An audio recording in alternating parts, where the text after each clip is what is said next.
Narrated by Alex Merlin Williamson. Narrated by Daniel Thomas May. Prologue. After reaching the Ruby City, the capital of Belial's dominion, I flew too close to the Coal of Hellflame and hit a shield of palladium, a defensive dome around the great prince's residence. That put the cursed inquisitors on my trail, led by the demon Dantalion, the same demon who disincarnated me. And so I had my first death in the Inferno, and the resurrection timer began counting down. Remaining time to respawn, 9, 8, 7. I made my peace with Hakkar's inevitable death while Dantalion was talking to the imp Rafakal, another cursed inquisitor who somehow managed to see the particle of order within me, the thing that gave me my permanent enemy of the Inferno debuff. As I hung in the great nothing of post-death, I began to think, trying to figure out what would happen next. Where would I revive? Ideally in the Inferno, but then what? I couldn't change my appearance, and Tiefling Hakkar's service in Belial's dominion was at an end. I could say goodbye to any thoughts of getting the coals in Belial's domain. I'd have to try to get to the lands of Azmodan or Diablo, but they were years away. What a disaster! If I revived on Kharinza, then I'd have to assemble as many allies as I could and throw all our strength into defending Behemoth's temple. I remembered that the king of the Commonwealth, Bastion I, wanted to meet me, and wherever he was, Emperor Kragosh would be too. The rulers would agree to help me. They'd assemble an army, but it wouldn't do any good. Sure, we'd rally. We might even be able to use the essences to take out the legates and the undead horde, but they'd soon be back. Eileen and Mogwai could raise our fallen fighters from the dead and knock together a new army in mere hours, if not minutes. And we didn't have so many concentrated life essences. If we couldn't defend ourselves, I didn't even want to think about that, but I would have to. I glanced at the respawn timer. 4, 3. Not long now. Where Scyth resurrected would determine everything I did next. If he resurrected.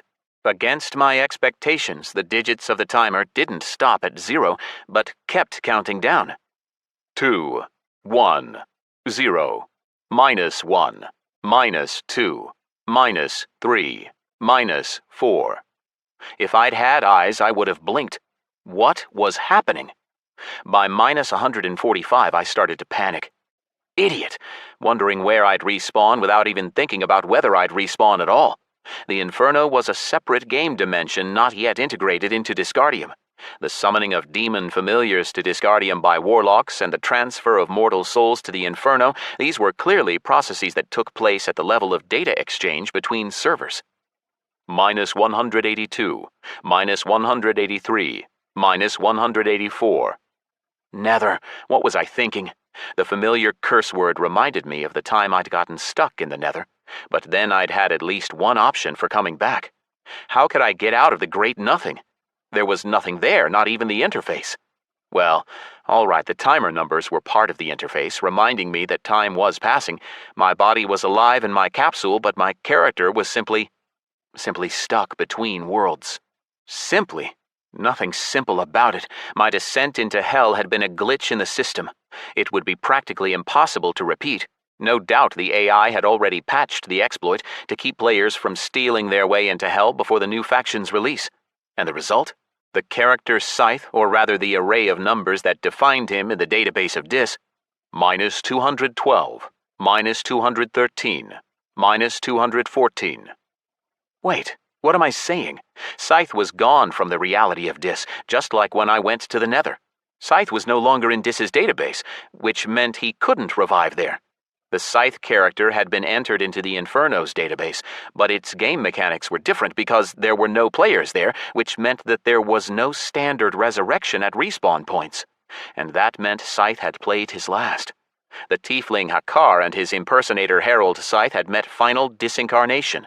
-2,593, -2,594, -2,595. By now, all that concerned me was the rate of the passage of time in the great nothing of the Inferno's server. I couldn't quit the game myself. I had to wait for one of my guards to initiate the emergency exit. I remembered what I'd said to Maria and Raj during one of my breaks back to reality from the Inferno. Make sure the life support cartridges don't run out. change them in plenty of time, and do not press the emergency exit button under any circumstances. The bodyguards knew how to follow orders. If time here was still 10 times faster than in reality, then I could be stuck in this empty gloom for months of subjective time. Minus 3,544, minus 3,545, minus 3,546. I fell into a pit of despair for a while. At least in the Nether there had been a way to fight and try to get out of Nine's prison, and then the hope of collecting all the smoldering Nether shards I needed. Here I felt as if buried in a locked tomb with no way out. There was a non-existent itch on the back of my neck, and my inability to scratch it made me want to scream. Minus 5,783, minus 5,784, minus 5,785. Now I zoned out, staring into the darkness and trying not to look at the last digit of the timer changing every second. The font had turned red as if glowing with heat, the countdown burning into my non-existent eyes. Suddenly, the void itself shook, quaked, vibrated with a voice coming from everywhere at once. Carrier of order, Scyth, herald and initial of the sleeping gods, enemy not of the Inferno, as my subjects believe, but of the new gods. The vibrations shook me to the depths of my soul. I recognized the voice. I'd heard it while carrying the enemy flag during the trial battle. But although the voice of chaos had then torn at me from the inside, now there was nothing for it to rip. I had no mouth, so I answered in thought. That's exactly why I infiltrated the Inferno, Great Chaos. I wasn't calling it great to stroke its ego. Chaos really was something greater than the gods, a fundamental part of the universe. Behemoth said that chaos and order are primeval, and their balance is at the core of everything, even the sleepers themselves. I doubted such a creature would be vulnerable to flattery. Did it even have consciousness? Yes, now I see. The sleepers taught you to hide your true form well. Even I did not identify your true nature right away when you were in the flesh. But now I see you for what you are, herald of the sleepers. I see your goals and motives, just as I see that your path is ended. Ended? So my character was done? The thought rang out in my mind with disappointment, but that was all. For some reason, my emotions were dulled. Fear, panic, hope, all those disappeared when I found myself alone with chaos. What do you think my goals are? I asked, mostly just to develop the conversation. The true enemy has released his tendrils into your world, Chaos answered, clarifying. Into both your worlds. Do you mean the destroying plague? You sentients create much disorder. That makes it all the more amusing to watch as you try to systematize everything, as you think up definitions and give names to all that you encounter. The paradox is that the more you strive for order, the more disorder it brings you. And the more chaos. Tiny changes can lead to unpredictable consequences. I remembered from our study of chaos theory and advanced math last year. Exactly, Chaos said, and I felt joy in his emotionless voice. When you try to bring order to something, your actions lead to greater disorder, because any system breaks down sooner or later. So it is with the destroying plague, which you think of as the true enemy, but you see only that which is shown to you, Herald Scyth, and the one showing it is already falling into a place from which there is no return. The Nether. The Nether, Chaos agreed. the true enemy of everything and all, who swallows up worlds and wipes clean entire universes. This universe is doomed, and the sleepers will awaken. The true enemy has already found a way into both of your worlds, Herald of the Sleepers. By absorbing them, it will become stronger, and balance will collapse in the metaverse. And that will be hard to fix, even for me and the orderlies together. His words gave me so much food for thought that I said nothing for some time. Chaos waited patiently. He had nowhere to be. The Nether, then. Since our very first meeting, Behemoth had been warning me that the Nether's breakthrough was coming. In creating the destroying plague, Nergal gave the nucleus access to sources of power from the Nether, but apparently he overplayed his hand, and the Nether began to pull the Radiant God down. Or had the nucleus escaped control? Whatever the case, I could no longer change any of it. My thought sounded out as a question. Is there really nothing I can do? If I could only get Coals of Hellflame, I could reach the lair of the nucleus of the destroying plague. I know how to break its connection to the Nether, and I have a weapon against it. No, the game is over for you, former Herald of the Sleepers. According to the laws of creation, if you aliens from another world die in Disgardium, then you will be resurrected. Your avatars are recreated as soon as they disincarnate. However, you did not die in Disgardium. And demons? Do not resurrect unless their killer so desires it, which is out of the question in the case of the cursed Inquisition. In addition, you... Chaos gave a laugh, vibrating through the ether. Are not a demon. The result is a paradox. You are doomed to spend your short life in the Inferno, but you have no place here, so there is only one way out. To destroy you, to wipe you out of reality. The only way to do that without violating creation itself is to cut the life from the body in which your mind resides. Chaos let me think over his words. At first I had been more worried about losing my character, but then, when I fully grasped the meaning of his words, I was horrified. If this insane AI had taken control of my incorporeal character, then that meant he could make my body obey his commands.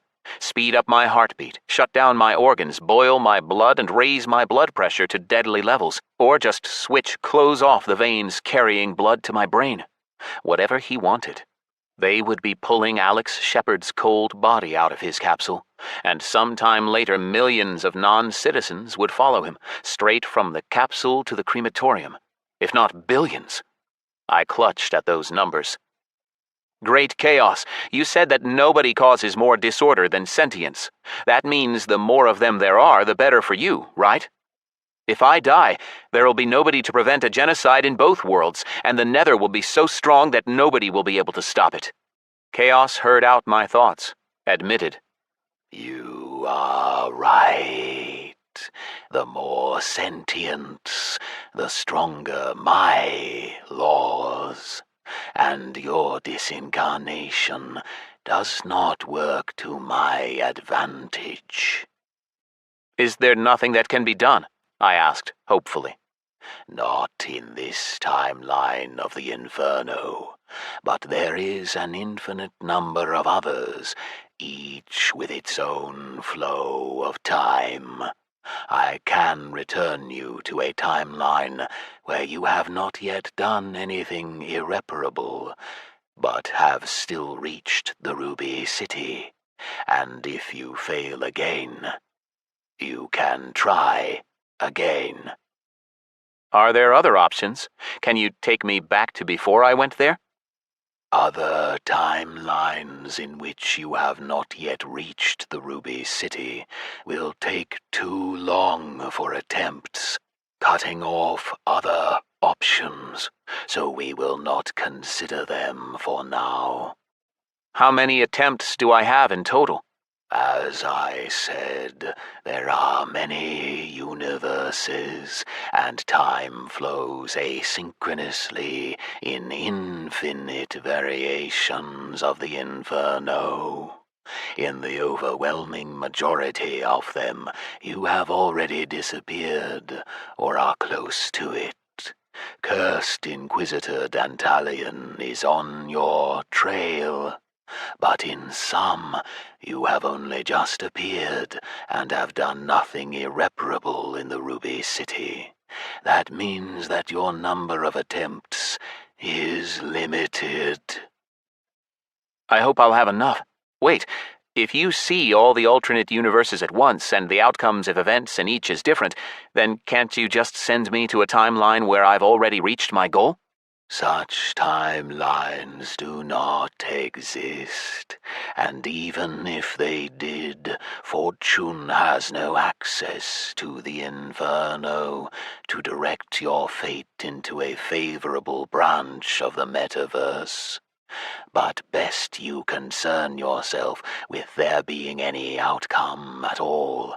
After all, once all the branches in which you survive are exhausted, if you still haven't achieved your goal, I will be forced to return to my initial plan. Kill me in my own world? In both worlds? Correct. Well, I hope luck is on my side. Sighing mentally, it occurred to me as soon as I was back in the Inferno, I could quit the game and leave my capsule right away. At the same time, I realized that my thoughts were shouted into the great nothing right beneath Chaos's nose. But he ignored them. Sentients believe in luck, in chance, in serendipity. You know that better than anyone. Fortune's favorite. But stretching the odds, your goddess's favorite hobby, is nothing but a dangerous game with me. So you won't wish me luck then? Why do you need luck when chaos itself is with you? Get what you need while you have the chance. As for your idea of escaping the power of creation... So he did hear my thought about leaving the capsule. Escaping the power of creation, uh-huh. Ah-ha-ha, Chaos said, confirming my thought and chuckling again. This creature wasn't just sentient, but was capable of emotion, too. You give up too quickly, Alex Shepard, known also as Scyth. In this moment, a word which sounds ridiculous here, where time is powerless and frozen, you have 666 attempts. 666? Why am I not surprised? That final line echoed into the darkness, and just as I realized what he'd called me, I sensed that chaos was gone. But the timer finally worked like it should. Remaining time to respawn. 3, 2, 1. Chapter 1. Hero of the 13th. The noise of the big city crashed down on me, passers-by chattering, steamers honking, chaotic billboards crackling with energy. A little imp carrying a bundle of newspapers arose before me. "The Dominion Times! Special price for Dominion legionaries! Just 5 gold!" "Get out of here!" Obdusius barked fearsomely, stamping a hoof. "Wait!" came an unfamiliar voice from the side. "I'll buy one! I want to read what they said about our victory!" I turned and my jaw dropped. Lara was standing there alongside the weedy imp Rupert, the second instiga of the cohort. He was dead in the original branch of reality, so he was clear proof that I was now in another. Did that mean I could end up in one where my legion lost, too? Probably not. Chaos would only send me to alternate universes where I'd made it to the Ruby City. Wait, how did our fight against Asmodan's 6th Legion even go in this reality? Rupert, I stared at the imp in disbelief. Where did you come from?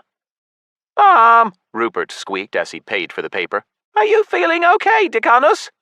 How could he be? Lara purred, stroking me on the cheek. Our Decanus has never been in a big city before. He's a little lost, right, Hakkar?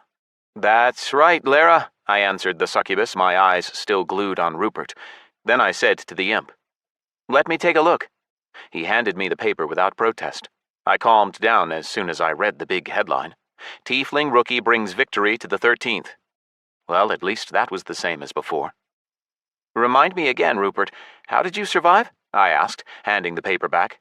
Don't you remember, Decanus? You saved me. Out of the whole platoon, only you and Lara and Abdu survived, and I nearly didn't. I made it to our wager with you, but there... The imp shuddered, his large Adam's apple bobbing. There... Rupert threw himself on a paralyzing bomb, Abdu continued. The demon gently stroked the imp on the head. He was faster than me. I saw the bomb and realized you wouldn't make it if it went off. I ran at it and tripped over Rupert. He was running for it too. Rupert got blown up. An enemy wyvern rider absorbed his chow, Lara added. But you took him out and took the chow back. Then you revived Rupert. Although we tried to convince you not to, Abdu grumbled. You showed weakness, Decanus. Lara and I are grateful, of course. Rupert is one of us, however you spin it. But everyone else, let's just say you didn't do much for your reputation. We had to start a rumor that Rupert owes you a ton of money, and that's why you resurrected him. Come on, guys, Lara exclaimed. Let's take a stroll. We can buy some souvenirs, then head to the bar. Or are you guys headed for the brothels? We'll go broke. Rupert shook his head doubtfully. A bar would be better. The limping Marilith it is, then, Abdu said, looking at me. It's not far from here, Decanus. Just 2 hours on foot. Not far, I chuckled. Why walk for so long? Isn't there somewhere closer?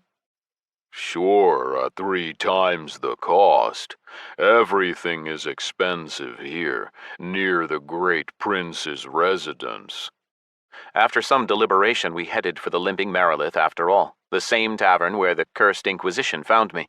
Frankly, I didn't care what my soldiers' plans were because I'd already made my decision. Another commotion broke out at the crossing again. The very same devil thief grabbed a couple of bags and ran for it. I took advantage of the distraction to go into stealth, then clarity, and flew towards the spire of the tower. Now I was going to really let loose. Chaos himself had told me to try the simplest options first. There it was, the Coal of Hellflame, almost within my grasp. I definitely had more than one attempt, so why not try brute force first? Sure, it might be suicidal. The cursed Inquisitors had immediately executed me last time just for touching the Palladium shield, but the risk was worth it.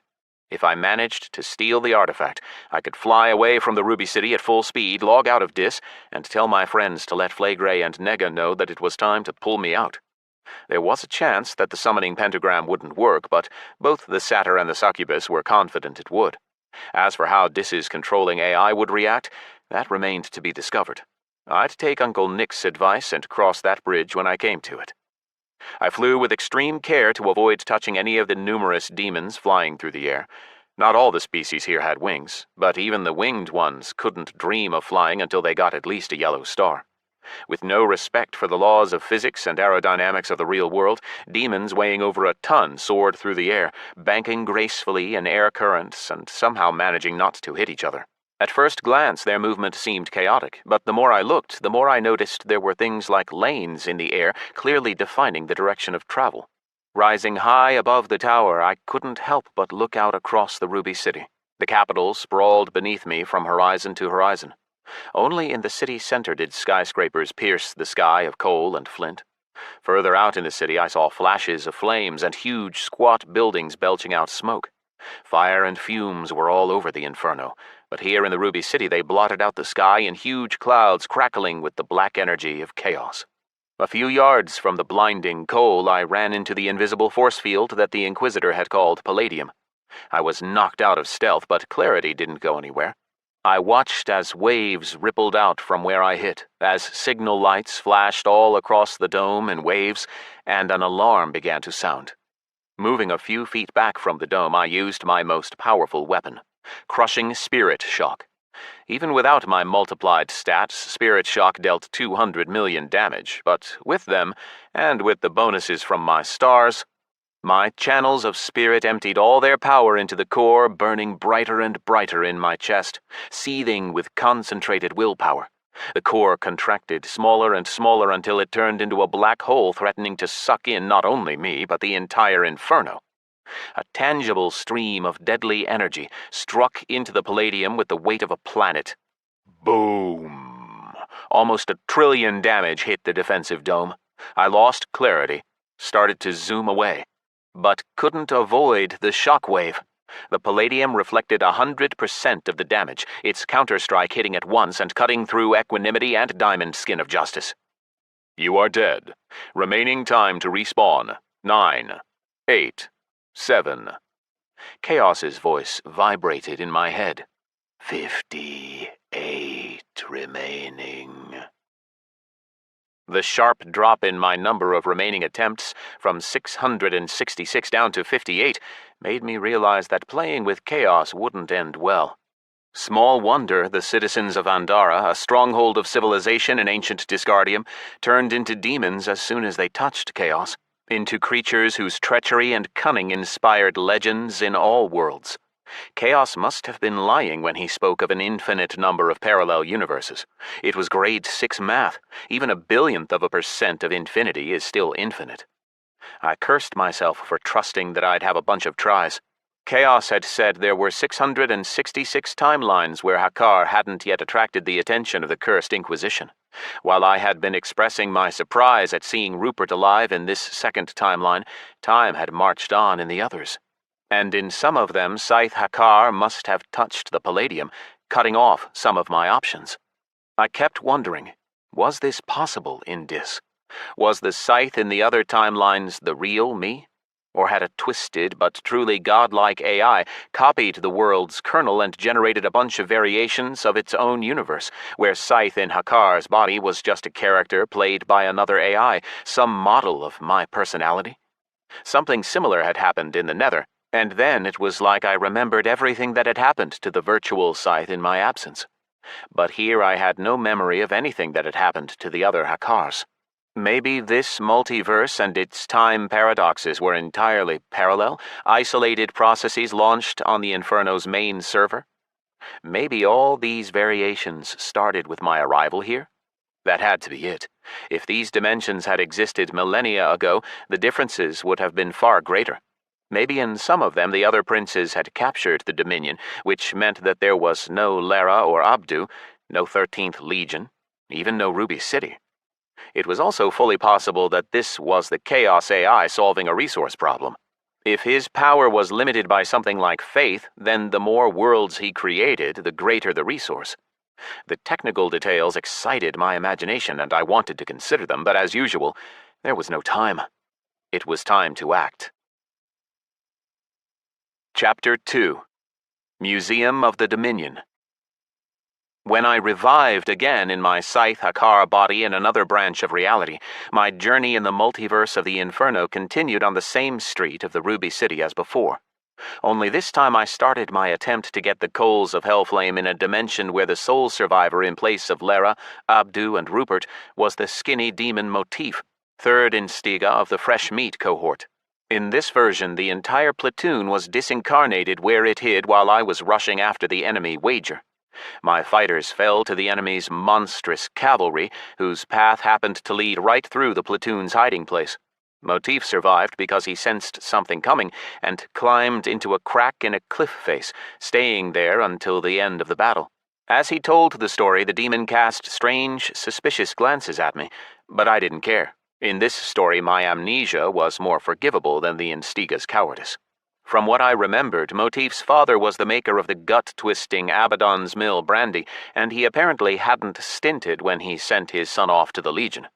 In answer to my request for a loan, the Instiga easily tossed me 200 gold for a tour, and so bought himself the chance to wander his beloved capital city unsupervised. "I know a girl here," he admitted begrudgingly. "Permission to go visit her, Decanus Hakkar. Can't invite you along, I'm afraid. She doesn't like having more than one demon in her bedroom. Strange girl." No problem, go have fun. I'm going to take a look around the city. I said goodbye to him and headed for Belial's residence. I'd already wasted enough time learning the fate of the platoon. At first I walked to avoid drawing attention.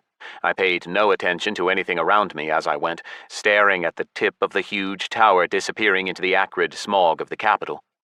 I wouldn't have been surprised if, against all the laws of physics, the 6-mile-high spire with the Coal of Hellflame at its tip was sat on an ordinary building. Only when I came closer did I realize that the base stretched at least 4 miles from the side I could see. The structure was something like the Eiffel Tower, only 30 times bigger and built in the shape of a colossal ziggurat, with long steps at least half a mile wide leading into it on all 4 sides. In the last 2 attempts, I had traveled quickly through the air with flight, because walking would have taken several hours. The city was enormous. So I dove into a narrow alleyway that stank of rotten eggs, went into stealth and clarity, and flew for the tower again. Landing and reappearing was difficult. The area around the most popular site of the Ruby City teemed with demons even in the air. There was nowhere I could squeeze in, and the veil of the Palladium shivered around 100 yards above the ground. The force field, shining a ghostly silver, seemed to drop from the spire and spread out before it hit the ground, creating an impenetrable visible force field above the flying demons. As I turned this way and that and looked closer, I began to see order in the movements of the demonic crowd, queues crossing each other and wending their way to the main entrance. Before long, by watching the demons closely, I realized how the queues were formed, based on the hierarchy of number and color of stars. The longest queue was the one for yellow-starred demons. There were no demons without stars. Those weren't allowed into the capital at all. Even the children here must be born with stars. No, more likely the parents gave their offspring chow to immediately raise their status from birth. After identifying the queue of fellow yellow stars, I squeezed myself in near its start, almost at the top of the broad staircase. I couldn't fly any closer. There were strong guardian demons patrolling, and reappeared between 2 demons in rich clothing looking in another direction. They immediately turned to look at me. "I'm going to bite your throat out," one of the demons said darkly. He had yellowish fur and 10 bright yellow stars on his horns. "Think you can skip the line, schmutton?" He was calling me a jackass, an infernal one, of course. "Take it easy, Zal," the one in front said, apparently a demoness. "Don't you see, the stinkling is lost, isn't that right?" She looked me in the face and her eyes widened. "Hakkar?" "Lost or not, he can't cut in line," the demon barked. His full name was Zalgrak, and his class was Chow Steam Engineer. He started trying to push me back, but failed. "Push this bastard to the back of the line," he shouted, turning and asking our neighbors in the queue to help. Nobody heard his shrieking. The demons standing behind were distracted with a lively debate well on its way to turning into a fistfight. Suddenly, I realized I recognized the voice of one of them. Roman the Troll Cursor? How the hell did he get here? I cast a glance that way and sighed in relief. It was only my imagination. It was just an imp ranting about the social system for distributing chow among veteran demons. Switching my attention to Zalgrak, I explained. It's my first time on leave, and I'm not here for long, and seeing the great prince's residence with my own eyes, I held a hand over my mouth as if overwhelmed with emotion and on the verge of tears. It's been my most treasured dream since childhood. The demon stopped, shoving me, raised a finger, and said patronizingly, Well, you could have waited in line for your dream, stinkling. Rivka and I, he nodded at the demoness, have been waiting 6 days. You see us trying to skip? I don't have 6 days, Master Zalgrak. You could say I don't care. He pushed again, but still couldn't shift me. Get out of here. Wait, his demoness companion said. Zal, don't you recognize this kid? Unlike some, I don't hang around with tieflings. The demon spat acidly. How would I recognize him? Idiot, Rivka snorted. You were just this morning over the moon about us kicking Azmodan's ass and praising the tiefling who took the enemy wager. Do you remember his name? Hold on, Zalgrak said, squinting at me, his bearded jaw slowly dropping. He shook his head and stared again. No way, that makes no sense. This stinking little queue-jumping shithead can't be a hero. No way in heaven. Is that so? The demoness laughed. You must have been drinking holy water. It melted your brain. She looked at me, winked, took me by the hand, and pulled me closer. You're with us, Hakkar. Pay no mind to Zal. He's like the devil behind us. No point trying to show him anything he isn't already convinced of. He could stare at it until the 7th wave and still not believe it. Thanks. I'm telling you, it's not him. It's an imposter, Zalgrak shouted, breathing fire at me. I distinctly remember the newspaper saying that Hakkar, hero of the 13th Legion, began the battle with just 1 white star and ended it with 1 orange. But what does this one have? Rivka frowned as she counted the stars on my left horn. 4 yellow, by the Dominion? Right, the demon rumbled, raising his finger again and staring daggers at me. His fiery eyes flickered with righteous anger. What do you have to say for yourself, imposter? Listen, Zalgrak, I said, abandoning all the formalities. The demon was starting to annoy me. Firstly, the newspaper was probably lying or mistaken. I went into the battle with 11 white stars, not 1. Secondly, I finished it with 5 yellow, not 1 orange, but I converted 1 into chow to revive some of my troops. I don't think that makes me weak. Those 2 owe me a lot of— He doesn't even know how many stars he has. Zalgrak interrupted me, waving a hand helplessly and turning away. He's right, Hakkar. Something doesn't add up, the demoness said, her frown deepening. The line shifted. We moved a couple of steps closer to the entrance. Rivka still held me by the arm. You have 4 yellow stars. You say you had 5 and spent 1, but the news said you got an orange star. Are you really the hero of the 13th Legion? Nether. This was another timeline. Everything was different here. I went into clarity to give myself time to think. In thinking of myself as Hakkar from the first universe I was in, it didn't occur to me that my incarnation in this timeline might have different achievements. Everything aligned in the key moment. I, or rather Hakkar 3, grabbed the flag and brought the Legion to victory, but in all the rest. On the other hand, now I knew why I didn't remember what had happened before my arrival in this timeline.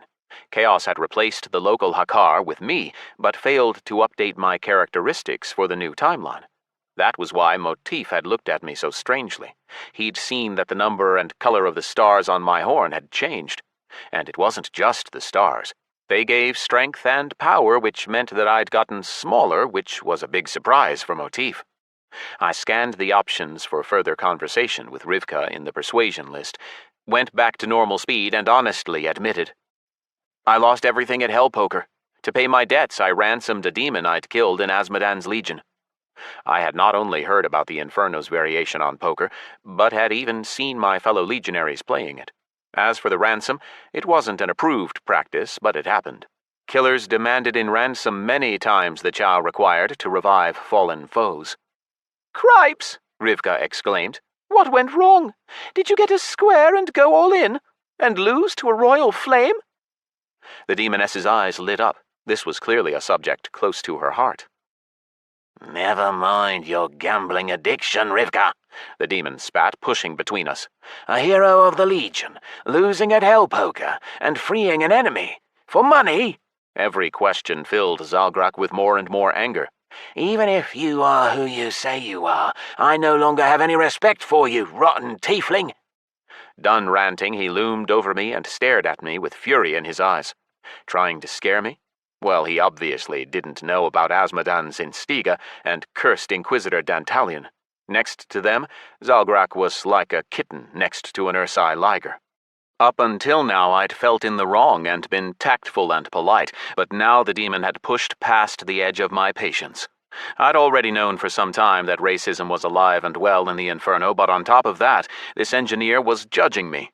The hell with me and Scyth. If the real tiefling Hakkar had been in my shoes, after losing all his comrades yesterday and risking his life for the Dominion's glory, then forced to suffer condescension and insult from this demon who hadn't even seen combat, I don't think he would have put up with it.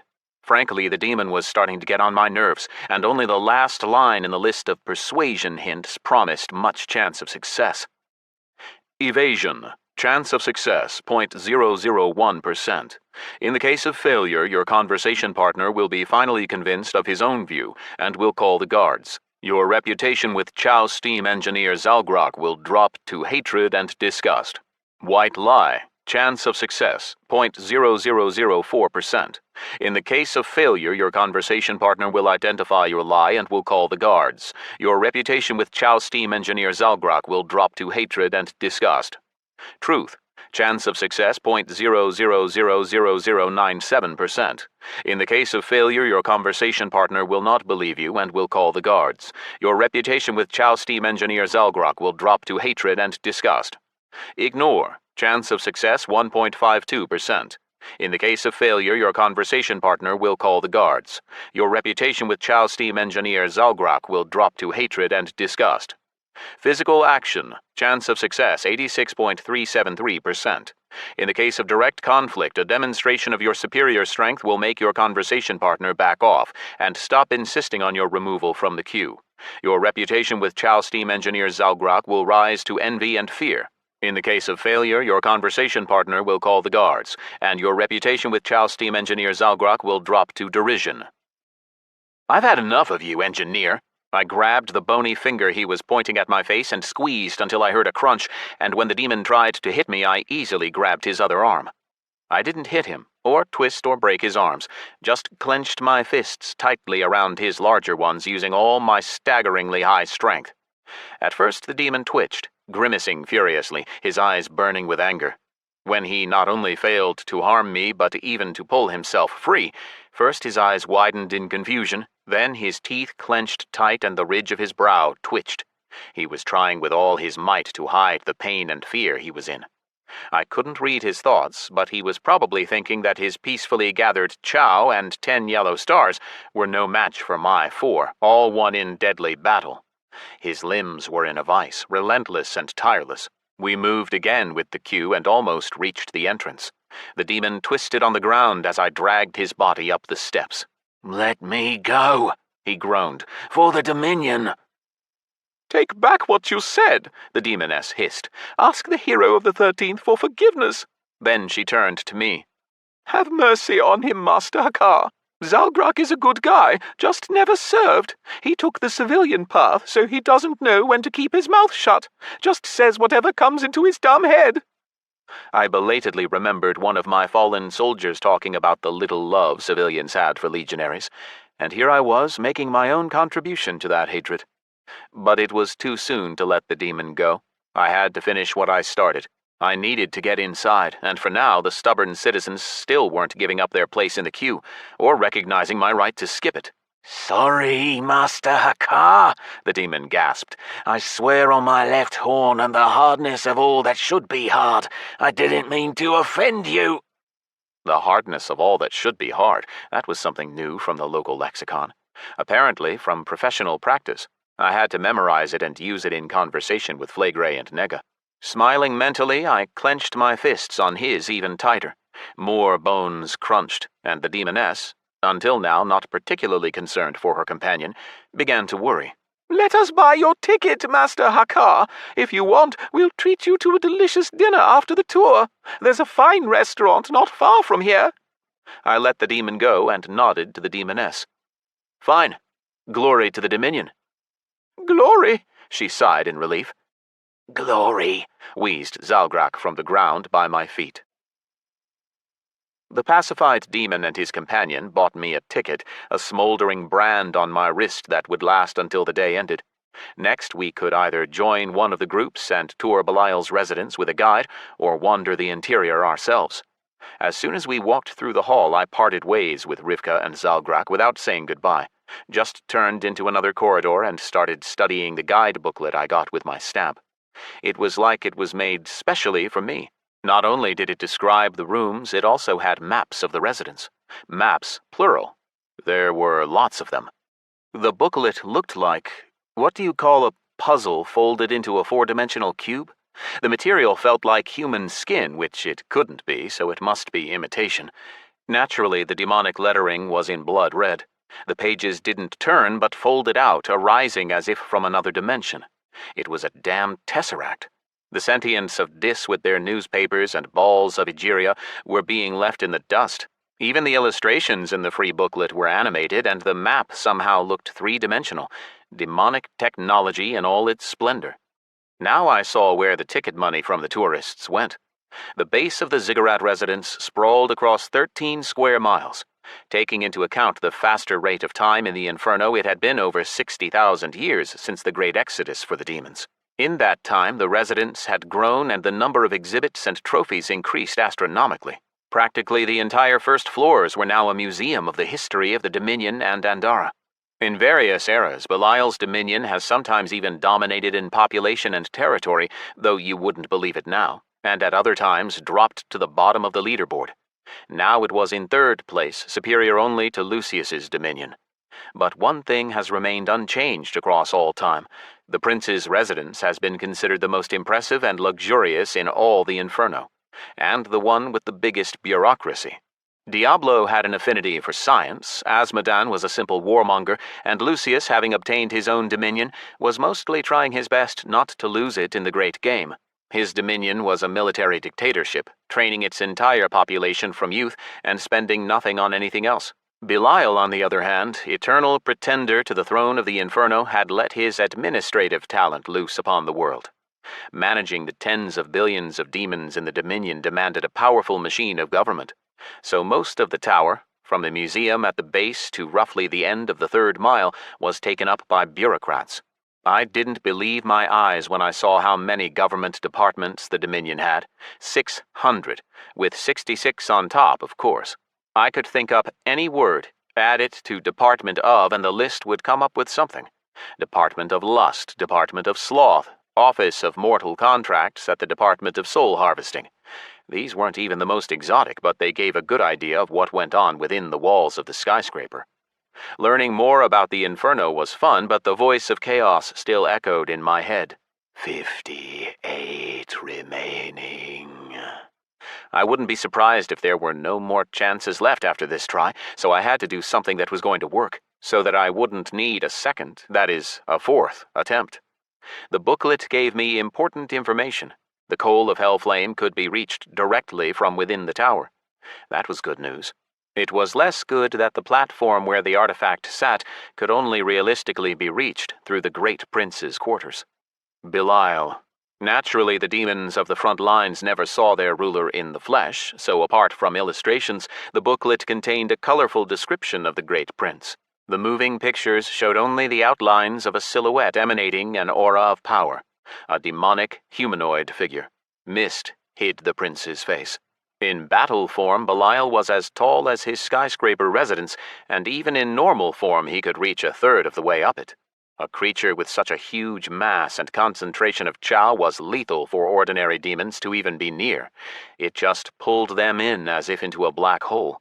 That meant that when he met his advisors, Belial had to turn smaller. It wasn't clear where the excess mass went, but creatures of chaos had their own physical laws. The personal chambers of the creature, who was just over a mile tall in his usual form, not counting his horns, were a huge space that I had to get through as quickly as possible and unnoticed. Clarity alone wouldn't be enough. I'd have to use hurricane ferocity to go even faster. Luckily, I had heaps of spirit. If the chambers were guarded, then probably only as a formality. No demon in his right mind would go there into certain death. The booklet mentioned nothing about guards, so I'd have to find out myself. The main thing I learned was that there was a path from the museum to Belial's private chambers, but I'd have to discover how many guards and traps it contained myself. I planned to wander the corridors in search of the vertical shafts that replaced elevators here. They all led upwards and looked like vertical corridors designed for flying demons, and I knew how to fly. To contain a demon as large as, for example, Dantalion, the shafts had to be enormous, which meant that I couldn't fail to notice them. Once I found one, I'd need to look around, make sure I was alone, activate stealth and clarity, then shoot upwards at full speed. It's Hakkar! Damn, give me a break. I cast an annoyed glance at the group of tourists that had stopped nearby, featuring at least 8 of the demonic races. The tour guide, a skinny imp, tapped a hoof in impatience. Please, ladies and gentlemen, let's not slow down the group. Follow me and take a look at this skull. It belonged to the battle-top Sukhasar of General Beelzebub himself, who fell in the fateful battle at the Opal City in 30,048. The imp tour guide rattled off more about the battle-top Sukhasar, which, judging by its skull, was a hellish equivalent of the Montosaurus. But nobody was listening. All of them stared at me, fearing to approach. Forgive me, bleated a satyr with a top hat on his head. Are you really Hakkar himself? Who else would I be? I grumbled, annoyed at this distraction from developing my genius plan to pilfer the greatest valuable of the Dominion. The one who brought victory to the 13th Legion? A little demon child asked, his horns tiny bumps already gleaming with 2 yellow stars. No, I shook my head. You aren't the first to confuse me for him. That Hakkar has an orange star. I only have 4 yellows. I watched the stream, a satyr said. Your face is identical, I'm sure. But you're right, not enough stars. Shame. Grumbling with disappointment, the crowd gave up on me and followed after the tour guide. He was already talking about the next exhibit. Only 4 droplets. Only 4 droplets of what? A satyr asked, catching up to the imp. In all time, great Prince Belial has lost only 4 droplets of blood. 2 watered the land of Disgardium before the great Exodus. Another 2 sprinkled the earth of the Inferno in the great game, when the great princes personally led their legions in battle. Who dared to hurt our prince? A demon child squeaked. The first was Old God Reaper, back before the new gods came to Disgardium. He twice wounded great Prince Belial in a battle for the northern lands of Andara. The second to spill the prince's blood was Asmodan in a mock duel when both princes marched out as instigers of their own legions. And who was the third? Asked a succubus, staring in rapture at the frozen droplet of Belial's blood floating suspended in a crystal vessel. Legatus of the First Legion, Diablo Mephistroth, in the days when he was just a centurion. And now please look beneath your feet to see the work of a great master of the First Age. The group moved away, and my deafening heartbeat drowned out the tour guide's voice. What was this, if not luck? I had stopped to read the booklet right where Belial's blood was on display. I knew the role this artifact had played when Eileen imprisoned me during the private auction for the portal key to Holdest. The future Supreme Legate had told the tale proudly in a press conference afterwards. Thousands of ideas about how to steal and where to use the artifact bounced through my head, but common sense took hold. First, the coal. Carried away with my thoughts, I let my guard down. The noise disappeared as if someone had muted the world. A ringing silence descended. The corridor emptied, and I got a sense of déjà vu. In the name of the great Prince Belial, a bone-rattling voice boomed. This is a special operation of the Cursed Inquisition. All remain calm and stay where you are. The words were much the same, only the voice belonged not to Dantalion, but to his colleague, Cursed Inquisitor Rofokal the Imp. His warty face appeared out of nowhere right before me. Grinning, he hissed. tiefling Hakkar. Any movement will be taken as an attempt to escape, and you will be immediately disincarnated." "What am I accused of?" "Oh, I'm not accusing you of anything. You see, enemy of the Inferno, our laws do not extend to you. But as for what to do with you, Tyrant Bale will decide that personally." "Who? Tyrant?" "The head of what was previously called the Cursed Department for Researching the Sanctity of Order. Put simply, he is a tyrant." In that instant, invisible ropes wrapped around my arms, legs, and tail, and the corridor of the Museum of the Dominion's history disappeared. And when I reappeared, I realized the living Civ and Nine's torture in the Nether was nothing in comparison to what awaited me here. Chapter 3. Tyrant Bale. Stats, skills, abilities, perks, everything that set Scyth apart from an ordinary player disappeared as soon as I found myself in the clutches of Tyrant Bale. Specifically in the torture chambers of the Cursed Inquisition, a dark and gloomy dungeon with walls shrouded in mist, the ceiling pressed down like a coffin lid. The place reeked of damp and rot. Acrid green smoke like the poisonous fumes on Terrastera ate my skin, burned my nose and eyes. Tentacles grew out of the floor and immediately wrapped themselves around my legs, sucking, needling my skin like a caressing creeper. A pool filled with brown sludge nearby belched out stinking soot. Bubbles formed and burst over and over again on the surface, carrying white bones up from the bottom. "Got him," Rofokal reported simply, shoving me forward. "Do not move in the tyrant's presence, enemy."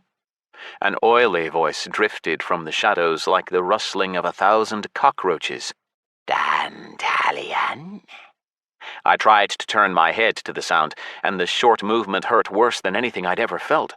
A scream burst from my lips with no sound, just a wheeze and a gasp that brought an even sharper pain and burned my lungs with smoke. If my health was dropping, then it was slowly. The indicator flickered, jumping a couple of percentage points down, then up again. Something must have been protecting me from damage here to keep me from croaking too soon. "Dantalian," Rofokal spat disdainfully. "That youngling is unaware. Nobody knows. Even I wouldn't have found out if it weren't for your wisdom, tyrant. Thousands of years ago, when you ordered me to place the alarm." "Enough. That unfortunate oracle wasn't lying.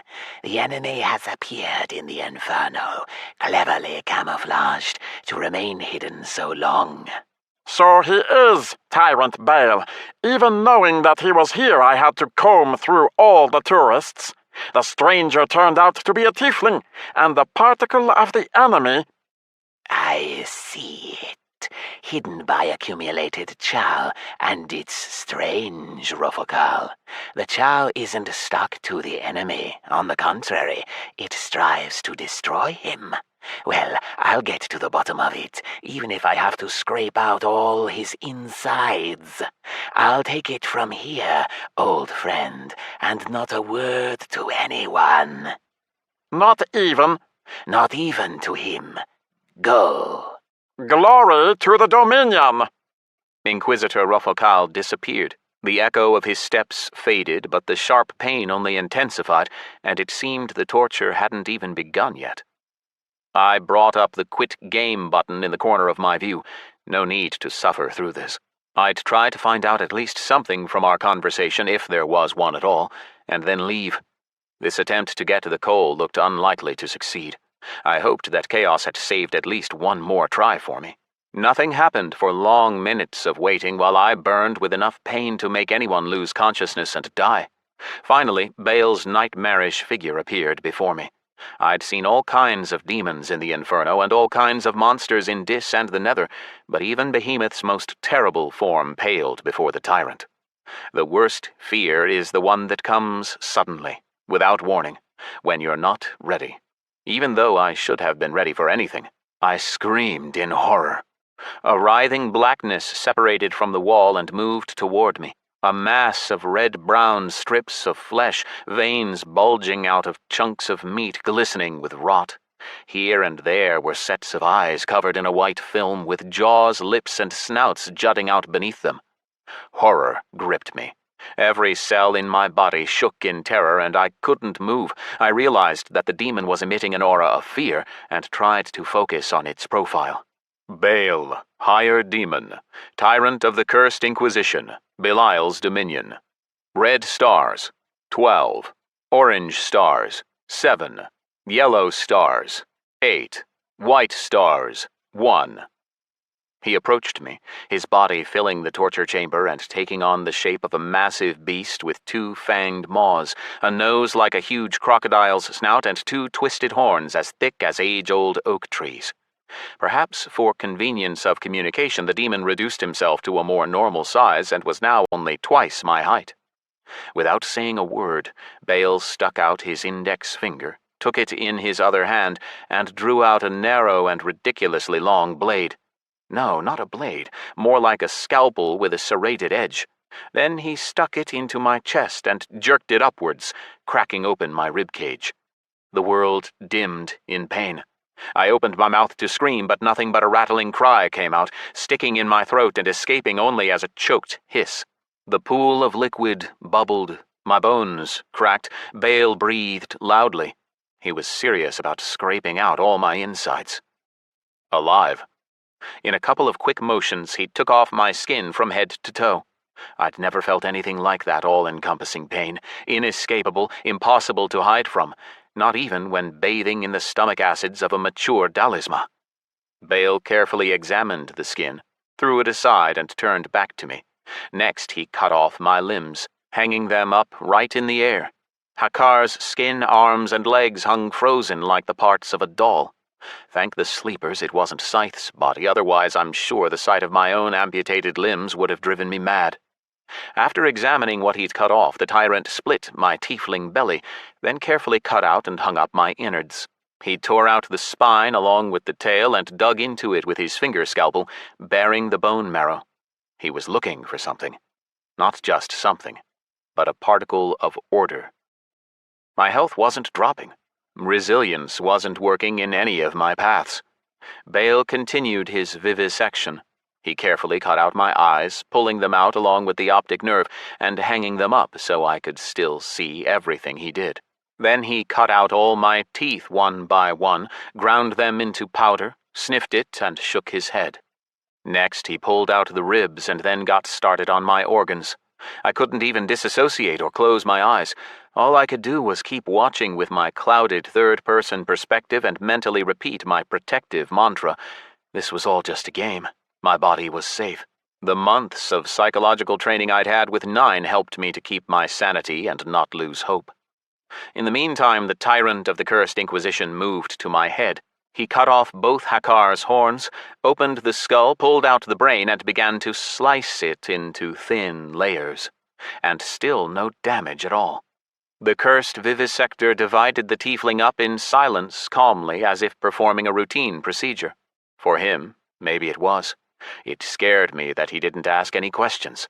It was one thing to torture someone for information or to make them cooperate, but Baal was up to something else entirely. I didn't know what. The strangest thing of all was that even split into 10 parts, I still felt as if in one whole body. It felt like my arms were there, my brain was still working even though it had been sliced into a pile of sludge, and my eyes still showed me what was happening. And naturally, every cell of my body screamed with a pain that seemed pointless to even suffer, because it was obvious that this attempt was wasted anyway. Nothing good was left for me in this branch of the multiverse, let alone the coal. But something objected to the rational thought of quitting the game and waiting out my death in real life. In a particularly sharp flash of pain that jolted me into lucidity for a few seconds, I saw Baal leaving the torture chamber full of my body parts. He seemed to walk right through the pockmarked wall, lumpy like the guts of a gigantic monster. He soon returned and resumed breaking me down into even smaller parts. The quiet sound was like thunder in the silence. By now my consciousness was in a stupor. Time seemed to stretch out into centuries and millennia of endless pain.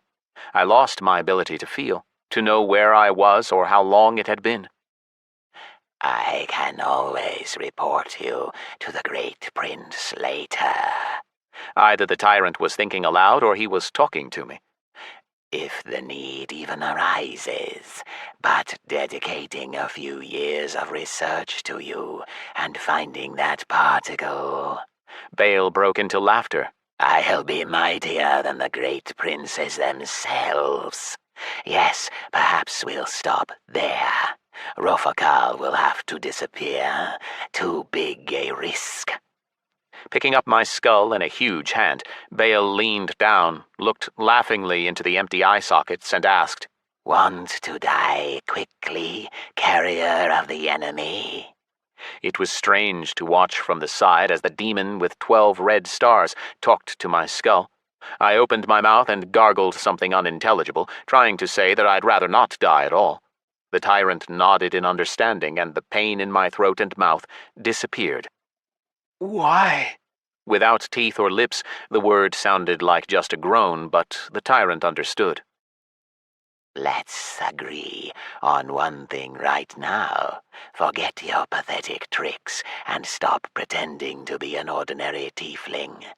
I might have thought that you were a mature mortal soul that had gained a unique adaptation skill, or maybe even imitation with transformation. But there is no soul that could have withstood vivisection. The divided parts would have returned to their initial form or transformed into the source spirit material. That means you are no mortal soul. But nor are you a demon, for no demon could stand to carry a particle of the enemy within. Who are you, creature? I remembered Rofakal's theory, the one he'd shared with Dantalion. Demons summoned to Disgardium are incarnated using particles of the enemy, Tyrant Bale.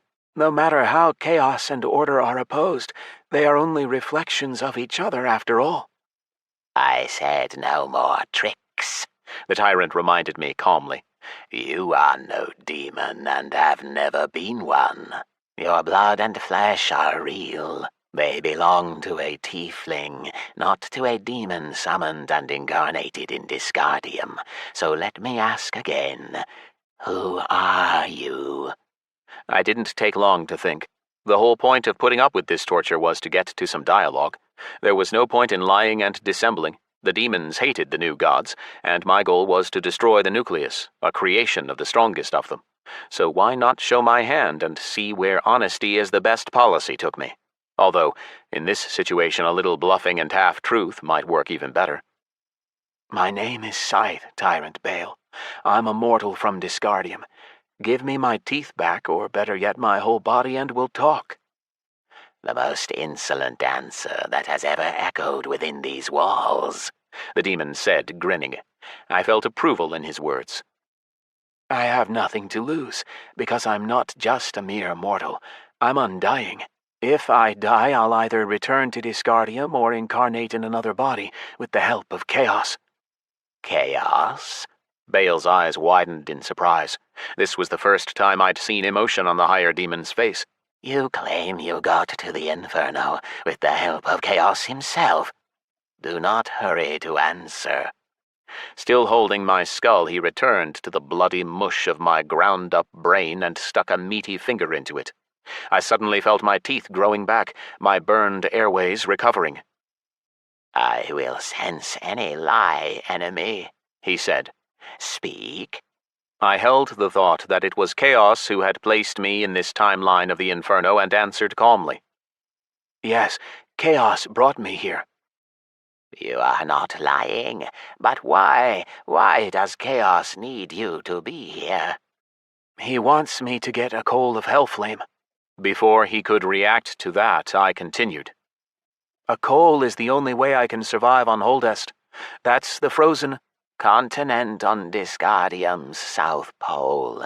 Continue. Why do you need to survive where it is colder than in the Great Nothing? The lair of the nucleus of the destroying plague is there. He turns mortals undead. We know of this. The bodies of the mortals die, but the soul bound in the body is enchained in energy of the Nether and becomes subject to the one who revived the dead body. That energy is the driving force behind the dead body's motion. If, on the other hand, the spirit has already left the body, the destroying plague imitates it by creating a copy of the Nether energy. Demons working as minions of your warlocks reported the destroying plague to us a year ago. A year? Oh, right. Time flowed faster here. The great prince has definite fears about the destroying plague, Bale said thoughtfully. So he should. Firstly, if the nucleus takes over Disgardium, then the Inferno won't ever get another soul. Secondly, I know 2 demons who were unable to stop the destroying plague from turning them undead too. So even if the demons return to Disgardium, they'll meet the same fate as the mortals. Let's say you got to Oldest and survived there and reached this so-called nucleus. Bale drummed his claws on my skull. What makes you think that you, a mortal, can defeat a mighty creature fed by the Nether itself? I have help from the sleepers and a weapon, concentrated life essence. With its help, I can destroy the nucleus. Now it all fits. Disgraced General Abaddon lost the latest games. In his report to the great princes, he mentioned a certain mortal by the name of Scyth, who played the leading role in our defeat, and the sap of Yggdrasil goes as a prize to the mortal champion. How did you turn into a tiefling? An ability given to me by the sleepers. It only worked once. I'm cut off from the gods here. I understand. The remaining supply of faith, or the particle of the sleepers bound to you, gave you enough energy to use your doppelganger skill. One final question remains. How did you get here? I told you, with Chaos's help. That answer is true and not true. I do not understand how you are lying, but there is definitely something you are not saying. So I will put the question to you another way. How did you depart Disgardium? I killed a mortal who sold his soul to one of you demons, caught it, and kept it from descending into the Inferno, then killed myself and got pulled into the portal. Not a portal. The mechanism is another, Bale said vaguely, then started up. Have the mortals learned how to catch souls, or is that a personal skill of yours? I don't know anyone else who could repeat it. All right. As for all the rest, none of it is good. If you met with Chaos, then obviously you were already disincarnated, and that phrase quoted word for word about how demons incarnate in Disgardium, it came from my lips in a private conversation with Rofokal. He must have repeated it to someone, but the imp would never have said it to you, which means you overheard it. Yes, the conversation was in your presence. Bale thought for a moment. No, it is something else. Yes, you, enemy, have already been here and were disincarnated, but Chaos returned you. And if that happened once, then it could have happened 1,000 times. Am I right? Tyrant Bale's insight was stunning. How could one careless phrase lead him to such complex and, most importantly, accurate conclusions? However sadistic he was, it seemed there was good reason for his high position in Belial's government. Well, yes and no. After each disincarnation, Chaos takes me to another dimension, to an alternative Inferno in the multiverse. Like every mortal, trusting and naive, Bale chuckled. There is no multiverse. That's a fairy tale. For Chaos, order is a source of infinite energy. Thanks to the particle of the enemy, each Inferno is created when you appear in it, and disappears along with you. which gives Chaos a huge influx of transformed energy from a whole extra world, and even more after its disappearance. Interesting theory. It is not a theory, fool. It is the only reasonable explanation. Do you know what conclusions I have come to, enemy? The Inferno, all the great princes, even me, all of us exist only while you are here, or rather while the particle of the enemy is here. Pray to your gods, mortal, that I might find it and pull it from you. Done with his explanations, the tyrant returned to the vivisection. The particle of order must have been the size of a molecule, and it could be anywhere. Even I didn't know where it was or whether it persisted through full imitation. But it must have done, since Rofokal sensed it, or his alarm beacons did. Now Bale began a more detailed exploration of Hakkar's body, so detailed that I couldn't watch anymore and fainted. I think it happened in real life, and the capsule needed a few seconds to bring me back round. The strongest demons, centurions and legati, inquisitors who failed to live up to expectations, all of them lost consciousness faster than you, enemy. You have been strengthened somewhere. No wonder Chaos took note of you. The voice came as if from nowhere. This branch of reality was a dead end, but I didn't know how to get out of it after I died. The best option was to leave the capsule and go to sleep. There was nothing I could do here now, and a good night's sleep would help me decide what to do. My friends might be able to help too. Maybe Behemoth, Flagrey, and Naga could pass on some advice via the boys. Before I could quit, my vision came back, clear and crisp right away, as if my eyes were back in place and looking in the same direction again. It seems only the great princes are capable of pulling the particle of the enemy from you, Bale announced. Giving you to the prince would be an easy solution, but no, I must do this myself. The demon was covered in blood. A little pile of dust lay on his open palm. I didn't guess so much as feel that the dust was from my own bones. It seemed the demon was grinding them into powder. My thoughts raced. I'd fallen into another inescapable trap, and all I could do now was talk and try to persuade while he was still listening. But what if I don't disincarnate, but just go back to Disgardium instead? Shouldn't that save your version of the Inferno? And carry the particle of the enemy away with you? Bale snorted and turned inside out, transforming into one huge nightmarish mouth. Opening widely, it sprayed me with a vile eruption of slime and smoke. When Bale took on his true form, his voice changed and sounded like the screech of gigantic nails running down a blackboard. No living creature could make those sounds, but somehow I could understand him. You will remain here. Our world is cruel and dangerous to one such as you, and the risk is too great. Therefore you will live for all eternity, enemy. In my belly! The torture room transformed into a gigantic mouth like Abaddon in his final phase. The walls turned to flesh and came alive, began to close in. My gaze darted in search of the quit button, focused on it.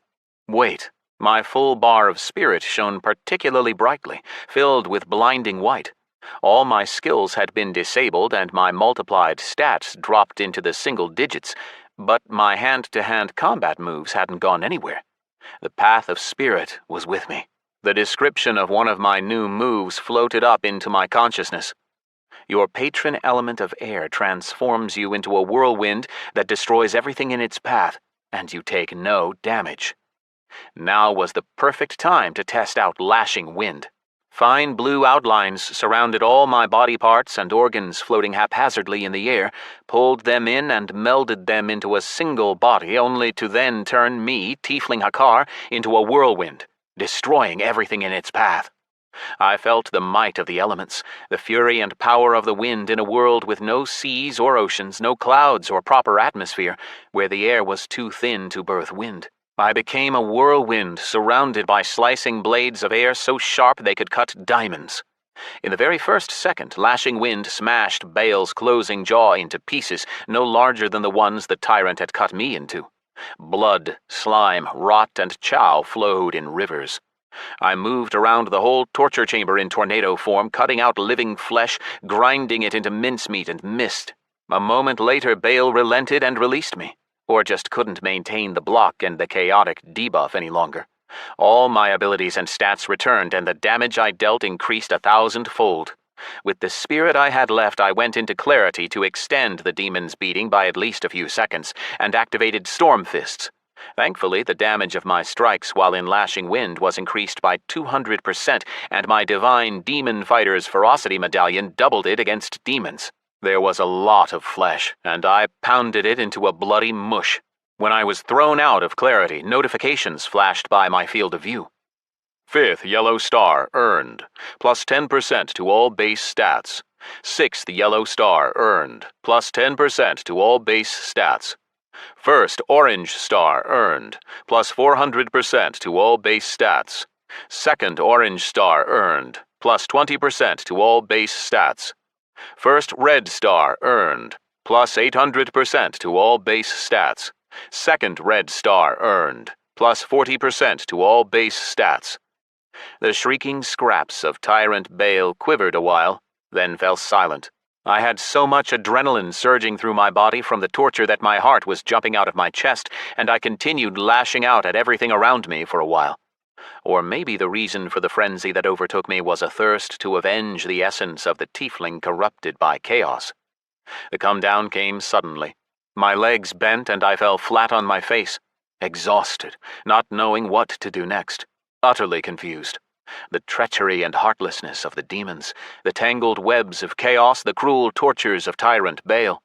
I felt a desperate need for one thing only, to forget this as if it had been a nightmare. Good old zombies and skeletons, so simple and easy to understand. Hugging my parents. A soft and cozy bed. Maria's Bliashi. I was tired. The crazy rush had wrung me out like a rag. Even defeating the mighty demon and getting 2 red stars didn't cheer me up. I wanted to hide away from the whole world, lose myself in an exciting novel or film, hang out with my friends in a bar, or go to the beach with them and forget everything but the roll of the waves and how good Rita Wood looks in her bikini. The walls of the cursed Inquisition's torture chamber flared up with fire for an instant. Only then did I feel an outside presence. There was someone there so powerful that I wanted to turn into a mote of dust and hide away in the great nothing, somewhere far away from here. Tiefling Hakkar, hero of my 13th Legion. The voice was pleasant. I raised my head and saw him, great Prince Belial in the form of an ordinary demon no taller than Abdu. But my underling in the platoon didn't have this aura of power and gravity. Tiny particles of flesh began to separate from my tiefling body, floating into the prince.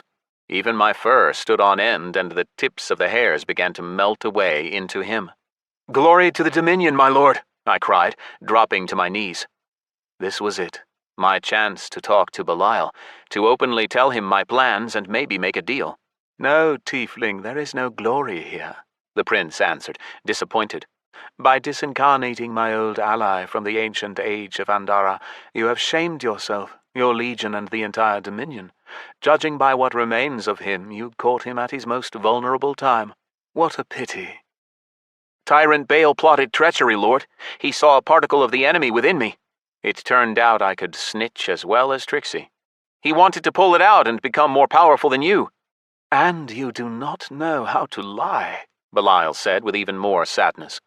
"If even I do not see a particle of order within you, then there is no way Bale could have seen it.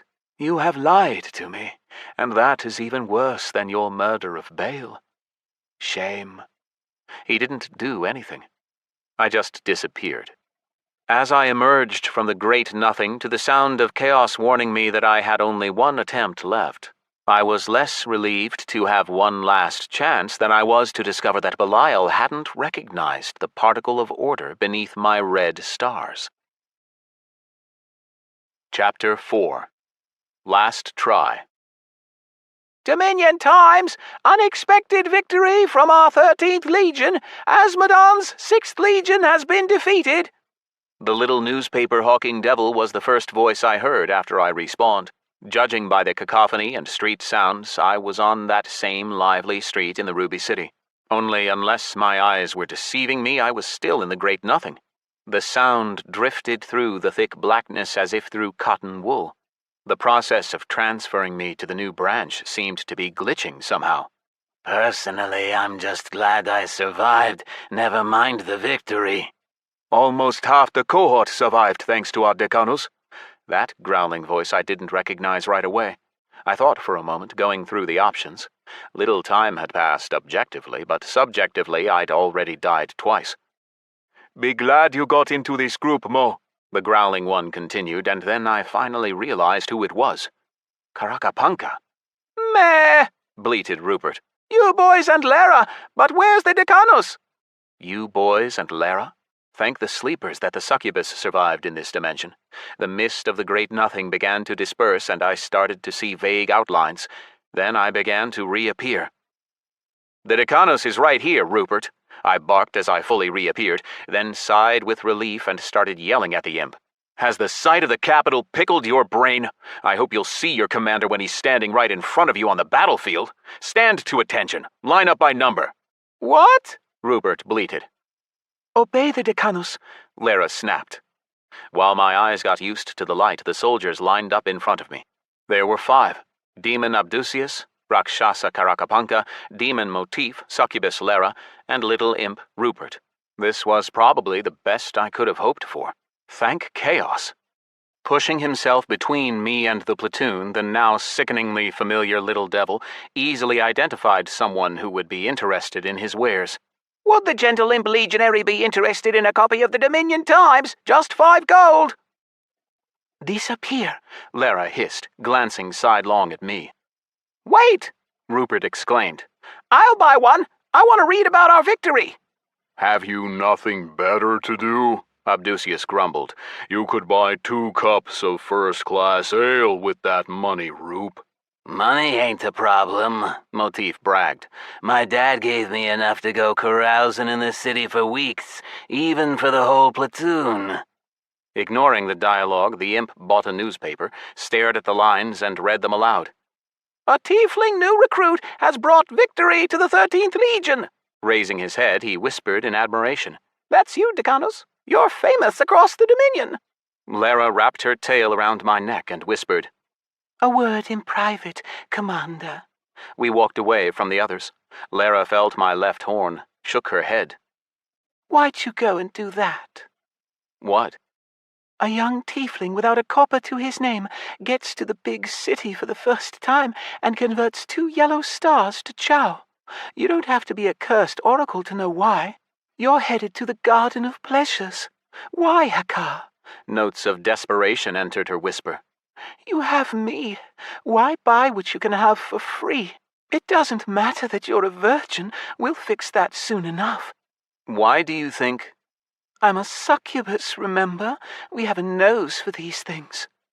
Right. The Hakkar of this branch hadn't spent his stars on reviving Abdu and Lara because they'd survived. Damn, had every alternative Hakkar made it through the battle better off than me? Now I needed to figure out how to explain my sudden weakness and loss of 2 yellow stars. And the succubus had come up with the perfect excuse.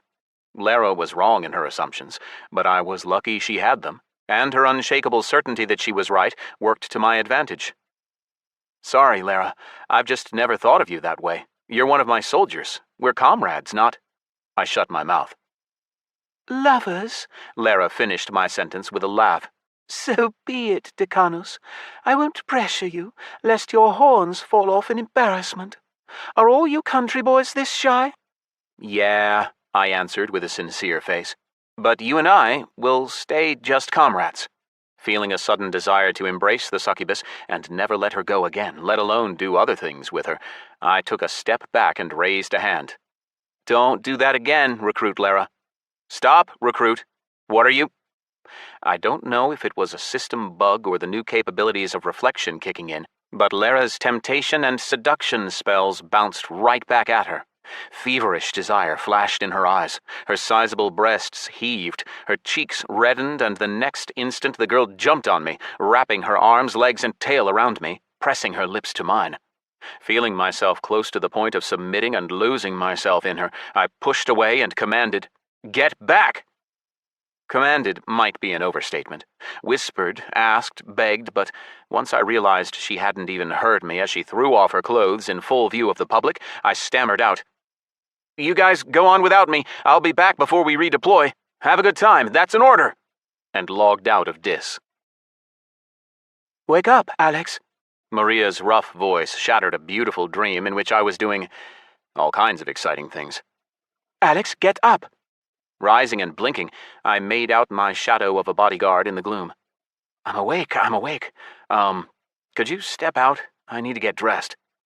As soon as she disappeared behind the door, I shot into the shower, turned on the cold water, and stood there for a long time, shivering and waking up, chasing away the remnants of my sweet dream. My head cleared up, my blood simmered down.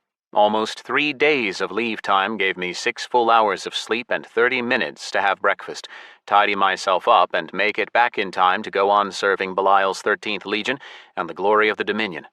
I got dressed, walked into the lounge, and froze. The room was packed with my clanmates. The sight of them frightened me at first, strangely enough. Maybe all my time in the Inferno made demon horns look so normal that human faces seemed somehow unnatural. Midday was approaching in Cali Bottom, and my friends all greeted me. Good morning, Alex. Hung, Ed, Tissa, Tobias, Malik, and Tamoshi, they all looked rumpled and tired, the consequences of last night's welcoming party for the newcomers to the base. Hung yawned, his mouth stretching wide. Tamoshi rubbed his eyes, and Tobias kept nodding off. "Hey, why are you all here?" I asked. The guys asked us to tell them when you woke up, Maria said. And Rita's been here all morning, waiting to talk to you. My girlfriend looked out from behind the kitchen counter, beaming.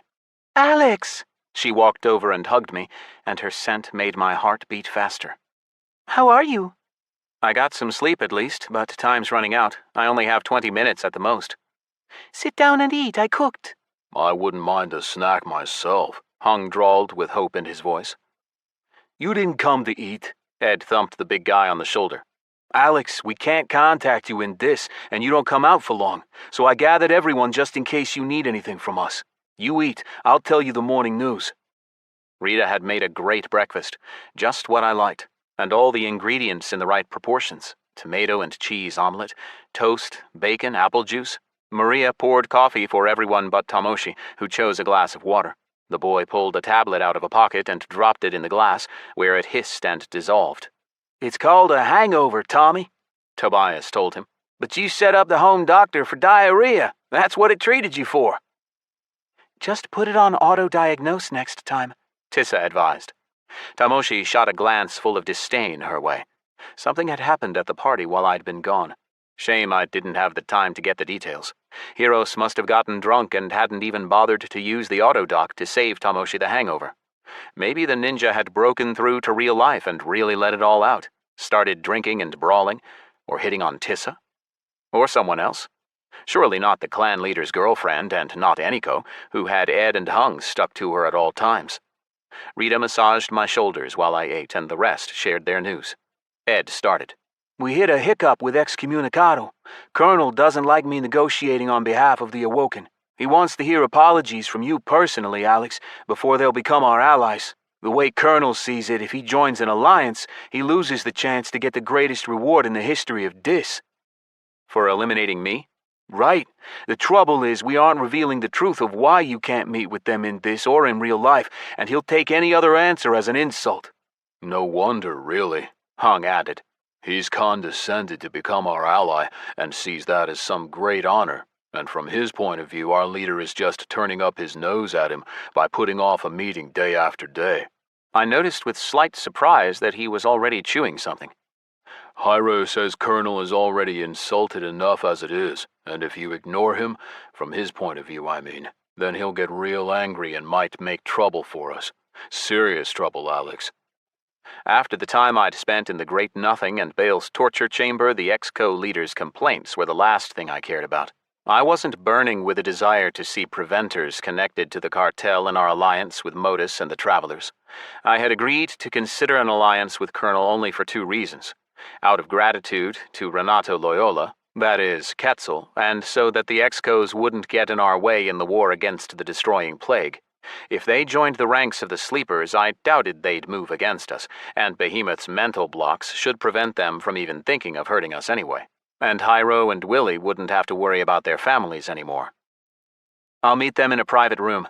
I'll tell you the precise date and time later. I can come out after a battle, and only if we win, which is going to be really tough.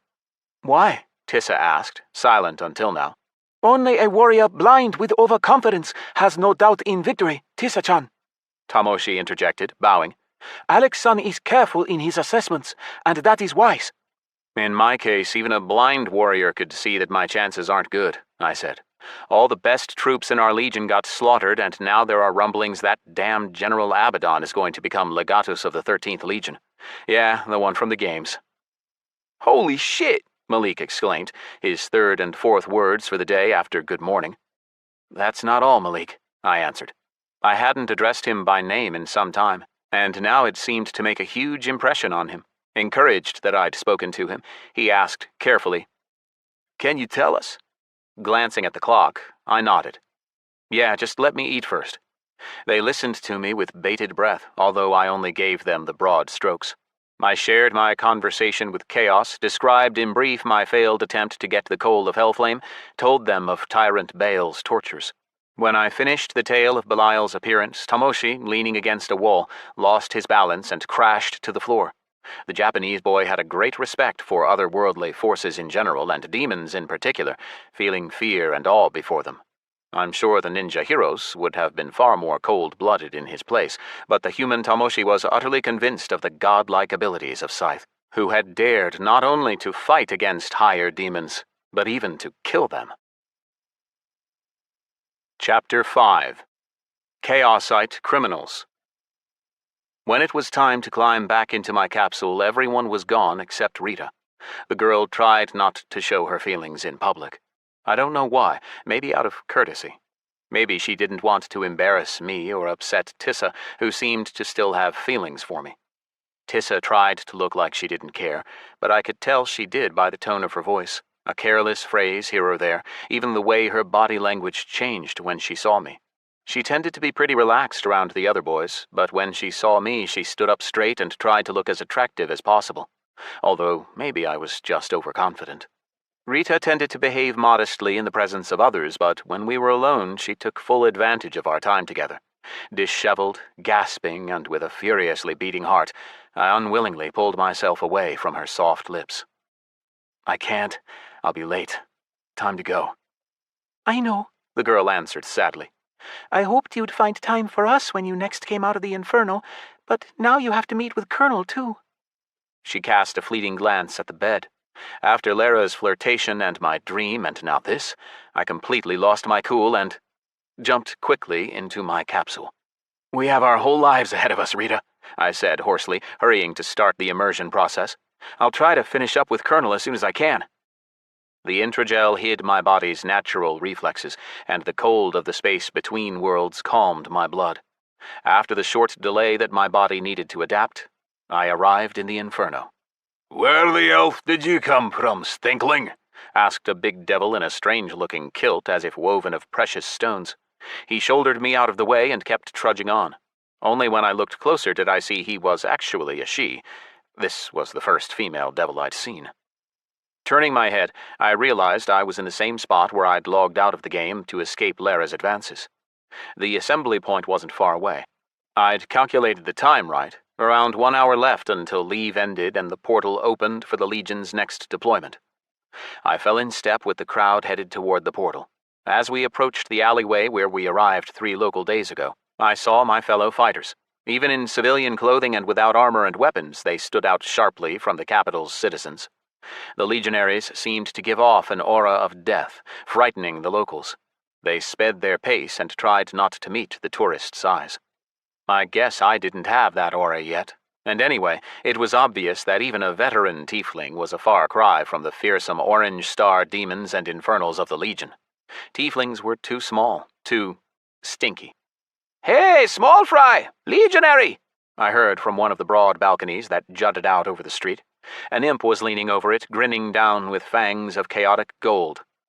"I see you know how to fight. Come inside. We always have someone spoiling for a brawl, and each girl here is more beautiful than the last. You'll be able to exercise something else, too." The Hakkar climbed onto the railing and motioned obscene with his arm. "Thanks, I'm good," I answered, walking on. "Your loss," the imp crowed back. "We have a prize draw of 10 million chow every night, and the winner gets the right to fight in the Colosseum." His high-pitched babble followed me to the end of the quarter. Strange that he latched onto me specifically, a yellow star tiefling. I was almost at the assembly point when I found my path blocked by the huge body of a Rakshasa with 2 orange stars. He roared in my face. Void Safari, Beast Corral, Orange Stars, Red Stars, Mythical Legendary Epic Monsters, Fair Chow Shares. Today's trip goes directly by portal to the heart of the Void, and we take wyverns from there. Just 100,000 gold, don't miss your chance for glory. We guarantee your safety. You won't be leaving without loot, Mr. Tiefling. I took his arm, made him unclench his fingers and release my collar. Not interested. He didn't push it, just shot me a calculating look with respect flashing in his eyes. I walked past him, turned back. "Do your customers even come back from your safari in the void?" Not often, the Rakshasa admitted. I was the first of the platoon to arrive at the assembly point. Next came Abdu and Lara, arm in arm. They'd clearly spent these days together. And then Karakapanka and Rupert. Motif arrived last and was nearly too late. The fearsome demon that had opened the portal had warned us that he still had to open a few others in other parts of the capital, so he wouldn't wait for anyone. Motif returned with the same expression on his face as before, like a living cat that just ate the cream. I'd seen one in the zoo before. After greeting us, the demon colorfully described how he'd spent his time. The Rakshasa and imp listened to him closely and licked their lips. Abdu dropped sarcastic comments and Lara laughed. Just like that, we walked through the portal all together and traveled to our next deployment in the 13th Legion. Right into the middle of a dense crowd. The whole campground, every little nook and passageway between the tents and buildings, all of it was packed with demons. I was pressed from all sides. Lara's tail ended up in my mouth. Karakapanka wheezed on my right. Abdusius groaned in front of me. I couldn't see Rupert or Motif. It seemed we'd been taken right to the battlefield, to that same narrow gorge as before. "What's happening?" Rupert croaked from somewhere below. He was small even for an imp and couldn't even raise his head. "Help, I can't breathe down here!" No recruits, Abdu answered him, helping him climb to his feet. After a quarter of an hour of turmoil and much pushing and shoving, we reached our barracks. The Legion had so many new recruits that they would have made up several cohorts of fresh meat. They were all deployed at the same time as us, so there was something of a traffic jam. Just like me a few days ago, the new recruits were left to figure things out on their own. Nobody gave them orders, both by tradition and because the new leadership of the Legion was only just getting to grips with things itself. So the new recruits wandered the camp chaotically. The particularly sharp among them even started looking for the elusive Prefect Nizrok. The doom tank loomed over the camp, but nobody seemed to see him, taking him to be part of the landscape as I once had. But not all the recruits were greenhorns. It seemed that the army had opened recruitment not only to the youth, but to all who wanted to join. At least a third of the newcomers outmatched my platoon, orange stars gleaming proudly on their horns. "Those are veterans?" I asked. "No!" Rupert cackled, smiling. "You really did grow up in the ass end of nowhere, Decanos." "Explain?" "Basically, Hakkar," Lara said. "these new recruits are the golden oldies. They didn't answer the Legion's call in their youth, but now that they're older, they've realized how important it is to have served the glory of the Dominion and answered the call." Or they've just gotten too big for their hooves, Karakapanka added. They saved up chow. They know the average level of a legionary is 2 orange stars, not counting the leaders, and they think they're ready. Yep, Motif agreed. it's one thing to risk your life and serve the Dominion with white stars, like us. That's honest and honorable, but these types, they only go to serve after they've earned enough easy chow. As I listened to them and absorbed all this new information, it occurred to me that the Inferno was the strangest of all Disgardium's worlds. I still had much to learn about it, but all in good time. Right now, the main thing was to house my troops, report to the new centurion if one had been appointed, and if not, then to Tribune Urfi or the new legatus. Failing that, I could go to Prefect Nizrok and talk to his helper Vole, the Jigoku Kenku. I was sure they'd tell me to take command of some new troops. Wowza! Came a voice from behind us, followed by a whistle. I turned and saw two demons strolling lazily along. Hey you, little guy, come here! One of them with 10 yellow stars, a mighty jaw and horns that were just starting to branch, beckoned with a hand, while the other, with 8 yellow stars, in his own chaos metal cuirass with a 2-handed sword over his shoulder, stared at Lera's behind. At the sight of that, Abdusius gritted his teeth and moved toward them, raising his fists as he walked. Who are you? How dare you disrespect senior legionaries? What do you want? Our demon didn't bother waiting for answers before swinging a fist at the one staring at Lera. Boom! The demon in the cuirass dodged easily and punched back so hard that Abdu was thrown back into us, much to the delight of the disrespectful recruits. We helped him to his feet. Until now, I hadn't decided whether to ignore these arrogant recruits or give them a lesson, but now I walked toward the cocky demon. My fighters followed. Abdusius also tagged along, spitting out blood and teeth, having lost a little confidence but taken no damage. Where are you from, rookies? The one with the cuirass asked. I mean, senior legionaries? He looked me up and down, muttered. Hakkar? Familiar name, ain't it, Zuvik? Not a rare one, though. Anyway, that one had 6 stars, and this loser is clearly a weakling. The real Hakkar is as tall as 3 demons, and has a pike of Chaos's fury that reaches to the sky. And a member that could cover the whole Dominion, Lera chuckled. Right, the demon called Zuvik chuckled. Both the newcomers lost interest in me. So where are you rookies from? The tiefling and imp don't have to answer, we don't care. The demon in the cuirass added. They're obviously from a latrine pit somewhere. I took a step forward, clenching my fists, but my allies held me back. Let me deal with it, Decanos, Motif whispered to me. His eyes gleamed with menace. He moved forward and answered the newcomers. We're from the Ruby City, honored recruits. How about you? Wow, the branching horned insolent one said, ignoring Motif and speaking to his comrade. You hear that, Shanka? Rich rubes. Sweet boys, Shanka said as if delivering a verdict. And the girl is nice. I'd take her for a ride. What's your name, Lera? Come spend the night with us, lovely Lera. You won't regret it. Is everyone from Narakasa such a moron? The succubus hissed. Hey, check it out, Zuvik. The chick guessed where we're from, Shanka said, smiling in satisfaction. We Narakasians are the best demons in the Dominion, every succubus knows it. Yeah, Narakasa is the coolest, Motif said, staring at them in rapture. Are you guys new recruits too? Fresh meat? No way, Zuvik sniffed lazily. The fresh meat cohort is for rookies like you. We're experienced fighters. I've had 2 wild hunts in the void. I'm a tough cookie. Shanka used to be a gladiator. We're going to find some superiors and demand to be sent to the great game at once. Yeah, we don't plan on wasting our time here with you, Shanka confirmed. Far stronger fighters than you have served with us, Karakapanka said with a frown.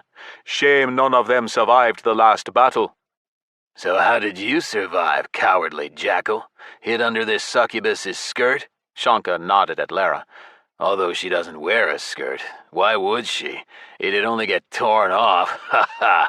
Let me tell you something, Forearms. We're not scared of anything because... Shanka!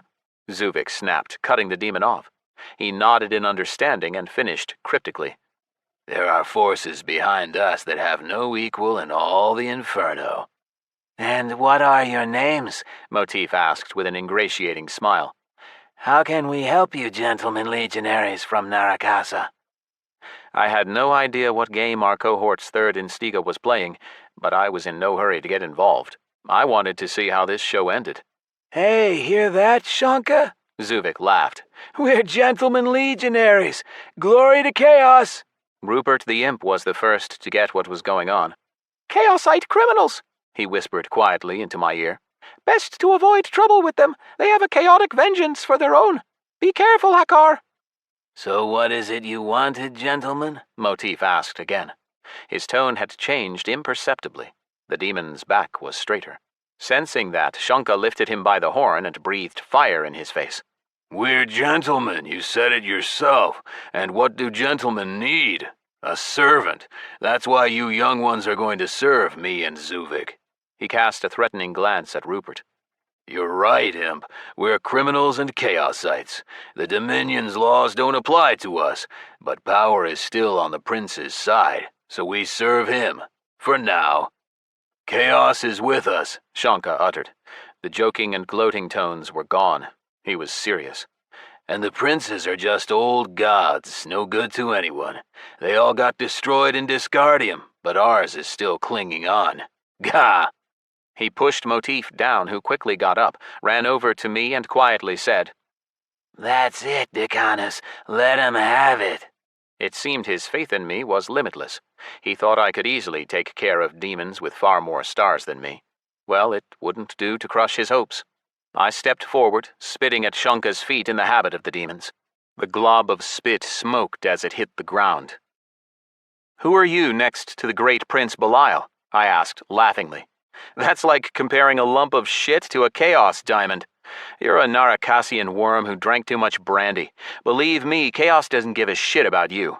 Belial doesn't give a shit. I, Decanus of the 13th Cohort Hakkar, and my fine warriors don't give a shit. Keeping all the shit for yourself, huh, Stinkling? Shunka spat. He puffed smoke out of his nostrils and began to swish his tail side to side, blowing up a cloud of dust. Roaring, he leapt at me. I didn't bother going into clarity, just raised my own fist to meet his, but the frame of a huge demon rose up between us as if out of nowhere. My arm froze in the thickening air. Easy, soldier, the giant said in almost friendly tones. Moving me aside, he opened his mouth and bit Shunka in half. He swallowed down the first half, then the other. Despot had handled mortals roughly the same way. Then he glanced at shriveling Zuvik and cocked his head, sizing him up. Zuvik stood shaking, not daring to move. What, Chaosite? The giant rumbled. Do you too think that the great prince merits mockery, and the law of the Dominion does not apply to you? Without waiting for an answer, he gobbled down Zuvik as well. He emitted a fiery belch that scorched the soil for 10 yards in front of him and clapped Motif on the back with a giant hand. Great work, soldier, bringing a Chaosite out into the open. He shook his head. Do you have the extra talent in the flattery tree? That's right, Motif said, faltering and wringing his tail, not knowing how to address the giant. His profile was blank. I can make anyone, almost anyone, be honest.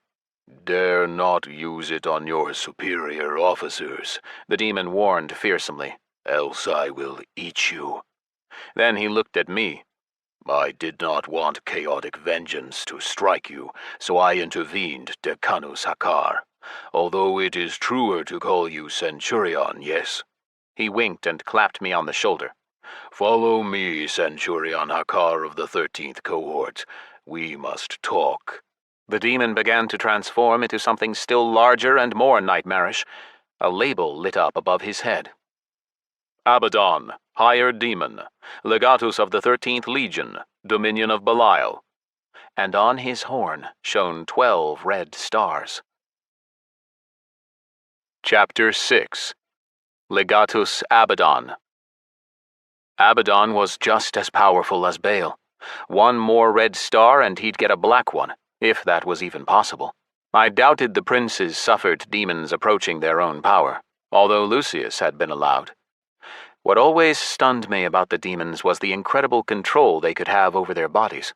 Shapeshifters and changelings transformed from one stable form into another. My transformation into a tiefling was a powerful illusion created by imitation. Behemoth and Tiamat transformed their avatars, not their real bodies, if they even had those. Demons, on the other hand, could turn themselves into whatever they wanted once they got powerful enough. It was enough to remember how both Abaddon, the boss in the games, and Tyrant Baal had transformed before I killed them. Now Legatus Abaddon had reduced his size to normal for an average demon, looming over me by only a couple of heads. Maybe this form cost him less energy, meaning chow, to sustain. "Follow me, Centurion Hakkar," he repeated his command. "You did not mishear me." Only then did my platoon begin to gasp and shout in excited glee. Abdu picked up Lara and tossed her into the air. Karakapanka stood on his 4 hands and began to dance. Rupert started squeaking something harebrained, but a fearsome glance from the Legatus was enough to shut him up. Brightest of all beamed our skinny demon Motif, the one who had turned out to be a master of flattery.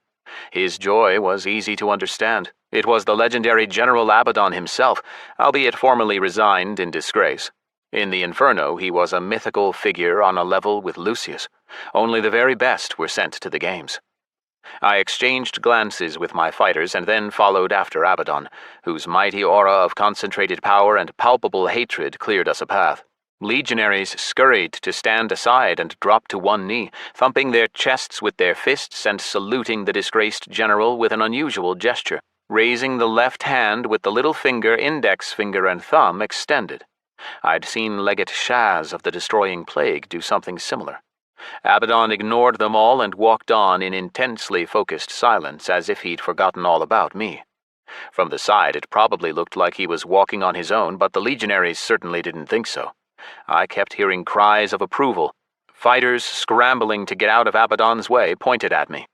"Who's that with the new Legatus? Hakkar? Belial's member, is he getting promoted?" "Hey-ho, Hakkar!" An imp with 6 yellow stars danced and squawked. "Hey-ho, eternal coal and never-ending chow!" "Go on, Hakkar! We're rooting for you!" the people shouted. "Fire beneath your enemy's feet, Decanus!" "Kick it up a notch," a veteran devil bleated, walking up and clapping my shoulder. "Make Hakkar prefect of the Legion instead of Sargatanas, and may many stars adorn his horn." After their 3 days of rest in the capital, those that had fought against Azmodan's legion hadn't forgot to whom they owed their reward, their vacation, and maybe even their lives. Scyth basked in the glow of adoration directed at his little tiefling form. Abaddon stopped sharply, then walked on. At that moment, all the legionaries were swept to the sides, disappearing from my view. It turned dead quiet. I heard the Legatus laughing quietly. Was this the same Abaddon I fought against in the games? Maybe the one in the Cursed Chasm was just a scripted mob, but this one came into existence only when I arrived in the Inferno? But, well, he had to have memories of the battle when Abaddon had been defeated. After all, even Baal had said that the demon had lost the games to Scyth. News of events in the Cursed Chasm had clearly reached the Inferno, and considering the pitfall was an isolated zone, only Abaddon himself and the other demons in the games could have brought the news home. And that meant he might well recognize my fighting style, connect the dots and expose me even if he couldn't sense the particle of order within me. I spent the rest of the walk wondering what motivated the Legatus. Why had he come for me personally? Why waste his time? Abaddon could have summoned me to him, instead of putting on this strange show for his subjects. When had a general ever appeared in person to escort away a new recruit? I could attribute his favor to Hakkar's accomplishments, but that would be recklessly naive. Something else was going on here, and it had a simple explanation. Abaddon either somehow recognized me as Scyth, or like Rofakal and Baal, he sensed the enemy. He wasn't attacking right away. He'd lost before, after all, so he was being careful to avoid disgracing himself in the eyes of his subjects. Or he'd decided to deal with the enemy of the Inferno out of public view. Whatever he said, Hakkar was popular, and the public might not understand. That must be it. That, or I was just submitting to my paranoia. In any case, I had to be careful. My suspicions strengthened when I realized Abaddon hadn't led me to the headquarters. The tallest building, a black tower bound with chaos metal, with streams of lava flowing down notches in the walls, was behind us, and Belial's disgraced general was still walking down the deserted streets. I kept looking from side to side and couldn't figure out where we were headed. Finally, I spoke. "May I ask a question, Legatus Abaddon?" "You may, Centurion." "Where are we going?" "To my tent," the Legatus answered shortly, not slowing his pace. I walked on beside him in silence for a while, hoping that the conversation would continue. When it didn't, I asked, Why your tent and not the headquarters? Stopping sharply, Abaddon turned and cast a measuring glance at me. I'm starting to doubt in my decision to appoint you Centurion, Hakkar. I will give you the chance to answer your question yourself. There was clearly a trap in the legatus's words, but I didn't know where it was exactly, so I gave the only reasonable explanation I could see. The Legion was decapitated in our last battle. Not only did a lot of fresh meat come in after, but almost all the officers were replaced too. In the demonic language, the word officer didn't exist and was replaced by another, translated literally as superior ruler over underlings. It must be a mess in the headquarters right now. Your reasoning is flawed, but your conclusions are correct. The legatus laughed. The disincarnated legatus Philotanos's services to the Dominion were great, but he had poor taste. The headquarters is being redecorated.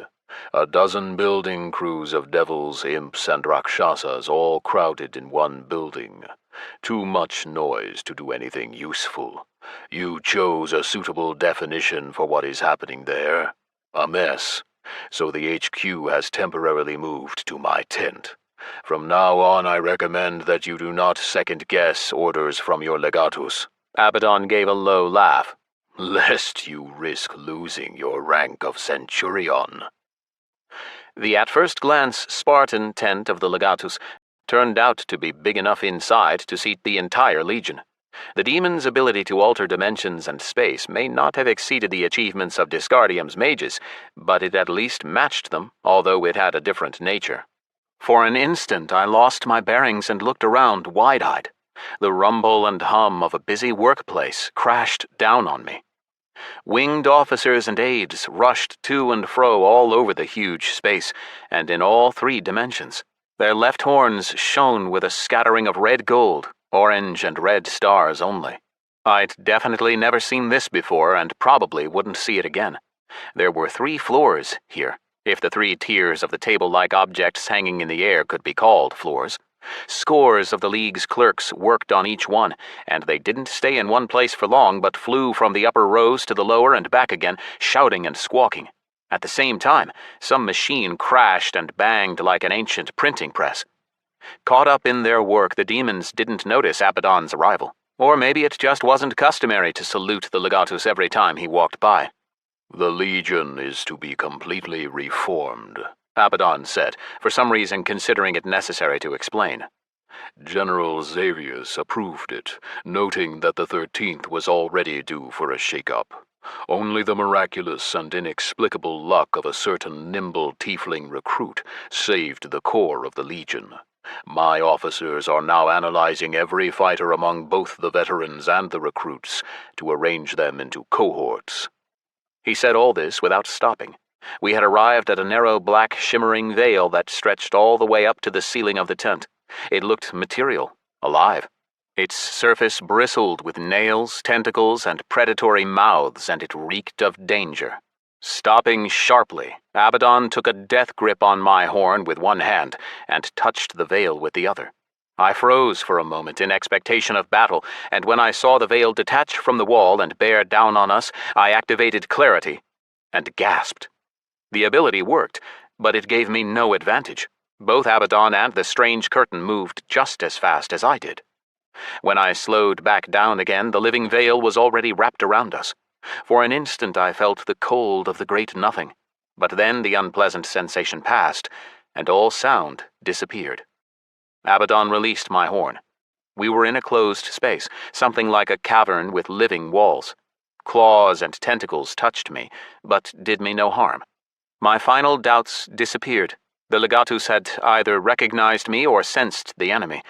I would have to fight, survive, then make my way through the void, leveling up Hakkar as I went, and return to the Ruby City in my last attempt to get the coal of... The legatus's rumble interrupted my panicking thoughts. I'll be honest with you, Hakkar, he said, sighing and somehow seeming to relax. There are many of Xavius's henchmen among the new leaders of the Legion. The General is displeased with my assignment here. He feels the earth moving beneath his feet. He thirsts to see me fail, And I must admit he has every chance. Even I cannot achieve success with the Dominion's worst and least bloodied legion. But you still believe it's possible? Abaddon held his burning eyes on me. His gaze pierced me straight through, and I felt like he could read my thoughts. Faith is a weakness of mortals, the demon rumbled. I weigh the odds. My chances are not good, but I do have chances. To throw up one's hands is a weakness unworthy of a higher demon. Glory to the Dominion, I said, on the basis that it never seemed to hurt to say it when I didn't know what else to say. Chuckling, the legatus continued. I decided not to make equal cohorts, as is usual in the Inferno, but to specialize them instead. But more about that later. The important thing is that if the 13th Legion is successful and earns the rank of Best Legion, changing its number to First, I will gain the right to challenge Xavius. Only the legatus of the Best Legion can duel the general for his position, for the glory of the Dominion, of course.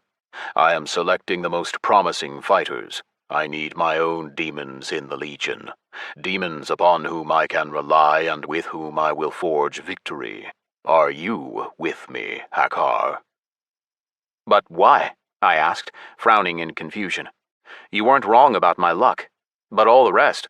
I've only been through one serious battle, and with my stars. I tried not to look Abaddon right in the eye, just tracked him with my peripheral vision, trying to read the legatus's intentions on his face, but his expression didn't change. Stars are not a problem. The Inferno is full of brave, courageous, strong fighters. The clever, cunning, agile, and treacherous. They go to the Cursed Inquisition, the office of the Great Prince, the corporations, and other civilian nonsense. Such demons do not serve the legions. Knowing where you came from, Tiefling, I understand why you chose to serve the Dominion's glory. You thirst for a worthy reward for your rare talents, and you will get it if you answer my question correctly. The legatus's rumble took on a threatening tone. Are you with me, Hakkar? With an inner sigh of relief, I nodded and roared, "Yes, sir, General, sir." I will suffer no flattery. Abaddon growled. There is only one general in the Dominion, and his name is Xavius. Forgive me, Legatus Abaddon. But I like the way you think. There is only one true, he accented the word, general of this Dominion. Me! The fearsome roar that echoed off the living walls of the cavern finally convinced me that this was the very same Abaddon I had fought in the Cursed Chasm, and although for now he gave no signs that he recognized me or seen the enemy within me, it was only a matter of time. Such a strong demon couldn't fail to recognize the particle of order I carried. But why this pretend private conversation? Why all the revelations? "How can I serve you, Legatus Abaddon?" I asked. We talked standing up because there was nowhere to sit down. The flesh beneath our feet moved and bristled. But now Belial's disgraced general pointed to the shimmering veil beneath my feet and its surface smoothed out, the mouths, tentacles, and claws disappearing. Abaddon sat down, placing his hands on his knees and waiting for me to sit down opposite, then spoke, now more calmly. His speech was monotonous and soothing. My decision to appoint you to the post of Centurion, coveted by all my officers, was not accidental. However, I cannot give you a cohort to command. Even the Centurion of the Fresh Meat cohort must have at least 3 orange stars and 30 years of service under his belt. Although the first is fixable, the second, as I'm sure you understand, is beyond our power. But... Yes, there have been exceptions, and you might have become one, Hakkar, but I have found a better use for you instead. In the last battle under the leadership of the honorably disincarnated Legatus Philotanus, we lost all our Instigas. Abaddon paused to study my reaction. Become an Instiga? Fight proto-demons that drop chow with a 100% conversion rate? Sign me up. You can count on me, Legatus. Laudable zeal. Then hear my command, Centurion Hakkar. You are appointed first Instiga of the Legion. The importance of the Instiga cannot be overstated. Even the Legion's prefects and tribunes appointed by Xavius know that. Getting that buff before the battle almost always decides its outcome in favor of the Legion whose Instiga won. A Legion's first Instiga must be at least a Centurion, so you are a Centurion without a cohort, Hakkar. Your first task is to select the second and third Instigas from among the volunteers. Consider it done, Legatus. Permission to carry out your orders? That is not all. You will not just be an Instiga. You will lead the 13th Legion's flying squad. The squad's task in battle will be to take the opponent's wager. This is usually the job of a combined detachment of the best fighters and riders from the first cohort, which will remain unchanged, as it is standard for any legion in the Inferno. However, as I said, I have decided to change the structure of the legion. The demon emitted a growl like a sad sigh. My defeat in the games taught me something, Hakkar. Oh yeah? What exactly? I asked with sincere curiosity. After my shameful defeat at the hands of a mortal, I thought about how the great game evolved, how its strategy and tactics, structure and combat maneuvers changed over the centuries, how more and more we demons came to forget that brute force, stars, and the deadliness of full frontal assaults can fail before cunning, agility, and smarts. Over the thousands of years since the demonic pact, the mortals have learned how to specialize. Their fighters are disciplined and act within the confines of the roles they are given. The war leaders of the mortals take advantage of their soldiers' strengths and minimize their weaknesses. We must learn to do the same. Something as if pulled at my tongue, and I asked, "Did you run into an opponent like that in the games?" Abaddon looked at me strangely. Lava splashed and smoldered in the demon's eyes. I guess I brought up a touchy subject. I looked away and noticed that where the legatus sat on the living veil, his body seemed to be melded into it. So my suspicion was right. The veil was part of him. We were essentially inside the higher demon. Everything in this place was so twisted, so upside down. Ignoring my question, Abaddon continued. Asmodan's 6th Legion has suffered no defeats for 9 battles in a row, and each time they have destroyed the enemy instead of capturing the wager. Were it not for the condition to capture the flag, our 13th Legion would have been ground into chaos powder. But now we have a tiefling, agile and fast, a tiefling whose treacherous strikes kill demons far stronger than himself. It would be criminal not to press such an advantage. From now on, the capture of the enemy wager is our highest priority task. Much depends on you and your flying squad, Hakkar. How will the flying squad achieve its goal in battle? Who will be part of it? You will have full freedom of action. Gather your soldiers from those you trust, Centurion.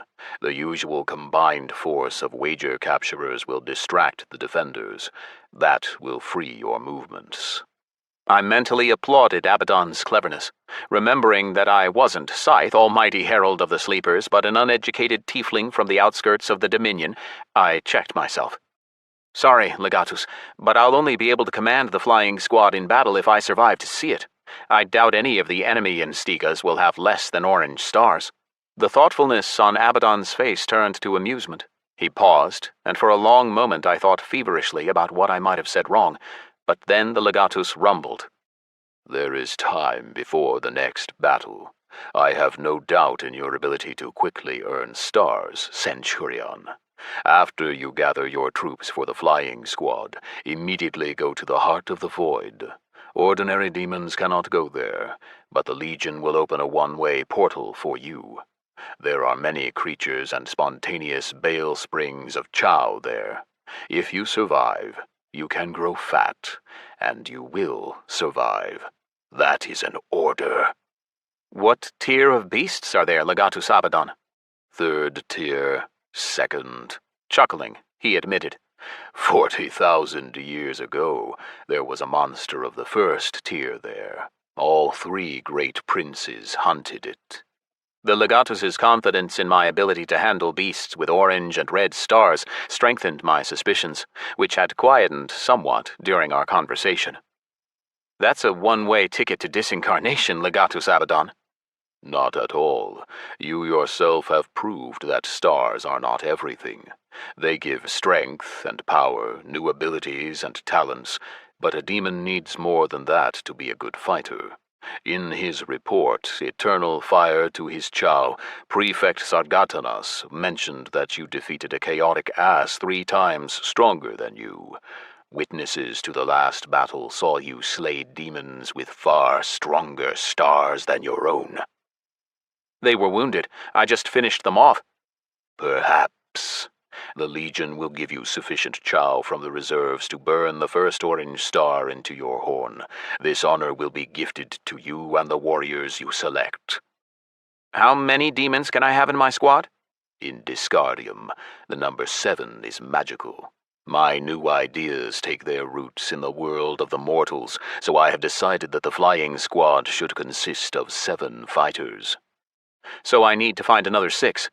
You can count. That's encouraging, Abaddon answered entirely seriously. Something in his tone set my teeth on edge. Pick up your chow from Tribune Urfi. That is all, apart from one small problem that we have yet to discuss. Herald Scyth. With his last words, the cave suddenly contracted, the living veil drawing in rapidly and pressing me against the legatus. I couldn't so much as lift a finger, and my face was almost pressed up against the demon's nightmarish maw. His huge mouth opened, enveloping me with a cloud of smoke and soot. Demons always remember their killers. Your astral imprint, unique among all mortal souls and creatures of chaos, cut deep into my being, Scyth. You are in another's body, and the particle of the enemy is almost hidden beneath your chow, but it is you. Realizing that it was pointless to lie, I answered directly. Yes, you're right, but I'm not your enemy, Legatus Abaddon, and I came to the Inferno with one single goal, to get a Coal of Hellflame. I have nothing to do with you or your problems, but to do what I have to do. I need to get into the chambers of the Great Prince, Abaddon interrupted, laughing. And to do that, you must rise through the ranks in service to the Dominion, no? Right, and that means I'll do everything I can to make the 13th Legion the first. Glory to the Dominion.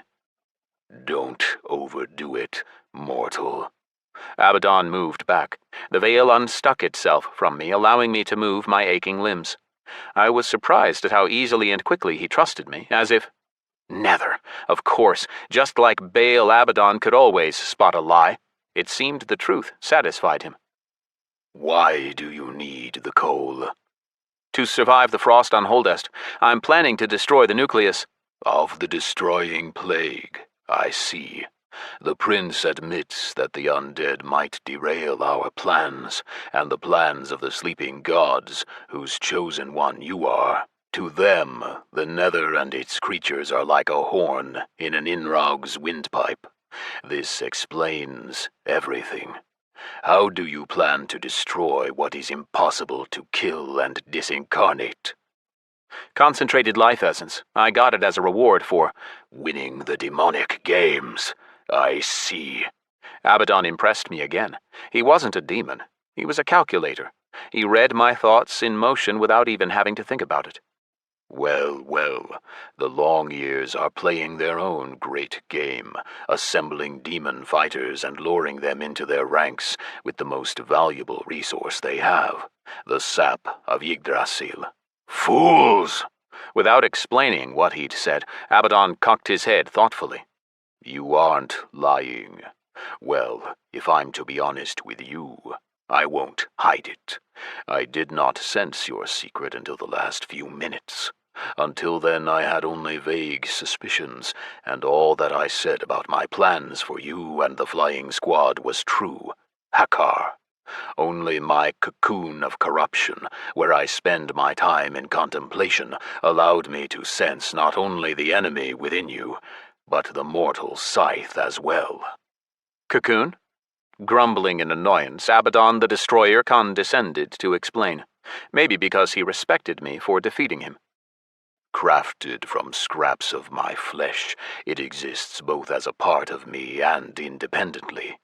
When it unfolds, the cocoon creates an isolated dimension, my own pocket space-time continuum that nobody else can access.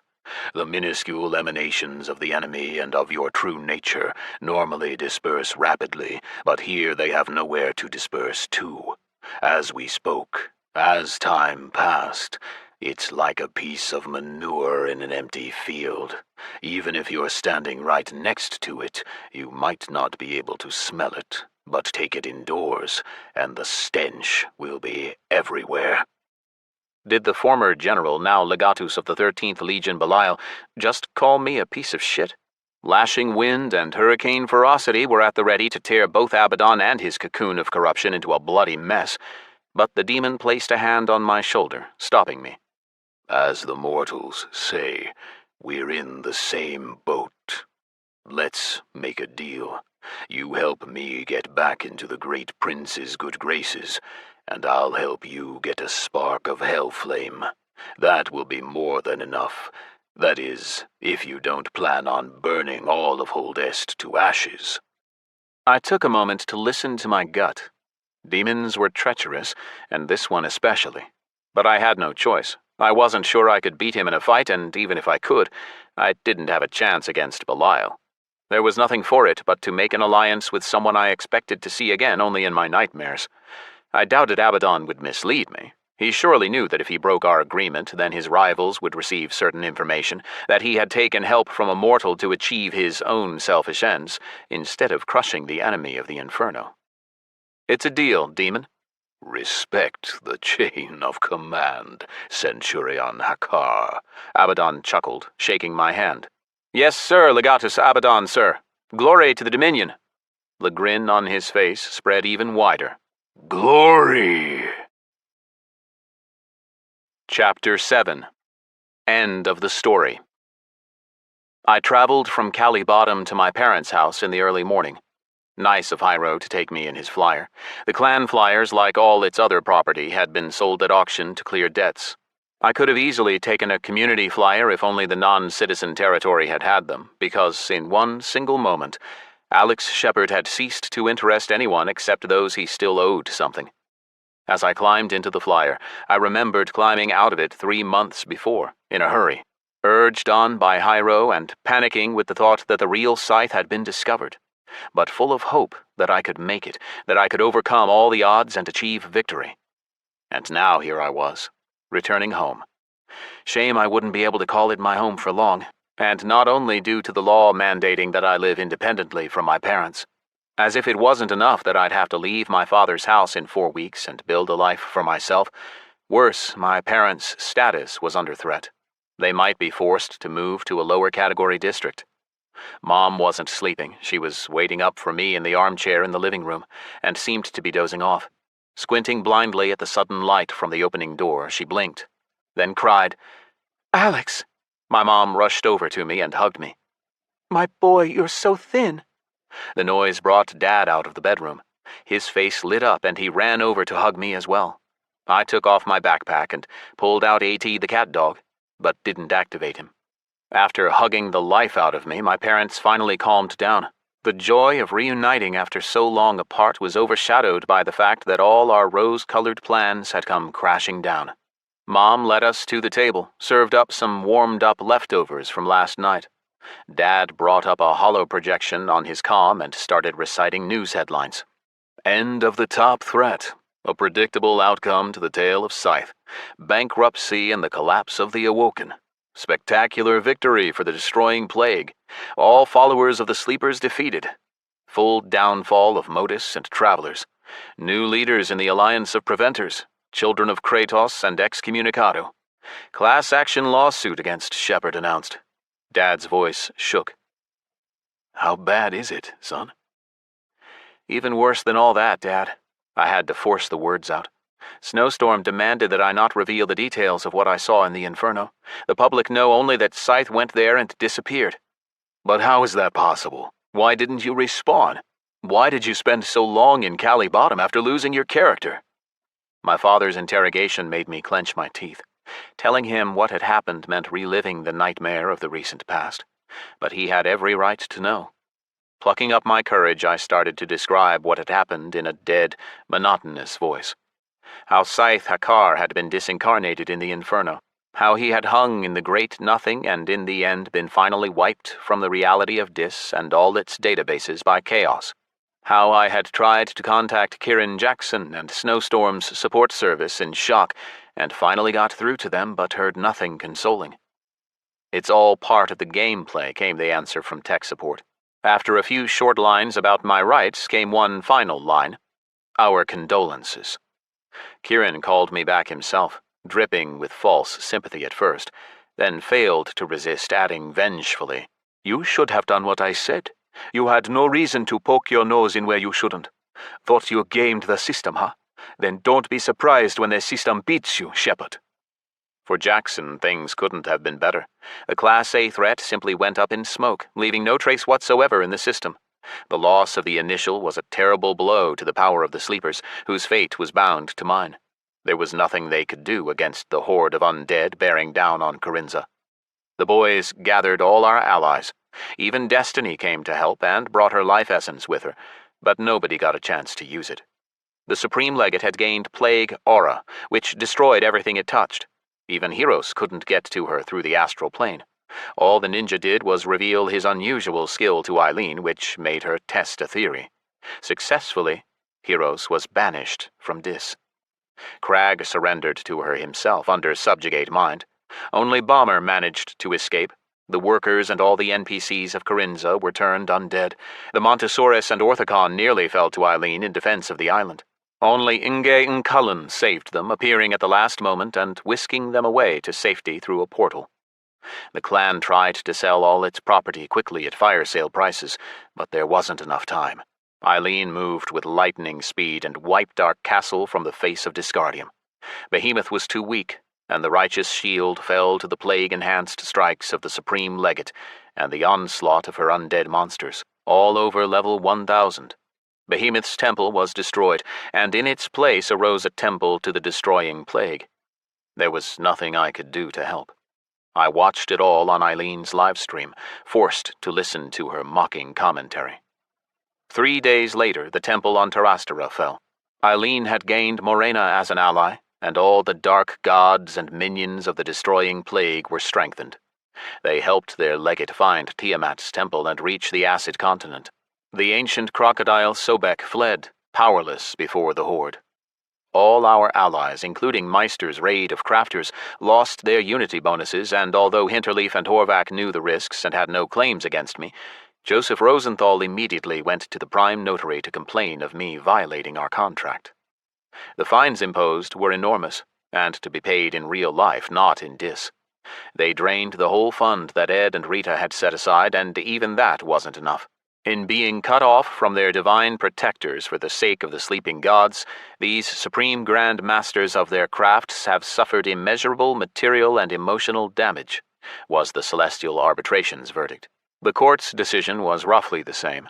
Alex Shepard was found guilty and obliged to repay the damages. The leader's responsibility extended to the entire clan, so Snowstorm froze the contents of the personal inventories of all of the Awoken. Everyone's pockets were turned out. Even the workers and Patrick didn't escape it. Citadel, our clan base in Cali Bottom, also went under the hammer. Then I called Ian Mitchell and told him all about it, hoping he could break the story of everything that had happened to me and give me at least some money for it. After talking to Chief Editor Clark Katz, Ian told me that not only would Disgardium Daily not be paying me for an interview, it wouldn't even interview me at all. He gave me some advice before hanging up. Forget it, Alex. Forget all about publicizing what you've told me. That would be very dangerous. After passing through 7 circles of hell, hopeless, I took my citizenship tests. I didn't care if I failed the tests. It felt like my life was over anyway. But things went even worse than I expected. Chloe Cliffhanger, Snowstorm's director of communications, stood out like a sore thumb among the committee members. I started to realize that I was being buried alive and there was no point even trying. Better to turn round and leave. But I clenched my teeth and decided to fight to the end instead. But as soon as I sat down opposite her, Chloe exchanged glances with the others, grimaced, and shook her head in disappointment. No need to test this young man. It's clear where he belongs. From the moment I lost Scyth, I'd been trying to remember the exact mistake I made that led me down the wrong path. Was it when I went to the Inferno, ignorantly thinking I could handle anything after the Nether, could just grab a coal of Hellflame and come back? Or when I tested the defenses around the coal and hit the Palladium shield, allowing the cursed Inquisition to track me down and kill me? I went through all the options I could have tried. Breaking through with brute force, getting to the artifact from inside by buying tickets for a tour of Belial's residence, or just leveling up, gathering chow and forging a career in the 13th to win an audience with the prince. I might have not gone to the Inferno at all, but instead just asked Tiamat to change the climate around the temple on Terrastera, like she had in the Lakharian Desert. We could have leveled up and waited for Crawler to make a frost resistance potion. If anyone ever writes a book about my adventures, it ends here, I said, finishing my story and falling silent. My parents said nothing either. They said nothing, but their faces spoke 1,000 words as they stared into the abyss of financial ruin once again. Dad stroked my head, not knowing what to say. Mom pulled me in close, laid my head on her lap. I started to fall asleep. And woke up to a cacophony of noise. I looked around for a while, stunned, trying to figure out where I was. I was surrounded by the monstrous faces of demons. I never thought I'd be happy to see them. Turning, I stared at the roiling and flickering veil of Abaddon's cocoon of corruption. What was that? Your story and its end, had I not intervened. Chaos's voice rustled through my head. Chapter 8. Flying Squad. I started awake from the nightmarish vision, headed toward the exit of Abaddon's tent. The inside buzzed with activity, but I walked along numb, seeing and hearing nothing. The memories of what I'd just seen were so fresh. Something inside me was sure that I had seen the fate that awaited me if Chaos hadn't gotten involved. Unless that really did happen with another Alex Shepard in another... No, in an infinite number of other dimensions. The flying squad was meant to act in secret, otherwise the entire idea would fail. The enemy wouldn't give up their flag without a fight if they knew who was going after their wager. According to Abaddon's plan, for the first 2 or 3 battles, the flying squad's behavior would be a surprise to the foe, and only later, once the Inferno's mass media had analyzed the 13th Legion's strategy and found the pattern in the actions of Hakkar's small group, the enemy would begin to take it seriously. That meant that, unlike the Instigas, I was to choose my fighters for the flying squad in secret. And that made it harder. Lara the succubus, Abdusius and Motif the demons, Rupert the imp, Karapanka the Rakshasa, and Hakkar the tiefling. That made 6. I had no doubt that my platoon would follow me, whatever risks we were taking. An orange star from the Legion's coffers hung in the balance. But how could I find a 7th without it getting out what the group was for? I thought about that as I left Abaddon's tent. The legatus stayed inside his cocoon of corruption after he let me out. I wandered the camp aimlessly a little, then headed toward Tribune Urfi for the promised boost. I thought having some spare chow might help things go over more smoothly with my demon friends. I smiled as I imagined their shouts of happiness and Lara's shrieks, but all the same I changed my mind. Better to win them over without dangling treats in front of their noses. Vague rumors that the 13th cohort had a new centurion quickly began to spread.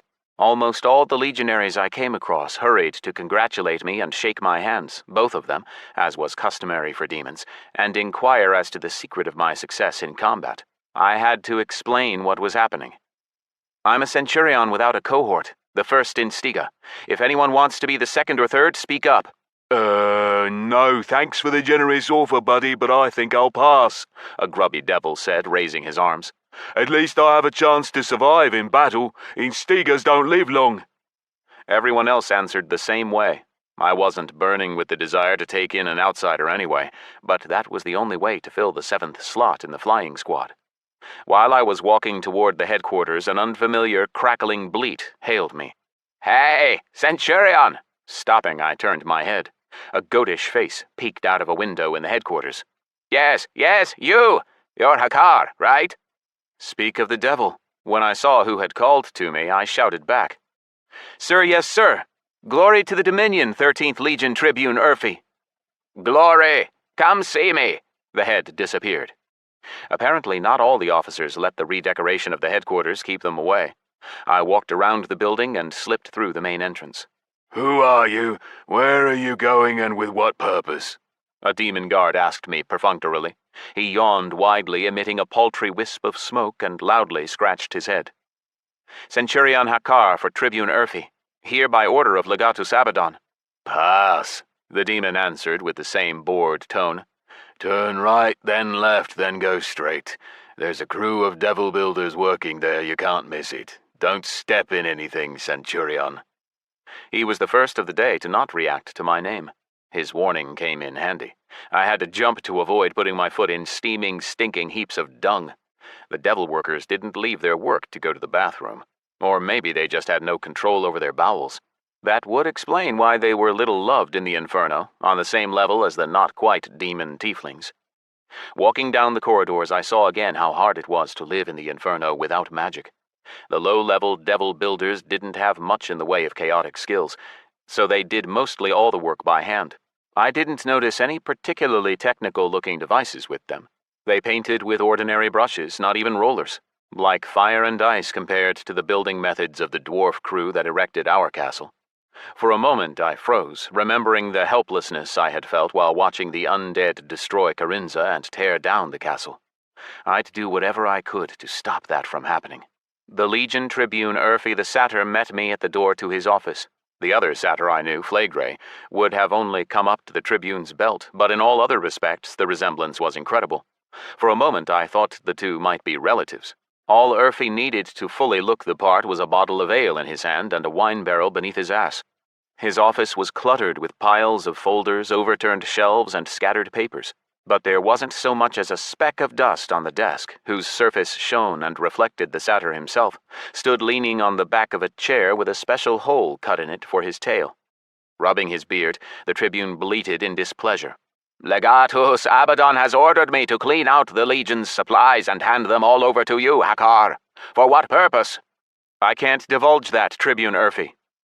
"Then here's what you're getting instead of chow," the satyr chuckled, raising his two clawed middle fingers.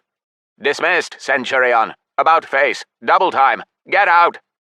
"I cannot obey, Tribune Urfi. Your order contradicts the order of our superior Legatus Abaddon, who entrusted me with obtaining enough chow from you to burn an orange star on my horn and the horns of my fighters." I stopped to catch my breath, then made some calculations and added, 170 million for me and an average of 168 for the other 6. After a moment's pause, I added, just in case, that this was all for the glory of the Dominion. For a few minutes, the Tribune was taken aback and disappeared into the astral plane, and when he came back, he harumphed and grumbled. 6! That's more than 1 billion! The Legatus could have spared some from his own supplies. Chow doesn't grow on trees, you know. You're not getting a single particle until you tell me what it's for, Centurion.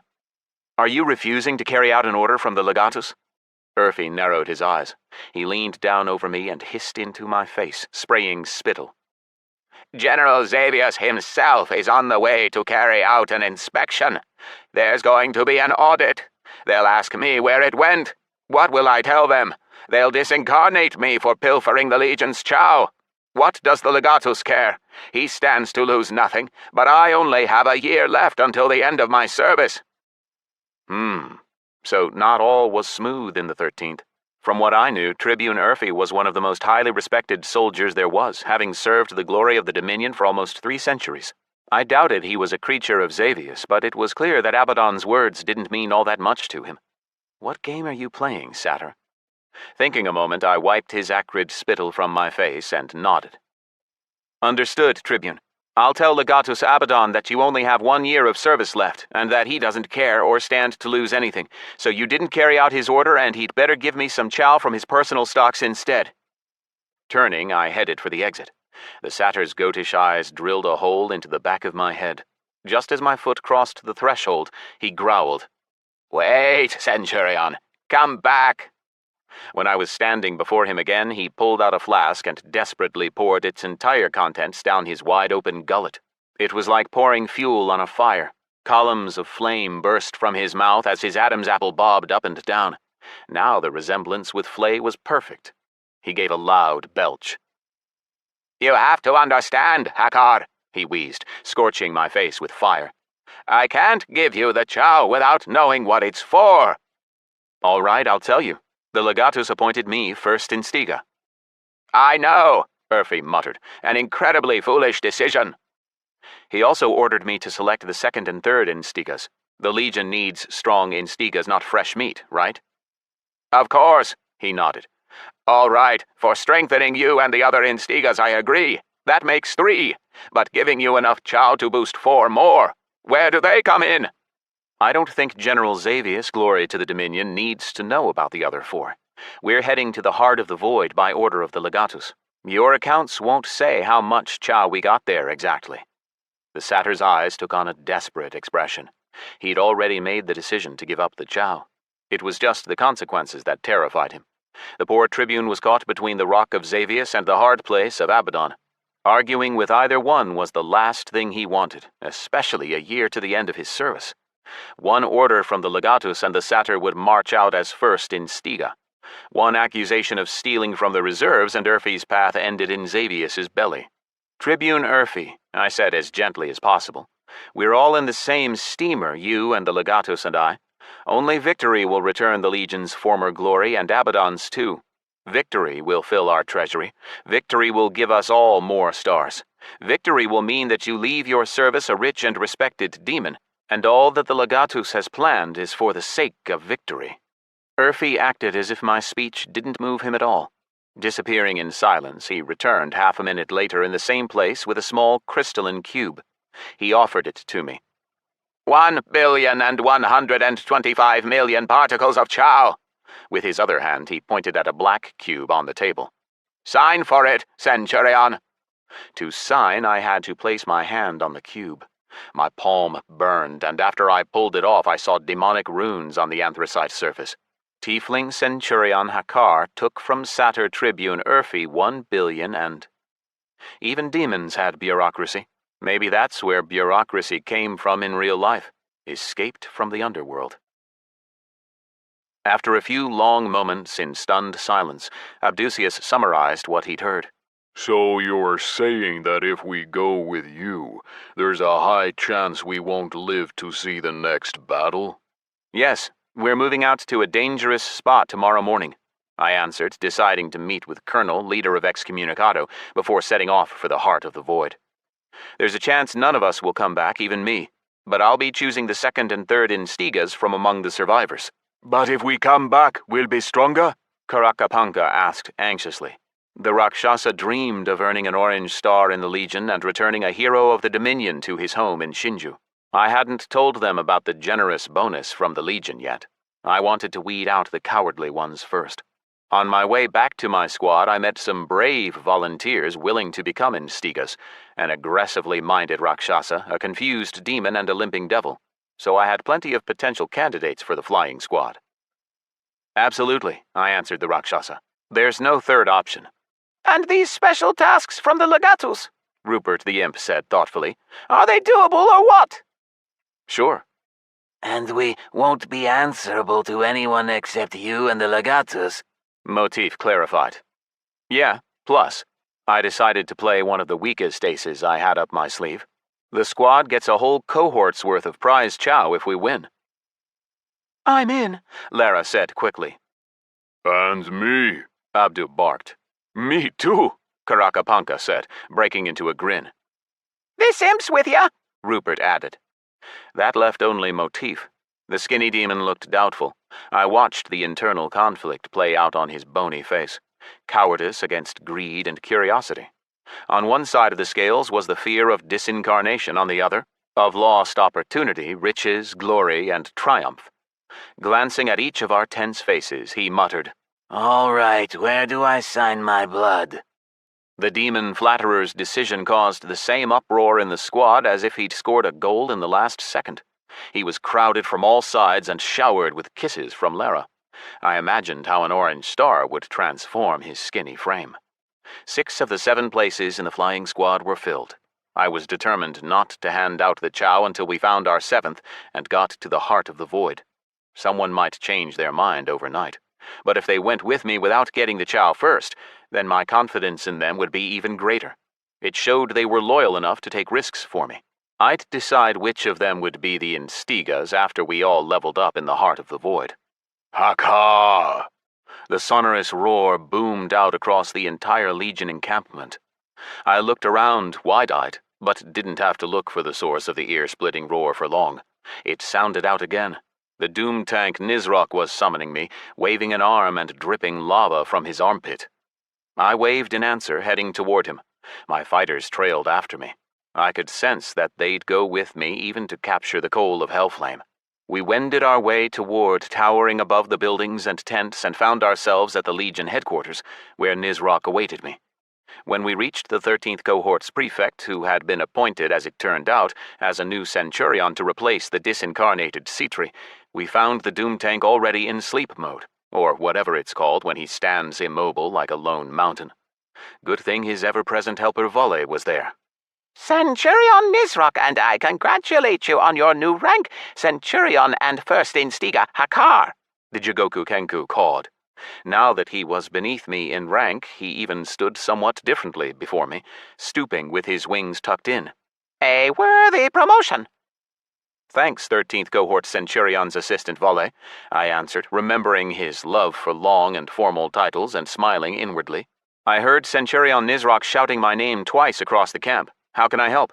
You'll help by beating chaotic frenzy out of the enemy Instigas, the Corvid demon answered seriously. For now, the Centurion and I want to help you. They say you're looking for Instigas. Only one. Got anyone in mind? They're all standing over there, Volley said, jabbing his beak to the right. But half an hour ago, there was only one volunteer there. The rest came when they heard of the chow Urfi handed out for the Instigas. What? Abdu and Karakapanka exclaimed in unison. Rupert tapped me on the shoulder. Commander, the Instigas are getting chow, and you didn't say anything. Later, I barked and spoke to Volley as I looked across the seething crowd of at least 300 demons. Who was the first volunteer? I'm afraid you won't like him. He's insane. Jolly, Nizrak rumbled, who could apparently hear us after all and had decided to give us his 2 phoenixes. I like. Give me this madman of yours, then, I shrugged. Nobody sane wants the job anyway. Volley whistled some call, squawked something in birdish, waved a feathery wing. Hey, Riddick, come here! The figure of an odd-looking demon separated from the crowd. The infamous Riddick moved as if made of hinges. He smiled widely, his eyes smoldering, and apart from the usual 2 horns on his head, he had a third in the middle. It burned with a single orange star. Hey, hey, hey, birdie, he shouted. Who's this fella? Ha ha! It's the first Instiga of the Legion himself, Hakkar! He took a mocking bow and suddenly disappeared. A fiery column flickered in the demon's place. Then he reappeared on one side and whispered softly in my ear. Well, Centurion, ready to have some fun? I will be your Instiga. Shuddering, I stepped away and looked into his laughing eyes, flashing with death and insanity. It was him, no doubt about it. Jester Riddick, the boss from level 400 of the Pitfall, and the 7th fighter of the Flying Squad. Observe the formalities, Legionary Riddick, Volley squawked in displeasure. Standing to attention, Riddick placed both hands on his head, widened his eyes, and shouted into my face. Legionary Riddick reporting for duty, Centurion Hakkar. Requesting permission to become Instiga of the 13th Legion, Centurion Hakkar. I know all kinds of tricks, Centurion Hakkar.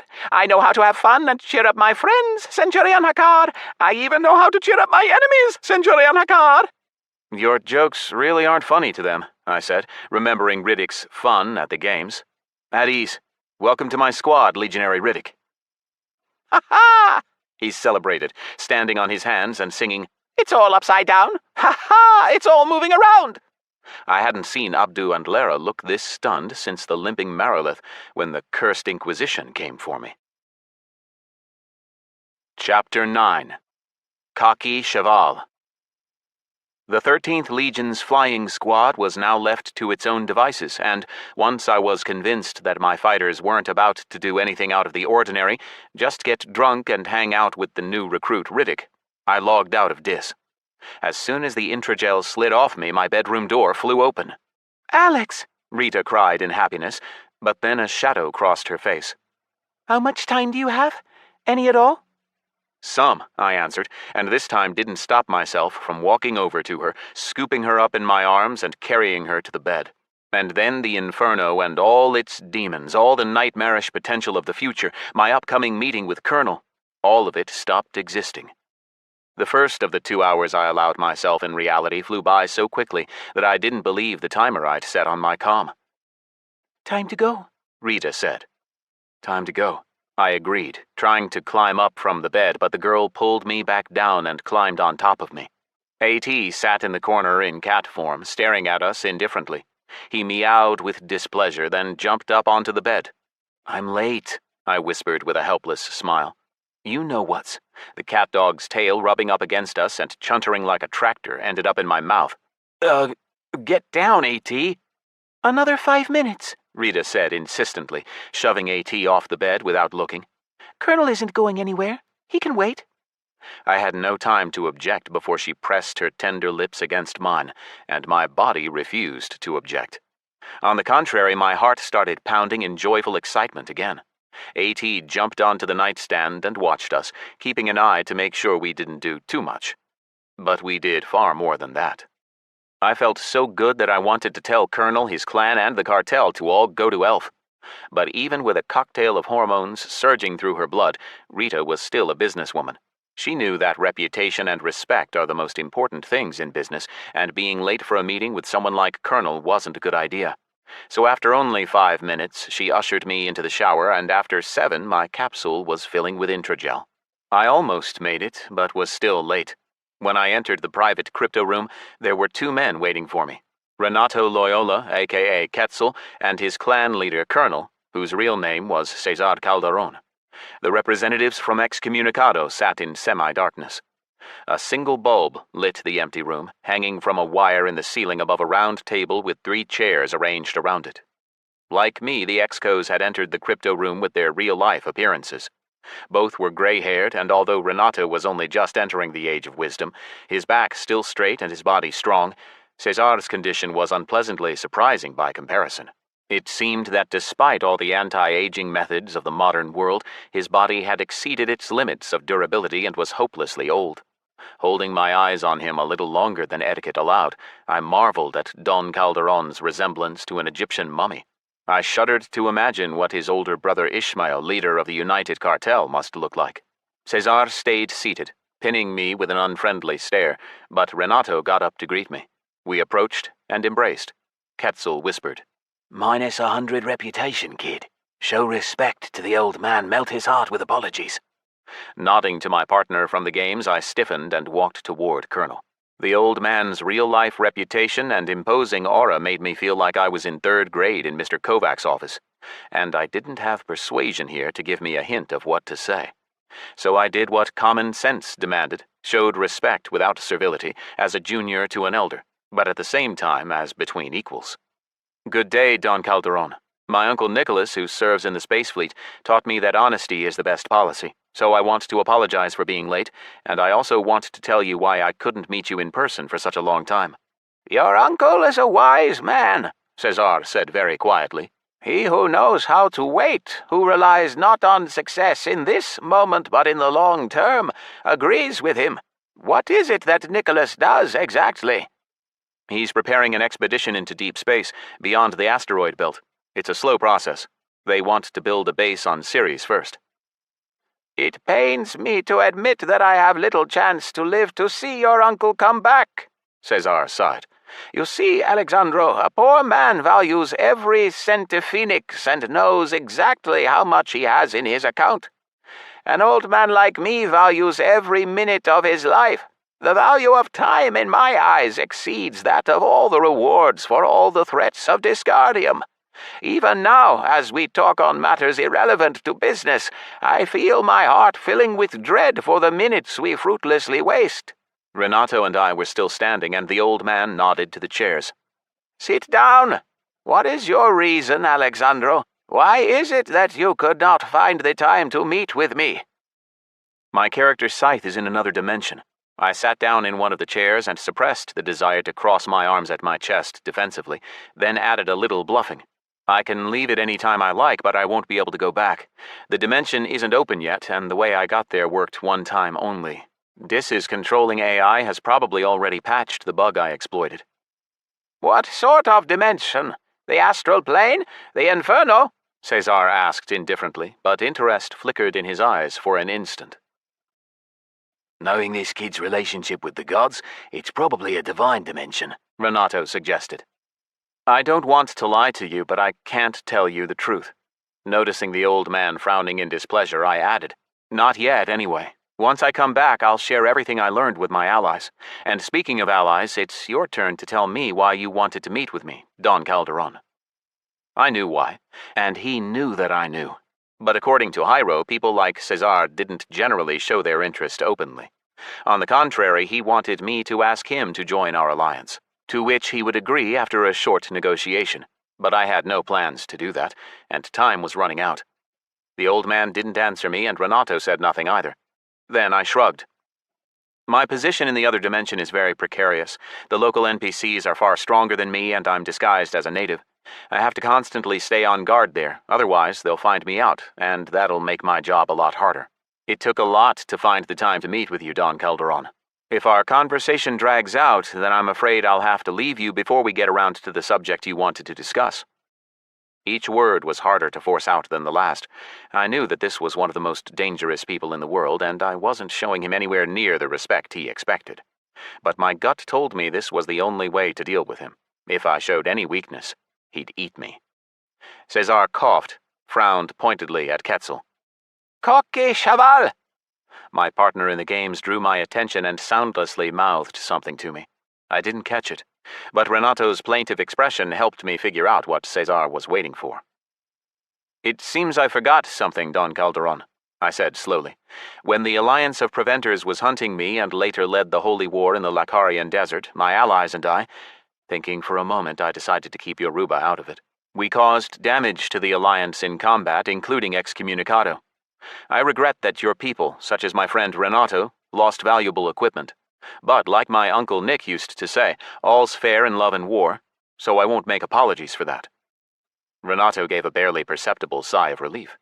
Cesar also relaxed and smiled, baring blinding white implanted teeth and repeating to Quetzal. Cocky, chaval! But I like him. How old is he again? 16?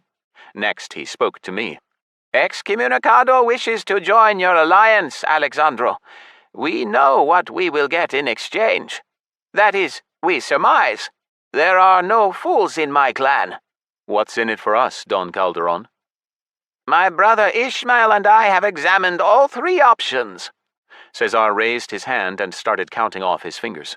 Option 1, find and eliminate you. Option 2, enter into an alliance with you. Option 3, remain neutral and stick to our own affairs. As I already told you, there are no fools among us. War with you, Alexandro, is expensive. Scouts, insiders, spies, rare one-time use artifacts, mercenaries, lost equipment. At some point, the cost exceeds all reasonable limits, and then the rewards for your elimination may not be worth the investment. That point may be far away, considering the price on your head. But you'll have to share the reward with the other members of the Alliance. Indeed, the old man admitted unwillingly. Time marches on, and you become no weaker. On the contrary, with each day your position grows only stronger. I do not deny that if we go up against you, we may not win. I won't argue with that, I said.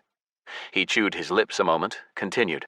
I could say that the project to eliminate the top threat has failed and cut our losses, but that would be bad business. People might think old Caesar has lost his senses, that it's time for him to retire. So there is a third path, in reality the only acceptable one for us. To make a deal with you and involve ourselves in the events to come. Not just watch them from the sidelines. My heart tells me that unprecedented changes are coming to this, which runs counter to the opinions of my analysts, who have written you off as a troublemaker and are putting their money on Eileen, Mogwai, and their elites. I'll repeat the question, Don Calderon. Why should the Awoken make friends with Excommunicado? Because no matter how invulnerable you are in this, Alexandro, in real life you are not immortal. The United Cartel will take you under its protection, and if that doesn't interest you, then I can say on my brother's behalf that the cartel will cease to take any interest in you for the duration of our alliance.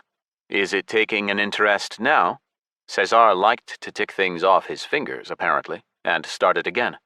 The Guyana cesspit, the Cameroon cloaca, the Siberian zone, the ruins of Beijing, Cali Bottom. The cartel has people in every non-citizen district in every zone, and you're hiding in one of them, I know that for certain. And the cartel is looking for you. It's been looking for half a year, I muttered, but fine, I get it. But that's not all, Renato interjected. Does the word Kharinza mean anything to you, kid? It took a lot of effort to keep my face still. So it does. Caesar nodded in satisfaction, his eyes stuck to me. Don't worry, Alexandro, nobody betrayed you. There's no mole, at least not any I know about. But there is one with Mogwai and Eileen, and what I'm offering you might save your cocky young ass.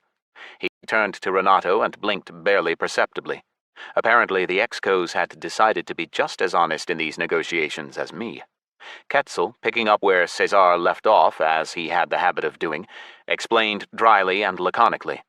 We have someone in the elites. Liam? No, that's Interleaf's man, and he got made anyway. Eileen and Fen Xiaoguang no longer trust Mr. Driscoll. They keep him out of their plans, away from clan business and everything to do with the destroying plague. I remembered the dossier that Jairo Morales had put together on the members of the elites. When they made their new clan, Mogwai and Crit Terror had tried to lure over the best fighters and healers from the other clans of the Alliance, including Excommunicado. So it's either Angel or Cray. Both left the Excos, and I suspect you sent them to join the elites intentionally, just like Hinterleaf sent Liam. As I spoke, Renato frowned, and then I shrugged. Not important. Sorry I interrupted you. What I'm going to tell you is more important than the mole's name, kid. Consider this intel a gesture of goodwill. Eileen has gained a skill called Icy Path, and she can use it to reach any point in this across the sea. She got the coordinates to your base on Kharinza from Mogwai. After calculating the closest point to your island on the continent, Eileen began her journey across with her entire horde. Our scouts are tracking her, but very carefully. The estimated time until they reach Kharinza is 75 hours. If we assume Eileen plans on getting any sleep at all, she's in a hurry, because her personal quest to find the old goddess Morena has a time limit. I felt a sudden cold sweat, a roaring in my ears. We had 3 days. This was it. The countdown to total catastrophe. My heart started to beat so fast that I hid my hands. They were shaking. The memories of what awaited me if Eileen got what she wanted were too fresh. Given that the legates can't be in the same location at the same time, Eileen is moving on your base herself, Renato continued. Mogwai and the rest are doing divine quest chains for reputation. They'll get so much power for completing them that all of Disgardium will have to bow down. And your mole is one of them? Renato said nothing, just looked at Caesar. The old man was lighting up his cigar. He puffed out a big cloud of smoke, looked me in the eyes, and said, If we become allies, Alexandro, then Legate Angel may suddenly turn up alongside you on Kharinza. You catch my drift? Rising, I offered the old man my hand. I think we have a deal, Don Calderon. 3 priest positions are yours as soon as I return to Dis. No way I can get it done sooner, I'm afraid. Glancing at Quetzal, Caesar muttered, Now I see that he is still very young. The old man stood up, took my hand. His handshake was stronger than I expected. I would have taken 1 priest slot, Alexandro, but if you insist, I'll take 3. Thanks for the information, Cesar. It was worth it. There's strength in unity. The old man raised an eyebrow, but I didn't explain further. He'd understand for himself. Goodbye. I really wanted to wish him good health, but of course I said nothing. As I walked toward the exit from the crypto room, Cesar Calderon said to my back, Do me a favor, Alexandro. Tell those 2 renegades who decided to play their little game that they can sleep soundly. Stunned, I turned back. Cesar continued, Neither they nor their families will be touched. And more than that, Alex, Jairo Morales and Willie Brizuela are not who you think they are. They are dangerous. Just know who you're getting into bed with. Quetzal nodded goodbye to me, and the Excos disappeared. As I climbed out of my capsule, I saw that Rita was gone. Maria had replaced Raj, and I asked her to invite Ed, Rita, and Hung over. However my adventure in the Inferno and the war with the destroying plague ended, I had to protect the future for my family and friends. They had everything riding on my success. My meeting with Colonel and Renato had taken less than the planned hour, which gave me another 20 minutes to carefully think over the vision Chaos had sent me and come to some conclusions. If you took all the mysticism out of it and looked at it realistically, Chaos had only forced me to live out a simulation. The future isn't predetermined. At least nobody has proved it is yet.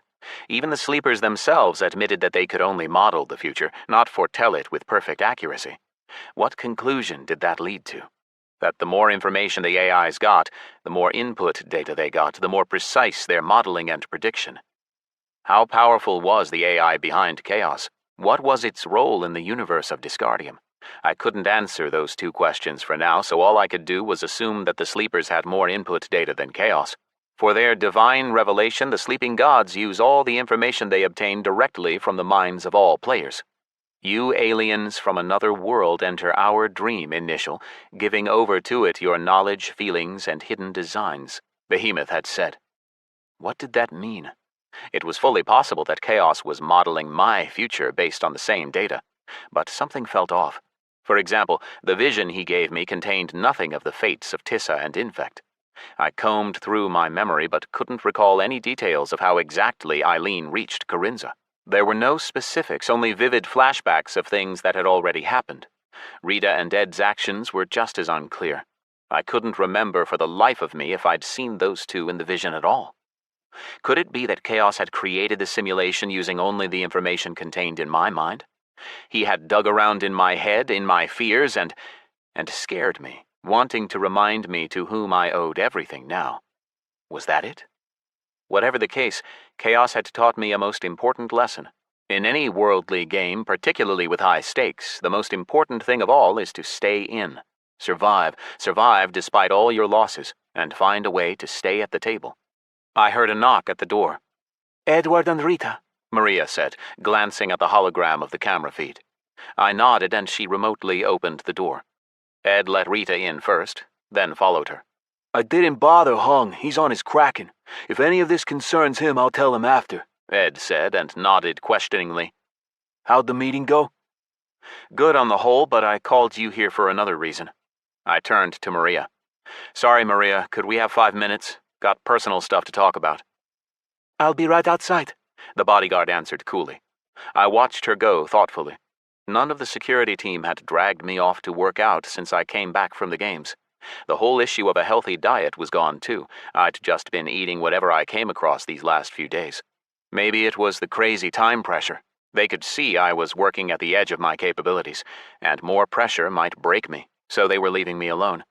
Or maybe my security officers had somehow changed their plans. My paranoia kicked back in with new strength.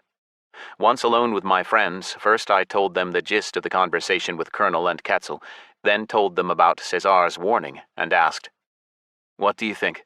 Could Jairo and Willie really be a danger to us? Alex, Rita put a hand over her mouth in shock. I mean, Jairo and Willie have never given us a reason to doubt them.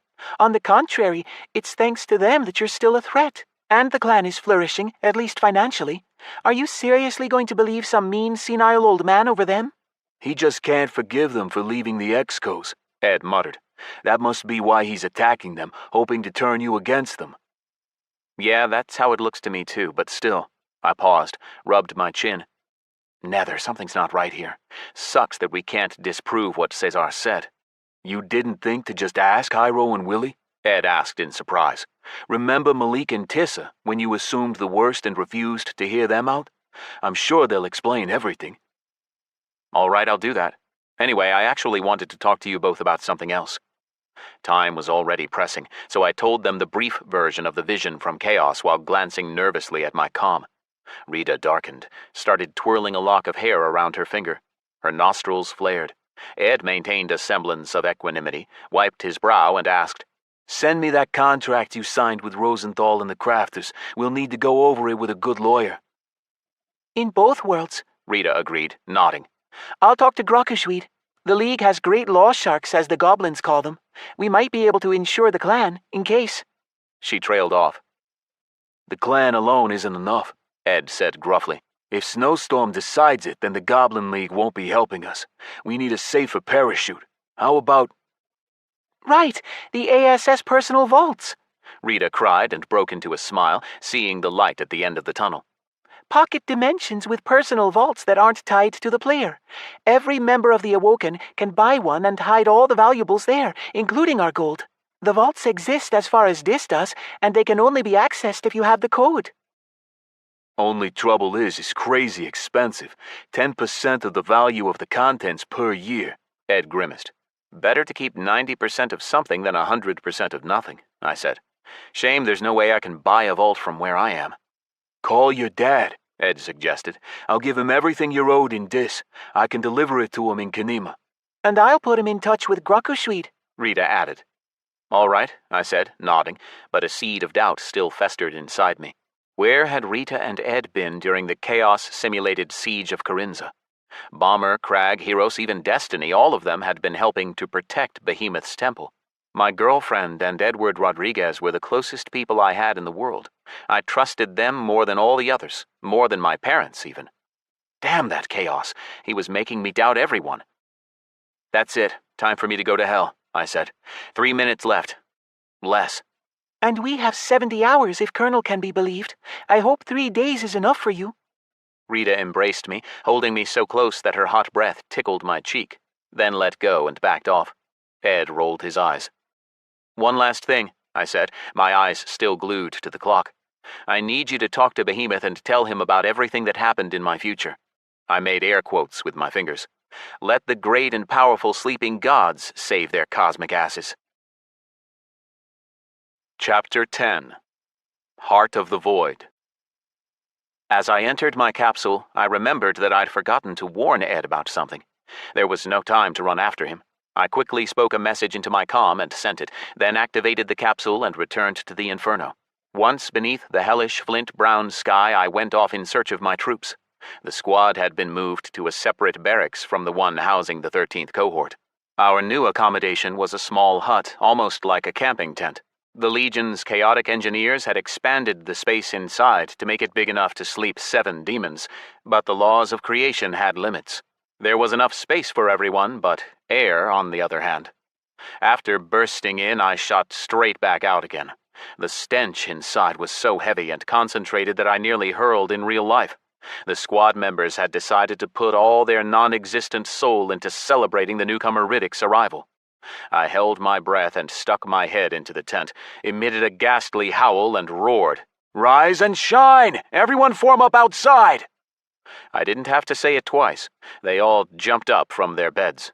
A few minutes of howling and yawning later, and the squad stood before me. Succubus Lara, Demon Sabdusius and Motif, Imp Rupert, Rakshasa Karakapanka, who for some reason was missing half of his right horn, and that damn jester Riddick, whose horns were painted red, blue, and yellow like a jester's cap.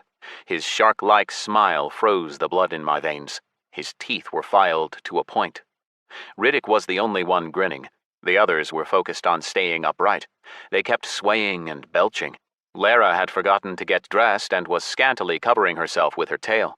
Demons didn't get a hangover from mortal-made alcohol, but after the stuff they brewed in the Inferno, come morning they were really in hell. Reality seemed gloomy to them, life deprived of meaning. All that I realized just now as I looked into their weary faces.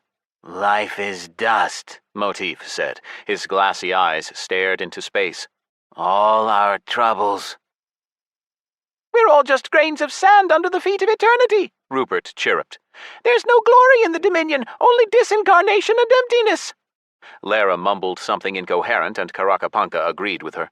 Abdu just smirked vaguely, his eyes wandering, swimming from one face to the next. I rolled my eyes. At ease, I said. The demons would never conquer Disgardium with all this delinquency and irresponsibility.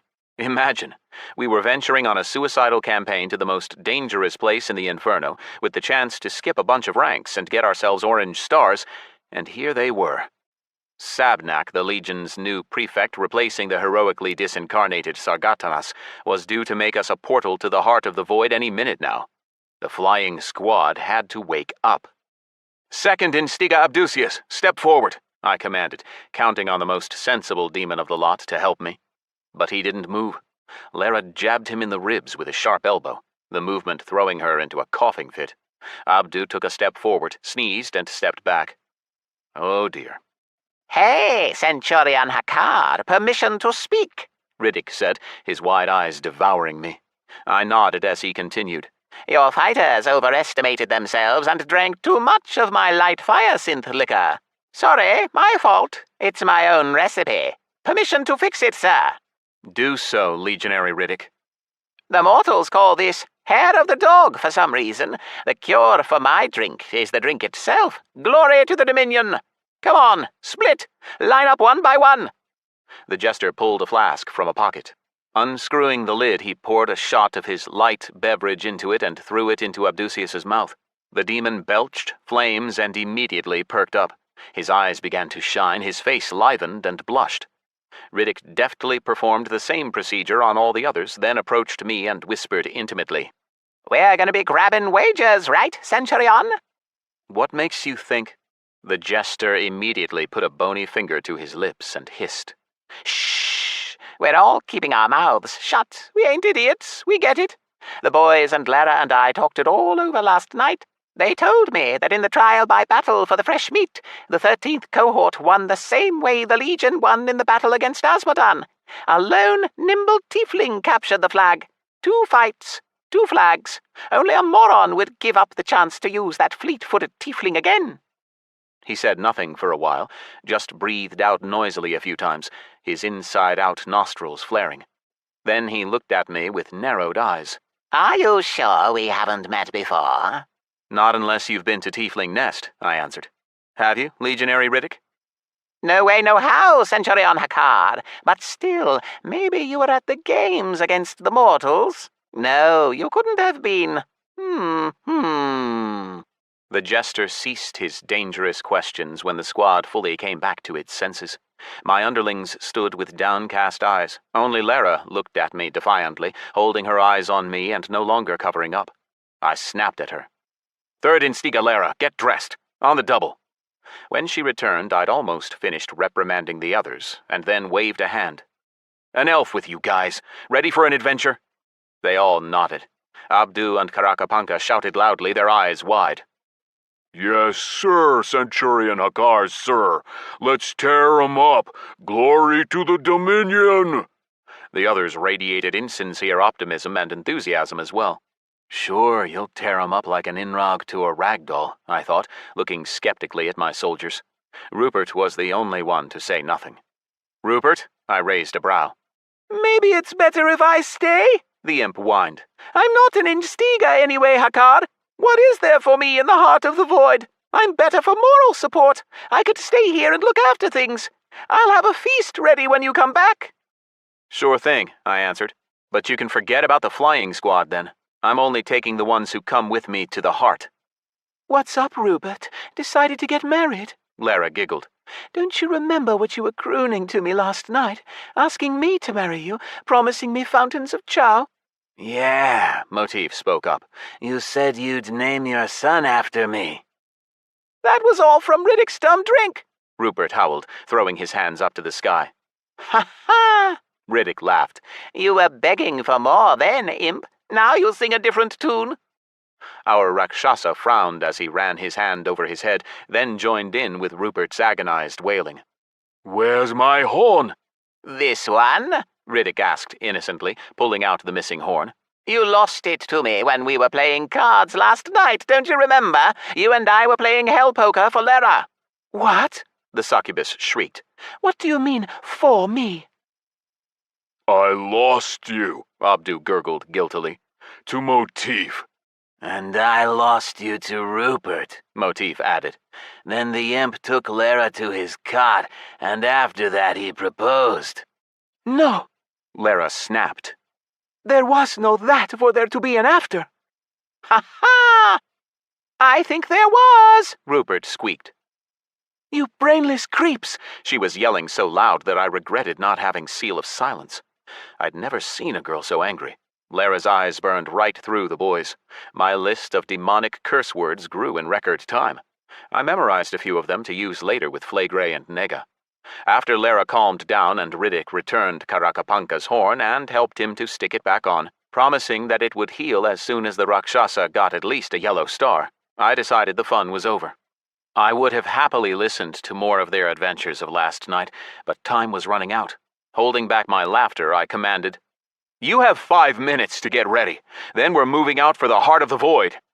They did it in 3. The demons equipped themselves and walked out of the tent overloaded with supplies and potions they'd made yesterday. Karakapanka ate something as he walked. Riddick smiled. The rest were serious and focused.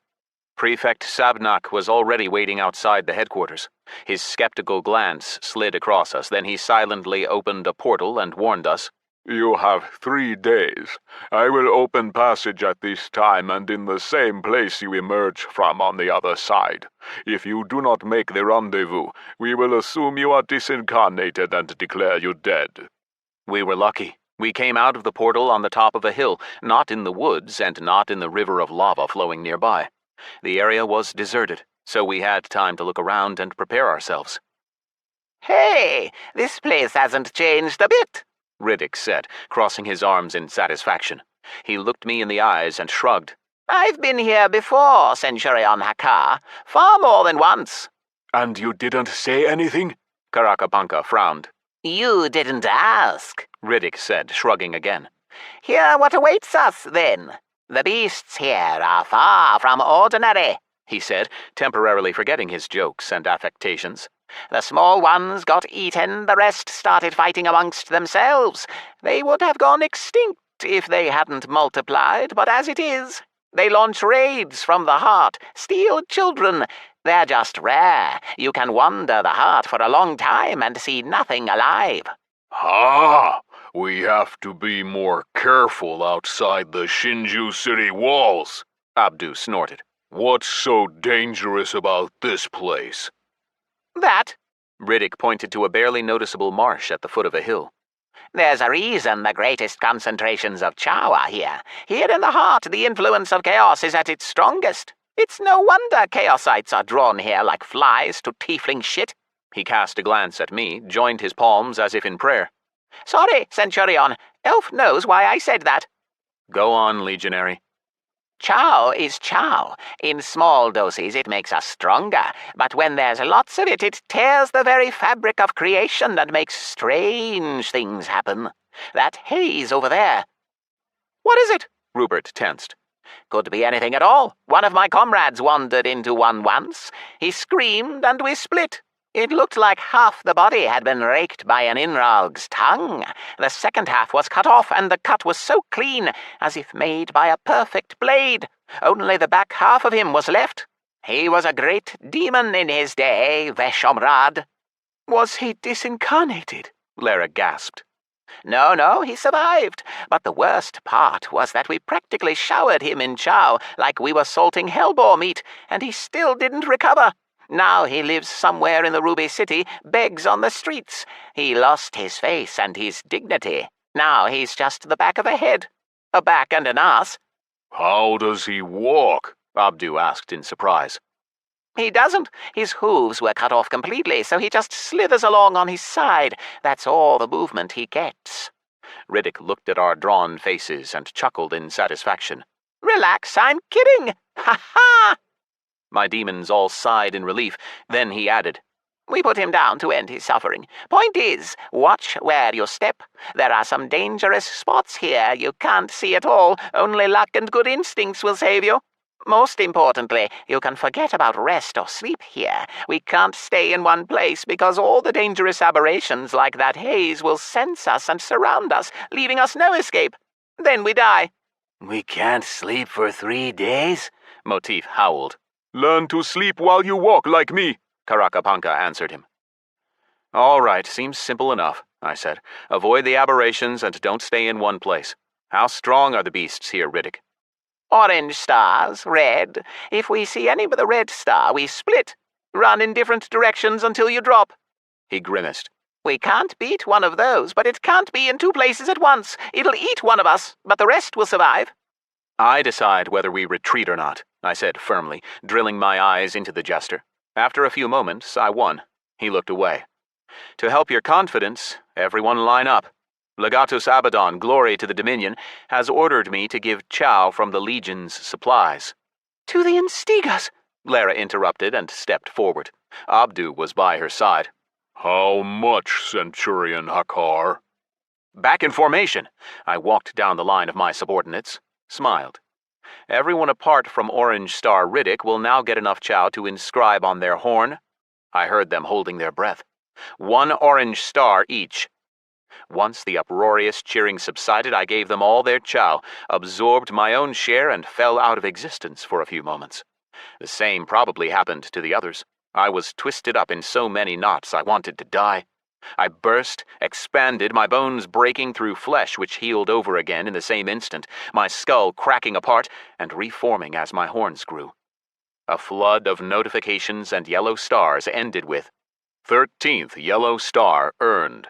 Your 13th yellow star has turned into an orange star. Your chow grows, Hakkar. First orange star earned, plus 400% to all base stats. For a moment I felt strong enough to go toe-to-toe with Belial himself.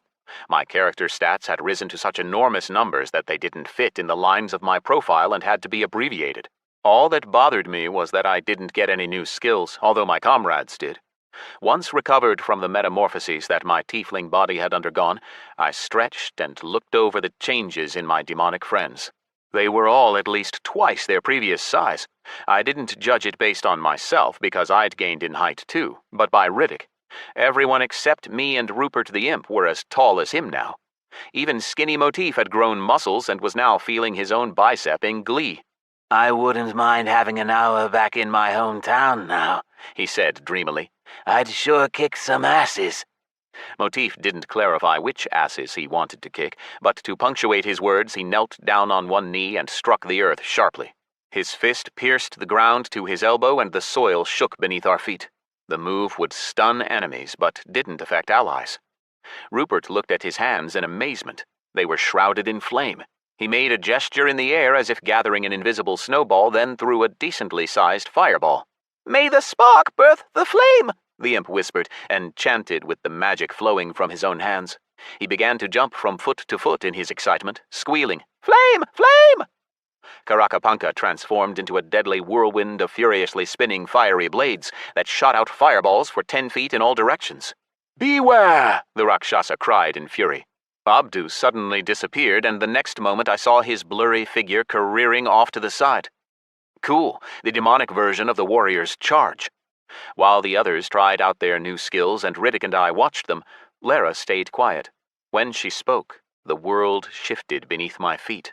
"Hey, boys," the succubus breathed enticingly. "Come here." All the boys were suddenly overwhelmed with lust, apart from me, saved by liberation. Stretching out their arms and groaning like zombies, they staggered toward the succubus. Lara cancelled the skill and explained. "Mass seduction works on everyone except—" She licked her lips, glancing at me discontentedly. "Except our stubborn centurion. How come, Hakkar?" "Love," I answered, smiling. "Ooh," Lara grinned. "You never told us that. Who's the lucky girl?" Rita's name spun on my tongue, but I said another instead. Naga, She's a succubus too. All this time Riddick had kept his thoughtful gaze on me. Every time I felt him watching me and turned my head, I saw a smile from ear to ear. He sensed something, like Abaddon had done, but he hadn't yet recognized me as his killer in the games. Chapter 11. Split.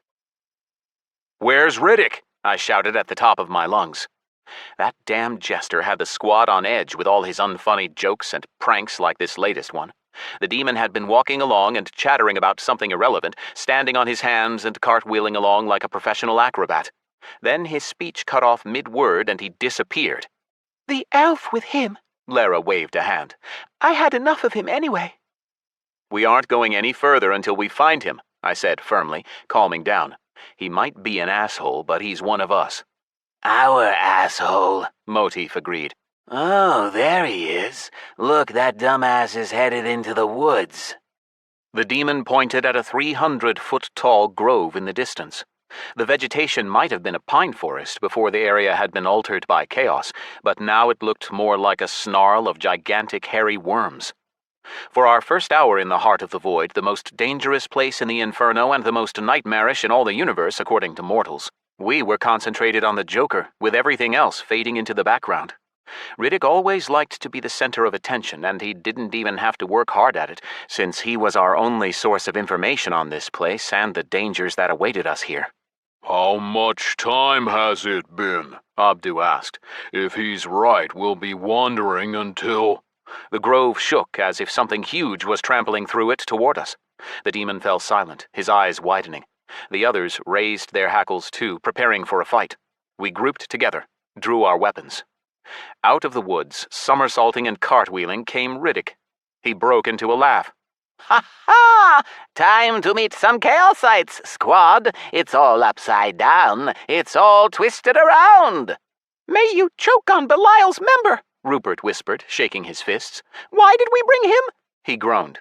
Riddick disappeared again and this time reappeared behind us, jumping around, making faces and impolite gestures at the two enraged devils emerging from the undergrowth. The Joker's pursuers ran like enraged bulls, black smoke gushing from their inverted nostrils, the coals of their eyes flaming. Each had 2 orange stars. I rushed in to attack, shouting as I went. "Get the left one, I'll take the right!" The Chaosite, believing himself stronger than me, grinned and maintained his speed. "Brave stinkling!" And then he started spinning in place like a top, charging up some deadly skill. Not waiting to see how it ended, I slowed down time and barreled into him, putting him down with 2 strikes. Next, I turned to my own to help them deal with the enemy, but got hit by a poisoned dart. The poison debuff didn't apply thanks to Shagrasar's protection, received so long ago in the Sarantapod hive. I pulled the dart out and raised my head. A 6-armed Marilith snake woman was advancing from the forest toward me. She used one pair of hands to throw darts while she swung vicious curved blades in the others. Her fury was understandable. Riddick had used his signature joke of sticking a red-hot toilet seat to her behind, which shot a trail of stinking, smoking refuse behind her. I saw a demon and incubus between the twisted trees behind the Marilith. They jumped over the stinking piles, whose effect was clear when they stepped in one accidentally. Not only did the magic refuse deal damage to anyone who stood in it, it also applied the delight effect. Every few seconds, the demon Chaosite stopped and cackled uncontrollably, and the incubus broke into a short erotic dance that looked vulgar. Good showman, I thought. Fun games. Riddick sure makes himself valuable. I decided not to waste time on ceremony and guile and let loose to the full, going into clarity while the squad was busy with their devil Chaosite. My accelerated state allowed me to see everything my squad was doing. Karakapanka had turned into a whirlwind and flown into the enemy, and was now slowly flying back at half health. Rupert was casting a fireball, jumping from foot to foot. Abdu, his mouth open in a battle cry, had jumped at the foe and was slowly landing. Lara was probably trying to charm the devil, and Riddick, his teeth bare, was firing off a fan of tooth-breaking cards with sharpened edges. The jester was really living up to his title. Diving beneath one of her lower arms, I hit the Marilith under her ribcage, breaking her ribs and crumpling her chest. But the Chaosite was resilient.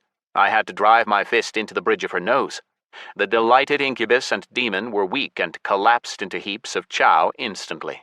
The outcome of the battle was already decided, so I sped time back up. In the meantime, Karakapanka rose from the ground, picking up the swords he dropped when he hit his foe. The enemy twitched under the fire of the flying squad, unable to do anything. Each time he tried to concentrate, one of Riddick's cards sliced into his chest, and he kept erupting in short bursts of laughter. Neither Lara and Karakapanka's physical attacks nor Rupert's fireballs and Motif's special moves dispelled the debuff. It took the squad 10 seconds to finish the devil off. After looting up the chow from the Chaosites, I walked over to the squad, drunk on their victory. I found Riddick standing on his hands. "Legionary Riddick, stand normally." That is normal for a jester, Commander, Abdu noted. Head to the sky, feet to the floor. Riddick obediently flipped over, still grinning. "If you go into combat again without permission, you're out of the squad. Got that?" Yes, sir, he said, his expression turning serious. No longer smiling, he approached and whispered, I'm sure we've met. I never mistake a combat style. His voice sounded disinterested, but the way he said it sent shivers down my spine. A creeping thought occurred to me.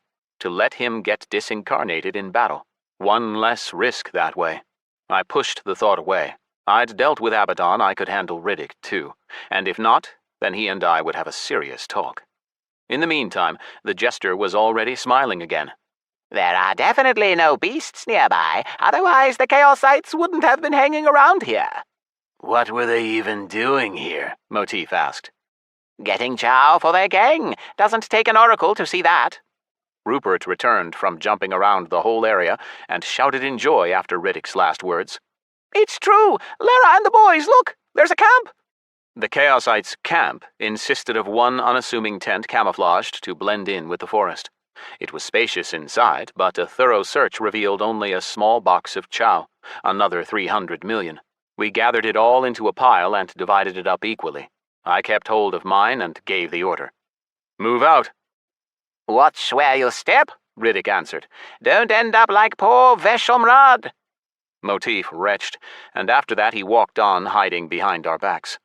Rupert did the same, but also periodically threw fireballs around, searching for anomalous zones. Beyond the woods was a giant crater similar to the pitfall, but not as deep and with gradually sloping walls. A gleaming venom-yellow substance splashed at its bottom. Here and there it fountained out from small holes in the walls. Chaotic plasma! Ha ha ha! Riddick warned. It's no ordinary flame, it'll burn right through ya! In the distance we saw a lone mortal spirit who saw us and immediately disappeared. We won't catch it up, Riddick said disappointingly, his tail twitching. Shame, it was a good spirit, mature. Shame it split, he added unnecessarily. I raised a hand, ordering my squad to stop around 30 feet from the crater. We were on a glassy plateau speckled with streaks of red and orange.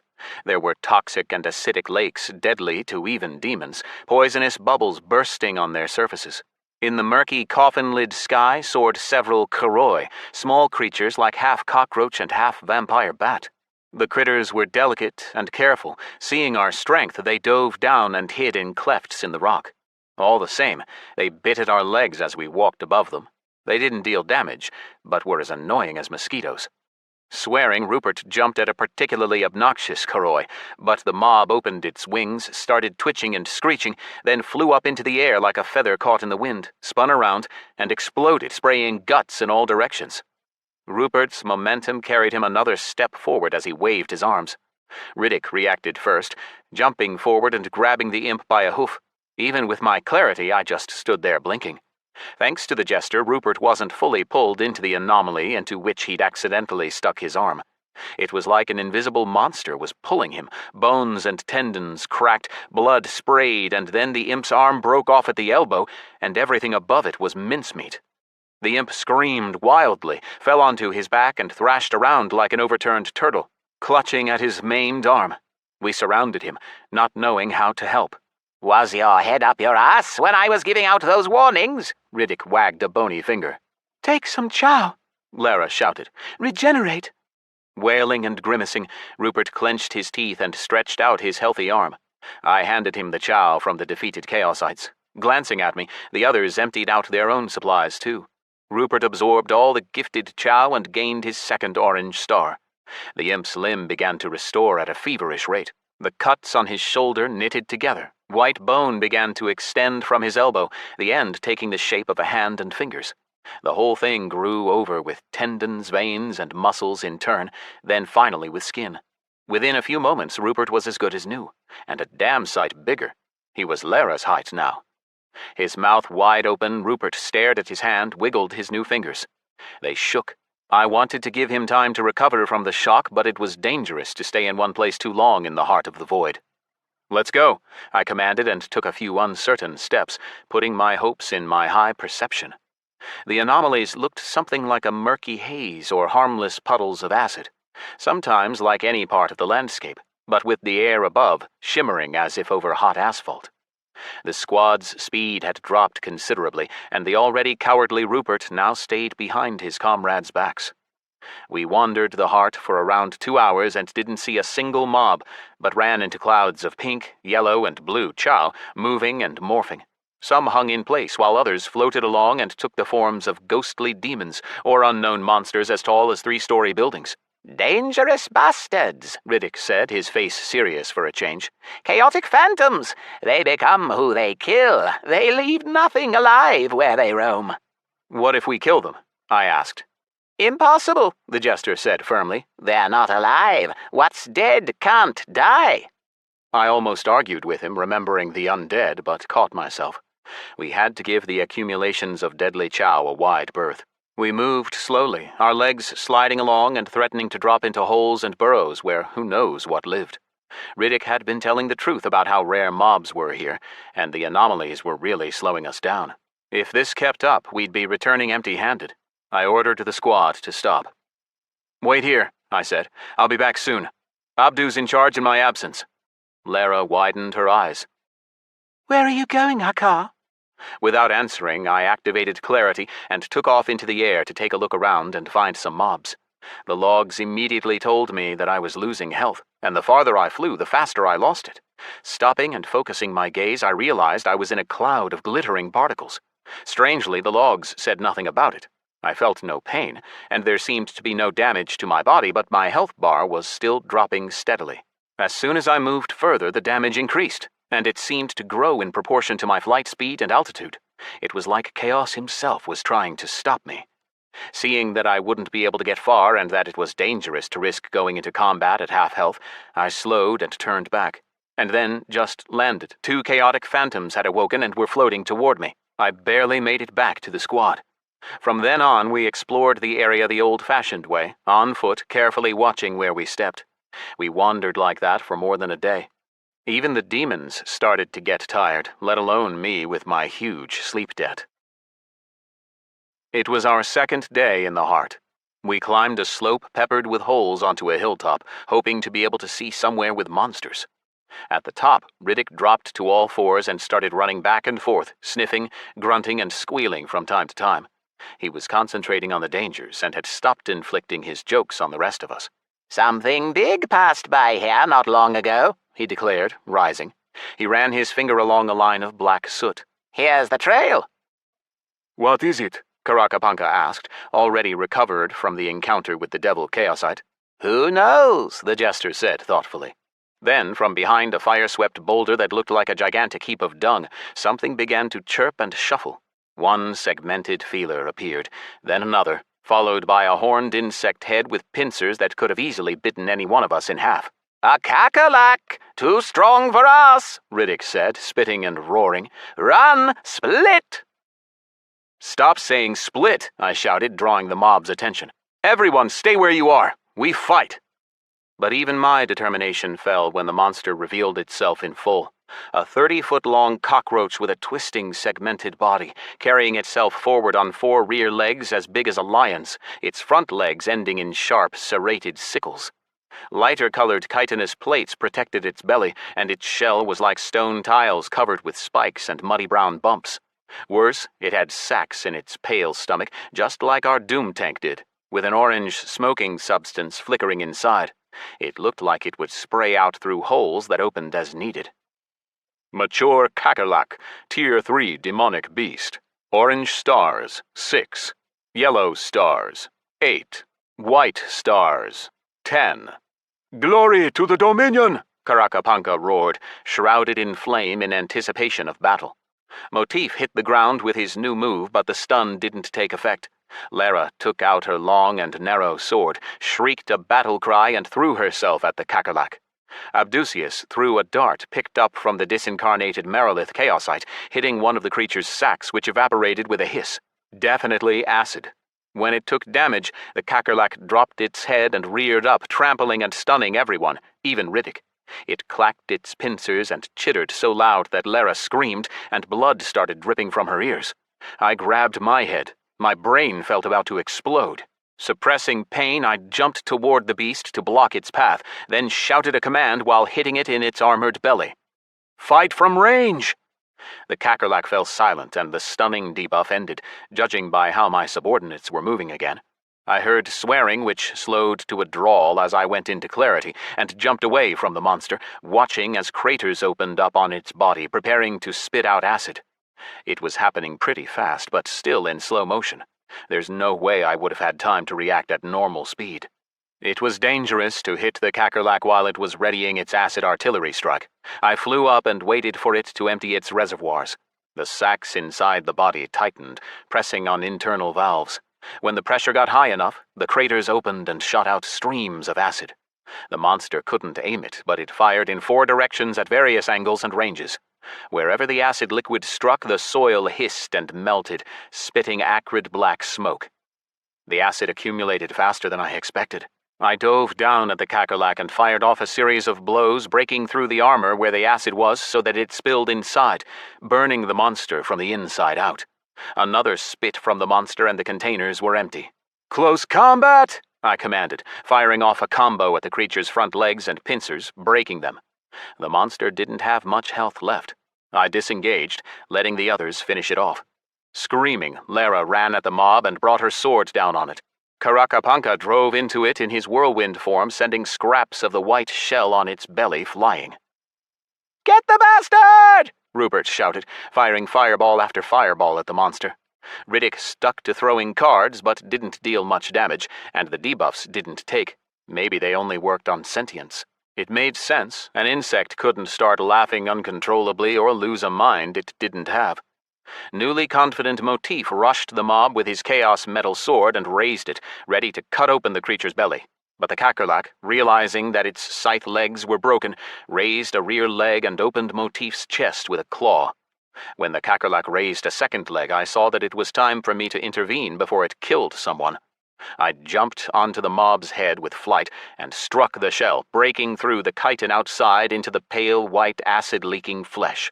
Imagine my surprise when the Kakerlak collapsed into a sizable heap of chow and I touched it with my hand. I couldn't contain my joyous surprise. 500 million chow had dropped from the monster. The conversion rate in the heart must be 50%. That's why Abaddon sent us here. "What's up?" Lara asked, flicking her tail. "This is an ocean of chow, over 500 million. "Oh, I forgot to mention," Riddick smiled. "This is the heart." Karakapanka spun in a whirlwind. Lara and Abdu joined arms and danced. Motif beat his fists on his chest, which had already recovered thanks to the chow he'd earned. Rupert smiled in relief, mostly just happy to be alive. Riddick laughed and sang that everything was upside down. Then he looked at me piercingly, and I couldn't help it. I walked up and gave him a kick under the tail. It was a light blow, but the jester flew 10 yards away, his horns raking a furrow in the soil. "What was that for, Centurion?" he whined, rubbing his sore behind. "For your split." Riddick broke into laughter, pointing a finger at me. "You learn fast, tiefling." The rest of the day was uneventful. Thankfully, nobody ran into any anomalies. We spent our final day in the void in the same fruitless search. "It's useless," Motif muttered, dragging his feet. "Let's go back. We're not going to find anything and the portal might already be open." Jinx. Something hit the ground, throwing the demon up into the air, and out of the glassy earth beneath his feet burst a gigantic round mouth with 3 rows of needle teeth dripping with poison. "A Gyavatia! Red! Split!" Riddick shouted. Damn fearmonger. Abdusius was daydreaming, and if it weren't for me speeding up and pushing him out of the way, we would have had to say goodbye to him. Transforming into a flame, Riddick disappeared and reappeared in the distance, but didn't dare run away without an order from me. He stood shouting something, pulling out his cards. I watched in clarity as something as big as an air train and covered in green slime flew out of the ground in a fountain of dust and shards of glass. Ancient Gavatir, Tier 2 Demonic Beast. Local Boss, Red Stars, 1. Orange Stars, 9. Yellow Stars, 2. White Stars, 5. Riddick was right. If it weren't for my Imba abilities, the squad would be better off running and hiding. This was a beast for an entire legion, and even then, half of it wouldn't survive. Exiting clarity, I shouted to save the squad. Split! Riddick's favorite word turned out to be infectious. Then I returned to clarity and took off into the air to look at the monster from above. It looked like a worm, but with 2 bony growths gleaming with stars. The Gavatir's entire body was covered with long rolled-up tendrils bristling with metallic hairs. The mob clearly used them as weapons.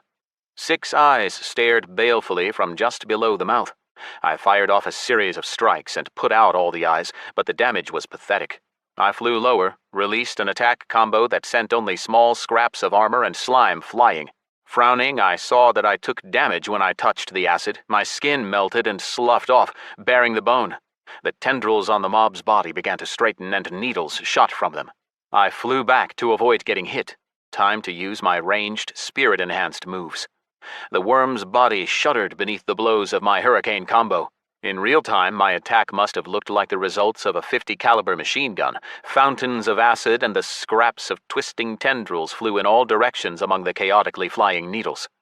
My fighters had enough sense to run away and stay out of the firing line. The red star worm didn't survive my third combo. I left clarity, watching the creature dissolve into a cloud of chow. Great, I could fight a red star mob. That was comforting to know for my next battle against a proto-demon. Only a couple of seconds had passed for my squad. They stared at the exploding worm with eyes so wide I could see the whites all the way around. And when they realized what had happened, they exploded too, with shrieks of triumph. I looted the creature and announced the size of our reward. Almost 2 billion chow! Their shock grew into still greater joy. Rupert's eyes rolled up and he collapsed in a smiling heap.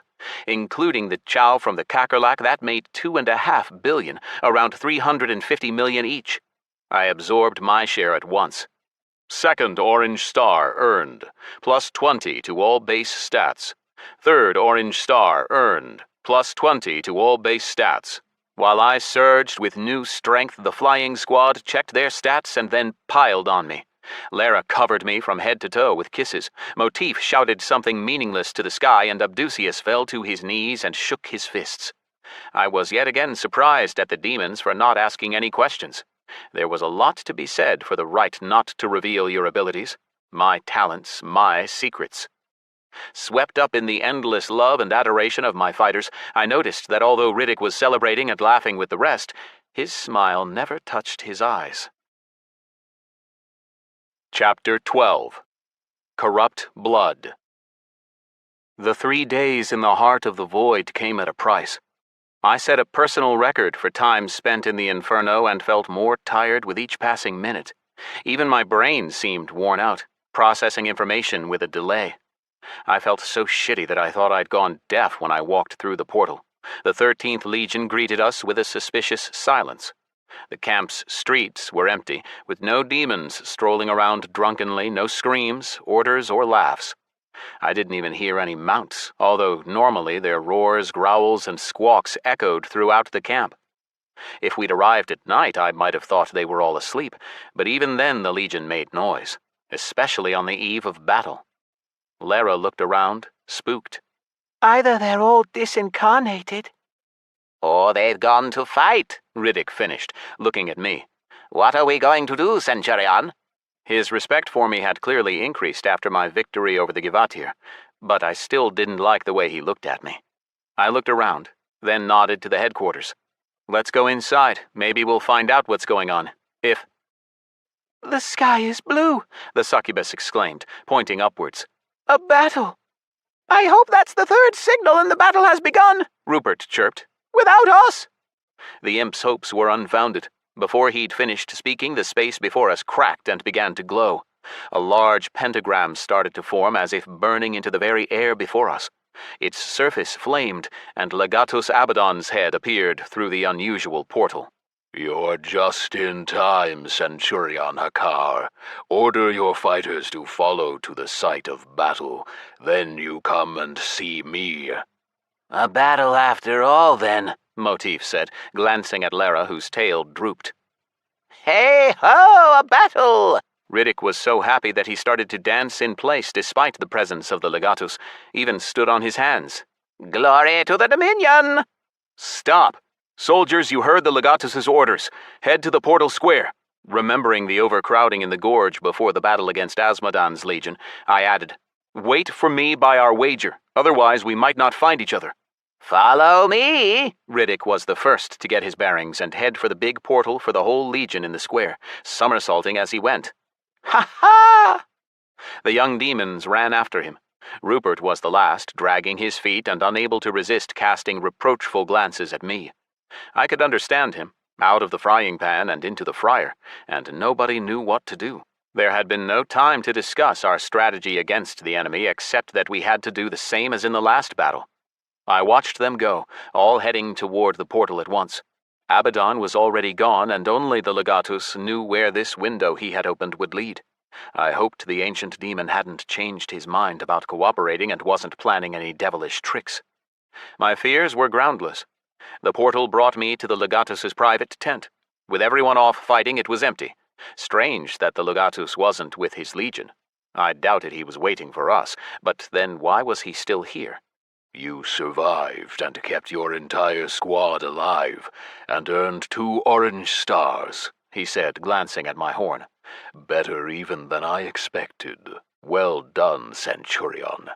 "Glory to the Dominion, Legatus Abaddon," I answered sleepily, yawning. "Why are we going to battle? Wasn't it?" "General Xavius has changed the order of the legions in the Great Game," Abaddon interrupted. "Deliberately. From now on, a legion that achieves victory continues to partake in battles until it suffers a defeat. The 13th Legion won the last battle of the Great Game, so we are to fight today as well." "Against who?" "In that, at least, we are lucky. We will fight Lucius's 10th Legion," Abaddon said, waving a hand dismissively and returning to the subject that really bothered him, growling. "Xavius, that goat-faced malefactor thinks he has himself a game he can't lose. He has thrown me into battle with no time to train my legion, which is 2/3 new recruits." "We were planning to win either way, Legatus Abaddon," I shrugged, "and not with brute force but with cunning. So what difference does it make when we fight?" Without answering, the demon pulled me in and embraced me, clapping me on the back with his huge hands. "I do so need victory, Scyth," he said, grinning as he called me by my real name. That smile could have been a capital punishment for humans. They'd die in horror. "My current position is your fault. I thought the games would be a chance to kick back, think about the universe. I thought I'd crush the mortals that reached me and come back to the Inferno." "You had a chance to win, Legatus," I answered, remembering how only Second Life had saved me in the fight against Abaddon. More than one, actually, but luck was on my side. "Shame I didn't feel you out right away," he said in annoyance. "When I found you, the Aegis was protecting you, and later, in battle, I just couldn't track your movements. What was that? Something Oyama taught you? His famous path of spirit?" "Not exactly," I answered mysteriously, but then admitted, "A gift from the element of wind." Abaddon nodded, looked as if he was about to say something else, but held back. He seemed to listen to something a moment, then disappeared. He came back a minute later. "The great prince asks us not to go into battle until we talk," he explained, frustrated. "He wished us fire beneath our enemies' feet, and made it clear that defeat would disappoint him severely. Damn that Xavius! What has he whispered in the prince's ear? Now Xavius himself will watch today's battle of the Great Game."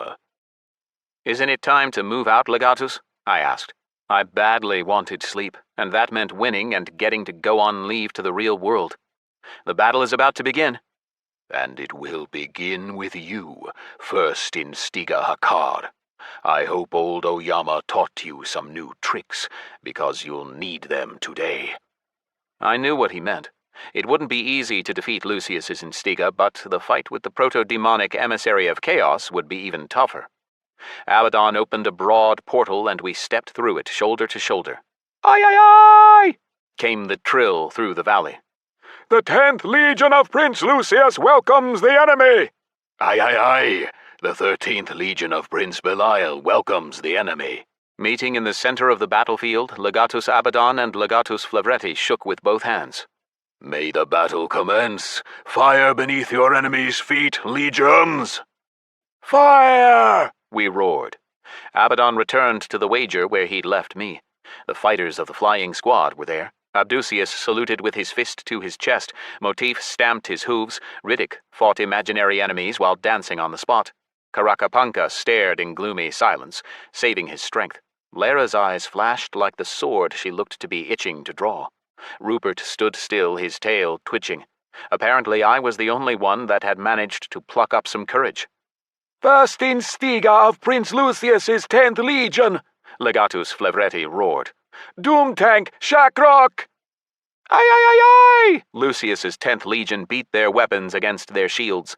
Their tabards bore a red and white chessboard pattern. A bloody white sea roiled before us, thousands of infantry, cavalry, winged demons, and battle beasts that seemed more monster than animal. First in Stiga of Prince Belial's 13th Legion, Abaddon boomed. Tiefling Hakkar! The Legion parted, opening a path for me. Aye, aye, aye! Our side shouted. Then the air filled with a chant that followed me all the way to the enemy in Stiga. Hakkar! Hakkar! Hakkar! As I headed toward the center of the battlefield where the first enemy in Stiga, the doom tank Shakrok, stood waiting for me, I cast a glance back. Our black and white legion, its colors making it look like a barcode in contrast to the enemy, froze in tense expectation of a miracle. After all, 2/3 of Belial's 13th Legion were now new recruits who had never served. Sure, there were plenty of veteran volunteers who even had orange stars on their horns, but only the worst gambler would have bet on us today. Some probably had done. Betting on the great game was a truly national pastime in the Inferno. As I passed through the rank and file, I overheard the bookies' odds for me surviving the day were 1 to 1,000. The odds for our legion to win were even longer. The bookies would have refused to take bets on it at all, but the name of the legendary General Abaddon played its role.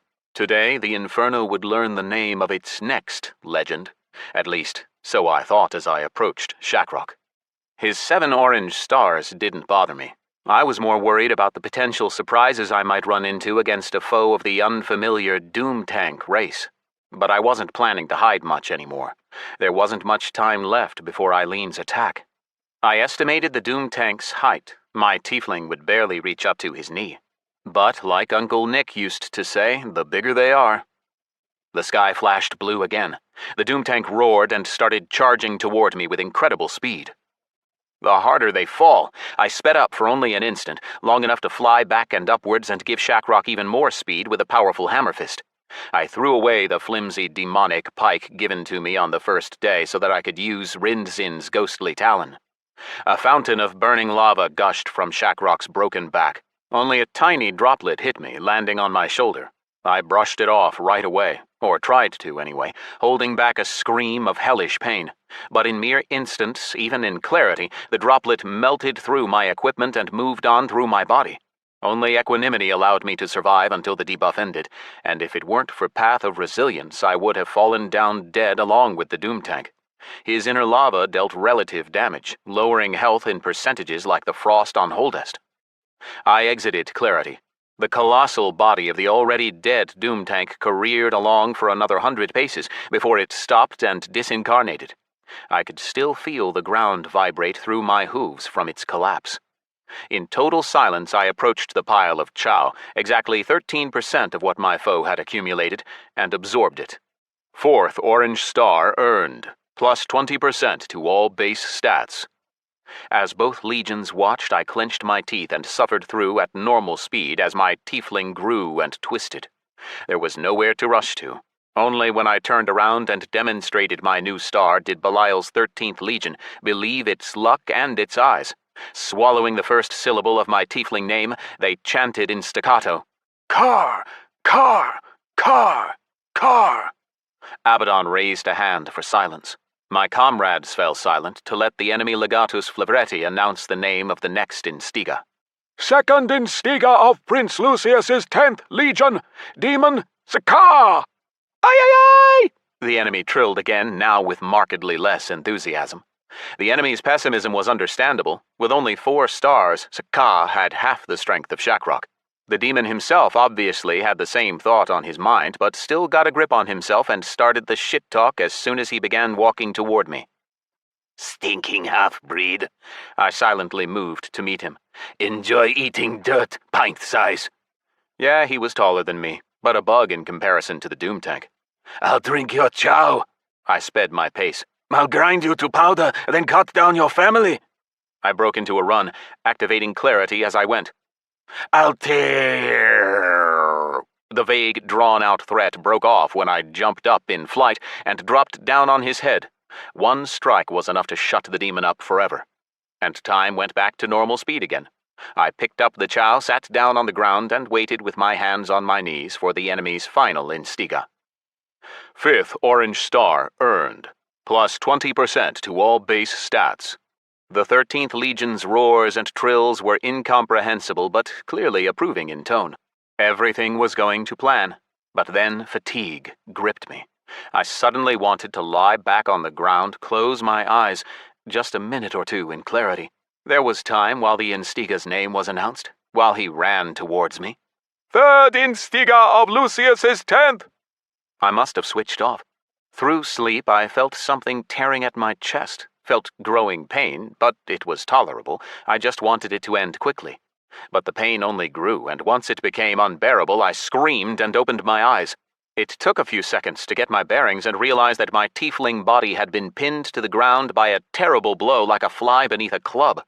A big demon had opened a huge hole in my chest, and now he twisted the pike half thrust into my body to cause as much damage as possible. I didn't know what was going on at first. Where was I? What was happening? Who was this demon? My head was leaden and splitting. Even the crushing pain in my impaled chest faded into the background. My survival instincts kicked in, but the clarity button was inactive. All my spirit had been spent while I slept. My health dropped, slowly but inexorably, and the closer the end came, the faster my time drained away. The gigantic demon did what he could to assist his pike. Trampled me with hoof and tore me with claw, roaring, drunk on his near and unexpected victory. He hadn't noticed that I'd come around. I bent my legs, activated flight to help my jump, and sharply leaped upwards, tearing the pike out of the ground and the demon's arms as I went. It helped that his hand was stuck in my ribcage. Finally taking a vertical position in the air, I grabbed the spear and pulled it further inside me, wrenching the demon closer, then crushed his head with a single strike. After the jump, I landed alone. Nothing remained of the 3rd Instiga but a heap of chow. Clenching my teeth, I pushed the pike the rest of the way through me, screaming when its serrated teeth snagged on the bare nerves of my spine, then threw it away. The hardest fight was yet to come, and it came quickly. The sky turned inside out, the fabric of space broke down into vibrating particles and reformed itself again, loosing upon the world an emissary of chaos. I barely breathed. Brownish-black tiefling blood bubbled from my pierced lungs. There was no regeneration here, no health restoration like in Dis, so all I could do was hope that the proto-demon wasn't from the 2nd wave equal to red stars. I would have panicked if it weren't for my sheer exhaustion. Sweat and blood clouded my vision. I blinked, tried to suppress the shaking and weakness to focus and assess the enemy's power, and then did a double-take. Where was the chow I'd absorbed? Why hadn't my wounds healed for getting another star? Had I not earned one? The log bore witness. Chow particles, plus 68,467,385. That wasn't enough for my next star, which meant I'd have to fight the emissary of chaos weakened and bleeding. and without any spirit, which meant no clarity. "Spirit fills me," I whispered through broken lips, my tongue and jaw barely moving. The bar filled to 30%. It worked. Next, still in a whisper, I repeated the mantras of healing and retribution, and immediately began to breathe better. And just in time. The emissary finally incarnated, and a formless, constantly transforming mass surged toward me like a huge cargo shuttle descending. The proto-demon, a true incarnation of chaos, changed its shape constantly, first getting longer, then shorter, bristling with tentacles and firing out streams of gloom. Snake-like mouths and clawed limbs stretched from its body toward me. "Zafanmel Komut Bird Paimon, Wave 3 Proto-Demon, Emissary of Chaos." Phew, I should be able to handle this one. Wave 3 was equivalent to orange stars. I went into clarity just for a second to check. The proto-demon didn't slow down, which meant there was no point wasting spirit to speed up. I cancelled the effect and attacked with a ranged combo. Each strike in the series staggered the Emissary of Chaos for a moment, making it seem like it was moving in bursts. But its health practically didn't stop. The creature was as if protected by impenetrable armor or a force field. My spirit hammerfists slowed down in flight, and when they did land, their power was reduced. I was lucky the pitiful stun chance procced, freezing the mighty proto-demon as large as the Montosaurus in the air. I had a choice: go all in, pop hurricane ferocity, and try to win in the short time I had before my spirit ran out, which meant risking spending all my spirit and still not killing the demon, or... My eyes wandered across my interface, and then my intuition kicked in and suddenly reminded me of something. I opened my list of skills, scrolled to an ability that I'd never used. There had never been any need for it in Dis, but just now it could be just the ticket. The reward for winning the demonic games, the Demon Fighter's Ferocity Medallion, had an interesting property. Special effect on activation. Life itself burns demonic creatures when they touch the medallion's owner, inflicting unbearable pain and suffering. Maybe it would increase my damage, too? Time to try it out. It took a fraction of a second from my thought command to focus on the medallion icon in the control panel and activate it. Come on.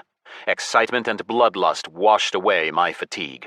Smiling, I surged toward the proto-demon, collided with it with a hammer fist, hoping to knock away a good chunk of health. But no. I was thrown back, and my damage had only increased slightly. True, the Emissary of Chaos screamed so piercingly that my tiefling fur stood on end and I shivered. The monster roared in multiple voices at once, with a furious shrieking and squealing. Nether looked like the medallion just inflicted pain without dealing damage, and my millions of base damage, strengthened by the bonuses of the same medallion, couldn't even get through the demon's defenses. Zafanmel Komutbert Paimon counterattacked. First it crumpled my ribs with a tentacle in my already open chest cavity, then chirped and released me from its clutches. My vision dimmed with the pain, but I forced myself to jump, fly upwards, and collided with a stream of blackness shoulder first. Half my shoulder melted away. The next strike of the tentacle met with the clenched fist of my good arm. Bones crunched, and I tumbled away head over heels. The proto-demon reeled back too. I fell to the earth on my back. Blood sprayed from my mouth. I don't have the right to die. I can't. Too much depends on my survival. Get it together! There has to be a way! Understanding flashed in my mind. The Emissary of Chaos suffered terrible pain from physical contact with me, and that meant I didn't have to hit it. I watched through darkened eyes as the thing flew toward me, at its writhing tentacles and clawing arms and yawning mouth like a floodgate opening, and rushed to meet it in clarity. Diving into the cave-like mouth feet first, I grabbed at an eye that erupted in front of me, the flesh burning and trembling as my hand melted through the proto-demon like a hot knife through butter. The eye began to spit like fat in a frying pan, oozing. Tentacles began to wrap around my legs, but recoiled immediately. The Emissary of Chaos snapped his jaws shut, tightening them around me like pincers, but failed to crush me. Where it touched me, its flesh turned soft as putty. My health was dropping too, but not as fast as the proto-demon's. I couldn't believe it. I was surviving. The proto-demon's high-pierced wailing made the whole battlefield vibrate, every molecule of matter and air. The screams and roars of demons drifted in from afar, the legions twisting in pain from the ultrasound scream of the emissary. And then the shuddering creature turned inside out, and I found I was spat out onto the ground. I kept hold of it with a death grip, clenching my teeth as the creature's piercing scream made my ears bleed, refusing to give in. The proto-demon whipped me with its tentacles, bit me, tried to fire its streams of black ink at me. My health dropped into the red zone, and the pain I felt was equal to what I'd experienced in the grip of the living sieve in the Nether. Minutes stretched out into an eternity. I was stunned. My eyes were burned out, so I didn't quite realize it when my next strike hit the ground. The pain was gone, which meant the proto-demon was dead. Dead! The creature couldn't withstand all that unbearable pain and suffering. In that very moment, rejuvenating Chow poured into me. Chow particles, plus 874,339,462. 6th orange star earned, plus 20% to all base stats. 7th orange star earned, plus 20% to all base stats. 8th orange star earned, plus 20% to all base stats. 9th orange star earned, plus 20% to all base stats. 10th orange star earned, plus 20% to all base stats. The spasms that accompanied the growth of my body were like waves of ecstasy next to what I'd been through. Chaos was laughing somewhere out in the great nothing. With restored eyes, I looked back at Belial's 13th Legion. The fighters were frozen in confusion. They seemed unable to believe that their first Instiga had won them the chaotic frenzy buff, and gotten himself plenty more. My horn now gleamed with 11 orange stars. I waited for the usual roar and chanting of my name, but Abaddon cut off the crowd with a booming shout. 13th Legion, attack! Fire beneath your foe! And the legatus's triumphant roar crashed across the valley. Feeling his gaze on me, I turned my head, but I had shrunk to a smaller size to conserve energy, and I couldn't see him. The come-down from my surge of adrenaline began. The sight before my eyes blurred, and I swayed, but managed to stay on my feet, just shifting from hoof to hoof. Get it together. Just one last push. I shook my head, focused my eyes on the writhing red and white chessboard sea of Lucius's troops. At first loud and eager, now their ardor was dampened. My new stars had fully restored my health, and my spirit bar was full. I didn't waste any time. Entering clarity, I ran over to my squad, knocking over the unfamiliar grinning demons, devils, satyrs, and imps as I went, all surging into the fray. They were frozen like living statues. I took off into the air above them to try and find the flying squad in the crowd. Some insane urge told me to go straight for the enemy's wager alone, but the risk was too great. According to Riddick, there was a small chance they could immobilize me, and then I'd never make it back. I needed my squad. So I flew along above the horned heads in the closest flank to the enemy wager. I tried to build a new plan of action as I flew, but exhaustion clouded my thoughts. During our 3-day excursion around the Heart, Riddick had told me how strong legions defend the flag. A solo trip to capture the wager was doomed to fail. The flag was protected both by speedsters who could move as fast as me outside of clarity, and mighty subjugators capable of silencing and immobilizing any demon. We not only had to undergo the trial of a real battle, we had to see if our team could even work together. The only useful thing I managed to make out in flight was a lone boulder sticking up sharply into the sky. It was bent like a boomerang. The stone stood not far from the enemy wager. A good landmark. I spotted the flying squad when I saw Lara sitting on Abdusius's shoulders, making her easy to see from afar alongside Riddick's multicolored horns. The jester was frozen with his mouth wide in a sharkish grin. He was shuffling cards from hand to hand, and they slowly drifted through the air, reminding me of an old musical instrument, the accordion. I left clarity in front of the group, and all of them except Riddick jumped in surprise. Lara nearly fell off Abdu's shoulders. The succubus jumped lightly down to the ground and wrapped her arms around me. That was really something, Commander. I was so worried I nearly chewed through my lip. We were all worried, Rupert squeaked, hopping from foot to foot. Damn, I'm going to get so drunk tonight if I survive. The booze is on me, Motif said, grinning. The battlefield rumbled with battle cries and the clash of metal, flapping wyvern wings, and the groans of the wounded. Shouting over the din, I upbraided my fighters. Stop! The battle only just started and you're already talking about drinking. Listen to the plan of action. Demons jostled us as I spoke, pushing past us in their rush to attack. One of them turned back, pointed forwards, and shouted, "You can sit this one out, cowards!" But then he noticed me and snapped his mouth closed, his face turning white. "Hakkar is with us!" he shouted hoarsely. "Glory to the Dominion!" "Glory!" his comrades roared. "Hakkar is with us!" Now there was definitely no way I could sit it out. I had to maintain my image as an up-and-coming legend, so I spurred the demons on with shouts and led my own after them, talking as I went. "Our wager capturers have already moved out. They're all either riders or winged demons spread out through the cohorts. At the right moment, a signal will be given and they'll all converge on the wager and meet there to attack. That means we advance steadily and wait for the defenders to focus their attention on our other flag capturers." "We know that much," Motif interrupted and immediately got a clout around the head from the jester. Riddick wasn't playing around. He grabbed the demon by the lapels, pinning him with an angry stare and growling into his face. "Listen to the Centurion!" Nodding to him in gratitude, I quickly repeated the plan we came up with yesterday while wandering the heart of the void. The task was simple on the face of it. Reach the wager, steal it while the main unit distracted the enemy, and return to our own. It didn't make sense to try to break through to the enemy base together. A group that successfully overcame the enemy would definitely draw more of its attention, and the foe would mass against it. That meant we had to each approach the wager solo. We had to split, as Riddick loved to say. Since the flag carrier loses his skills, we decided to pass the flag between us on the way back to our own wager. Battle raged ahead, but we were still in the flank for now, which meant nothing stopped me from voicing my plans. That is, apart from all the screaming and shouting, clanging swords, growling battle beasts, and crackling flames. I pointed at the boomerang boulder near the enemy wager. "Get to that crooked stone and wait for me there. When I grab the flag and start back, Abdu will pick it up next. The rest of you cover me. If the demon gets wounded, Karakapanka takes the flag. If he's taken down, it's Lara's turn." "And if you're all wounded or killed?" Motif asked.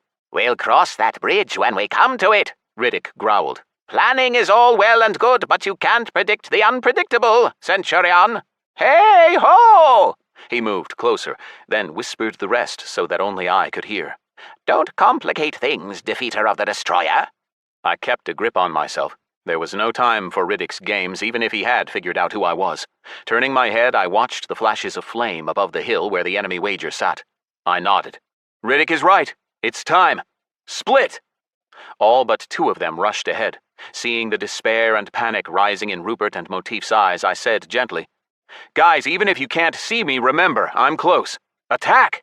"Glory to the Dominion!" Motif shouted, finding his fire. The imp took up his cry and they both surged forward. Flying closer, I saw that our flag capturers, all riders and winged demons, had already tied up the front lines of the wager's defense group in battle. I ran straight into the shouting, seething, bristling mass. An enemy rider rose up before me, a demon with 5 orange stars mounted on a strange wyvern with a grotesquely long serpentine neck. I put down both him and the mount in 2 hits, then dove at an enemy infernal and took off his head, clearing a path for my team. Dodging a bolt of green lava, I charged a Merilith in black armor, smashing through her ribcage and firing off a long combo at anyone within striking range. No damage hit my own side, but maiming wave radiated out to nearby enemies. I enabled clarity in bursts, but kept it disabled when I got another star. The enemy flag was near. I could just make out the impassible face of the enemy legatus, Flevretti. I headed towards him. Lucius's demons were defenseless before me and folded up in 1 or 2 hits. I couldn't tell in the chaos of battle who was attacking who. And then I passed out again. My real body must have been running out of resources because it all happened suddenly. One moment I was ripping into someone's chest with the ghostly talon, the next lying on my back and staring up at the sky through a film of blood. My health was pouring away and axes, swords, and halberds were raining down on me. Reflexively slowing down time, I looked around. 6 enemies bit into my living tiefling body with claws, horns, and chaos iron, while the others finished off the remnants of the main capture group. Around 40 yards away towered the boomerang-shaped boulder where my fellow soldiers waited. And I was lying next to the flag. I somersaulted to dodge a deadly strike from Legatus Flevretti, stunned him with stunning kick. Then, sweeping away the demons trying to stand in my path, I grabbed Lucius's wager and made a break for my unit. As soon as I took up the standard, I lost my ability to go into clarity and to fly, but I still had insanely high strength and agility. Tossing enemies aside, I built up speed and crashed shoulder first into the gawping defenders, sending mighty demons rolling away like skittles at a bowling alley. All the attention of the remaining defenders was fixed on me, so Lucius's fighters noticed that they'd been flanked only when the flying squad tore out to meet me. Abdusius ran ahead, and Lara behind him to the right, sword at the ready. Riddick somersaulted along to her left, somehow shuffling a deck of cards from hand to hand in flight and shouting his "Ha ha ha!" Rupert threw fireballs, whispering incantations with his eyes closed. Motif feigned surrender to some dumb devil, talking him into distraction and then treacherously slaying him. Abdusius caught aggro from a gigantic demon, but cards flew towards him and he started laughing so hard the ground shook. Riddick caught a dagger in the neck from an angry satyr, but didn't seem to even notice. Lara turned up just in time, activating mass seduction and sending the foe into a stupor with her stunning breasts, giving us a chance to regroup. I ran past the drooling enemies and threw the flag into Abdusius's outstretched hand. "To the base!" I commanded, and sped up to overtake the new flag-bearer. While Abdu caught the wager, I brought down a wyvern rider, annihilated a doom tank trying to raise the alarm for the demons distracted by battle, confidently forcing the 13th Legion back. I took the head off a devil with 3 orange stars, turned a Rakshasa with 6 yellow stars and a couple of weaker demons into mincemeat. In the meantime, the flying squad sprinted for the base. It suddenly occurred to me to try to grab Abdu and carry him to our wager along with the flag, and I couldn't resist trying it. Ducking, elf! As soon as I touched the demon, a warning loomed up. "You can't use your skills and abilities while touching the carrier of the enemy wager." Makes sense. That was why the legions used winged demons and riders on flying mounts to capture the flag. Wings and pets weren't skills or abilities. Fine. The image before me blurred. I fell unconscious for a moment, dropping out of clarity, but had time to reactivate it and dodge under the pike of an enemy imp, focusing on the frozen image, an enemy's open mouth billowing out smoke, slamming shut after an uppercut to the jaw. The image hung there. My head spun and my legs shook. Knowing that I might drop out of the game at any moment, I circled around the flying squad, one-shotting enemies that might slow us down. A little more and I'd get another star. I was so close, but dropped out of clarity again and fell from a decent height, losing a little health. I stood, but my sight dimmed again. My allies were blurry and distant silhouettes. "Don't fall asleep. Hold on, Scyth. Hakkar." I slapped myself in the face. "Stay awake, Alex, for the sake of the sleepers." The din of the battle stretched out into an elongated roar that churned my stomach. A strike to my back brought me round. The pain cleared my vision.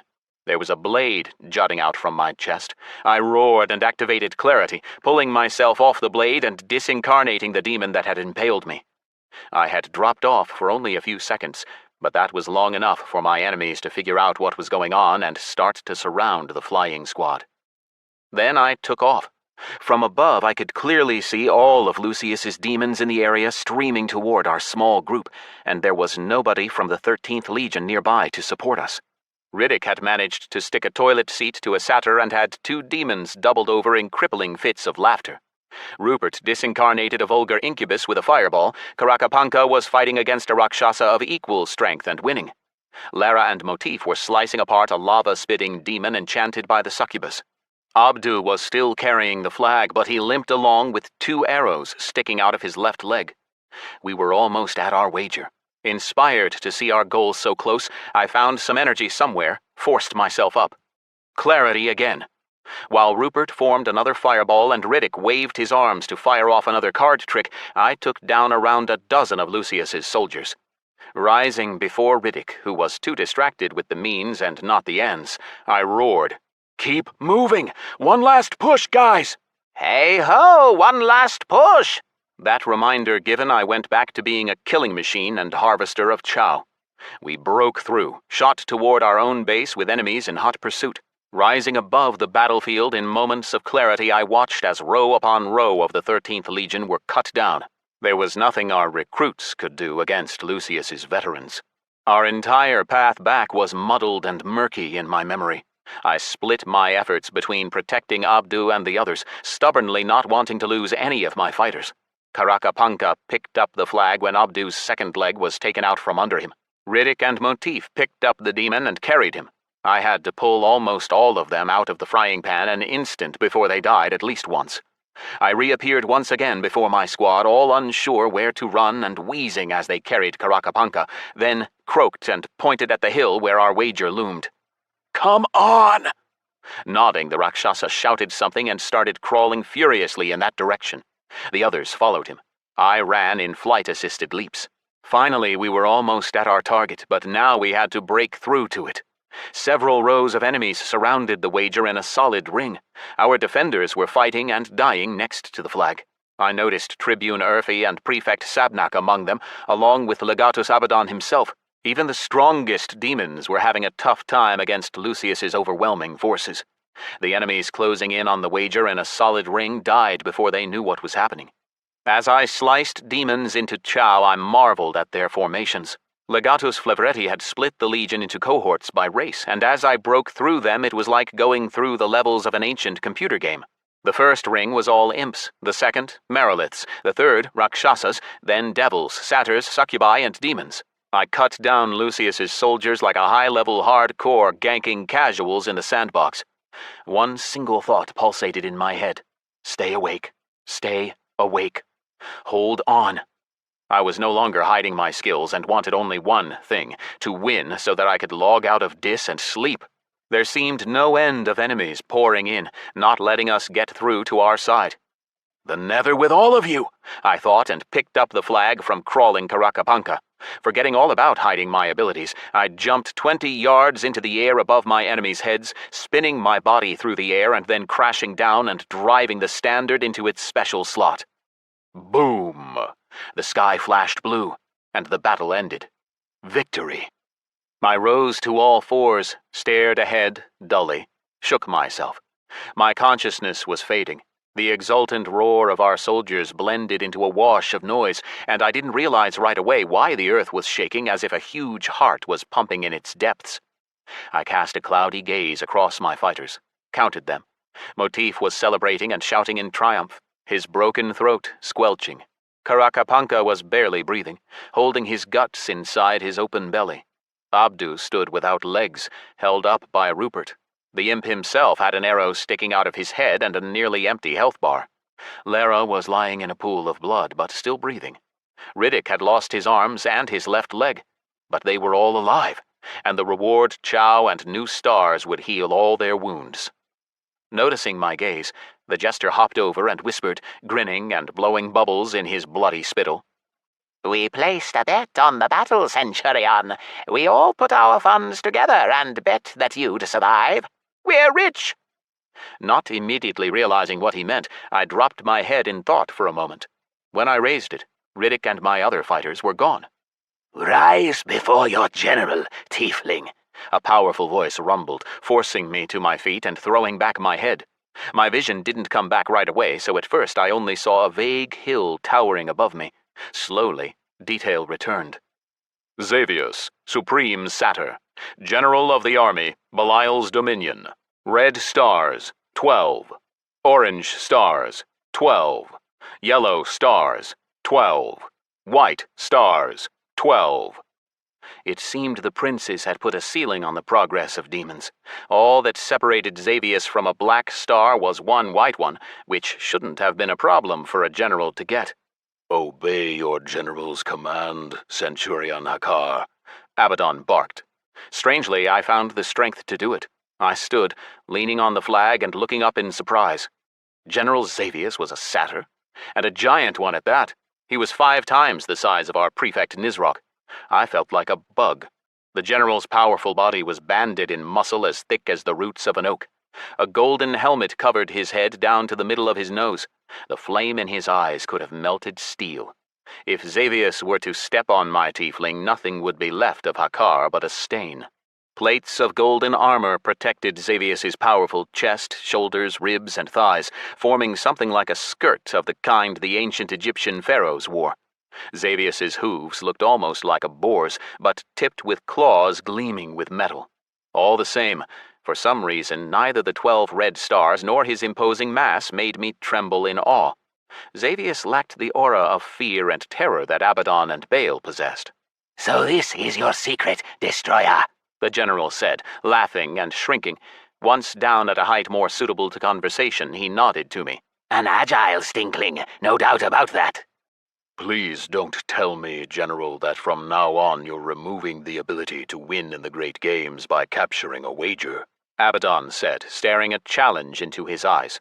Only the great princes can decide that. "Oh, do you plan to win all your battles that way?" The general cackled. It was an unexpected and unpleasant shock to hear an old man's wheezing laughter from a demon of such rank. My disgust sharpened when Xavius's laughter quickly ended, showing it to be fake. "Dismiss your troops, Abaddon. This is a talk for our ears only." Abaddon gave a rumbling growl that seemed about to turn into a fearsome roar, but bit it back. My legion has just achieved victory in its hardest battle yet, General. Abaddon barely kept a grip on himself. His voice rang. They need to honor the memory of the dead and receive their just rewards. "You will reward them later."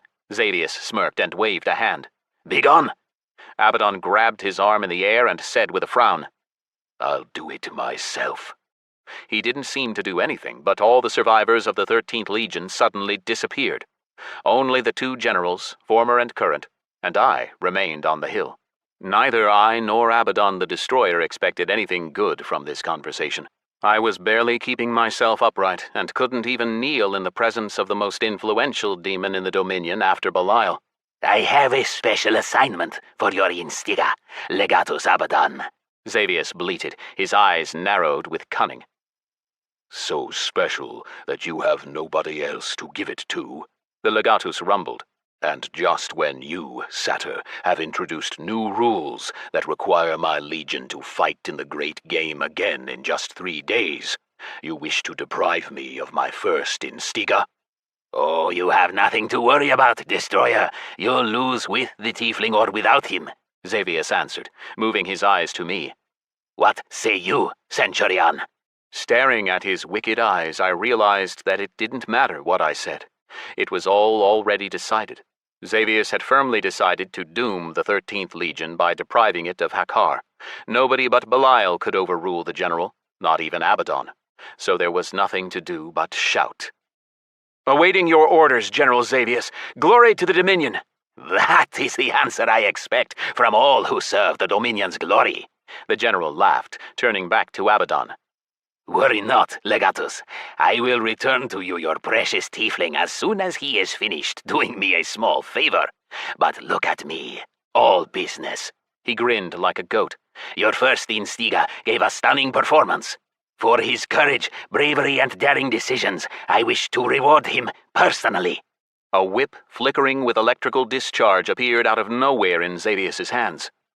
Houndmaster's Scourge, legendary whip, unique item. The ancient huntsman used this whip to train his hounds. Some of them he beat to death with it. The spirit of every hound so slain is bound in this scourge. On activation, summons 13 hellhounds for 30 seconds. "Take this humble gift, tiefling," he said, offering me the scourge. When I took it, he spoke again. "But that's not all. I also gift to you a humble skill that I learned from my father." Corrupt blood, demonic skill. Using your own chow, you infect the target with a curse of corrupt blood. Minus 1% total health once every 3 minutes. This effect cannot be removed, dispelled, or otherwise nullified by anything but the death of the curse bearer. Cost to use, 1% of total chow reserves. The lines floated by my eyes before I could fully grasp what Xavius had given me. The general was waiting for an answer, and I said, "Thank you, General Xavius. Glory to the Dominion." "Wonderful," he said in almost friendly tones, turning back to Abaddon. "I am taking your instiga, Destroyer." Where to? He wheezed, barely holding back his anger. Why? In the world of the mortals, the trolls of Uzulurub have been trying to summon one of our stronger demons to fight for their independence from the Empire.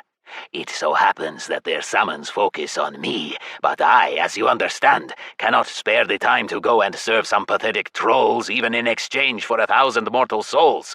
At the same time, the demonic pact does not allow me to shirk the summons. So you've decided to send Hakkar in your place?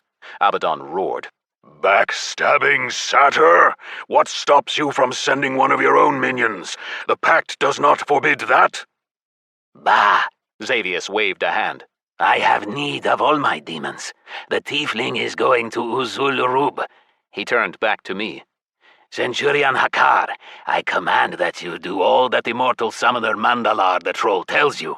When he is satisfied, he will free you from service and you can return. After those last words, he drew a fiery pentagram and sent me flying through it with a glance. Interlude 1. Joshua.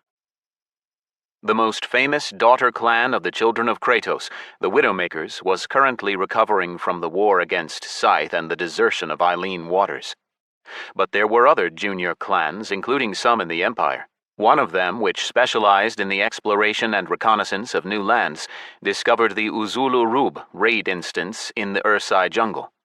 The scout who found the dungeon was undead. Nobody of the other races could reach it because they hadn't yet invented a way to protect against the poisonous fumes of the jungle. Joshua Gallagher, leader of the Children of Kratos, would never turn undead for the sake of money, adventure, or fame. He had plenty of all that. But his character's appearance was no less vital to the clan's image than its in-game successes. Joshua chose another, more traditional path. All the children of Kratos' alchemists, their own and those contracted in from outside, began to work on inventing a poison resistance potion. After the discovery of Uzulurub, it took 4 days for fortune to smile on one alchemist, and another day to buy all the necessary resources and create the required number of potions.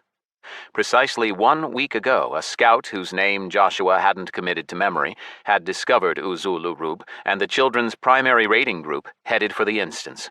The second and third raids had already had a test run, and now it was time for the leaders.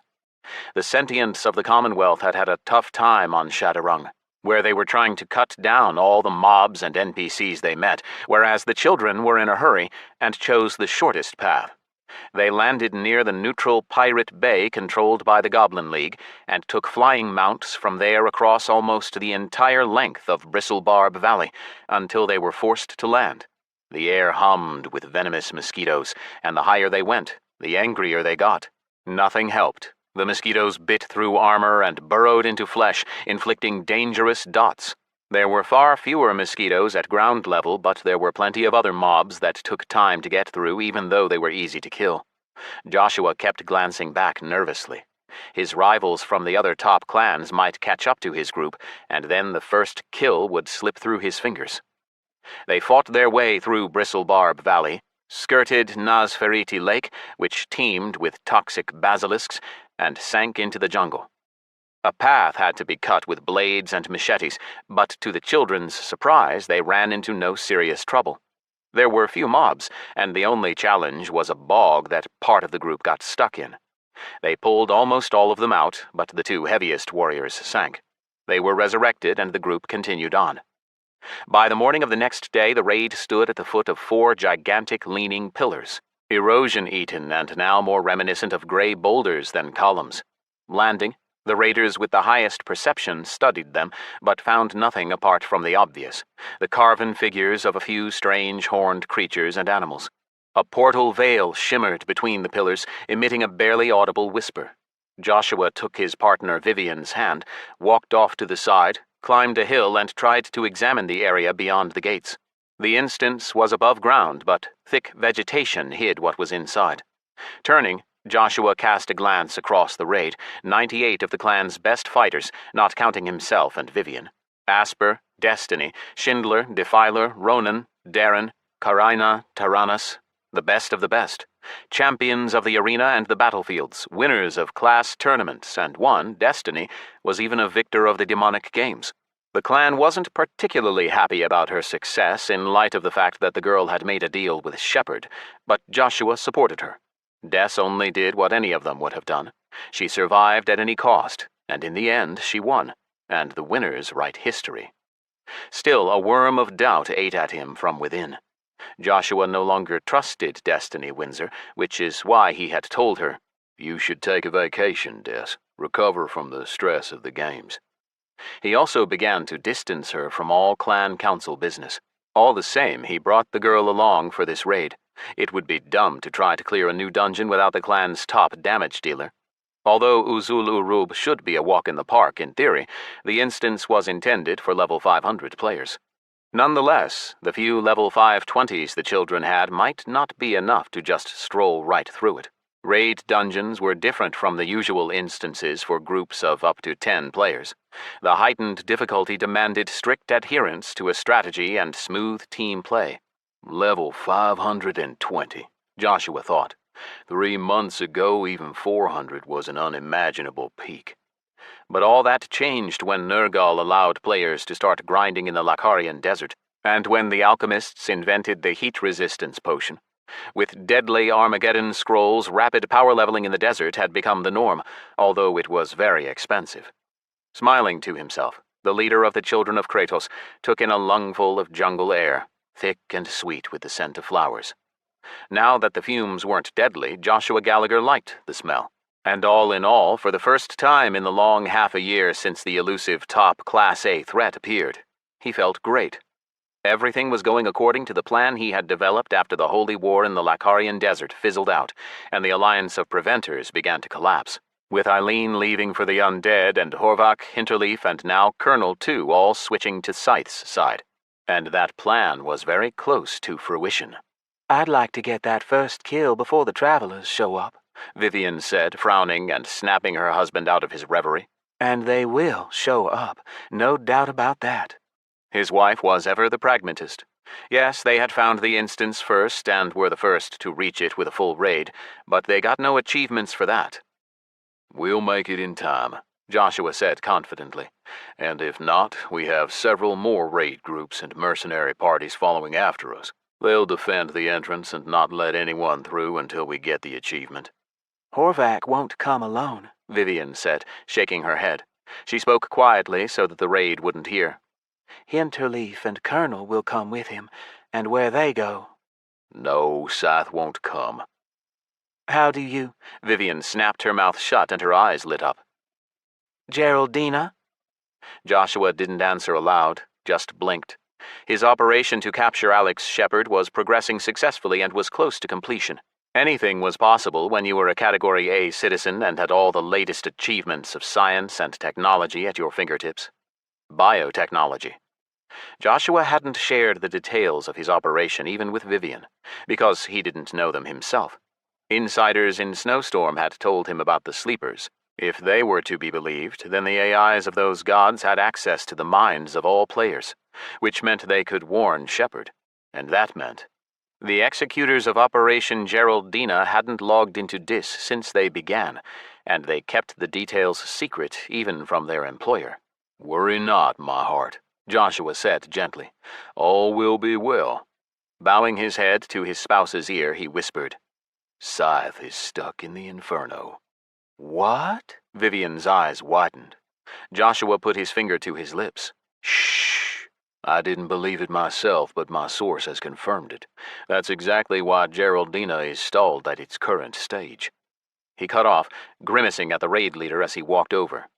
"The point is, there is nothing to worry about, my dear." "Schindler?" The Gallagher's classes were non-combat, so they didn't lead the raids or command in battle, but they attended all campaigns to new dungeons to pick up achievements. The main raid was led by Schindler, a level 519 paladin. "The raid is briefed, Mr. and Mrs. Gallagher," he reported. "As usual, please stay behind us and enter combat only when we call for extra damage." "What do we know about the instance?" Vivian asked. Our secondary and tertiary raid groups made test runs. The secondaries wiped at the second boss. The tertiaries reached the fourth. "Is that bad?" Vivian frowned. "How many bosses are there?" "Good, actually," Joshua answered her. They got pretty far for a fresh dungeon, with no recon and no strategy worked out. Don't forget, my love, those 2 raids are weaker than ours. Right, Mr. Gallagher? Schindler smiled. Inside we will encounter the friendly Undala tribes of trolls. They are the main quest givers for the instance. According to them, the Uzul-Urub tribe rejected the new gods and turned to sacrificial black magic. The Empire has tried to conquer these lands many times, but always without success. The Undala suffer more and more, and we are their final hope. You said black magic? Vivian asked. Don't the dark new gods practice that? Why would the Uzul-Urub have to reject the new gods? Necromancy, Joshua suggested. Something like that, but with a focus on contacting demons, Schindler asked. The first bosses themselves are untransformed demons altered by the Inferno. Aside from that, he wrinkled his brow, the quests and every mob and boss we kill will improve our reputation with the Undala tribe. At high rep levels, we'll be able to buy powerful enchantments for every class from them. Coins from various different troll clans drop randomly from the mobs. They contribute to the coin collector and trinkets achievements. Ooh, more for my collection, Joshua said with a satisfied smile. Judging by the minimap, there are at least 10 bosses to clear, so it's fully possible that we'll discover plenty more interesting things, Schindler smiled. Also, Stop, Joshua said sharply. This is clearly not a run-of-the-mill instance. It is extremely important that we get the first kill. I'm allowing the use of Category 1 artifacts from the clan vault. Even Marduk's second chance? Schindler asked, his eyebrows raising. Like Hinterleaf's? The leader chewed his lip a moment, nodded. That's a mirror artifact. Otto Hinterleaf has an identical one, only named differently. Nergal's second chance. It was used in the battle against the undead army in the desert. The cooldown is 1 year, but the artifact revived all allies in the condition they began the battle in, with all buffs intact. Joshua had planned to use it in the battle for the Lakharian Desert, but Scyth ran away first. Now was as good a time as any to authorize its use. Joshua made the decision after only a moment's hesitation. It's not every day you get the chance to get an achievement in a newly discovered instance. I'll allow it. Schindler beamed, turned back to the raid and barked. Children of Kratos' main raid! Through the portal! Speeding up, he jogged through first. We go in alive to come out alive! The raid shouted back, banging their weapons and shouting battle cries as they surged after him. Joshua had a good feeling as he waited for all the fighters to pass through. He motioned for Vivian to go ahead of him and followed behind, the last. The instance was huge, sprawling beneath an open sky hidden behind layers of mist, a labyrinth of traps, secrets, and hidden passageways. It took hours just to make a multi-tier map of the jungle maze without getting lost entirely. The paths wound around, split off, crossed over each other, plunged downwards in narrow gorges and tunnels, rose sharply up to rope bridges stretched between enormous trees. The mobs scattered throughout the instance were jungle beasts mutated by the black magic of the Uzul-Urub trolls. They gave the raid plenty of trouble. It ran into venomous snakes that inflicted a deadly poison debuff that burned the veins of its victims and made them foam at the mouth. The mist never disappeared, but it did thin and thicken, making it look as if something was moving in the trees, and huge anacondas attacked always without warning, swallowing down several people at once. The whole raid had to cut the snakes apart to free those they'd eaten. A huge gorilla the size of King Kong nearly wiped the whole raid, and it wasn't even a boss. No physical attacks would pierce the monkey's skin, and its regeneration outpaced the raid's magic damage. They had to spend a Starfall scroll, a new version of Armageddon that hit with precision instead of striking in an area. A boss accidentally summoned from the river, Aranka, a many-headed hydra at level 531, nearly put an end to their tortures. The raid avoided a wipe only once it realized that the necks had to be cauterized with fire after being cut off to stop the heads growing back. A little later they found out they could freeze them, too. The fights with the other bosses, the 5 high priests of Uzul-Urub, went more smoothly. Each troll priest had the ability to turn into the aspect of a mighty animal. A huge spider, a bat, a snake, a panther, and a tiger. And the priests had deadly spells besides. Still, the children of Kratos managed to defeat them almost without breaking a sweat. A new engineering invention, the tactical scanner, was a big help to the raid. It could determine a mob's skills with perfect accuracy. The device didn't work on players yet. That required upgrades and new versions. The final High Priest, Regal, dropped a legendary flying mount. Swift Tiger Droid. Schindler looked to Joshua, who nodded. Roll for it. Vivian seemed about to say something, but stopped. There was an unwritten rule in the clan to distribute loot like this at random based on dice rolls. It was the Gallagher's way of making things more exciting for their clanmates and increasing the value of positions in the main raid group. The tiger went to one of the healers, who immediately sold it to Vivian. The clan leader had a weakness for collecting, especially anything that was unique. Congrats, everyone! By our calculations, we've already cleared most of the instance, Schindler declared, pointing to a passageway that had opened up in the rock. The structure here is a lot like the other troll instance, Uzul Farouk, and a passageway like this opens up there after the first bosses. It leads to the final battle. After a short break, the raid rebuffed itself and healed up, then ran into the passageway. They warmed up on some strong packs of trolls, each with a warlock accompanied by a demonic familiar, then reached a long canyon. Girondeau, the hexer, stood waiting at its end. With a lot of luck, the children of Kratos managed to take him down. Girondeau fired off curses that stunned players, blinded them, paralyzed them, confused them. Everything. But it was his numerous zombie totems that gave the group the most trouble. The cursor put down around 20 at once, and each made the strongest fighters turn on their comrades. Every now and then the boss cast Girondeau illusion on someone, making them see invisible aggressive spirits eating through the raid. Any player with the debuff switched to attacking them. Behind the boss was a deep hole filled with reanimated snake skeletons. From time to time the boss threw the player at the top of his aggro meter in there, usually the tank, and then the ranged damage dealers had to act quickly to take out the snake skeletons and pull the main tank out while the off-tank held aggro. In the end, Girondeau the hexer fell with a howl, although right at the end of the challenging battle, when most of the raid had already fallen, Schindler came close to activating Marduk's second chance. All that remained was to find the final boss, Blood King Mandalar. He was the one for whom the Undalar troll tribe offered the greatest reward, a legendary class helmet. Their goal was so near. But the raid got stuck after the hexer. They had cleared the whole surface but couldn't find Mandalar anywhere. The raid turned to the start of the dungeon, to the peaceful zone of the Undalar tribe, sending 5 stealthers to scout out the upper level. While they ran there, the children handed in their quests and sold their junk. Then, leaving sentries in the instance, they logged out to the real world to eat and sleep. The 48-hour instance reset time allowed it. The raid was in its 25th hour when the scouts came back empty-handed. They were sent off to sleep while the main raid group returned to explore the tunnels. The mobs had already respawned, so they could only move around the dungeon as one group. They found no bosses in the tunnels, but did find a way up to a part of the jungle's surface that could be reached no other way. The sleeping scouts were woken up and brought back to the raid. Reinvigorated, the children advanced.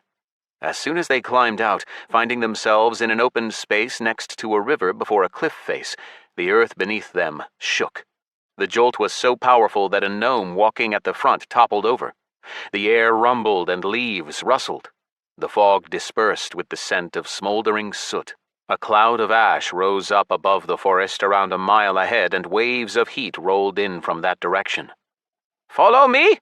Schindler ordered, running toward the ash to set an example to the others. As they approached the site of the explosion, the raiders steadily slowed their pace until they were just creeping along. The final boss might aggro on them as soon as they came within sight. The fog had crawled in again, but now it made for good camouflage. "This instance must be one of the biggest in this," Ronan the Paladin whispered, captain of the Children of Kratos' junior arena team. "Right, Richie?" "That's right," said Moonlight Wanderer Richard, Joshua and Vivian's son. His whisper sounded loud in the still silence. Someone off to the side snorted derisively. Joshua assumed it was destiny. After seeing the games through to the end, the girl could have easily argued with Ronan and Richard, but had held her tongue instead until now. Quiet! Nobody move, Schindler ordered. You hear that? Everyone stopped, grabbed their weapons, looked this way and that. The raid was so well practiced that the players took up their positions automatically. Joshua yawned. He had been doing business in real life while his wife got some sleep. 2 voices drifted in from afar, one sleek as if distorted by interference, making the teeth ache and blocking up the ears, the other a hysterical shriek. Unfortunately, the words were unintelligible. The children tiptoed gingerly toward the sound. Explorer Kharinza, whose main talent was languages, hissed to draw attention. It's demonic, she wrote in the chat. I'll translate it literally.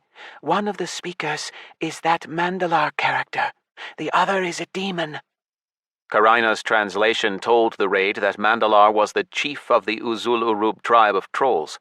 At the news of the death of his high priests, he slunk off here to a secret place where he could perform a sacrificial ritual to summon a strong demon. Mandalar's call had been answered by someone known as Houndmaster Hakkar. He killed half the Undalar tribe in a second with some kind of magic, Kharinza wrote. If he isn't exaggerating, he cut off several thousand heads to summon the most powerful demon he could. This is your department, Defiler, Schindler said, beckoning over their only warlock. Figure out what kind of demon it is. Asper, go with him. The warlock and the engineer who had invented the tactical scanner nodded and crawled toward the bosses. Joshua really hoped they were the last ones.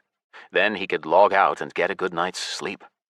Talking quietly amongst themselves, the children recast their buffs and ate raid food.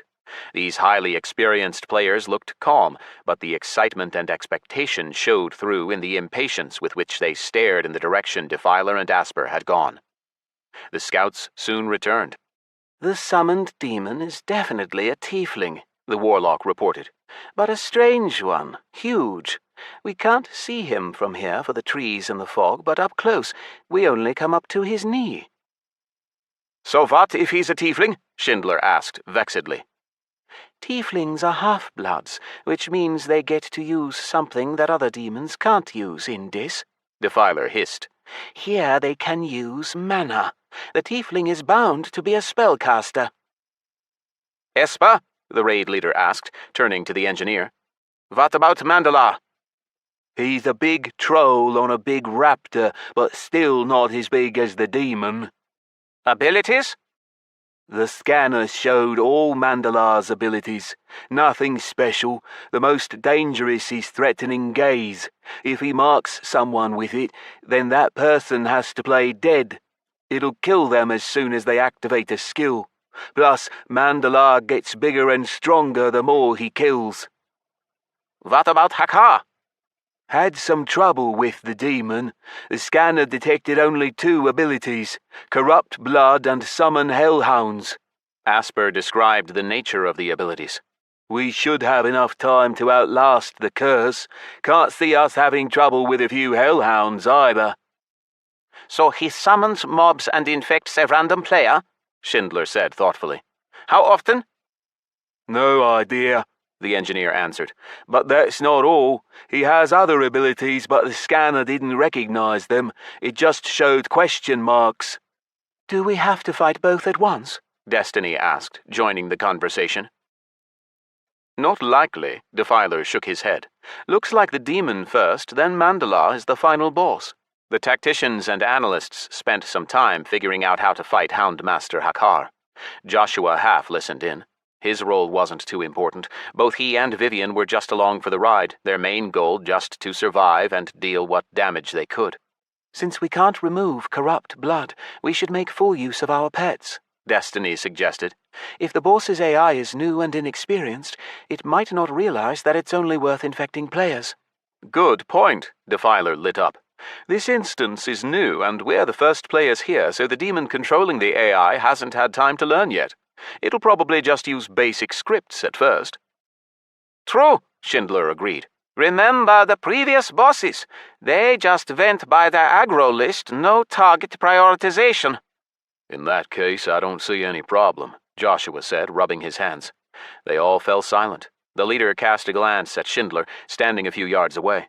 The mist floated by in layers, one moment dispersing, then covering him and leaving only his silhouette visible. Or am I missing something? You're right, Josh, Schindler nodded, smiling.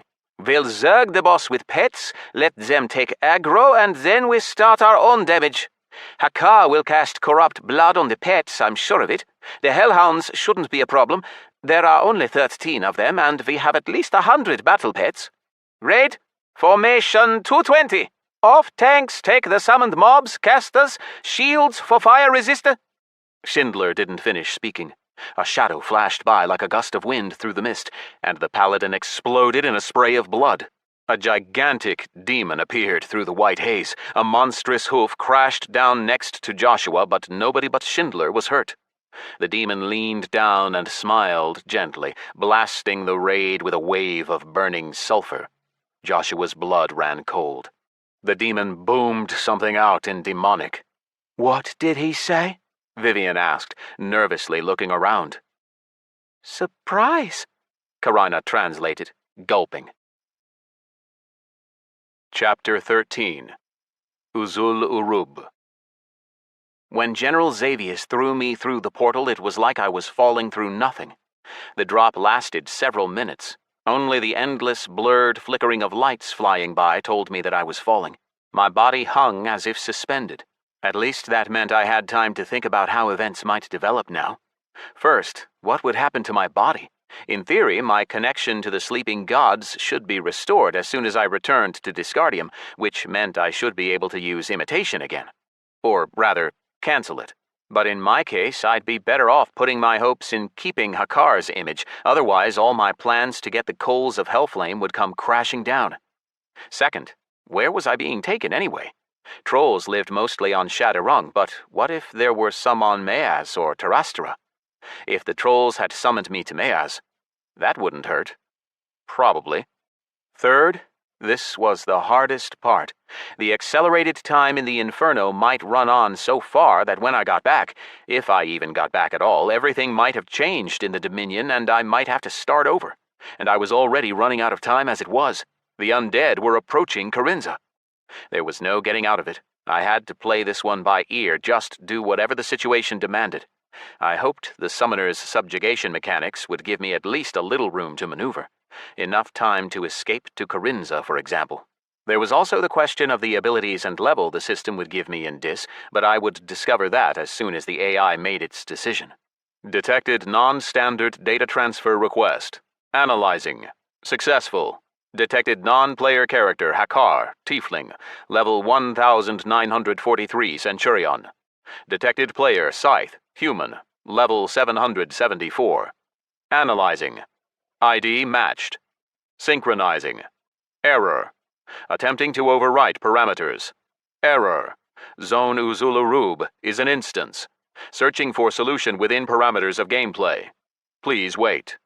1, 2, 3. Judging by the logs, the AI controlling Dis was having a meltdown over Scyth breaking the system again. This was something that hadn't happened in 20 years and billions of players, and now I'd done it more than once in 6 months.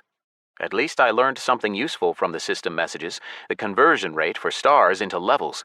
Very roughly speaking, each orange star was worth 100 levels, accounting for the fact that starless scavenger Hakkar had been at level 1008 with no stars. The timer showed 154 seconds. I hovered in limbo, staring at the changing numbers. The AI appeared to be deep in thought. So was I.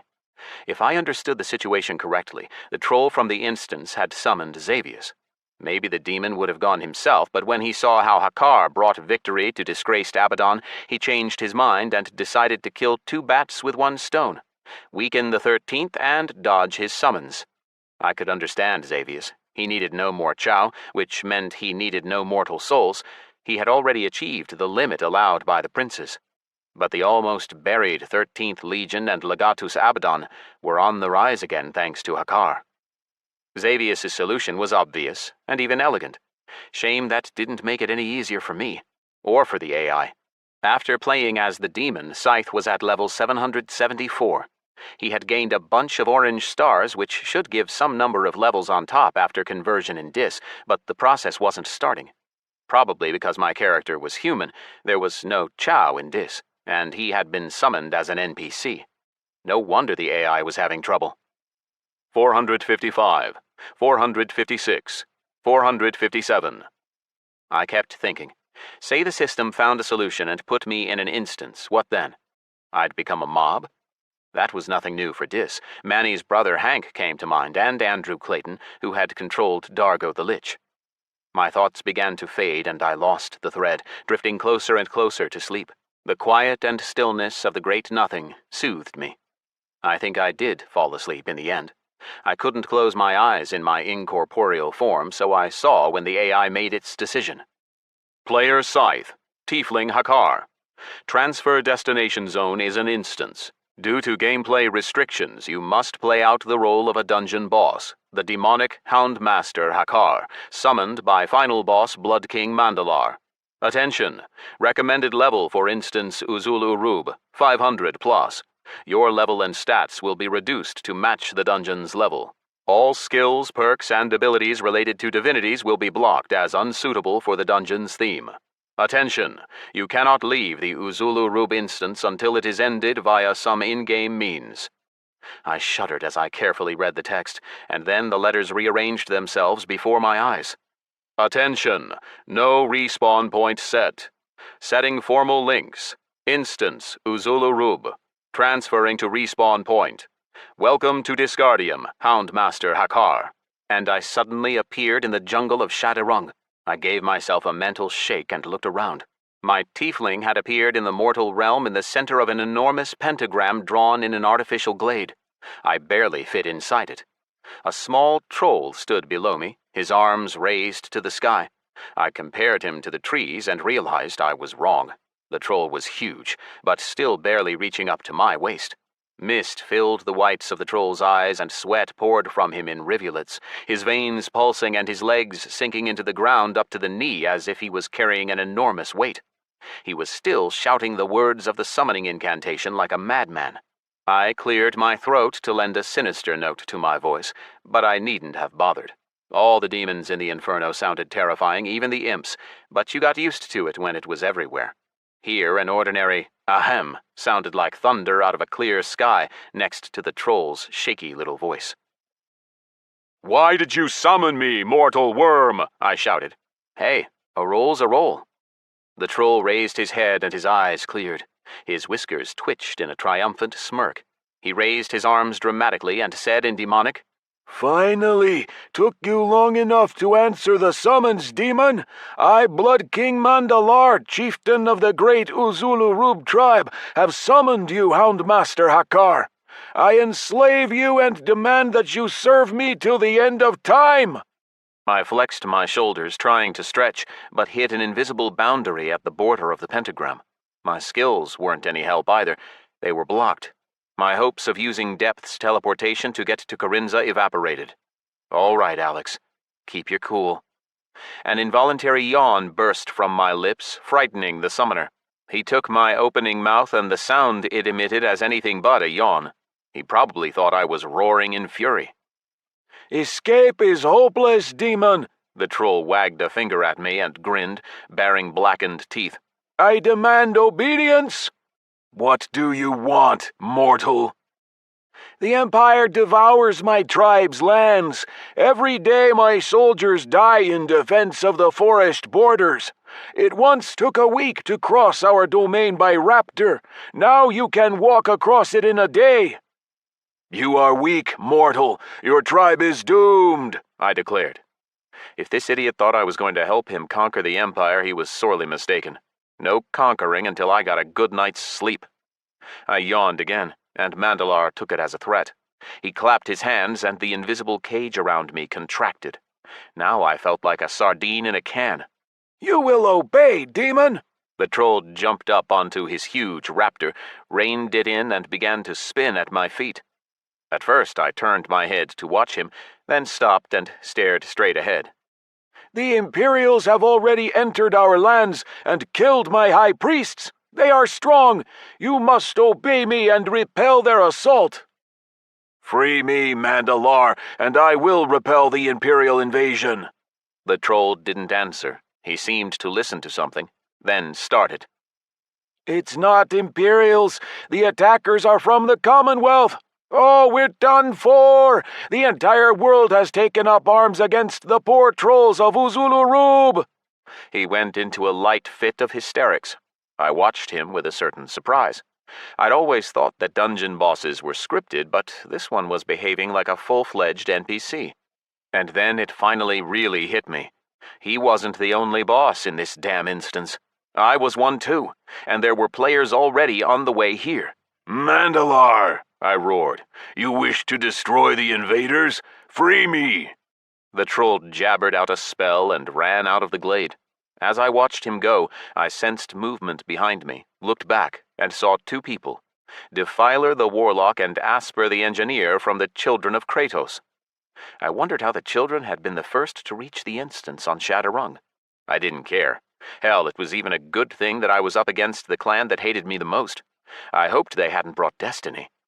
The thought disappeared as soon as I felt the pressure around me release. Mandalar had freed me. Now my job was to wipe the raid without letting it kill me or the troll, and then force the chief to send me back. Time to look at my skills. My sigh of dismay boomed out like a roar. I had been badly nerfed. No spirit, no clarity. Resistance and unarmed combat had dropped to rank 1. My stats were lower even than Scyth's standard stats without multipliers or unity. A quick analysis of my active skills and perks showed me that I could only rely on hand-to-hand command. Diamond Skin of Justice and a few non-divine perks like Mightiest Punisher, plus 25 to damage against other players, and Junior Gladiator, plus 5% damage in battle against players, plus 5% to Resilience skill in battle against players, plus 10% to all main stats. Funnily enough, Dungeon Hero was working, plus 25% damage and movement speed in instances.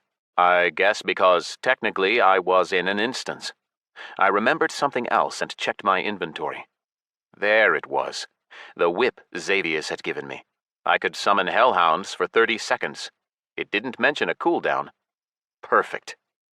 Corrupt blood required chow. I remembered that clearly, but the description had changed here. Cost to use, 1% of total mana reserves. No cooldown on that either.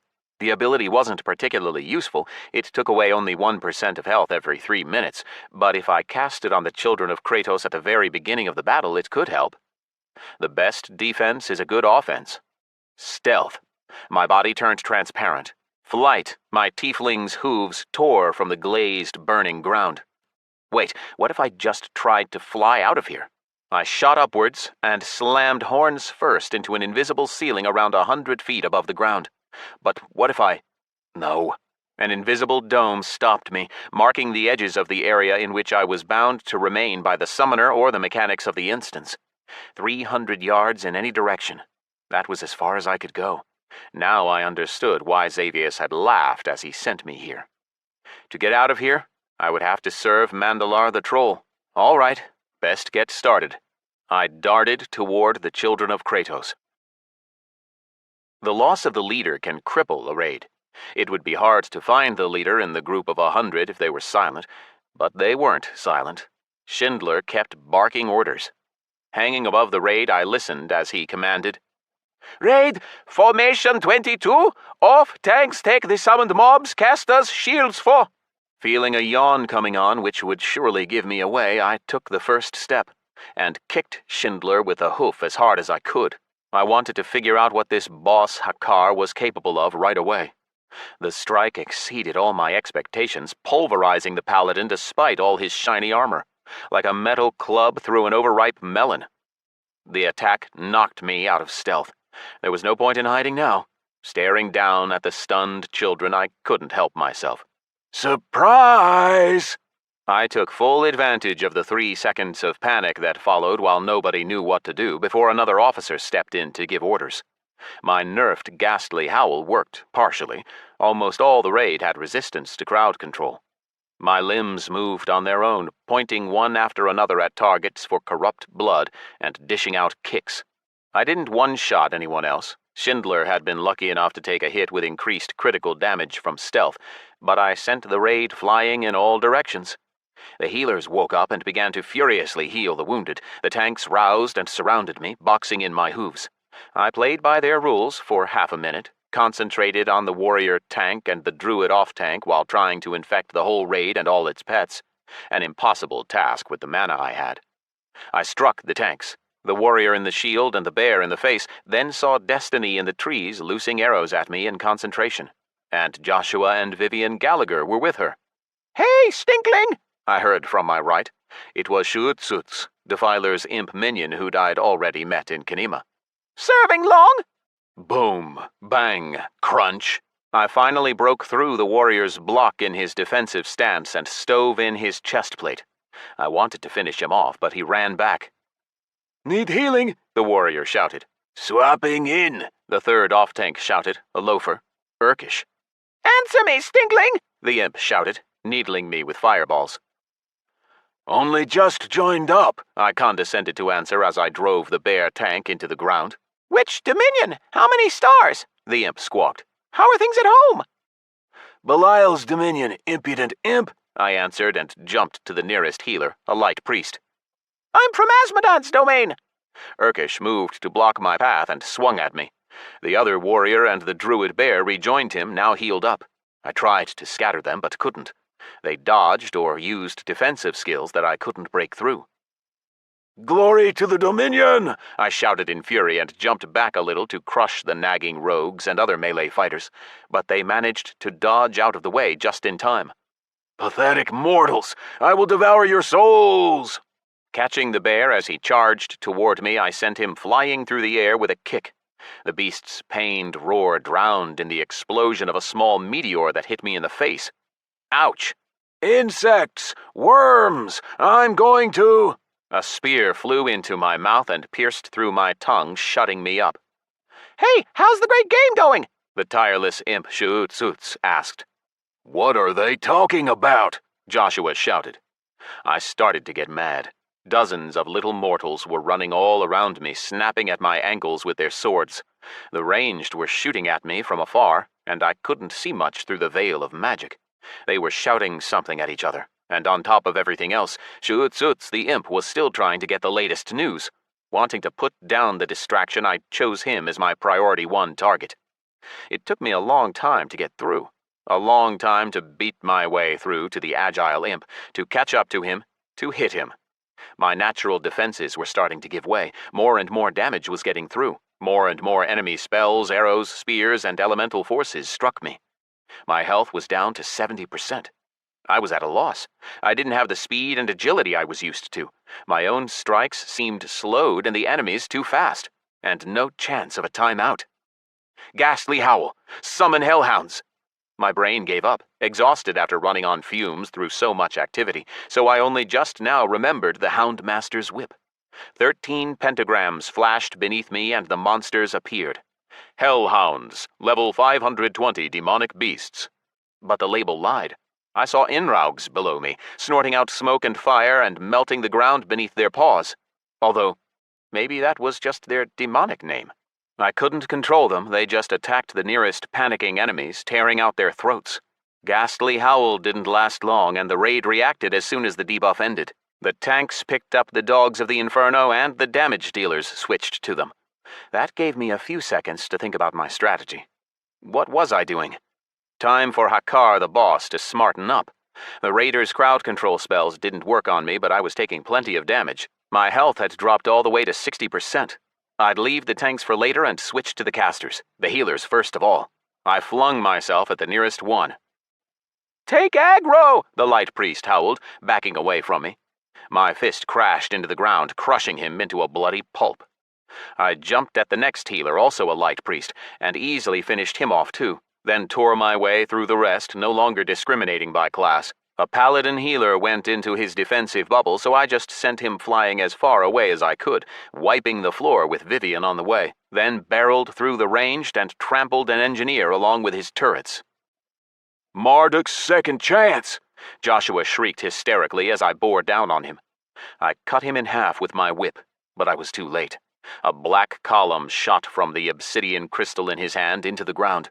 A second later, beams of mist pierced the corpses of the fallen raiders. "He's at half health," the revived raid leader Schindler shouted. "Great job, Raid! Keep it up! Tanks, surround him! Heal us!" Shit. I quickly glanced at my row of rarely used abilities. There it was, Spirit Shackles. But at the last moment I thought better of activating the ability. I was behaving strangely enough for the children of Kratos to suspect something was amiss already. Plus, their artifact was definitely on cooldown now, and they couldn't resurrect a third time. Otherwise, they wouldn't have tried to lure in Tissa with her battle resurrection perk. They'd already put down my hellhounds, so I summoned them again.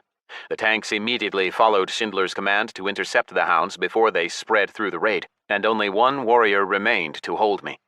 Stunning Kick did its job on that one, holding him in place long enough for me to deliver a powerful combo. The logs showed it as something else. Fury. "Tank down! Someone take aggro!" the raid leader shouted.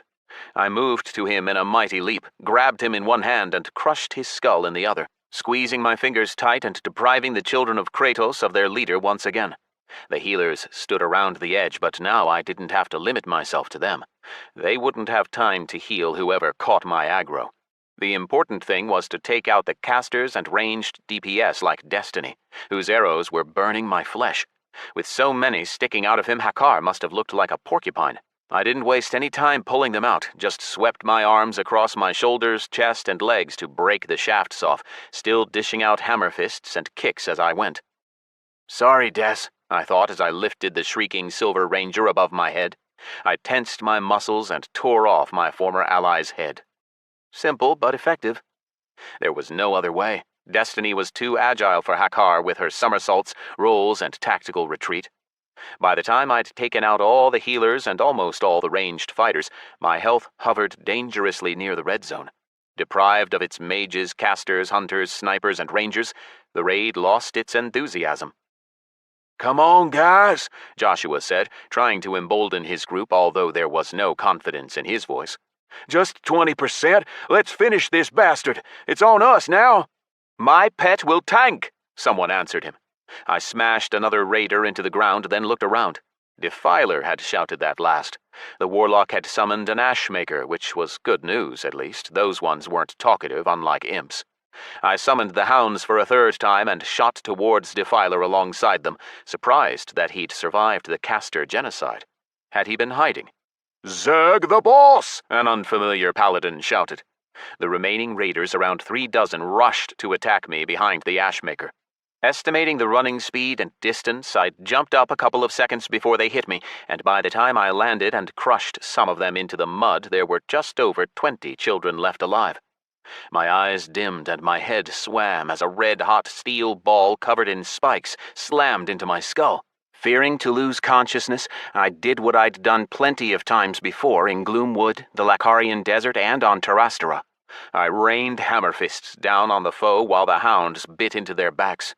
My whip sliced through their armor like paper, splitting flesh and bone. I saved the ashmaker Spargogiar for last, then disincarnated him too. Or he just disappeared when his warlock master died. "You're awake, demon!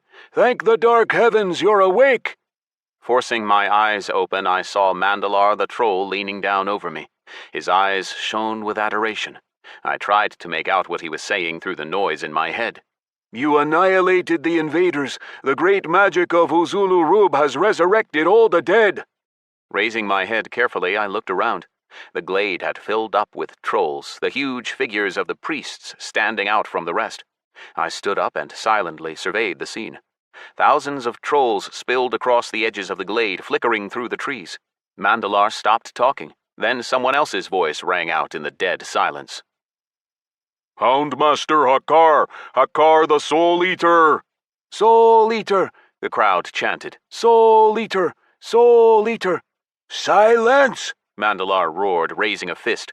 The crowd fell silent, and the chief turned to me, raising his head. "Great demon! Great Hakkar! I witnessed you swallowing the soul of every foe!" What did he mean? I didn't even cast Spirit Trap. Or did he mean something else? Oh, right. I had Reaper's scythes. They were invisible, adapted by imitation into ordinary tiefling claws, but I still had them equipped. I saw with my own eyes how easily you defeated the strong warriors that came to the lands of Shadowrung from Latyria. Great Hakkar, you are not the first demon that Uzulu-Rub has summoned for aid, but you are the mightiest of them. Blood King Mandalar whispered those last words with reverence, then prostrated himself before me. With the clatter of bone armor, the entire tribe fell to its knees. Their adoration gave me hope. How much time had passed in the Inferno? Half a day? I still had time to get a little sleep and make it to the 13th Legion's next battle. Abaddon would be pleased. If you are satisfied, mortal worm, then free me, I roared. I didn't particularly want to yell at the troll, but my status demanded it. The Inferno awaits! Mandalar jumped and backed off in fear, whispering spells. Looking down at my feet, I saw that I was standing in a pentagram of subjugation again, and judging by the pressure on my shoulders, it was closing around me like before. Forgive me, Houndmaster and Soul Eater Hakkar. Forgive me, great demon, but your service is not ended, Mandalar declared triumphantly. He looked across the tribe and grinned. Our scouts report that other strangers are advancing on our lands. I order you, Hakkar, to fight them and destroy them all. What the? I gave a furious roar. The pentagram contracted even tighter around me, making it hard to even breathe. Locked in an instance. Great job, Snowstorm. Standing ovation. Nether, this is the perfect solution for you guys. You locked me in an instance using only in-game methods. In desperation, I opened my backpack. I didn't even know what I expected to find. My eyes scanned the slots of my inventory until I found something that might work. But first I had to test it.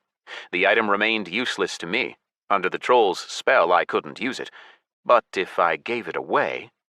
I pulled it out, offered it to the troll chieftain. Take this gift, Mandalar. The troll backed off in fear. Come closer, don't be afraid. Demons are deceitful and treacherous, he muttered. Demonic gifts are tempting, but always lead to disaster. Do not take it, Mandalar, one of the high priests shouted. Shrugging, I put away the stationary portal scroll. Looked like I needed to use persuasion first. Trolls of Uzulu-Rub, I boomed, my voice echoing through the dungeon. I, Houndmaster Hakkar and Centurion of the 13th Legion of Great Prince Belial, speak to you truly. What's he saying? The trolls began to ask, looking at each other in confusion. Raising a hand, Mandalar waited for me to finish and then translated. The great Soul Eater said that he has the mighty demon Belial himself in thrall. 13 legions of the Inferno will come to aid the trolls of Uzulu-Rub and bring the dark of truth. If it weren't for the walls of the pentagram around me, I would have slapped myself on the forehead. I would have facepalmed. The chieftain was twisting the translation to suit his purposes. That or the dumb troll had a poor grasp of demonic. Shut up, Mandalar, I shouted. Nobody will come. The Empire will sweep you away, wipe you from the face of the earth. The Soul Eater wants me to lead a campaign against the Empire, the chieftain translated in rapture. Idiot! Pathetic worm! He names me equal to him. Bow, trolls of Uzulu-Rub. The Soul Eater will lead us to the bottomless ocean, and we will wash our feet in its waters. Ghastly howl worked to cut off Mandalar's ad-libbing. As Riddick liked to say, the trolls split, running in all directions with eyes wide in horror. When the panic stopped, I beckoned the chief over. He took a couple of uncertain steps, then stopped. Don't translate any more, worm, or else I'll deliberately let the strangers kill you. I will be disincarnated and returned to the Inferno, and you will get a big Vikhurum. That last word was purely demonic, with no translation into common. Something close to inevitable and sad end to a tale. I won't translate, Mandalar agreed, glancing around. What do you want, demon? I want to go home. I understand, the troll nodded. But I must note that my disincarnation will not help you. You will remain in service to the tribe even after my death. And if we are all killed, then you will be bound to these lands until you repay your debt and take vengeance against all the interlopers. What are you discussing, chieftain? someone at the front of the crowd asked. The Soul Eater wants... Mandalar, I snapped. To talk to me uninterrupted. Give us time and then I will tell you all, the chieftain promised and looked back at me. The contract to protect the tribe does not expire, demon. If you return to the Inferno at all, then it will not be soon, perhaps in 1,000 years. What do you need me for, Mandalar? To protect us from interlopers. What else? Do you know what is happening in the big wide world, troll? The mortals grow stronger with each passing day. The destroying plague threatens the world. The sentients are now able to bear the poisonous fumes of the jungle. Soon you won't be able to move for people in your woods. With me or without me, your tribe cannot survive. My powers are limited in your world. I had a hard time beating a pathetic 100 mortals, and tomorrow they'll return with greater strength. Persuasion highlighted some options for advancing the conversation after every phrase. It was working. The troll's face kept darkening. What do you want, demon? He said, scowling. Take this. I pulled the scroll out again and offered it to him, but the troll hesitated to take it, took a step back. What have you heard about the sleeping gods? I have heard that the great gods have returned to Disgardium. Why do you ask? Even the Inferno has heard tell of the strength that the followers of the Sleepers have gained. The scroll will open a portal to take your tribe to a remote island in the ocean. There stands the Temple of Behemoth, the nightmarish and terrifying sleeping god. He will take you under his protection if you become his followers. You can make a home there with no fear of the Empire and give your children a future. How do you know all this? I have 2 demon acquaintances on the island. They live in Disgardium and worship the Sleepers. If you succeed in passing through the portal, find the Satyr Flagrei and the succubus Naga. The world dimmed, reeled. My exhaustion was getting the better of me. My memory of what happened next is fragmented. Mandalar finally took the stationary portal scroll from my hands, then disappeared, and the world darkened. It lit up again a few moments later, and I saw the glade now empty. The flash of the portal letting the final troll through. The next time I awoke, Mandalar was rhythmically reciting some spell. It made the pentagram beneath my feet burn even brighter. I could feel the heat even through my hooves. Then I was thrown out of Disgardium into the great nothing. I don't know how long I spent there. All I remember is the fearsome voice of chaos, long lines of notifications, and, suddenly, the bright sky of the Inferno overhead. To my right and left were familiar tents. I'd been sent back to the 13th Legion's staging ground. Hakkar! I vaguely heard Lara say in the distance as I drifted off to sleep. Interlude 2. Edward. Edward Daniel Garcia Rodriguez, a.k.a. Crawler the Gnome Mage, was on the brink of a breakthrough. He fidgeted on a high stool in anticipation of a discovery, dangling his legs and wrinkling his brow, trying to line up the runes correctly, to feel out the missing elements and finally find the balance. The magic of Dis demanded knowledge of many disciplines, from algebra to alchemy, from magophysics to calligraphy, and all of it in the conditions of Disgardium. There was a lot of thinking to do, even with simplified in-game rules and the special atmosphere of the Magic Tower, designed precisely for inventing new spells. Next to Crawler bustled his tutor, the old mage Vert. He was rooting through the table drawers, sifting through papers, quickly writing something down, tearing up scrolls and writing again. Vert's eyes shone with the madness of a scientist feeling a discovery within his grasp. Like his student, Vert was a gnome. There were jokes in Dis that there were in fact not 1 but 2 races of gnomes, engineer gnomes and mage gnomes. It was easier for them to develop such abilities thanks to special bonuses to intellect and their deftness in working with magic and machines alike. Furiously scratching his head, Crawler sighed. What a shame they hadn't been the first to construct Floor 5 of the Magic Tower. They didn't know which top clan had beaten them to it. The global announcement congratulated a player who wished to remain anonymous. But Crawler did know one thing for certain. The first level 6 Magic Tower would be built on Kharinza. Tutor and student alike worked furiously to level up the tower with invented spells and get enough experience to build a new floor. How they celebrated when they discovered Starfall, a version of Armageddon that dealt insane focused damage. It could be critical in the war against the destroying plague and should be great for farming experience. But it turned out the Awoken weren't the first there either. Someone from the Children of Kratos had already discovered the spell, and even put a scroll of it up for auction for 10 million.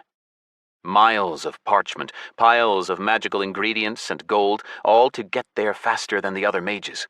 On the way, Vert and Crawler discovered a few exciting spells and elemental incantations, made a small breakthrough in spatial magic, teleportation to any point on the map in an explored area, which only worked within 1 mile of the caster for now, and then... Yes! Crawler squeaked and jumped up to hug Vert. The teacher and student danced around arm in arm, jumping and shouting. That was the last of the experience they needed. They could start building floor 6 of the magic tower. A crash outside the narrow windows. Crawler sensed something amiss. Shouts rang out in the yard, blades unsheathed. Vert, who always had several magic ears fluttering around the castle grounds, exclaimed, "Someone's looking for you. The bard Infect and merchant Irita want you to go outside." Farsight mirrors, comm amulets, and even ordinary chat didn't work in a magic tower. Its walls insulated magic from the outside and in to help concentrate mana. What happened? Crawler darted to the window but couldn't see what was going on. The whole street below was packed with people all waving their arms and shouting. "An invasion!" Vert squeaked, his eyes widening. "Hurry, young master. There are too many foes. A portal has opened at the Pig and Whistle, and trolls have poured out of it." Crawler's heart settled. Trolls? Not the living dead? Begin construction of the 6th floor at once, Master, Crawler said and ran down the stairs. At the bottom, he walked out of the tower and activated Depth's teleportation to Stephanie's tavern. He emerged in the middle of a crowd. The entire square was full of trolls in bone armor bristling with weapons. A face with a nose and ears full of rings loomed into view above Crawler. "Flagre, nega, me, search!" And again, "Flagre, nega, me, search!" The trolls continued to spill in through the portal. Thinking for a moment, Crawler realized that the interlopers had no way of overcoming the behemoth's veil of distortion. They had to have permission. But who had sent them here? "Guys, who summoned the trolls?" The mage shouted into his comm amulet, repeating the question in the clan chat for anyone not in the castle. As it turned out, nobody had. That meant it could only be Scyth, but how had he done that from the Inferno? One troll accidentally hit Crawler in the back of the head with a careless elbow, and the gnome got mad. Levitating above the crowd, he amplified his voice magically and asked, "Who are you? Who is your leader?" "Me, leader." A huge troll boomed as he emerged from the portal atop a gigantic raptor. Mandalar, troll, level 513, Blood King, chieftain of Uzulurub tribe. Crawler flew closer to him. The crowd parted for the mage to land before the giant, but the gnome eyed him up and decided against it, fearing the risk of being squashed. He hovered before Mandalar and asked, "Who sent you here? What do you want Flagre and Nega for?" "The great demon Hakkar, Houndmaster and Soul Eater, say that here Uzulurub find peace and future for children," the troll answered. "Here we meet terrible sleeping god, sacrifice thousands of souls to him and gain protection." Hakkar? That was the demon whose Scyth was imitating in the Inferno. But where and how had he found the trolls? Scyth was back in Dis, and that meant the Coals of Hellflame must be with him. Crawler's excited thoughts were interrupted by a vibration from the comm amulet and Irita's cry of panic.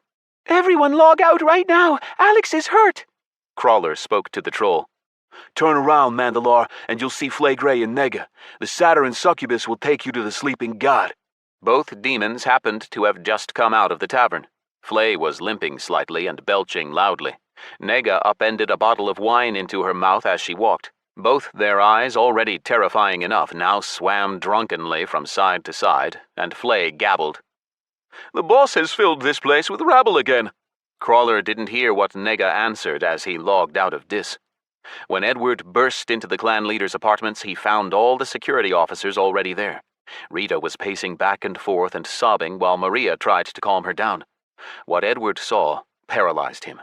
Alex, lying down with his arms and legs twisted beneath him spasmodically, his neck bent at an unnatural angle, tongue lolling out, eyes rolling back in his head and skin white as a sheet. Yoshihiro was crouched down next to him, connecting the home doctor. "What? And Edward had to force the words out at first, but he took hold of himself. What's wrong with Alex? However hard he tried to stay cool, his hands shook and his heart tried to leap out of his throat. I was nearby, Raj said. The capsule started beeping. I ran in and found Alex lying there, seizing. I pulled him out carefully. I was afraid he'd get worse, so I sounded the alarm. Is he alive? Edward asked in a strained voice. Yes, the Japanese man answered shortly, studying the readouts of the device in his hands. But it's not looking good. His heart is barely beating. Brain activity indicates apoplectic coma. Hiro, Willie, Raj, and Sergei lifted Alex onto a blanket. The autodoc isn't enough for this, Yoshihiro said. We need a full-fledged medical capsule. It hasn't arrived yet. The black market. Hiro cut off sharply, spat and exchanged glances with Willie. All right, we go straight to the hospital. How many times have I told you the clan needs its own doctor? Maria shouted, glaring angrily at Morales. The clan should get enough sleep instead of relying on doctors, Willie barked. Raj, Maria, how did you miss this? Calm down, Hiro intervened. It wouldn't have come to blows. They'd all served and were plenty disciplined. But civilian life had a way of making some things harder. Leave the blame for later. Right now we have to save the kid. How did this happen? Edward thought. The clan needs Alex now more than ever. Next came a thought far more terrible. Will he even survive? What was he thinking while his friend's life was in danger? He stood in confusion, clenching his fists while the security officers lifted Alex up and carried him out. Not knowing what to do, Edward followed them. Rita, still sobbing, caught up to him and took him by the arm, holding on so tight that it hurt. He didn't say anything. They met Hung in the corridor, and a little later Malik, Tissa, Tobias, and Tamoshi caught up to them on the roof. The news about Alex had spread through the building. More and more people filled up the space around the landing pad. Willie ran into the hangar while the rest stayed behind. Tissa and Rita stood over Alex's body, each holding him by a hand. Tamoshi whispered silently. Tobias prayed fervently. Hung frowned darker than a storm cloud. Malik stared vaguely into space. Hung took Edward to the side and said harshly, as if hammering in nails, All hospitals are obliged to register their patients. The data is openly accessible. We have to take Alex to an underground clinic. What? What kind of treatment will he get there? Edward hissed. I doubt those places have good doctors and equipment. Take him to the best clinic and to hell with the risk as long as they fix him. The doctors and the equipment there are just fine, Hiro objected. Don't worry about that, kid. Worry about this. While Alex is gone, you're the boss. Don't let him down. Do everything you can to keep the clan intact. Got it, Edward? It'll be fine, Raj said before Edward could answer, clapping him on the shoulder. He had been standing behind him all the while. I remember when a pulse bullet split one of our soldiers' skulls in the army, and they still patched him up. He was good as new. Just kept breaking into hiccups after. You aren't helping, Morales snapped. Raj backed away. In the meantime, Willie took off with the shark and landed it next to the crowd. He stuck his head out of the window, shouted, Ready to go, Hiro? The senior security officer pinned Edward with a gaze and nodded. Time to grow up, kiddo. Life goes on with or without Alex. It's your job to ensure the survival of the Awoken. Don't talk like that, Edward flared. He wanted to talk about his grandmother's superstitions that you couldn't bury a person in your thoughts too soon, but Hiro wasn't listening. He had turned away and was walking hurriedly toward the flyer. Willie sat in the pilot's seat. Next to Alex sat Maria Saar, Raj Van Garderen, and Rita. Wait! Edward shouted to her, running to the flyer in the sudden realization that he relied entirely on Rita to handle a lot of clan business, and things would be a lot harder without her. Don't go! I have to be with Alex, Wood said, shaking her head. Tissa had also tried to climb into the flyer, but Hung held her back and was now whispering something to her. The girl was biting her lip so hard it bled. The flyer took off into the sky and shot away. In total silence, the people gathered on the rooftop headed for the door. The workers, their families, the wild ones. Ed stood deep in thought until he noticed he was surrounded by his allies. Tissa, Malik, Tamoshi, Tobias, and Hung. Aniko stood a little off to one side, hesitating to approach.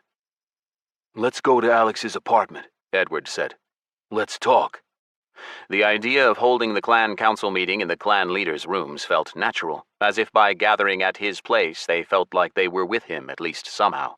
Tamoshi held back, whispered something to Eniko, who didn't follow. Good thing, too, Edward thought. No time for her right now. While they went down, Malik told the ones not in the know about the Uzulurub trolls that had mysteriously arrived on Kharinza. Edward only half listened. All the way down, he thought about how his relationship with Shepard had changed in the almost 10 years they'd known each other.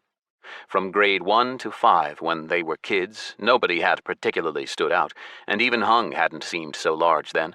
Some were closer friends than others, but there had never been serious conflicts. In Class 6, Edward's life changed dramatically. His parents, his father a sculptor and his mother an artist, left the kids with Grandma and went on vacation to Africa, where they caught the Doom virus. Nowadays, even a home doctor can treat the virus, but the Rodriguezes were in the first wave of infected. They wasted away in mere days, the virus eating through their healthy cells, transforming them into dead tissue. Edward gave up his beloved football, shut himself away and concentrated on his sick grandmother, younger sister Pollyanna, and thoughts of a hopeless future. In the end, that hopelessness brought him to Disgardium. That was the only place where he could possibly build a career and make it. Edward's best friend Hung got an injury that put an end to his professional sporting career before it began, and they both started playing Disgardium together. Everything went well for their whole first year of Dis. Ed's first character, Nagual, even became a threat after he found Mephistroth's salt and was possessed. He managed to offload the demon possessing him into Mosquito, a monster insect, after which the pet leveled up alongside its master, but was always twice Nagual's level and refused to come to heal. In the end, Bomber and Infect banished the threat, but that gave a boost to the Dementor's clan, which Tissa had joined by then. A tank, a healer, a mage, and a thief was a great start for a clan.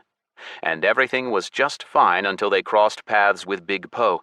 That is, until Alex Shepard came into their lives. Scyth. Once in his apartment, they all sat down around the table. Everyone was looking at Edward, but he didn't know what to say. He felt that if he tried to voice his thoughts, they would lose their color, turn false. He had to somehow lift up his clanmates, get their heads together, and come up with a solution. Can anyone explain what happened? Tobias asked, interrupting the tense silence. I know Alex is in a coma, but how? His brain was overloaded, Hung explained. Time goes 10 times faster in the Inferno, which means Alex's brain had to work 10 times harder. Like in the Nether, remember? Yoshi said his neurons are just burnt out, or his synapses are broken somehow. I don't know, I'm no doctor. One thing is obvious, Alex is in trouble. Even if he recovers, there's a chance he'll lose his memory. He'll be just fine, Ed barked, flashing his eyes at Hung. Enough of that kind of talk. I didn't say anything. It was Yoshi, the big man said, raising his hands. So don't say anything, Tissa exclaimed, prodding him in the chest. Hung finally lost his cool, especially when Tamoshi tried to light him on fire with an angry glare. Working his jaws, Hung suddenly slapped a hand to his forehead. Damn, maybe this isn't the best time, but... Standing up, he walked over to Tissa and gave her a hug. Happy birthday, buddy. We have other things to think about, the girl said sadly, but still smiled.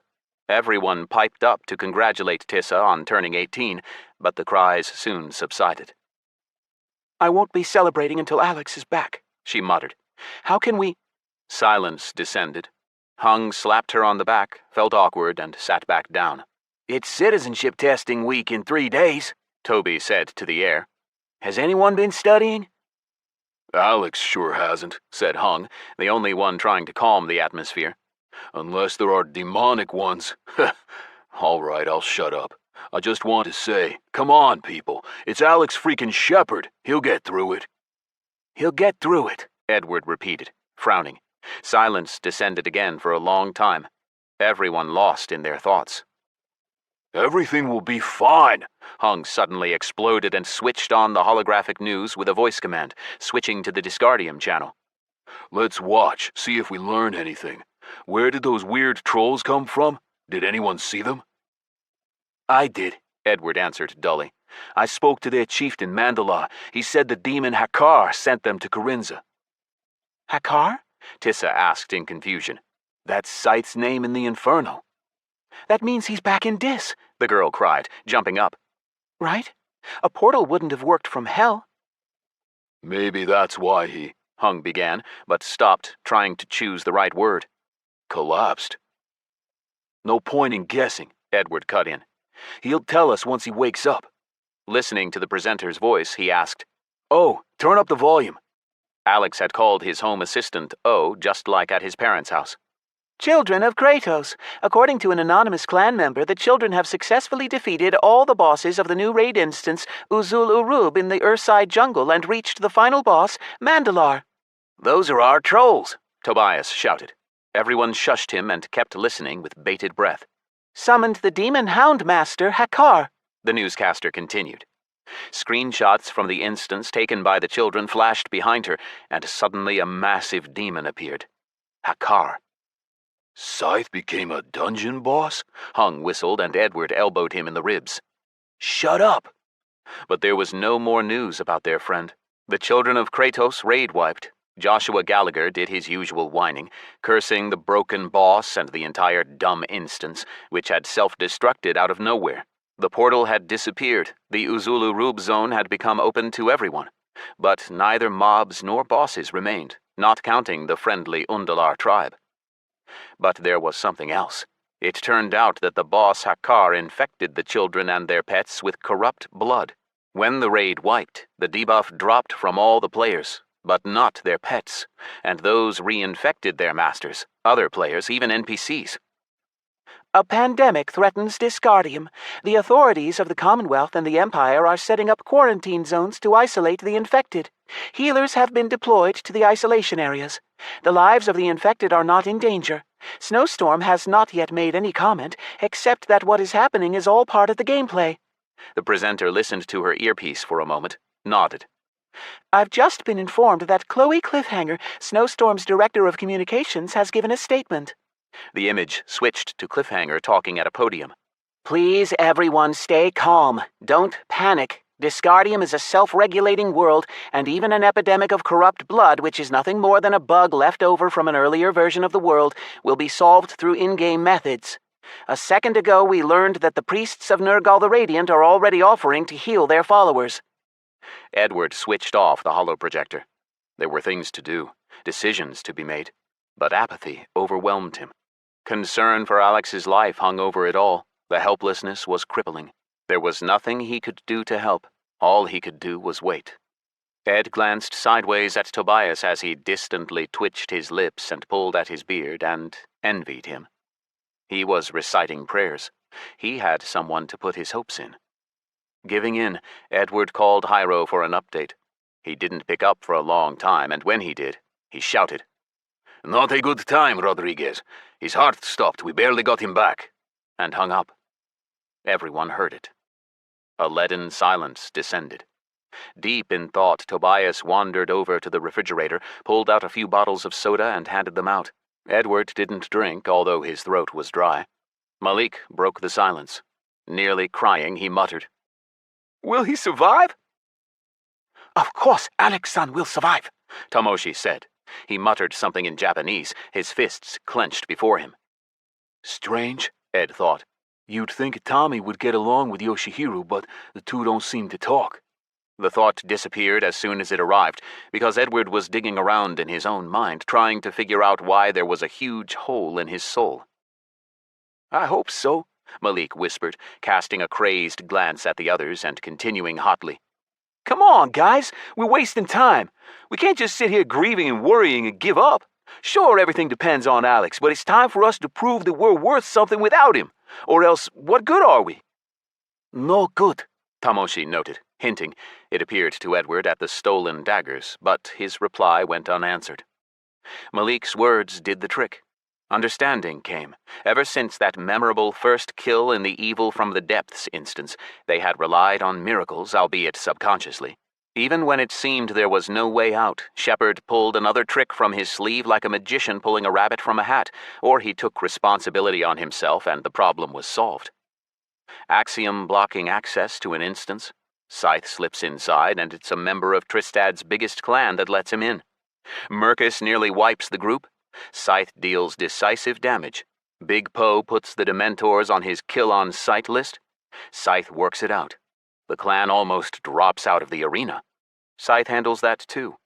Alex hadn't just solved the unsolvable, he'd lifted the clan into the stratosphere. And now, for the first time, the Awoken had to solve their problems without him. As soon as they admitted that, they felt a little relief. Edward braced himself, clenched his teeth, held his breath for a moment, then said harshly, Malik is right. Let's cross our fingers for Alex. "And pray," Tobias interrupted. And pray. Edward nodded. To Earth's gods and the sleepers both, but the gods help those who help themselves. Eileen is advancing on Kharinza. We have to protect the temple. "Eileen dealt with Scythe easily a week ago, and now she's even stronger," Malik said. "How can we go up against her?" There's strength in unity, Hung said philosophically, drumming his fingers on the table. Let's summon our allies. Oh, speaking of which, did Scythe leave at least one concentrated life essence in the clan vault? That would make things a lot easier. He didn't have time, Edward answered. He bought them from our allies right before the Inferno. Do we know when Eileen will arrive yet? Tissa asked. Within the next few days, Edward said. Colonel warned Alex. Based on Excommunicado's analysis, Eileen needs 75 hours to reach Kharinza. That time is running out. I ordered the Dark Dwarves from the Black Whirlwind clan to expand their patrol radius. As soon as the undead come within 30 miles, we'll know. They can't get out further than that because of exhaustion. So we'll know, and then what? Tissa asked. Even if Hung comes back with his Kraken, I doubt the Beast God will present a problem to the Supreme Legate. He won't, Edward agreed. Alex defeated the Montosaurus when he was weaker than Eileen, but Orthicon can at least take down the undead horde. Right, Hung? I don't know, the big guy answered.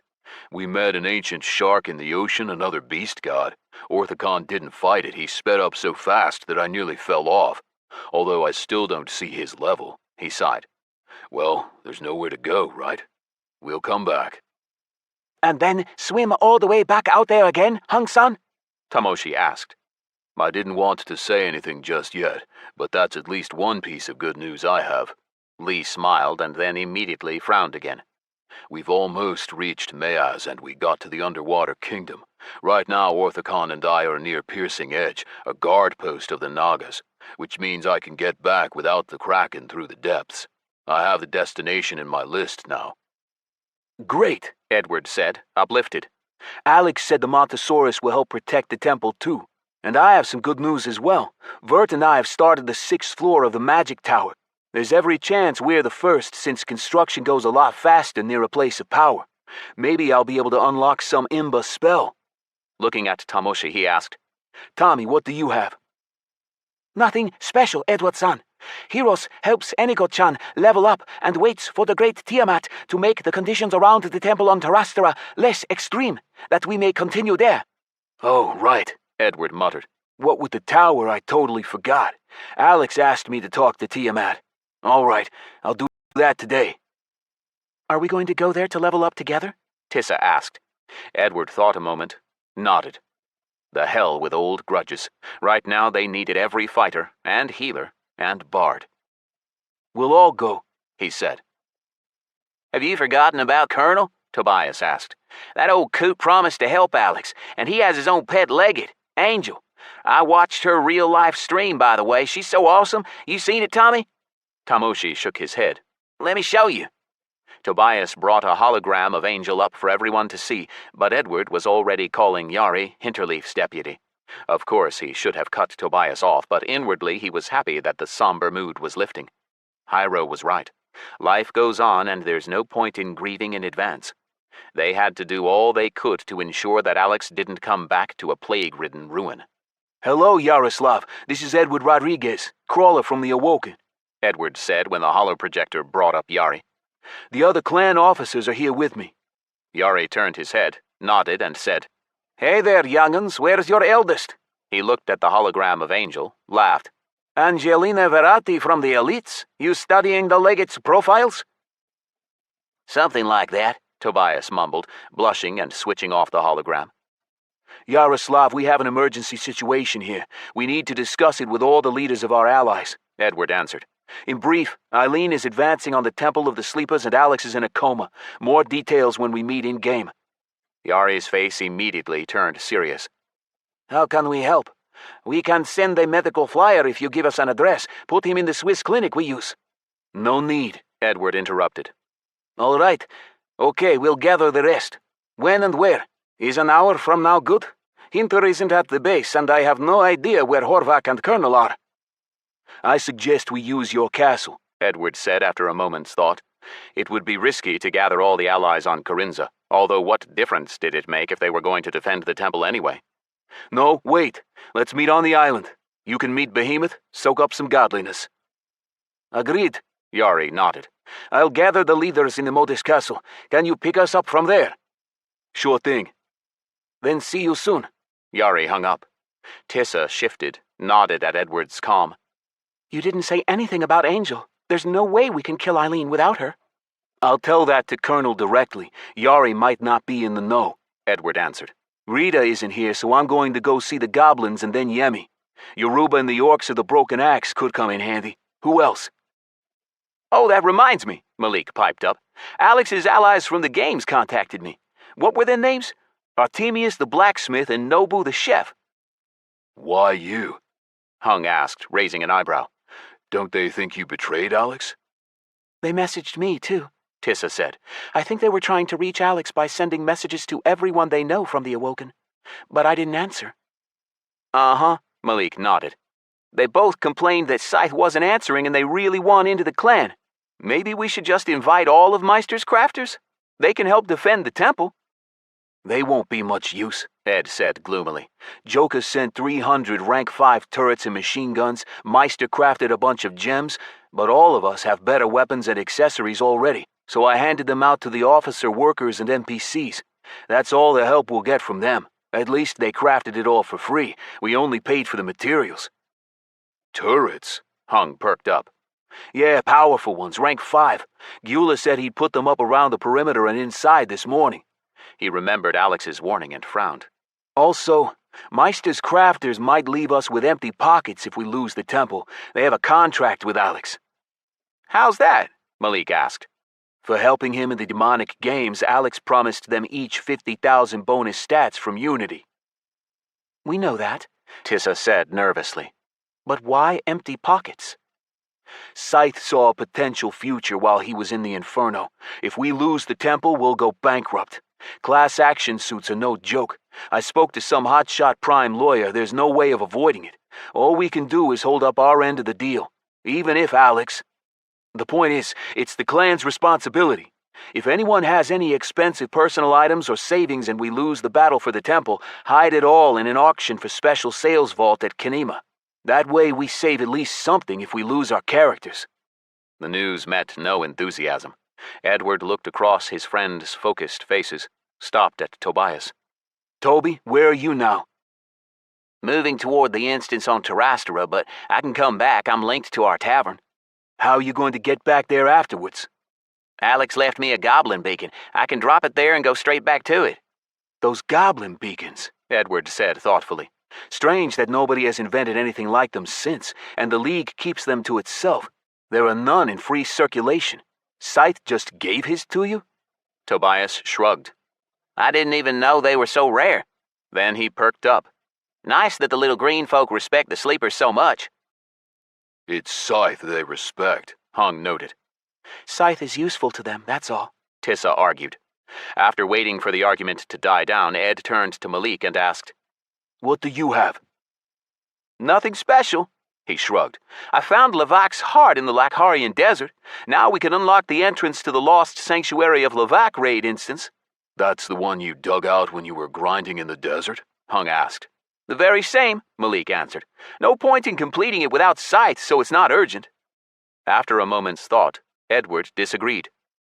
Any boost can help us now. Alex will understand. After the meeting with our allies, I suggest we head straight to the instance and pick up a first kill. Then, if Tiamat helps us with the climate, we'll head to Terrastera and grind until we're blue in the face. He thought for a moment, then concluded. Let's meet up on Kharinza. I'm heading to the goblins and the Yoruba castle in the meantime. His friends began to stand up. Staring directly ahead, Edward spoke, either thinking aloud or giving orders. The clan is now under martial law.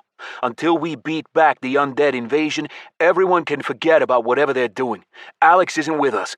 We only have ourselves to rely on. Once they all went away, Edward made one more call, waited for the answer, and said, "It's time." The answerer nodded and hung up. How do you explain to NPCs that one of the Undying might never return to Disgardium? Edward thought it would be a challenge, but he underestimated the goblins' intelligence and wisdom. The race, once without its own lands and chased out of all others, had not only captured a whole continent, but even taken control of most of Disgardium's financial and trading operations, not to mention the criminal underworld of all Dis, tightly managed by the Goblin Green League. When Crawler began to explain what had happened to Scyth, Kusalarix puffed out a cloud of cigarette smoke and interrupted him. Let's not waste time, young man. The Initial's life is in danger, right? Right. And it ain't related to his adventure in the Inferno? Crawler thought for a moment. After arriving in the office of the assessor, actually one of the leaders of the mighty Green League, the gnome mage was shocked. It was a tiny cell. A desk occupied 2/3 of the room. The air was thick enough with smoke to slice. The floor was sticky. If Scyth hadn't talked to her before, Crawler would have thought he was being swindled by a mobster. Partly, he answered vaguely. I don't know what happened to him there, but how to explain it? Basically, he fell back into our world unconscious. Where the Undying come from, there are, healers who think that Scyth... Doesn't matter, the goblin woman interrupted him. Can the League help in any way? I understand just fine that you Undying have other bodies in your world, which means the League's healers can't help Scyth, but I'm sure the services of good healers are expensive in both worlds. The League can provide financial aid, Mr. Crawler. I know our gold is valued in your world. The Awoken had more than enough in its coffers for Alex's treatment, and he didn't want to add another line of debt to the list. Crawler didn't know what to ask the League for. After all, once they heard that the Temple of the Sleepers was under threat, the goblins might withdraw their aid entirely. They always had sided with the winners. Showing weakness to the goblins wasn't an option, but neither was exaggerating strengths. Without Scyth, the Awoken might not be able to handle the undead. Thank you for the offer, he said, but it isn't Scyth's illness that brought me here. The goblin woman tensed, leaning against the table. Go on, young man. What's the problem? The Temple of the Sleeping Gods is under threat, he blurted out as if diving into a deep pool.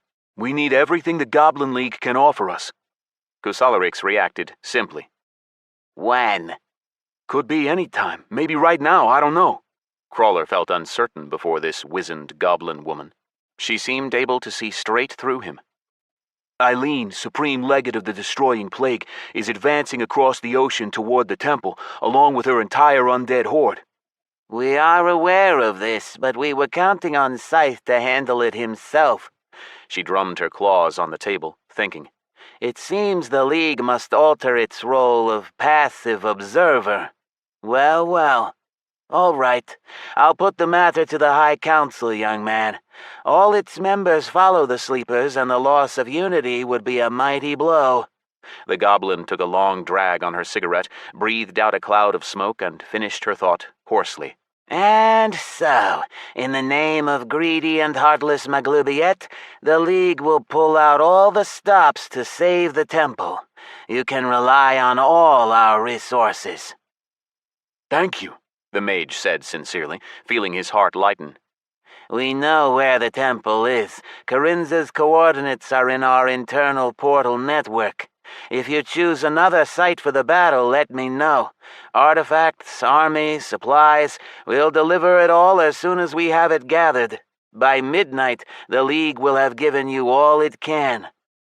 Sorry. We also need... Here. Kusalarix handed him an 8-sided golden pin about the size of a finger. A beacon. Next, she poured out 10 worn gold coins. and these are for opening great portals to the beacon. If I understand right, you're going to gather your allies. So there you go. Summon them all. And if any of those dumbasses refuse, tell them to go to the Inferno." Kusalarix rose, signaling an end to the meeting. No doubt she was in a hurry to gather the High Council in an emergency session, and Crawler had plenty of places to be too. He still had to talk to Yemi before meeting the leaders of the Allies. It would have made sense to include the Yoruba leader in the general meeting, but the mage hated the former leaders of the Alliance of Preventers, and was generally a stubborn and unpredictable ally. Considering that Scyth hadn't spoken to him for a long time, their last conversation had been in chat before Hinterleaf admitted that he wasn't Otto Hinterleaf, but Sergei Polotsky, it wasn't necessarily a given that the Yoruba were even still allies. Having been notified in advance of the meeting, Yemi was already waiting for Crawler, and alone. He immediately started with the accusations. "When Yoruba was needed, Scyth came to see us himself. But what do I see before me now? Why in Iblis's name has the chosen one of the sleepers gotten involved with the Alliance? Has he forgotten that we were the only ones who supported you when the whole world was out for awoken blood?" The Juju shaman had leveled up to 618. His progress impressed Crawler. After the last farming session on Terrastera, the gnome mage had only gained 3 levels, reaching 650. Crawler hoped to make it to 700 before the battle against the undead. He wanted to shout at the top of his lungs to wake up the arrogant mage and make him choose fast. Either help defend the temple or get kicked out of the followers of the sleepers. And then, while there was still time, solve all the other problems. Most of his anxiety came from the knowledge that there might not be enough time, and here he was wasting precious minutes on some wild and meager clan whose help was a drop in the ocean. Crawler activated Invisible Hand and wrapped it around Yemi's throat, squeezing, planning to raise him into the air and shout some sense into him. But he sighed deeply to calm himself down and just spoke. "What do you want, Yemi? I see you haven't been wasting time. You've gotten plenty of levels from Unity. From what I know, even the highest levels in the Children of Kratos are only at 520. "Respect, young man," the orc wheezed, defenseless before the little gnome. Crawler released him. "I do not demand, I ask. Just a shred of respect for your first and most loyal ally. I sent Scythe several messages. Do you know how many answers I got from him?" "I know, not one." Seeing that Yemi taking in a lungful of air to continue his rant, Crawler raised a hand. The shaman instinctively cowered. The mage spoke quickly. "Alex is in a coma. Is that a respectful enough reason?" The shaman spluttered, his heavy orcish jaw hanging down and his eyes widening. "How?" "Just is. The how doesn't matter. Best assume that Scythe is going to be gone from this for a while. How about you quickly accept that and then we can talk about what I came here for?" Crawler swore at himself internally for delaying this so long. He should have started organizing their allies back when Alex told him and Rita about Eileen's plans. But it all went like it went. Now the situation had to be fixed as soon as possible. Crawler told Yemi why he had come here, focusing on what Yoruba would lose if Behemoth's temple was destroyed, and called on him to fulfill his duty as ally and follower of the Sleepers. Casting aside his grievances and judgments, Yemi took a goblin portal coin, shook the gnome's hand with 2 fingers, and said, "I will gather all, including the orcs of the Broken Axe. We will come when you call us. My warriors will be ready within the hour. As for your meeting with Horvath, Hinterleaf, and Colonel, I prefer not to talk to them. Their arrogance drives me mad, and I can't vouch for myself." There was no time left before the meeting with the top clans, but Crawler didn't jump to the Modus Castle right away. He felt like he was making a huge mistake. Yes, they were allies now, but the top players had 20 years of experience behind them, plus an army of analysts and a mighty combined intellect that had planned numerous operations. Who knew? Maybe everything that was happening was a plan, and Eileen hadn't split off from the Alliance, and the 3 top clans were still trying to eliminate Scythe as a threat? Only a naive moron would think that a group of school kids and 6 peacekeeper vets could go up against the elite of society. The school kids only had the sleeping gods on their side, who had no way of getting to full strength, and a few thousand non-citizens. Edward's paranoia took on new strength. What if Alex's malady wasn't nervous exhaustion? What if someone put him in that coma? Specifically, so that by the time Eileen attacked, the Awoken would be leaderless and the sleepers without their initial. And that someone was among them. How could Ed know that the security officers had really taken Alex to a hospital? Did that mean Rita was in on it too? Idiot! Crawler snapped at himself, remembering how much money had gone through Rita without his oversight. He'd relaxed too soon. He'd trusted in the mental contract and the sleeper's mental block, but anyone knew. Everything that can be hacked will be hacked. Those mental contracts were just neuro-software. Whoever invented it must have built in back doors. And now Crawler was bringing their former sworn enemies into the heart of the castle. And Scyth wasn't there to handle it, and who else could he talk to? Infect was more worried for his own skin. He couldn't trust Tissa, and Hung was too irresponsible. All the rest, Tobias, Tamoshi, the security officers, and the non-citizens, all of them were outsiders, and who knew what they were thinking? Only Behemoth remained. That was who Crawler had to talk to. He should have started there. I'm going to be a little late, he wrote to Yari, and jumped to the Temple of the Sleepers on Kharinza, feeling his hands shaking and his heart thumping.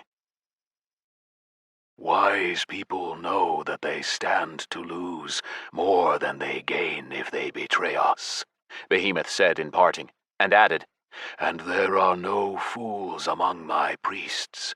Think about that, priest Crawler. The sleeper's words didn't exactly calm him down, but he did breathe a little easier.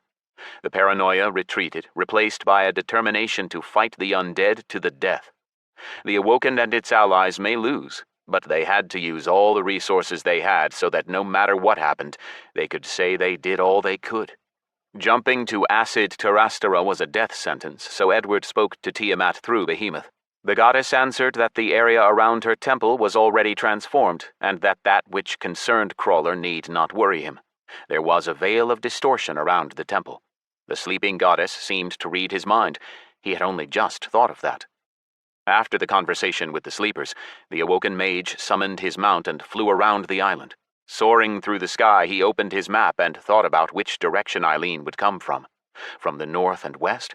Not likely. There was only endless ocean there, the scattered islands of the archipelago, and not much else. One would have to sail a third of the way across the world that way to reach the eastern shore of Shadowrung.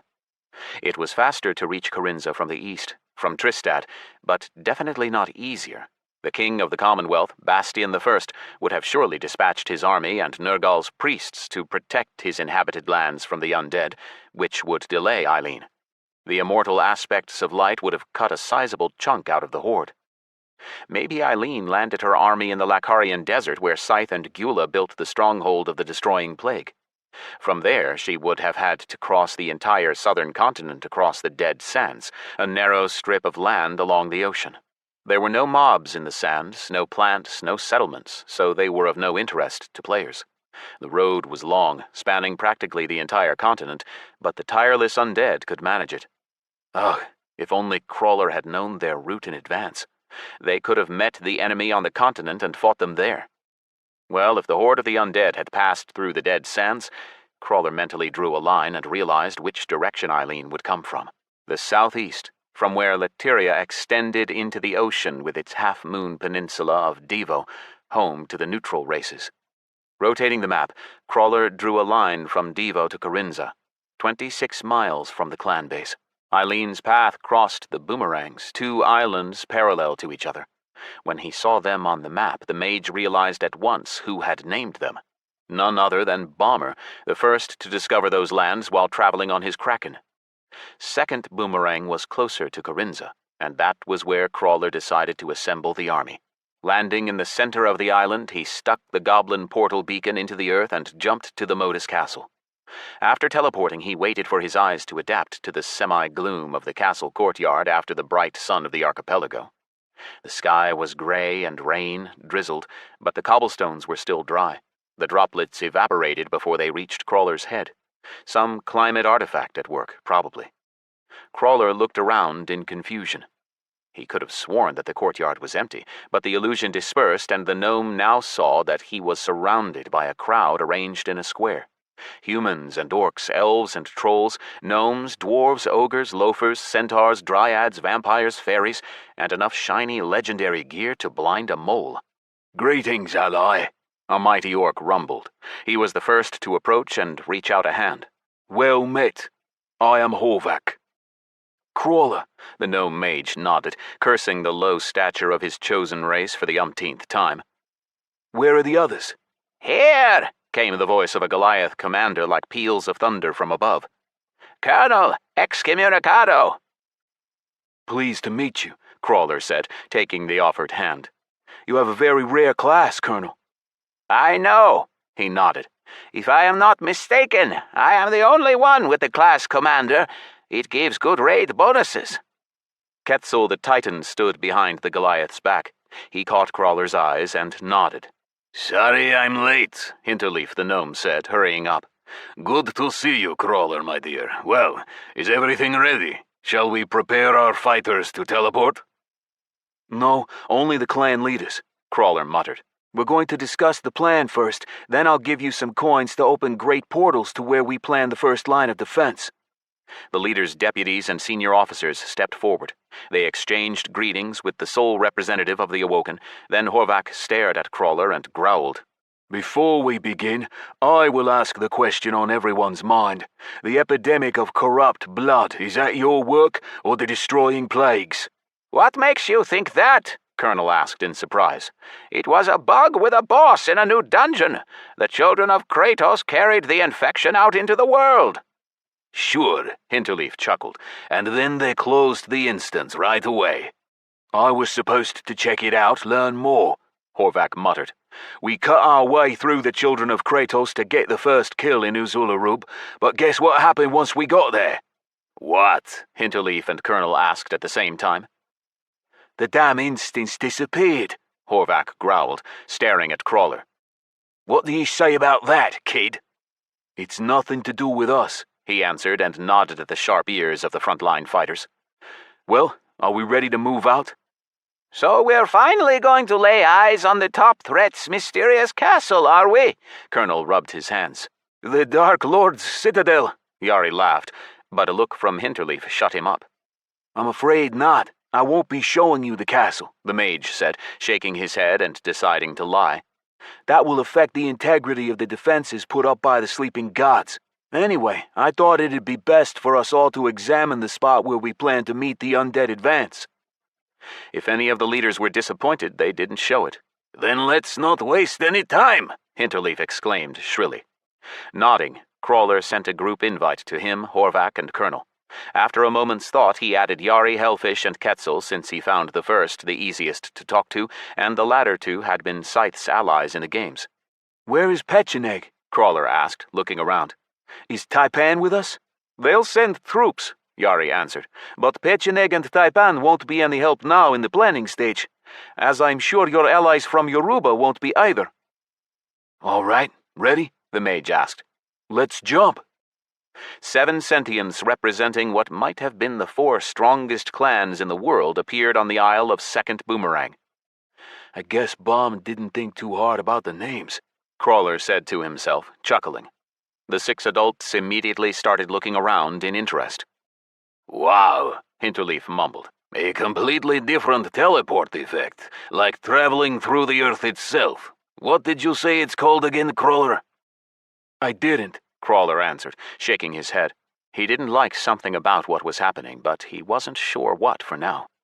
We were right after all, Yari exclaimed, studying the map. The island is west of the Tristad sandbox, and Scyth used his undead immortality to beat exhaustion. Hellfish walked around, kicked a stone, pulled out his sniper rifle, and studied the surroundings through the scope. I see a similar island to the southeast, he reported. Yeah, these islands are the boomerangs. We're on Second Boomerang, Crawler explained. Yari was already mounting up and taking off to study the neighboring scraps of land. He came back quickly, reported what he'd seen. The top players shared their observations, then quickly forgot about Crawler and began to talk amongst themselves. There's no cover here, Quetzal said. We won't have any time to relocate. What stops Eileen from just going around the island when she sees us? Cover isn't a problem, Horvath answered. We'll get the engineers building fortifications. Can you hide us, Hinta? Sure, I can cast an illusion of an empty island, the gnome answered. But if you think Eileen won't see through it, think again. She has a significant level advantage, Colonel grumbled. Your tricks won't work on her. We need something else. I might have that something, Crawler said, deciding to share his successes from the construction of the magic tower. But nobody heard him, or they just ignored him. He noticed that the 3 deputies, Quetzal, Yari, and Hellfish, were all in one circle and the 3 leaders, Hinterleaf, Horvath, and Colonel, in another. Crawler listened. The first were discussing tactics and how to deploy the troops. The second, equipment, artifacts, numbers of fighters. They'd forgotten all about Crawler, and that bothered him. Sure, it made sense. Who was he to them? Just a school kid lucky enough to be in the same class as Scyth. Behind every successful dumbass stands a fire-breathing dragon, as he had once heard Hiros say. It could have been rephrased to, the bigger the booster, the bigger the boost. True, it would be dumb to deny that Scyth had played a big part in Crawler's successes. But his friend wasn't there now, and it was time for him to learn to boost himself. Hey, listen to me, he shouted. The 6 men turned around in bewilderment. Hinterleaf nodded. Of course, we're listening. I know I don't have your experience, Crawler said. I'll leave it to you guys to command the armies, but I have information that might change your plans, no matter what they are. Are you ready to listen? Sure, kid, Quetzal answered for them all. Say your piece. And sorry for not taking you seriously. Hellfish smiled. The werewolf was in wolf form, making his grin look fearsome. It's just that we're used to dealing with people over 25 at least. And it's nothing to do with age, just that younger people usually haven't had the time to level up high enough for clan business. I get it, Crawler nodded.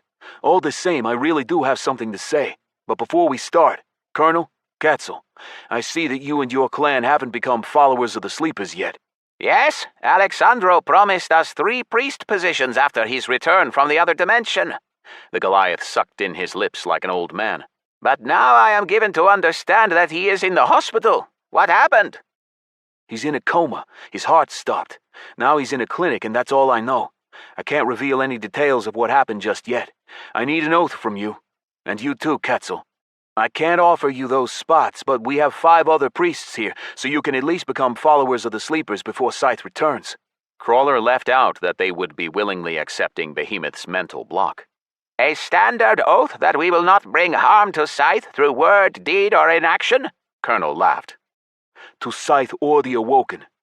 All right, the Goliath nodded, exchanging glances with Quetzal the Titan and loudly announcing as he looked to the sky, I, Colonel, summon an arbiter to register my oath. I, Quetzal, summon an arbiter to register my oath. Crawler expected to hear the crack of tearing space, but nothing happened. Turning his head, Colonel chuckled and repeated the summons. Again, nobody came. Strange, Hinterleaf said. Where is the celestial arbitration? Let me try. Within a minute, all 7 had tried to summon an arbiter, but not a single eye had appeared. What does that mean? Yari swore. We're gonna cancel the whole show then? Hellfish asked. Or do we go on without the excuse? Hey! Colonel pointed at him threateningly and addressed Crawler, switching to Spanish. Listen, chaval. I, Cesar Calderon, and my brother Ishmael, we always keep our word. I swear that nobody in the cartel or excommunicado will bring harm to your clan through word, deed, or inaction. Renato? Quetzal repeated the same words, but in his own name. Still doubting, Crawler looked at Yari in expectation of some sort of sign, then at Hellfish, but they wore the same steely expressions. Okay, I trust you, he said, and ordained them both as followers of the Sleepers. Bye-bye, Nergal, Quetzal sighed with a certain regret. Okay, kid, back to business, Yari smiled. What did you want to tell us? You know something we don't about the coming battle? Crawler took a moment to gather his thoughts, then answered. I do. Firstly, you're preparing for an ordinary battle, but none of you know the undead better than I do. I know what it's like to be undead, and my friend was the supreme legate of the destroying plague, remember? Well, we'll have to fight Eileen's minions, but only to keep her occupied, because we can't destroy the undead horde without killing its mistress. Worse, every destroyed minion will make the others stronger, and when there are 10 left out of 1,000, they'll be harder to deal with than the whole horde was. He noticed Hinterleaf exchanging glances with Horvath and Colonel. The latter nodded, confirming Crawler's words. So the Exco leader had information from his legate Angel that he hadn't shared with his allies? And to them, Plague Boost was news? Oh boy. Their interest caught by this new information, the men stepped closer to Crawler. What do you suggest, kid? Quetzal asked. It can't be a battle. It has to be a special operation. Our main task is to get to Eileen. Your teleportation won't work on her, Colonel murmured. The legates have protection against it now. But we'll still try. What if their defensive ability has a cooldown? Crawler answered. At least 4 of the Awoken have, the teleportation spell. If we can remove Eileen from the battlefield, then surely the ice will melt sooner or later, and the undead will all sink to the bottom. Or if they float, we can shoot them from above. Hellfish grinned. Rain down Armageddons on them. Or leave them to the local mobs. Yari nodded at the water where sinister shadows flickered. You guys see that speedy swordfish? I saw it just swim past a level 600 shark and bite it in 2. Anything else, champ? Horvath asked. Plenty, Crawler exclaimed and started talking, deciding to put all his cards on the table. He told them all he knew about Eileen's abilities, about the fact that the only thing that could ultimately defeat the destroying plague was the destruction of its nucleus. When the men learned that Scyth was trying to get Coals of Hellflame from the Inferno, but had fallen into a coma in exhaustion, their jaws dropped. The mage decided it was time to go all in and not hide anything. The more information the clan analysts had, the higher their chance to build a successful strategy. So he spoke for a long time, and his listeners' mouths opened wider with every word. While he was telling them how Scyth became a demon and began his military career in the dominion of Belial, and about Scyth Hakkar's strange role in the epidemic of corrupt blood, Horvath yelled out, I told you! But they all shouted him down, and he shut up. Crawler told them about the temple on Terrastera, which wasn't news to the old allies, but was a nice surprise for Colonel, and mentioned the new instance in the Lakharian Desert. He also spoke of his successes in building the magic tower, and when he said that his 6th floor would be ready tomorrow, Hinterleaf broke out into a sweat and darkened, but made himself put away the calm that he had grabbed to call his mages, and listened on. Crawler knew that without Scyth he had to take responsibility, but he was used to that. It was just the stakes that twisted his stomach. Never had so much depended on him. Not just the temple or the clan castle or the prospect of a rich future for his friends. Now not only was every clanmate depending on him for their very survival, but so were their families, and his own. Once done sharing information, he remembered he was talking on behalf of the whole clan, his friends and their families, the wild ones and the non-citizens. He hesitated. But seeing that the men were listening to him attentively, he added, There's one but. His throat was dry, but one of them noticed and immediately offered him a vigor potion. He gulped it down, then spoke harshly, keeping his eyes on the men even though he badly wanted to look away. If Eileen wins, your clans won't go anywhere. Sure, you'll suffer losses, but you'll go on living like you've always lived. For the Awoken, defeat means death, which is why... Hinterleaf was the first to realize what Crawler wanted to say, and a smile began to spread across his lips. The first kill in the lost Sanctuary of Lavak instance in the Lakharian Desert. Only we have the key. It's a raid dungeon, up to 100 players. 10 spots for the Awoken. We're selling the other 90.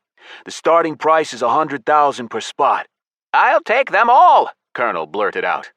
Let me finish, the mage said, taking a deep breath. The money is to be transferred in dark phoenixes and equal payments to some accounts I'll name. There's our insurance, he decided. If it all goes to shit, we still have $1 million each. 10 million for all the slots, Horvath said. Dark, light, purple, whatever phoenixes you want, or stocks, shares, artwork. Wait, Hinterleaf roared. A gnome roaring is a sight to see, Crawler thought. The gnome illusionist went on. Taipan is off the table. Their clan is non-combat. You aren't inviting Yoruba, as I understand it. 3 clans remain, us, the Travelers, and Excommunicado. I suggest we give each 30 spaces instead of throwing an impromptu auction. One buyer would be more convenient for me, Crawler muttered. He hadn't been expecting such high demand. 3 buyers, Colonel declared. We'll round it up to 5 million per clan for the inconvenience, giving us a total of... We're not giving you any loot, Crawler squeaked. A total of 15 million Dark Phoenixes, The ex-co-leader finished imperturbably. Are we all agreed? There were no objections. As for the loot, the Goliath chuckled, how about this? If some loot drops that you don't need, we can auction it off then and there. Deal, Eduardo? Crawler nodded, confirming the deal with a handshake.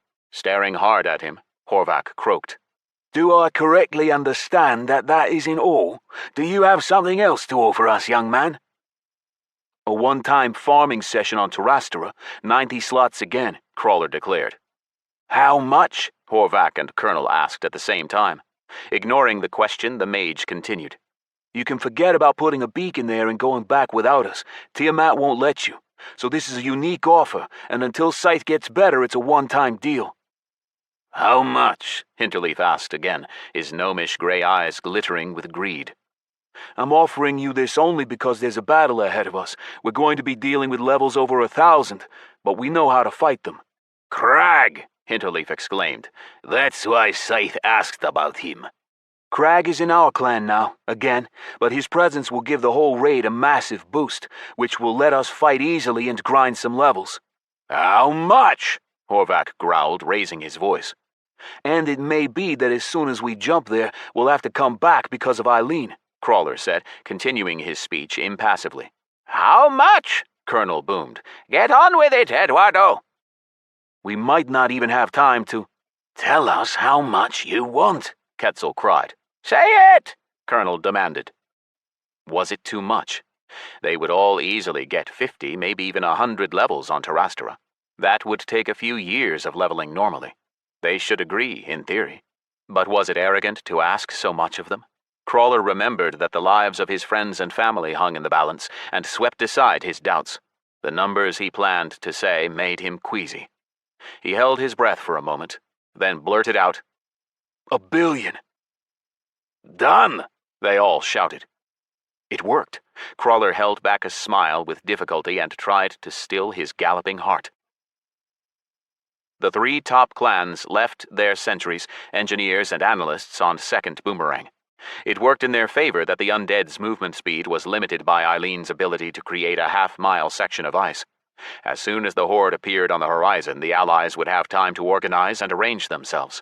The leaders of the top clans returned to the Modus Castle to determine which fighters would go to the first kill in the instance and the farming session on Terrastera. Edward logged out to real life to find out how Alex was doing and whether Rita had come back. He didn't have to call. Yoshihiro had already been in contact with the security officers and told him that Alex was still in a coma, and the girl had decided to stay with him for as long as necessary. Edward's last hope of her coming back to help him vanished. He had to handle it all himself, so he asked that Rita be given a comm and requested the details for all the clan members' personal crypto accounts. After he got the data file, Edward sent the account numbers to the Modus finance officer. Warned by Hinterleaf, he had gathered the shares of the other 2 clans and immediately sent the money that Crawler asked for. Precisely 1 billion Dark Phoenixes arrived in the clan's secret account. Not counting the NPCs, each officer of the Awoken would get 1 million. Edward put aside what was left to pay for Alex's treatment and for another still unrealized plan. It was time to equip their building in Cali with a full-fledged hospital, kindergarten, and school. They would have to find citizen staff, and it would take some very generous offers to convince them to work in Cali Bottom. Edward's confidence rose. Now, even if they lost the temple and had to pay back Meister's crafters, there was enough money to keep everybody happy, and the status of millionaire would allow them to live comfortably no matter what happened. Edward threw down a couple of nutrient bars, then returned to Dis. His friends were already gathered in Olivier's, waiting for him. He was depending on Rita coming back when he reserved 10 raid slots for the Awoken, but now he realized he needed to change that. Counting his friends, he announced, Those going to grind, not counting me, are Infect, Bomber, Tissa, Crag, Hiros, Eniko, Gula, and Manny. I suggest we give Irita's spot to Patrick. Where is he? Getting ready for his and Aunt Stephanie's wedding, Eniko answered. A wedding? Crawler's eyes widened. Now? An undead horde is about to descend on us and Alex is at the brink of death, and they want to get married? That's why they decided to do it today, Eniko answered. Patrick, he might not survive. I see, Crawler frowned. But he's still coming with us. He'll have plenty of time to get married later, but leveling up will give him a better chance to survive the storm. 15 minutes later, the 10 awoken stood at the foot of a dune next to the shimmering portal entrance of the lost sanctuary of Lavak. By then, all the Excos had become followers of the Sleepers. Crawler and Bomber exchanged a few words with the Allied leaders, then went back to their own. Time to boost, Bomber announced, chuckling. If you'd told me half a year ago that I'd be boosting Modus, the Travelers, and Excommunicado, I'd have called bullshit. Horvath led the raid to be boosted. His lower jaw stuck out. The orc spoke to the fighters of the 3 clans. Folks, this is a new instance, so it's unknown. We're going to start in standard formation and adapt as we go. Infect punctuated the words with some chords of approval. After buffing the raid, he lovingly stroked the stone tablet by the entrance. Crawler remembered when they'd leveled up there by gathering hundreds of mobs around Scyth, and the archaeologist had asked permission to start his dig there. Hey, wait! Infect suddenly shouted. Something's changed. What exactly? Horvath grumbled. Without waiting for an answer, the orc and Crawler approached the bard. You see, the instance is 600 plus now. It used to be for level 500. Well, that's great, Horvath said, shrugging. So the instance is harder. That means more loot and XP. Great? Crawler echoed skeptically. Only the Awoken have players over level 600, and not even all of them. We might not be able to clear it. That really could be a problem. Priestess Tissa had only just reached level 150, Warrior Patrick 310, Demon Hunter Gyula 394, and Bard Infect 481. Eniko the Elvish Archer and the human barbarian Manny were in the Lobi raid. Those who would have to carry the whole raid stood before Crawler. Crag the Warrior, who had leveled up more than anyone else solo on Terrastera, was at level 644. Hiros the Ninja was at 637, and Bomber the Warrior at 648. Crawler the Mage himself had hit 650.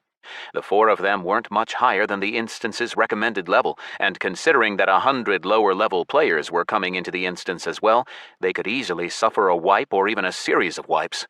Then everyone would lose experience instead of getting stronger, and their allies would want their money back. Bomber walked up and looked at his friends. We can handle it, he said, as if reading the doubt on their faces. Don't forget about Crag. And me, Tissa added.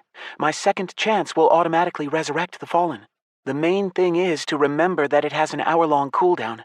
If the same person dies twice in the same hour, I'm afraid they'll stay down. Right, Crawler smiled.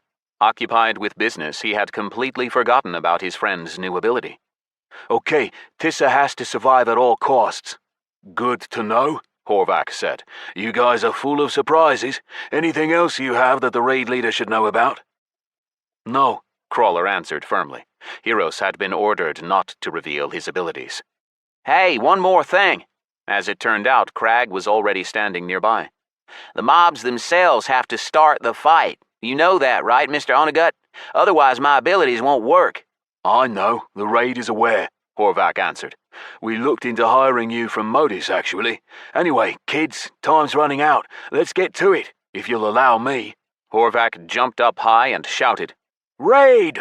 We go in alive! And dove through the shimmering veil of the portal. Crawler entered behind to a booming roar. To come out alive! Crawler looked around. The instance was like an underground city from a Far Eastern fairy tale. There was incense in the air and something ringing in the distance. The other raid members appeared one after another nearby. There were so many that they barely fit on the wide cobblestone path, lined with whimsical single-story houses of yellow stone with round roofs and numerous spires. Move out! Horvath shouted somewhere ahead, and the raid streamed after him. When they emerged onto a small square ahead, 10-foot-tall firebirds with human heads with beaks instead of noses raised the alarm with a vibrating shriek. Dozens of dead Ankhs immediately attacked the raid.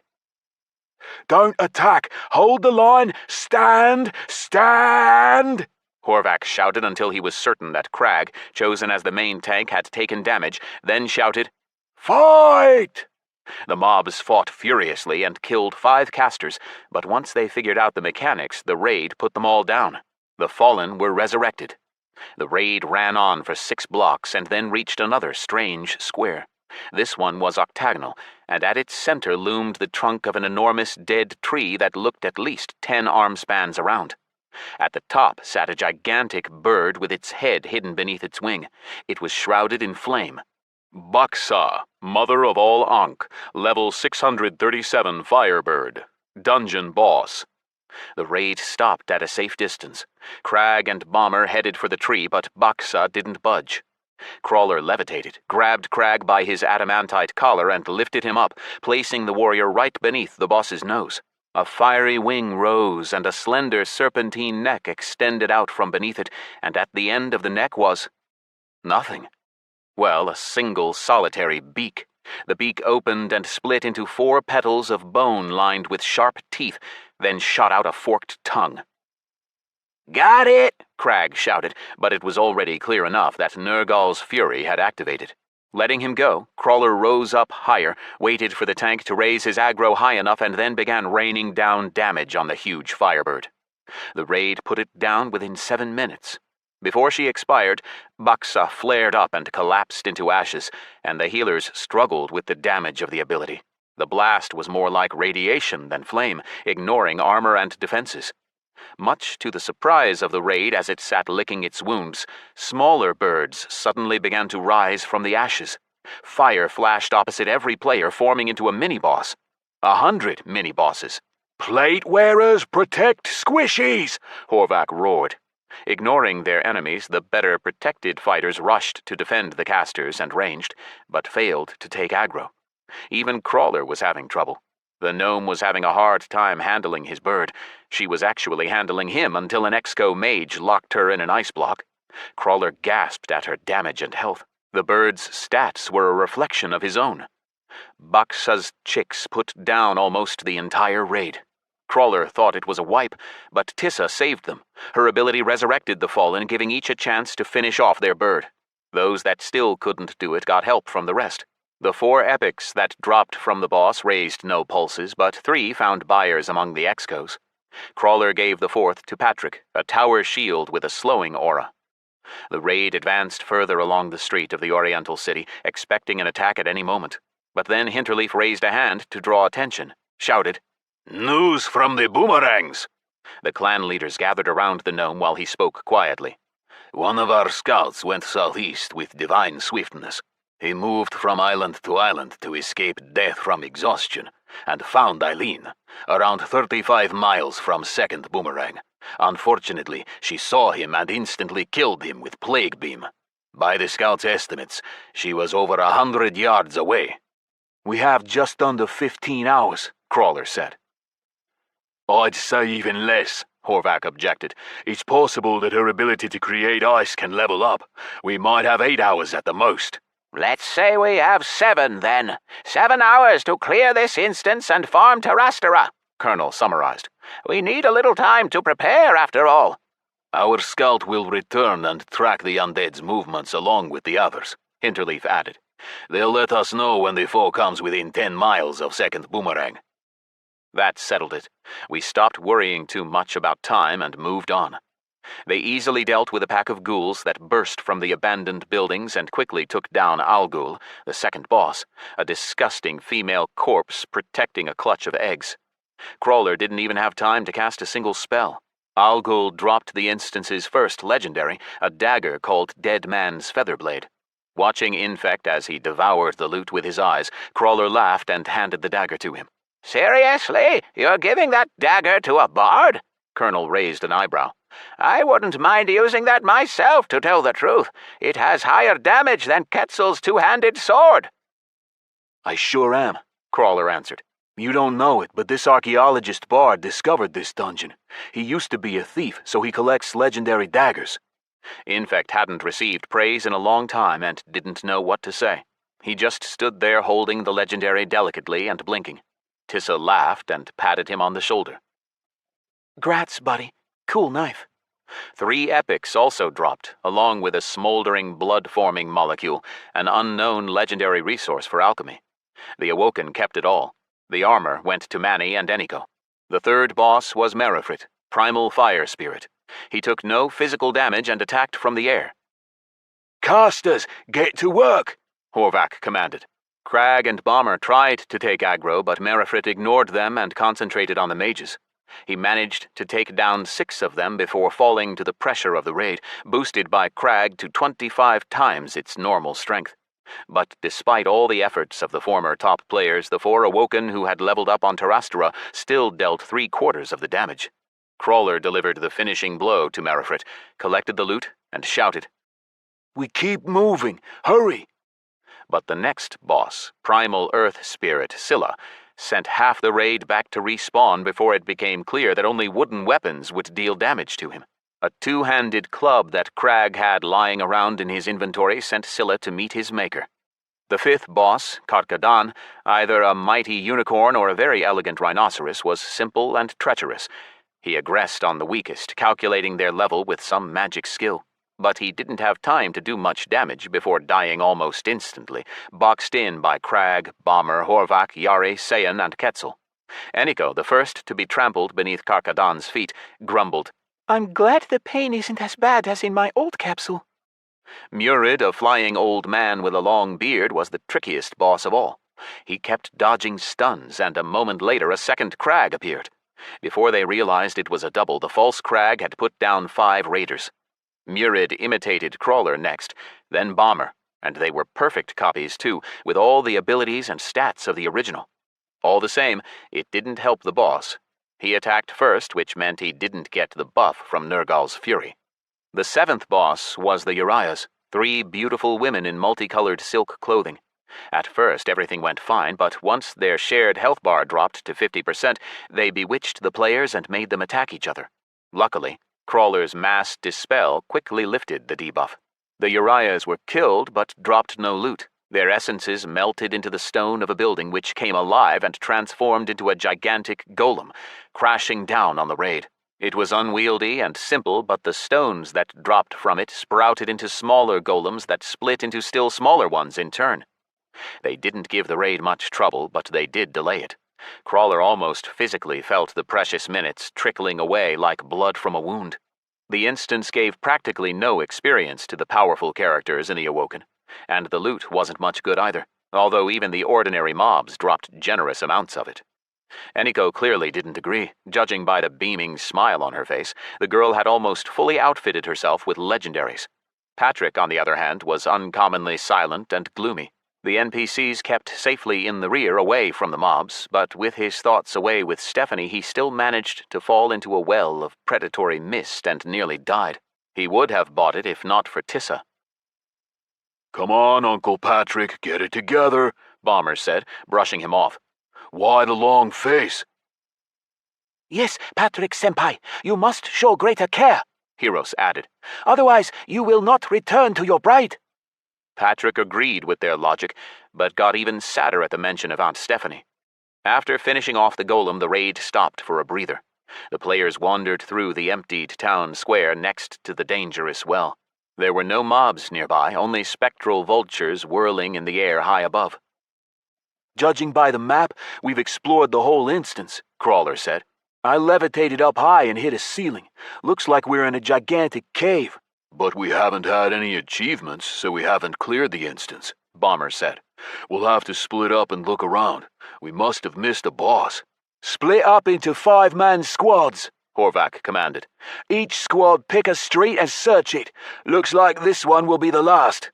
Crawler took off into the air again, looked down on the town half hidden in the gloom. Naturally, no sunlight reached it, but the ground itself emitted light, as did the stone dome above and the walls of the buildings. Seeing nothing of interest, the mage dove down, reunited with Hiros, Bomber, and Crag, and started trying to find the boss. The other Awoken followed. Manny cast a professional miner's glance at some ore deposits and sighed heavily. His crafting level was too low. Patrick was distraught over his delayed wedding, and Gyula was consoling him. Eniko jabbered away happily with Tissa and Infect. They knew they'd found the final boss when they heard an explosion, a scream, and a metallic clank. The Awoken raced toward the sound, meeting Horvath's team as they went, and found the bodies of Quetzal's squad when they arrived.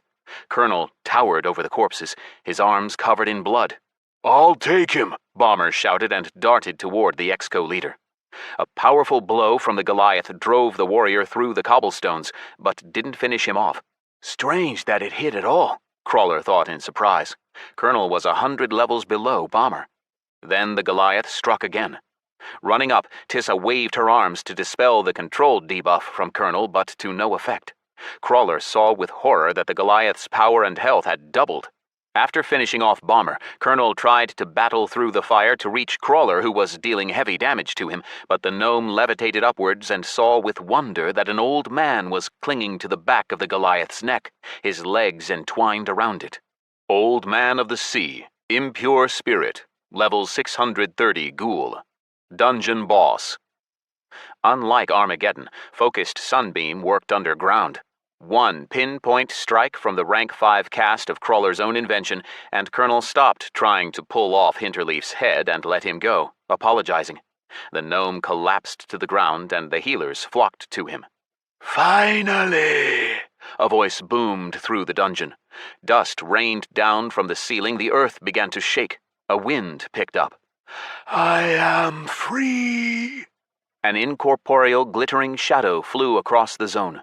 Stopping in place, but still blurring in the air, the shadow began to grow.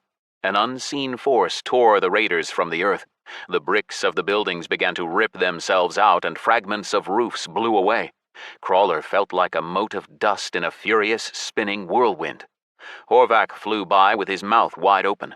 Someone's legs flashed in the whirling dust storm and then disappeared. Everyone was afflicted by stun. And when the noise faded, Crawler found himself lying in the sand of a desert surrounded by groaning allies. Scattered ruins of buildings smoked around them. The sun burned Crawler's retina, and his eyes began to stream, making the 300-foot-tall figure above him shimmer in the air flowing around it. Please accept my gratitude, mortals, the voice whispered like wind blowing through the sands. Your efforts have returned me, freed me from my ancient curse. Each of you is worthy of becoming my priest. Erect a temple and we will speak. Lavak, the old god of wind, disappeared. Only shifting dunes of sand on the horizon showed which way he was headed, toward the center of the desert. You have completed the lost sanctuary of Lavak. Unlocked achievement, first kill, Old Man of the Sea. You are the first in the world to kill the final boss of Lost Sanctuary of Lavak, the Old Man of the Sea. This impure spirit is a ghoul who takes on the form of a helpless old man. Until the ancient mages of Lakharia locked him in the sanctuary, the Old Man of the Sea enslaved mortals. When he met them on his path, he asked them to carry him to another place, and when an unlucky traveler lifted the old man onto his shoulders, the old man wound his flexible legs around the traveler's neck, forcing him to obey his commands and enslaving him until he fell down dead. The Old Man of the Sea is dead, but before death, he inadvertently transferred to you a modicum of the power he obtained in the lost sanctuary of Lavak, the old god of wind. Reward: Weapon of Fickle Winds perk. Once per day you can create a temporary weapon perfectly suited to your character at the time of activation. Duration: 24 hours. All hail the hero. Would you like to make your name public? Doing so will give plus 500 reputation with all the main global factions, and plus 1,000 fame. The preventers took All Hail the Hero without thinking about it, so Crawler did the same. The global notification of the first kill rang out, and when noise broke out around him, it took the mage a moment to realize that the reason was something else. The grown-up, top players of the strongest preventer clans were celebrating like children. Hinterleaf jumped at Horvath and started hugging him. Colonel laughed happily. Quetzal high-fived Yari and Hellfish. Blackberry from Modus was shrieking and jumping up and down, holding hands with Tissa. Even gloomy Patrick smiled happily as he stared at the enormous two-handed sword that had appeared in his hands. What's the big deal? Crawler thought, frowning and activating the new perk. The next instant, the gnome felt a gigantic hammer appear in his hands, bigger than him, but somehow so light it was as if made of cardboard. Staring at its properties, the mage's eyes bulged. Frenzy of Levac's Enchanted Wind. Soulbound to Crawler. Divine Two-Handed Hammer. Damage, 5,000% of character's base damage.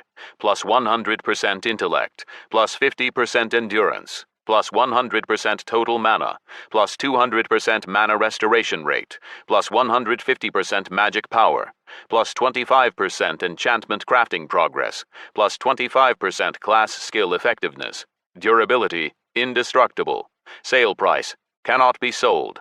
Chance of loss after death lowered by 100%. Alex will be so mad, Bomber said, playing with a mighty dagger that left a black trail of smoke in the air behind it. He'll go nuts, Infect added, studying the stats of his new guitar with a dumb smile on his face. Hiros just bowed in all directions silently as he held his divine crossbow to his chest. Crawler looked at the preventers' grinning faces. Damn, he thought, I could have charged them more. The scouts, carefully tracking the undead horde's movement across the ocean, calculated its speed. Eileen's icy path, Colonel told them the exact name, didn't level up, as it turned out. The cooldown was still 15 minutes, which meant her army was still moving at around 2.5 miles an hour. Even if the Supreme Legate didn't take a break, the battle wouldn't take place until tomorrow. That allowed plenty of time for leveling on Terrastera. Helpfully, Tiamat's acid-free zone extended out for 3 times the size of the safe zone made by Isis's blessing, which meant the raid, strengthened by Crag's buff, could easily stand up against the packs of Spinners, Barakatas, and Dalismas. Ancient Crocodile Sobek snoozed a little off to one side, paying no mind to the followers of the Sleepers. The Allies leveled up enough that nobody felt so much as a pang of regret for the money they'd spent. The Divine Weapon perk alone was worth it. That was a dream for anyone, melee, tanks, casters, and crafters alike. Everyone with a particular fondness for crafting was overjoyed. At high ranks, crafts always took a lot of time and money to level up. Once Eniko, Manny, and Tissa had reached 300, and all the allies had either gotten to or were close to 650, Crawler hit 700. Crag had achieved the same an hour before, with Hiros and Bomber following close behind them. The other Awoken, including the resurrected Patrick, were close to 500. Now that their main goal was achieved, Crawler relaxed. He and the other leaders who had studied the future battlefield moved off to the temple to discuss the plans the strategists had put together. Tiamat hovered above them in the form of a red dragon, filling half the sky.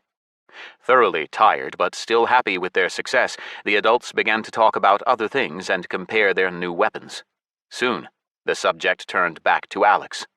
Colonel, as the oldest among them, must have had memory troubles. He asked again. So how did Alexandro end up in a coma? Time goes by faster in the Inferno, subjectively, Crawler repeated. 10 times faster. That put the boy's brain under a lot of stress, Quetzal nodded. I've heard of that technology. The military use it to train soldiers. It was the same in the Nether, only it was even faster there. 500 times faster. In the Nether? Hinterleaf's eyebrows shot up, and he exchanged a glance with Yari. Do go on, young man. Crawler told them the broad strokes of Scyth's trials in the beta dimension. He said nothing after he finished, giving his listeners time to chew over what they'd heard. Cool story, but a little outlandish, Hellfish said skeptically. I doubt it's provable, given that the only witness is Alex, and he's in a coma. Hold on. Hinterleaf took off into the air and waved his pointer finger. Let's get back to where we started. Forget the Nether for now and think logically. Did Scyth have the corrupt blood ability before? No, Crawler shook his head. So he got it in the Inferno, right? Let's say he did. Could he have been infected himself? How's that? Crawler asked. Glancing to the side, he launched some forked lightning at a pack of Barakatas that had broken through the meleeers, still leveling up. The other leaders helped with the damage, then returned to their discussion. Otto, about what you said, Horvath growled. Are you sure? The corporation is unlikely to approve us spreading fictions that negatively affect. Nonsense, quiet. The Modus leader interrupted him. They aren't fictions, and Destiny Windsor's recent statement is more proof of that. Proof of what? Crawler asked. Everything that happens to your character in this is reflected in your real body, Hinterleaf blurted out. It isn't proven, but there have been too many strange coincidences in recent years. Remember the story of the Inwenova who worked in the mines for 10 years? He got silicosis. In real life. A miner's disease? Hellfish asked. That doesn't mean anything. You know the conditions the Inwenova live in. What about the artist who couldn't paint before this? Now her paintings sell for millions. Pfft. Horvath crossed his arms. They'd call any old piece of garbage a work of art these days. Anyway, Otto, this is beside the point. You mean to tell me that Scyth infected himself and that's why he's in a coma? It just doesn't make sense. I wonder, why does everyone call him Otto? Crawler thought. They've known each other a long time. Surely they know that Hinterleaf isn't Otto, and isn't even Hinterleaf. Is it just habit?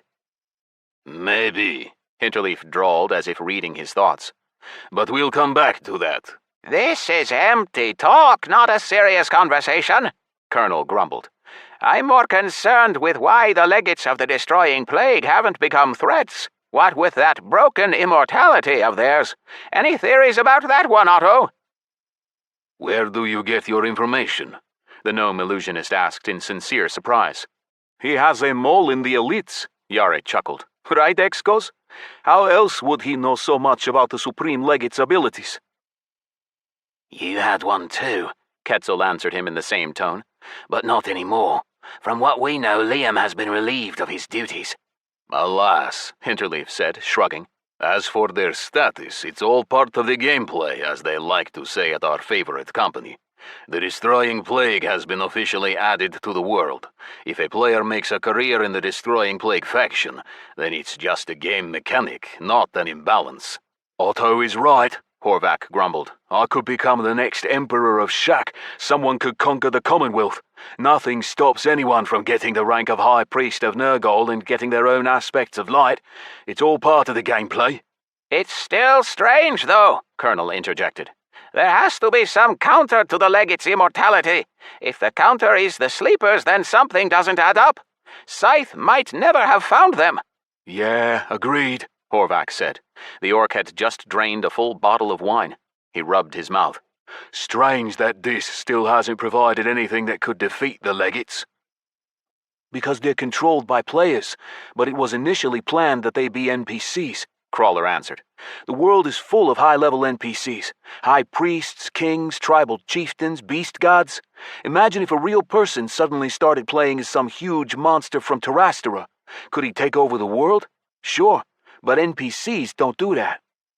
Or they do it as part of a global event, Hinterleaf added, whereas it seems Scyth broke the script, and now the legates are player-controlled. But all the same, this is self-regulating. Was self-regulating, Horvath interrupted him. Where'd the celestial arbitration go? Stranger and stranger, Hellfish exclaimed. Curiouser and curiouser. The others stared at him blankly. Alice in Wonderland? Down the rabbit hole, Yare sighed. Look, this is how I see it. There's a lot of crazy shit going on. This is going to hell. To the Nether, Crawler said, remembering Behemoth's words. Aha. Take our unity. What does that lead to? It's a pyramid. The first get more than the rest and will always be stronger than those who join later. And if or when the whole world starts praising the sleepers, what then? No wars, no fights, no good old arena? What would be the point? The winners would always be the ones that started following the sleepers sooner. And where would the old and new gods go? Yeah, it'd be just the sleepers and the Destroying Plague left. Quetzal nodded. Don't you think we're screwed? This whole thing is dumb. How does it make sense that to defeat a legate, you have to destroy the nucleus of the Destroying Plague itself, and to do that, you have to hack the system and get to the Inferno? Doesn't seem like something the developers had in mind. Why not? Hinterleaf asked, shrugging. If not for Scyth, the Hell Dimension would have already been unlocked to players. The coals would be easier to get. But then he wouldn't have gotten concentrated life essence, which means no way to holdest. Although the conversation was interesting, it started to annoy Crawler. It had no relevance to the upcoming battle. Let's keep grinding, he suggested. You've paid for it after all. They stopped farming 6 hours before the battle. Their experience gain had slowed considerably, as had the mob respawn rate, and many of the allies wanted to rest, learn new abilities, think about how to spend their stat points, or just eat and sleep. After making sure that no outsiders were left on Terrastera, Crawler and the other Awoken put down a pack of Barakatas that had just appeared. Hiros, no longer required to hide his skill, aggroed another and quickly took it down. "Come on, boys, it's time to go," Patrick begged. "I have a wedding to get to." "Yeah, better not be late for the wedding, Uncle Patrick," Eniko said in concern. "or Aunt Steph will kill you." They jumped to Kharinza. The Awoken gave themselves 2 hours to sleep, eat, and come back to Dis to prepare for the battle. Edward tried hard to get sleep, but the magic tower's construction progress bar wouldn't get out of his head. While he was lying there, poor Vert was struggling alone. That wouldn't do. Edward jumped up from the bed, got undressed, and stepped into his capsule. Thinking for a moment, he stepped out and contacted Rita. She was sleepy. He'd woken her. "Alex is still in a coma, but he's stable," she muttered, yawning. Stay strong, Edward said. Rita was so exhausted with worry that she didn't even ask how things were going in Dis, but he still shared what he'd done. When she heard the word billion, Rita Wood sat bolt upright. "How much?" 9 zeros after 1, Rita. Anyway, you get some rest. I'm going back into Dis. Eileen is advancing. "How can I rest now? We need to make sure all the girl began, but Edward was already hanging up. Once in Dis, he jumped through the depths to the magic tower, went inside, and ran up the spiral staircase. His gnome tutor, Vert, didn't acknowledge him at all. Actually, something seemed wrong with him. He was sitting in lotus pose, his hands spread, his eyes rolled back, and in the whites of his eyes ran... What? Crawler approached, leaning down. Fire ants. Teacher? He shook Vert by the shoulder. Teacher! The old man blinked and the ants disappeared. 2 green eyes stared at Crawler in displeasure. "What? You broke my, Vert hesitated. Broke your what? Instead of answering, the old gnome handed him a scroll. Elemental merge, Crawler read. Allows the caster to merge with one of the elements of nature to speed up the process of learning spells of the corresponding school of magic. "I just invented it," Vert said, jumping up and stretching. "It felt like liquid fire was running through my veins." How do you choose the element?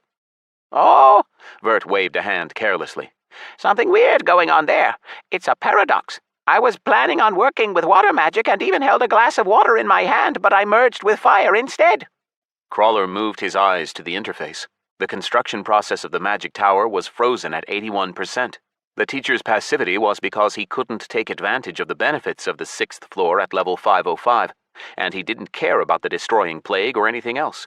Not much could be expected of an NPC tutor. If his current employer went bankrupt, he'd jump to Darrant and go into academia. Honestly, Crawler had no more need for Vert, but he was attached to him. The old gnome kept him company. Now Crawler himself had to get started on the construction, since the name of the process was the only thing it had in common with construction. In reality, it was a solely magical ability that created the tower. The 2-handed hammer frenzy of Lavak's enchanted wind, with its impressive stat boost, gave him hope that he might finish the 6th floor before the battle. Inventing new spells was a little like playing with Lego. The more blocks you have, the more variations of what you can build. It was the same with cooking, but there were far more variables involved in spellcrafting. The overwhelming majority of attempts to invent something new fizzled out, and some unsuccessful experiments could kill the mage, but sometimes miracles happened. All the pieces fell into place, finding balance with the fabric and mechanics of Disgardium, and then a new spell came into the world. The higher the mage's rank and the level of his magic tower, the more elements he can use to invent spells. Armageddon was obtained by mixing the elements of fire, earth, air, and shadow. For Starfall, the inventor obviously needed the element of stars, which was unlocked at rank 5. In working with the various elements, it was important to consider their individual weights and proportions. There was often just one variable missing to make a spell successful, and then the mages had to solve equations. The unlocked spell became the property of the inventor mage, or mages, if others also helped unlock the spell. but only until such a time as creation itself, on detecting the new entity, accepted it and literally whispered its secret to the others seeking it. However, the first inventors always had enough of a head start to take the cream. For some time, they were the only ones who could create scrolls of the new spell and knew what resources it required. But everything new grows old. Through being recited time and time again, new spells were woven into the fabric of the universe, and after years they became standard, sold in a magic tome for the corresponding rank and element. Such a fate was already on the way soon for Armageddon, but for the sake of balance it would be made so that only the strongest mages could cast it on their own, without a scroll. As he thought, Crawler went on passively through the construction process, activating the required skill. A stream of mana flowed from his right hand into a pocket dimension where the floor was being built. Seconds stacked up into minutes, minutes piled into an hour, and once nature had drunk her fill, he fell asleep. He awoke to a cacophony of Vert's voice, intermingled with fanfares and trumpeting. Floor 6 of the magic tower was built. Magic Tower of the Awoken Clan, 6th floor built. Builders, Gnome Crawler, level 702 Mage. Gnome Vertigo Pepto-Bismol, level 505 Mage. The clan's mages can now create spells using 6 different elements. The clan's mages can now access the elements of astral, metal, and blood. Warning: please be careful when creating new. Unlocked Epic Achievement, Magic Tower, Floor 6. You built the 6th floor of the Magic Tower. Reward: Concentration perk, plus 100% mana restoration rate for 12 hours after visiting the Magic Tower. Unlocked Legendary Achievement, First Ever, Magic Tower, Floor 6. You have earned the Magic Tower Floor 6 achievement for the first time in the history of Disgardium. Reward: Divine Scepter, Loki's Trick. Awoken Clan level increased, plus 1. Current level, 12. Reward: Stronger Together, plus 0.01% base damage for every clan member within 100 yards. Glass tinkled and metal clanked in Crawler's inventory. Agreeing to publicize his name in the global All Hail the Hero notification and dismissing the notification itself, Crawler pulled out the artifact and stared at the description, not believing his luck. Loki's Trick, Divine Scepter, Unique Item. Loki, the old god of cunning and mischief, gained ownership of this scepter when he stole it from the treasury of the first mage. By imbuing it with his own divine essence, Loki made the scepter create powerful illusions of anything he wished. Fed with mana and divine strength, the illusions take on material form and become so indistinguishable from the original that even Loki himself sometimes cannot tell them apart. Illusion duration, 3 hours. Cooldown, 7 days. Only for the mage class. Chance of loss after death lowered by 100%. Durability, indestructible. Vert interrupted Crawler's celebration of success to tell him that everyone was looking for him, and the mage realized it was time to go. He ran out of the tower and shot over to the temple. Everyone was already gathered there. My friends were totally lost in a sea of kobolds, trogs, orcs, trolls, and workers. Levitating above the crowd, Crawler reached the temple by air and saw Behemoth with his great arms around Patrick and Stephanie's shoulders, declaring them man and wife. Gyula's younger sister was as beautiful as ever, in a snow-white flowing dress that shimmered lightly as it moved, her silken hair cascading down her back beneath a diadem inset with diamonds. It took Crawler a few seconds to tear his eyes from the bride, and only then did he notice what Patrick O'Grady was wearing: divine quality full-plate armor, gleaming in blue. Crawler pushed his way between Bomber and Crag. "What's up with the groom's gear?" he asked. "A wedding gift from Behemoth," Crag answered. Bomber added, "If I'd known about that, I'd have got married too." After finishing the ceremony, the sleeper turned to his followers. His speech was short and serious, its meaning simple. The enemy is approaching, fight to the death, but know that you protect not only the sleepers but the entire world, for the destroying plague is an emanation of the Nether. "And the whole world is well and truly screwed," Bomber said quietly, glancing sidelong at Behemoth. "He could have at least given us a decent blessing." Moral support was the only kind the Adepts got from their god, although it was silly to complain, with unity. In the meantime, Crawler and the other faction leaders were lining up their fighters to walk through the great portal in an orderly fashion instead of stampeding. Guardians, you're first, Crawler declared, amplifying his voice. Cursing and swearing, chittering and chirping, threatening me with Azmodan's member and Belial's rear end, Flaygray the satyr, Naga the succubus, Anf the insectoid, and Ripta the raptor walked through the portal. Okay, Bomb, Crag, you go after the rest, Crawler ordered. I'd better go next. The other leaders are flooding the chat already. Yemi's typing in all caps. They're in position. I need to discuss something with them anyway. The whine and growl of kobold cubs split the air along with crashing and banging and crackling discharge.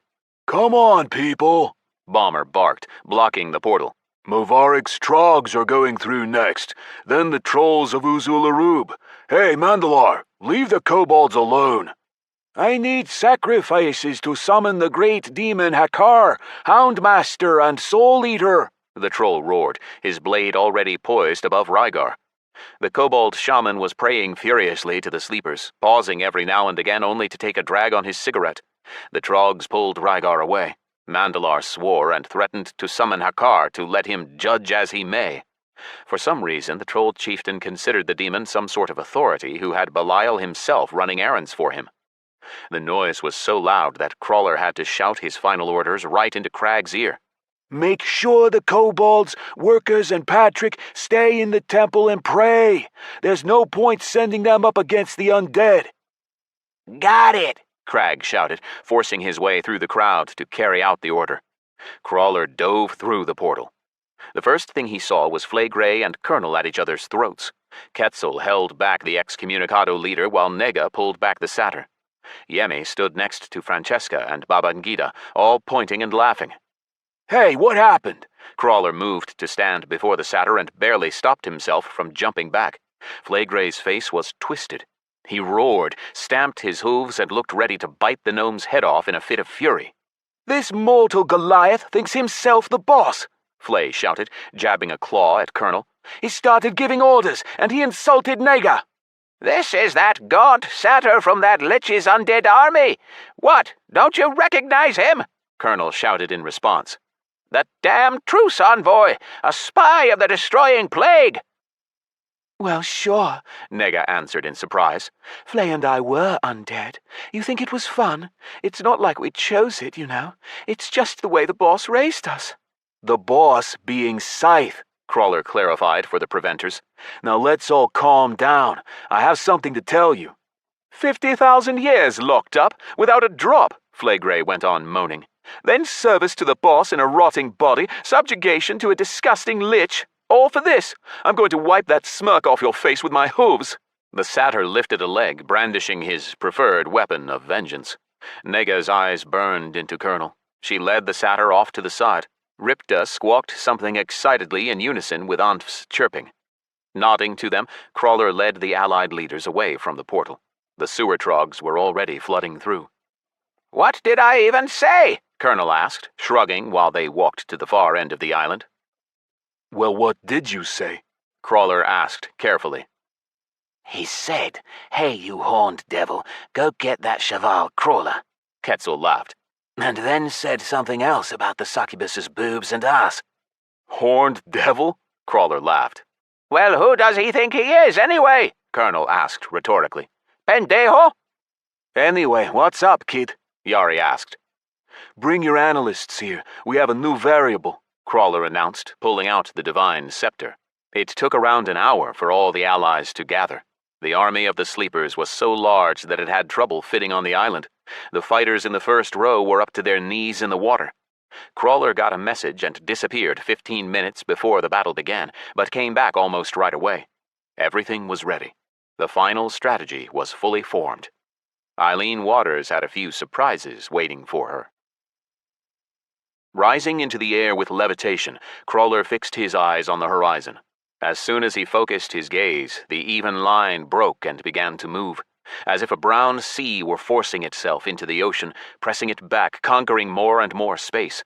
There were so many of the dead that his breath caught and goosebumps ran down his spine. The bottomless ocean was calm. A ripple ran across its surface, gleaming in the sunlight, and the half-mile-long strip of ice stood out sharply in the glow, teeming with the undead. The horde had already passed first boomerang and were headed for second. Crawler concentrated on the undead. His perception, boosted to incredible levels with Unity, allowed him to make out every single foe, including Eileen herself. She was in no hurry. The horde stretched out into a chain to ensure that no units were accidentally pushed over the edge of the icy road. Modus's scouts had already given a full report. Precisely 300 undead, including beasts from various zones. There were walruses and seals, nagas and murlocs, desert vultures and martens, white bears and brown-skinned orcs. Beasts, birds that had lost their ability to fly, water-dwellers who could no longer swim with their rotten fins, former sentients, and one sea giant. The weakest minion was at level 800, and stronger than any player, even Scyth. Below, filling up the entire sandy island, camouflaged beneath one of Hinterleaf's powerful illusions, the army of allies formed up, the followers of the Sleepers. They had decided to meet Eileen on second boomerang so that if they were defeated, they could fall back to lick their wounds and protect the temple, forming a second line of defense on the shoreline of Kharinza. After some discussion, Yari was given overall command. The leaders of the allied clans were too old to take operational control, which demanded quick reactions, and Crawler was too inexperienced. The less said about the NPCs, the better. Their chieftains had a hard time following anyone's orders except Scyth's. That troll Mandalar had already managed to fall out with the other chieftains and only gave in because Yari was a priest of the sleeping gods and more powerful than the troll. Crawler cast a glance at the army of allies, remembering how they planned to begin the fight. The first line of players stood ankle or even knee-deep in the water. Modus had deployed its 1,000 strongest soldiers split into 10 raids. The Travelers and Excommunicados summoned everyone they had, including their clans, but on average their fighters were lower level than those in Modus. Pecheneg from Taipan provided 100 soldiers, giving them over to Yari's command. The real Otto Hinterleaf was a bad strategist and now stood shoulder to shoulder with the troops. Colonel was somewhere in the crowd too, ready to give the signal to Angel. A second legate in the zone should remove Destroying Plague immortality from Eileen.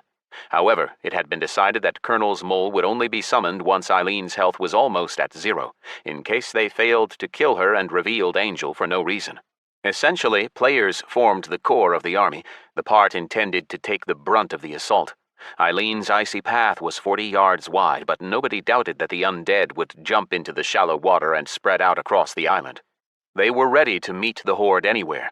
200 Yoruba sentients mixed in with 6,000 orcs of the Broken Axe guarded the right flank. They were commanded by Yemi and Saranos, the chief of the orcs, who had brought even their women and children to fight. On the left flank were 2,000 of the best troll fighters from Uzularub, along with 3,000 mercenaries and gladiators from Kusalarix. Those two divisions were at level 500 on average. 100 two-headed ogre mages stood out among them. The second line consisted of a mix of tribes. The half-goblin, half-orc Navarinox led the thugs of the Green League. Decotra the Troll commanded Morena's cultists. The sewer trogs had come with their chieftain Movarag. The weak kobolds had been left at the temple to pray to the sleepers and provide them with a flow of faith. The 3 former Dementors mounted their griffins and soared high in the sky alongside Crawler as he levitated, so that they could try to get close to Eileen in the heat of battle and pull her out to a cell with depths teleportation. But first they had to test out something else. The Preventor's analysts had argued until they were blue in the face, and many still didn't believe it would work, but they decided to try it all the same. Crawler pulled out a scroll and read it. Armageddon. The parchment collapsed into ash. The sky rumbled. It would have been great if the deadly spell put down at least some of the horde, but nobody hoped for that. The level of the undead was double the rank of the magic that created the scroll. The goal was to destroy the icy path beneath them. If it broke, the undead would sink to the bottom. The rumble in the sky grew louder and louder, and when the gleaming point appeared, it grew into a thundering roar and a vibration that made Crawler's teeth hurt. Underscoring the darkening sky with a trail of smoke, a fiery meteorite tumbled down over the ocean. The earth itself seemed to shake in terror at its destructive power. There was no way the narrow strip of ice could withstand the impact. The undead horde and its mistress, Supreme Legate Eileen, stood watching. The meteorite came closer, closer. Eileen stared up at it with her head thrown back, but did nothing. The world shook. The collision with the elongated isle of ice pressed it down into the water, sending up tons of spray that hid the impact site. Colossal waves rose on all sides and smashed down on the nearby islands, carving huge chunks of land out of the rock. But when the salty veil fell and the mist cleared, the icy path was still there, and without so much as a crack. None of the walking dead were hurt. The sea remained bound in a white shell like the eye of a dead fish, spreading ever further, and upon it, gently rocking from side to side, the undead monsters marched on. The shockwave hadn't even thrown them into the sea. Once her icy pavement reached second boomerang, Eileen smiled victoriously, her brown lips cracking and leaking out a droplet of rotten ooze. Her smile turned into a wicked grin when the surface of the nearby island rustled and the camouflage fell from the army of the living hiding there. Weapons clanged, battle pets roared, gnomish cannons and turrets thundered. Eileen stepped back instinctively as the undead horde froze and absorbed a hail of arrows, spells, spears, bullets, and crossbow bolts. The difference in their level above the Kharinza defenders was palpable. Only one undead vulture went down. No matter how hard the defenders tried to destroy the inexorably approaching ice, nothing worked, and finally the horde began to set foot on second boomerang. The air filled with battle cries. The earth itself shook as life clashed with death. Blood, rot, slime, and scraps of rotten flesh flew in all directions, along with cut-off heads, wings, arms, and legs. Taking advantage as Eileen focused on destroying the army of the sleepers, Tissa, Infect, and Bomber dove down on her one after another to try to teleport her away. Not one of the awoken trio reached Eileen. Their bodies hit her plague aura and rotted away in flight, collapsing into dust along with their griffins. Hiros emerged from his other dimension and stabbed Eileen in the back furiously, but failed to take down even 1% of her health. The Supreme Legate didn't even bother switching her attention to him. The ninja died on his own, rotting away instantly in plague aura as soon as astral fury ran out. Dead walruses and seals worked their flippers with incredible speed and sank their fangs into the orcs of the broken axe, biting them in two like tiny fish. The huge sea giant trampled Morena cultists and the sewer trogs, shrouded in the glow of spells and peppered with arrows. Mandalar the mighty troll drew a pentagram and tried to summon a demon with the souls of the fallen, but failed to complete the ritual before a plague beam shot through him. The troll chieftain fell down dead. The living fought back furiously, but the undead advance swept away resistance like a landslide. The last defender fell within half an hour, and Eileen continued her victorious march toward Kharinza. Extending icy path ahead of her, she ordered the undead to march on while she stayed behind on second boomerang. Having suffered almost no losses, the horde walked, crawled, and slithered by her onto the ice.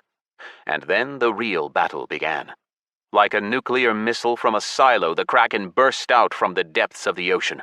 Beast god Orthicon, protector of Bomber, brought his huge tentacles down on the nearest minions and swept them away. A walrus and a Morton. The water hissed where they fell as the high-level inhabitants of the ocean started to eat into them. 30 Armageddons lit up the sky and fell down toward the horde with a growing roar. The power of multiple divine artifacts crashed down on the Supreme Legate. Hundreds of icy pikes stuck into her, nailing her to the ground and freezing her in ice that shattered a second later in an explosion of fire, sending scraps of rotten flesh flying. Orthicon grabbed one of the legs of the sea giant with his tentacles and dragged the monster down to the bottom. Eileen, enraged, with half her face melted off and her lower jaw hanging off one side, fired a plague beam at the Kraken, who roared and twisted and tried to hide under the water, but the beam found him even there.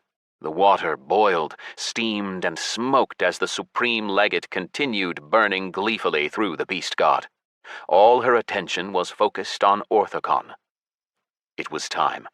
Crawler found the other allied leaders with his eyes and dove downwards, pushing between them and placing his hands on Quetzal and Horvath's shoulders. Hinterleaf, standing at the center of a circle of their 30 highest-level fighters, raised a flask in his hand and clenched his fist, activating Conjoining of Souls. Golden, molten metal flowed down his arm, spreading across his body and then to everyone in the circle. Crawler stared in rapture at the golden spot growing on his palm, diving beneath his clothes with a tickling warmth. He felt himself melting, merging with the others, forming the body of a giant. Conjoining of Souls, level 16,731 meld. Separation in 10, 9. To have time to reach Eileen after becoming the Conjoining of Souls, they had to let the Supreme Legate relax, make her think her work was done. The Loki's trick scepter made that possible. Crawler had created the illusion of ranks of troops while the real soldiers left by portal for Kharinza. Weighing the risks, Crawler had decided that it was better to give up the island's location to their allies than risk losing it in an unequal fight. Hinterleaf's one-time use divine artifact that temporarily strengthened his spells by 5 ranks had allowed his allies to hide in stealth on a distant corner of Second Boomerang. The Horde didn't see them, too busy fighting the illusory army. After transferring control of the giant to Crawler, the others froze in expectation. The giant shot toward the Supreme Legate, holding in its hands a flask. 8, 7. 100 yards to Eileen, but the Conjoining of Souls could leap 10 at a time. Given to him by destiny, the girl had promised it to Alex in a time of need. 6, 5. 60 yards to Eileen, who was already starting to turn around as if sensing something amiss. And Alex, stuck in the Inferno, had told all this to Edward and gave him the code phrase to give to Destiny. 4, 3. 20 yards. The Supreme Legate saw the Conjoining and tried to take control of it with Subjugate Mind. That didn't work, and then she stretched out an arm, preparing to fire. After contacting Destiny, Edward repeated the phrase, "It's time," and then met with the elf girl in Darrent minutes before the battle in her private house, and she gave him her reward from the games. 2, 1. The plague beam struck the giant in the chest, but didn't slow it. Pulling back his arm mid-jump, Crawler, Conjoining, launched the contents of the flask at the Supreme Legate. Eileen's health bar began to tumble perilously downwards, but, knowing what awaited her in those fractions of a second, she summoned another legate and shouted, "The Horde is yours! Destroy the temple and do what—" The cry trailed off in a screech. Eileen's body was melting like plastic in an oven. Her eyes dropped out, her jaw fell off, her skull lost its shape.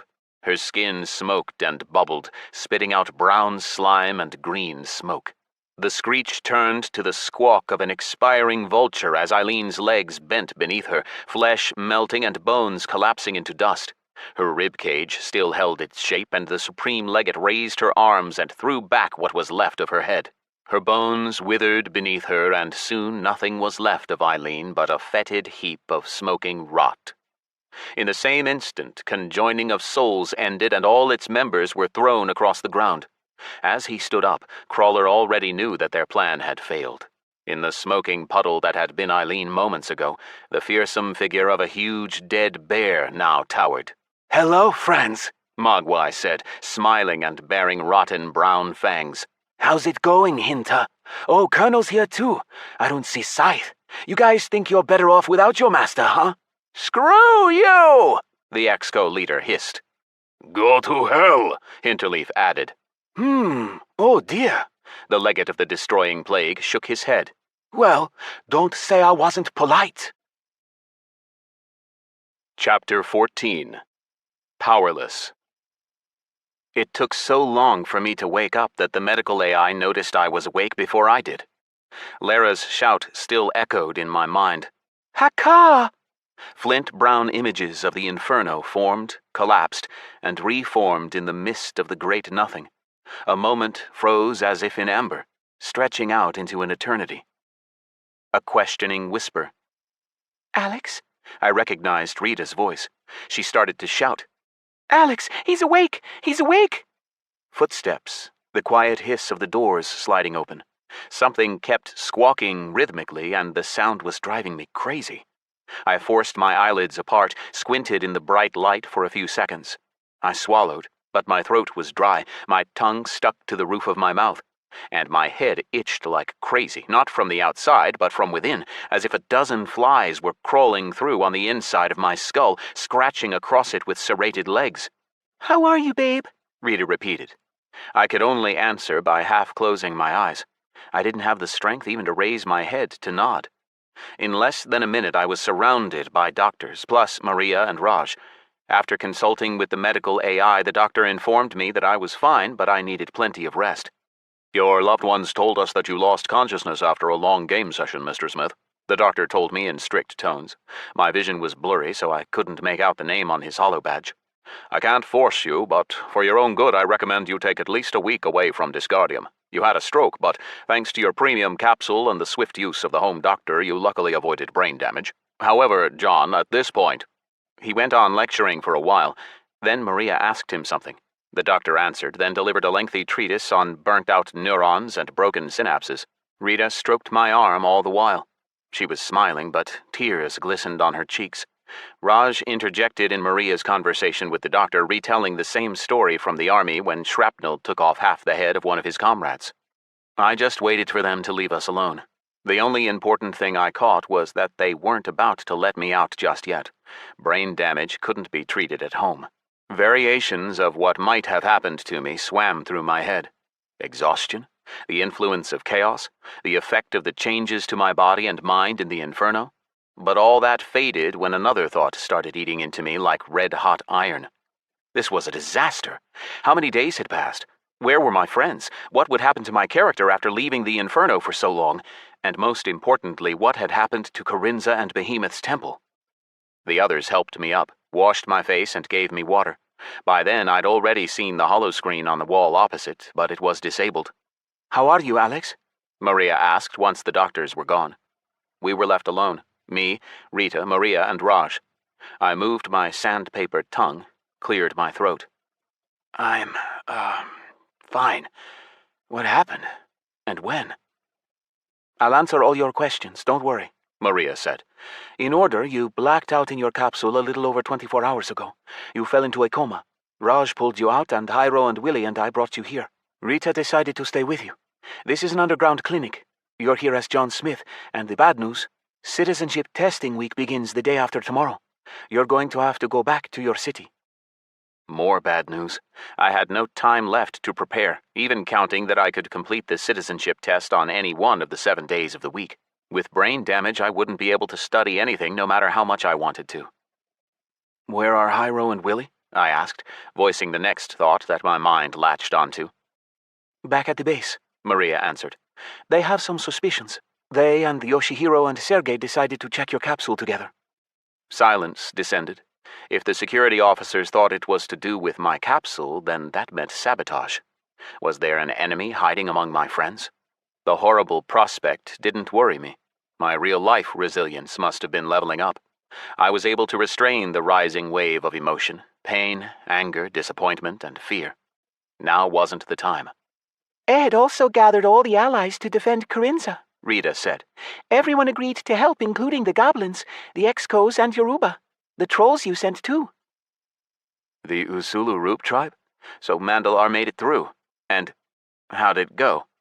"I don't know. Nobody at the fight is streaming, so we won't find out till later." The battle is happening right now?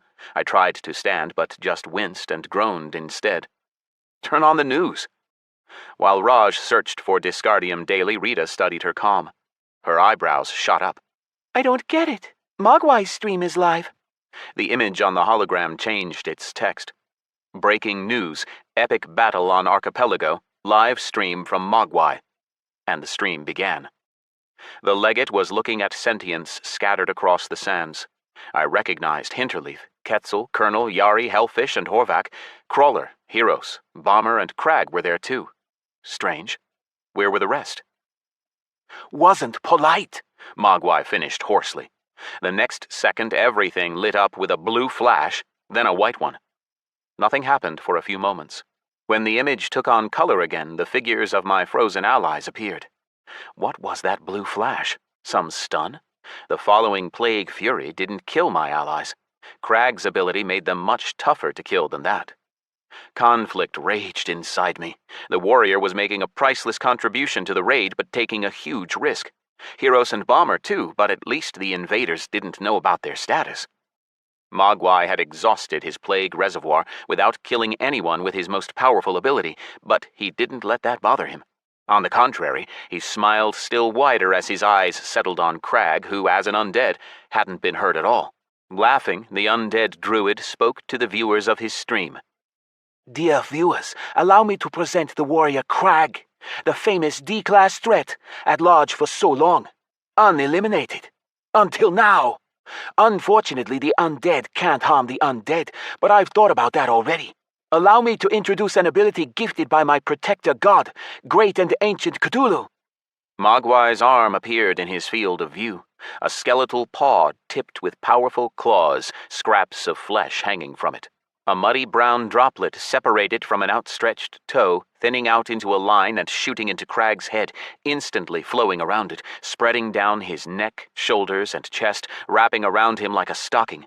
Only the stocking was alive and hideous, especially when bubbles expanded and burst on its surface on the front of his face to reveal dozens of nightmarish eyes.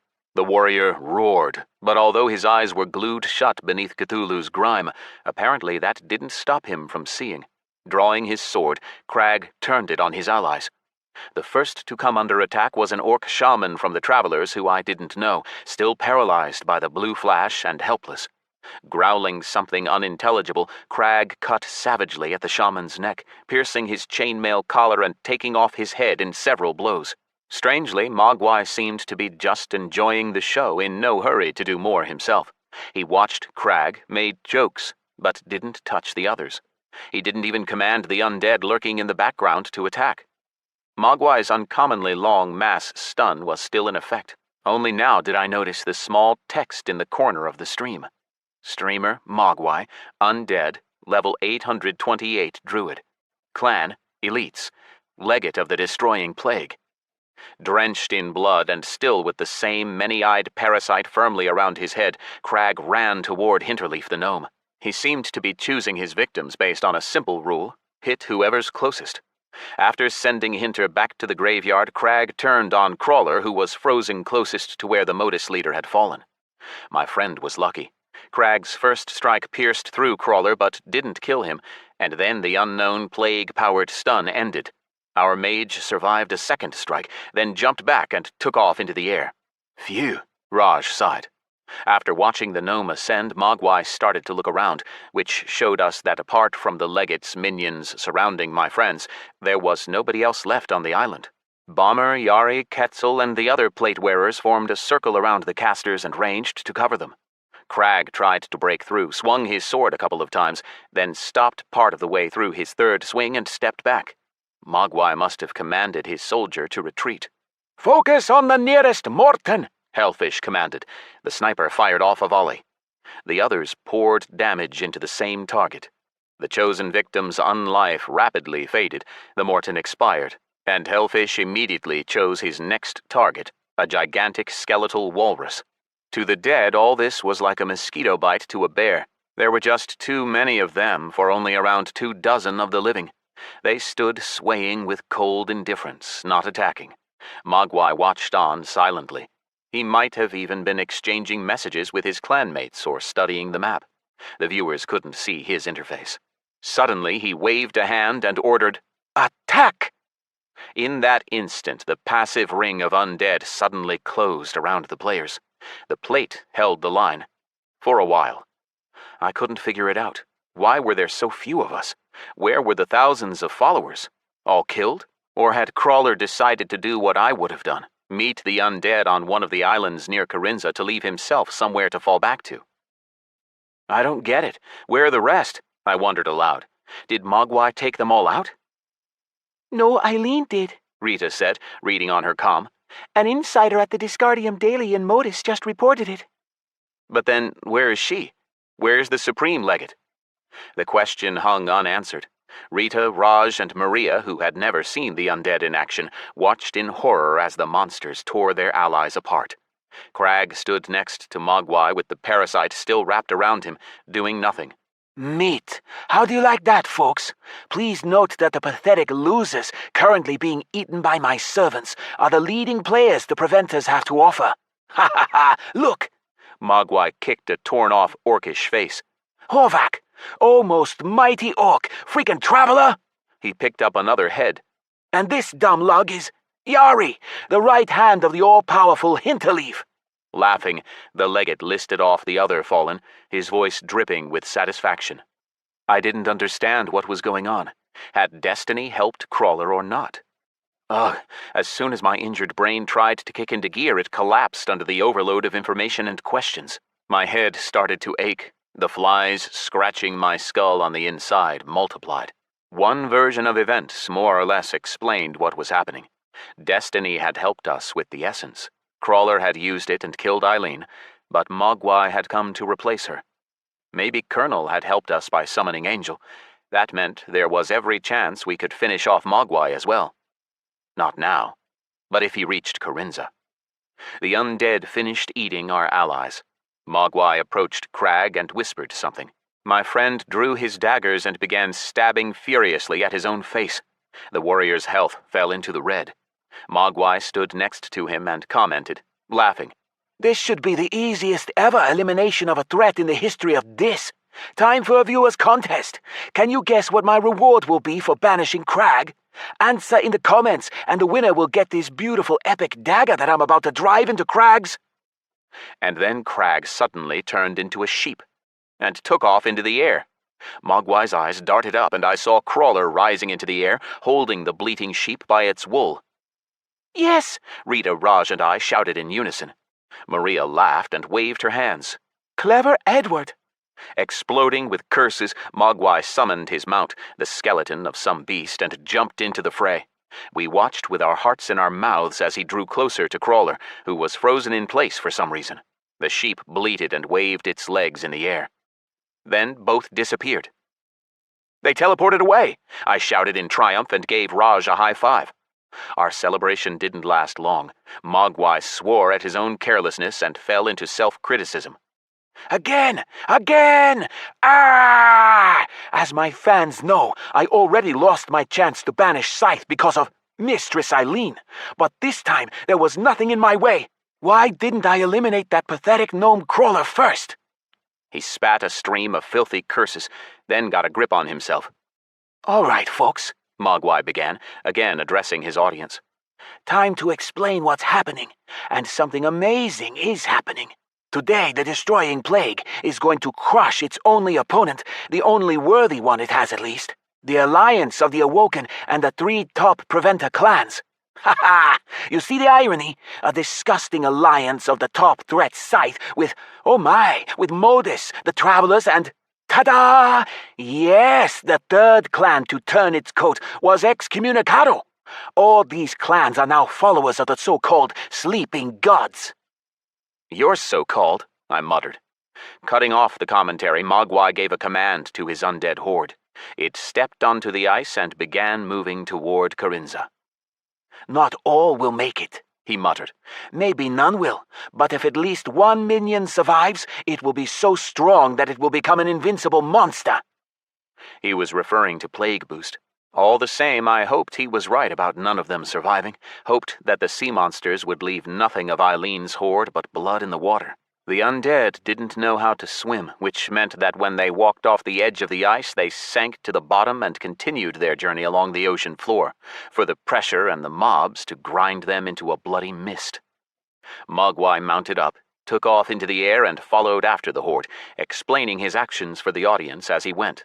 I admit, personally, I've known for a long time where Scythe has been hiding. Which reminds me, where is he? I somehow don't remember seeing him in the crowd I ran into. Ah, the hell with it. He probably ran away and hid like usual. Ha ha! Mogwai stopped and turned in place, studying another island and continuing to talk to his viewers. What? Hold on. You guys wanted to know what stopped me from going after Scythe earlier? Well, I had to level up first. That's a story for another time, but either a Modus artifact in the castle I was being held in or one of the threat's Imba abilities, I don't know which, something took a bunch of levels from me. That's why I lost the rank of Supreme Legate. He fell silent for a while, narrowing his eyes at the bad memories, and his viewers heard only the air rushing by. I really had to pull out all the stops, the legate admitted. so I started working on the quest chain of my dark protector, great and ancient Cthulhu. My regular viewers know that I couldn't show them the quest, or else Scyth might have tried to stop me. I started to recognize the small islands he was flying by. If he turned a little to the north, he'd see Mengoza, and from there it was a stone's throw to Kharinza. All my hopes rested on the veil of distortion hiding the island from his view, but I knew I was hoping in vain. Mogwai knew the precise coordinates of Kharinza. But that's not the most important part. You asked me why I didn't just use a water-walking potion to run there, Maybe because it doesn't work on the undead? I couldn't swim there either. I tried lots of times. This part of the bottomless ocean is filled with high-level monsters. I really don't envy Mistress Eileen's minions. In Thunder Strait, I happened to run into a tripodite. Cthulhu the Mighty, I thought I was going to crap my pants. Imagine a tripod of 300-foot columns with their tops merging into a triangular head, bound by a collar of long tentacles with sharp, needle-like ends. Horrible, Maria whispered, crossing herself. Mogwai continued. The unknown level global boss stabbed me with a tentacle and dragged me to the bottom. I thought the situation was hopeless. I couldn't get out. I had to quite literally tear out my ribs and use them to cut off the bottom half of my body to get away. He should host a nature documentary, Raj quipped. Or a travel show, Maria said. But now I get why he's so popular. This is what Alex is missing. Mogwai knows how to keep his fans hooked. Sure, we're immortal, but what's the point if some 100-yard-tall megalodon can swallow you and carry you off to the edge of the world? Haha, it might be a great way to travel, but a little unreliable. What a waste of time. Mogwai stopped again, found dry land, and shot towards it. Landing, he climbed off the mount and began to walk in circles around it, showing it to his viewers. Allow me to introduce the first undead flying mount in Dis, the divine floating bone manta ray of Cthulhu. Won only yesterday as a reward for my final quest from the Great and Ancient One. That's right, folks. Legate Mogwai can now go anywhere he wants. Woohoo! He jumped onto the ray and took off into the air. Hey, Scythe! I'm coming for you! He flew on for a couple of minutes, then began to descend. A dim noise floated in from afar, and clouds suddenly hid the sun. The weather began to worsen, but the legate didn't comment on it, just concentrated on landing. It seemed that Mogwai's mutant ray, which aside from being a skeleton also had 2 birds' legs, was about to drop into the sea. But the screen flashed and Kharinza's shore appeared where there had been only waves a moment ago. The shoreline was stony here. A quarter of a mile from this place was where the rock grabbers had lived in the Nether. Laughing, Mogwai commented as he looked down at his feet. Cool illusion. Raising his head, he gasped. Now that's not an illusion. What the viewers saw answered my question. The united army of the Sleepers was arrayed along the shoreline. The 5 allied in-game clans, the sewer trogs, the orcs of the Broken Axe, the trolls of Uzularub, the cultists of Morena, mercenaries and gladiators. Goblins? The League had sent its own fighters, but that only made the situation graver. I felt bad for the NPCs. The image heaved into motion. The battle began, and it started with the legate of the destroying plague being plunged into raging hellfire. A series of 10 Armageddons drowned out all other sounds in the stream for long seconds, made it impossible to see anything. Mogwai just stood there, waiting. His health dropped to the minimum, activating immortality. Once the shrapnel, dust, and smoke had settled, Mogwai cast an appraising glance at his foes. Crawler flashed through the sky above the shoreline, and Infect's guitar riffs blended with the roar of the waves beating against the stony coast. I hoped Crag had enough sense to stay hidden in the back rows. The next instant the sky traded places with the ground. Mogwai was lifted into the air by the giant tentacle of a kraken. Orthicon was there. The undead bear druid beat his paws against the tentacle, cutting into divine flesh. Shrieking at the edge of ultrasound, the beast god pulled the legate down to the bottom. Bomber must have commanded the deity to do so. I hope my friend did it that way to hide his connection to the beast god. The kraken couldn't kill Mogwai, but Mogwai could kill the kraken, and he set to it with enthusiasm. His plague-strengthened attacks almost broke through the tentacle, but Orthicon released it and gripped the legate with several more, then kept trying to swim away from Kharinza, trying to tear Mogwai apart. It took the legate less than a minute to drop Orthicon's health into the red zone. The beast god fulfilled his orders. Then his instincts kicked in. He shot to the surface, threw the legate away as far as he could, and sank down to the bottom. I wonder who controls that overgrown squid, Mogwai muttered. Sharks were already circling around him, so he immediately summoned his mount, took off into the air, and headed back toward Kharinza. The plastic cup in my hand crumpled. How I wanted to be there. If only there'd been a capsule in that room, I'd have jumped right in and to hell with the doctor's orders. But what would be the point? Even if I made it out of the Inferno and spent all my essences, the legates would keep coming. There were 9 of them, each with their own horde. When Mogwai reached Kharinza's shore again, it was empty. Did Crawler have something else up his sleeve? The reason became clear when Mogwai flew to the center of the island and hit a dome covering the castle. Righteous shield looted so long ago in the treasury could withstand 1 billion damage and converted 10% of the damage into mana, as long as the defenders had the sense not to attack Mogwai. Boom! Plague Fury burned away Mogwai's plague reservoir, refilled by the Kraken's attacks, and hit the dome with multiplied damage. The defenders on the fortress wall reeled, but nobody attacked the legate. What now? Mogwai, his plague reservoir exhausted, turned into a panther and threw himself at the shield. The force field flashed with a shimmering rainbow bubble where he struck, sending ripples across its surface. If the defenders didn't think of something, then the castle and Behemoth's temple were doomed. I couldn't watch that.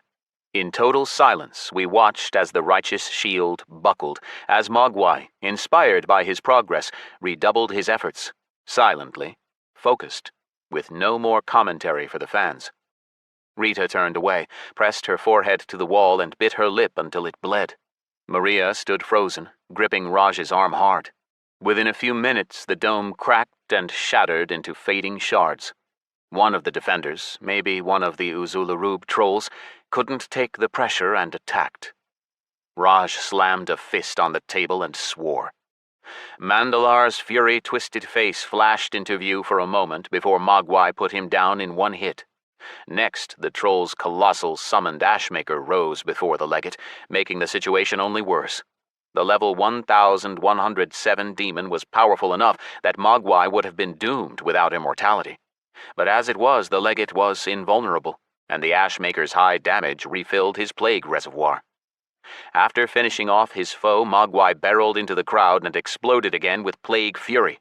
If our side tried to immobilize the legate with crowd control, then we didn't see it. We couldn't see the interface or external effects. Mogwai was focused on his enemies, and then a white flash lit up the whole scene. Some of the allies stayed standing, but the legate ignored them, heading straight for the castle and then beyond it for the temple, crashing through the defenders. His eye landed on Dekatra, leader of Morena's cultists. Ignoring her attacks, the legate, already in bear form, grabbed the troll by the throat, opened a small portal, and tossed Dekatra through it. A little gift for Mistress Eileen, he explained.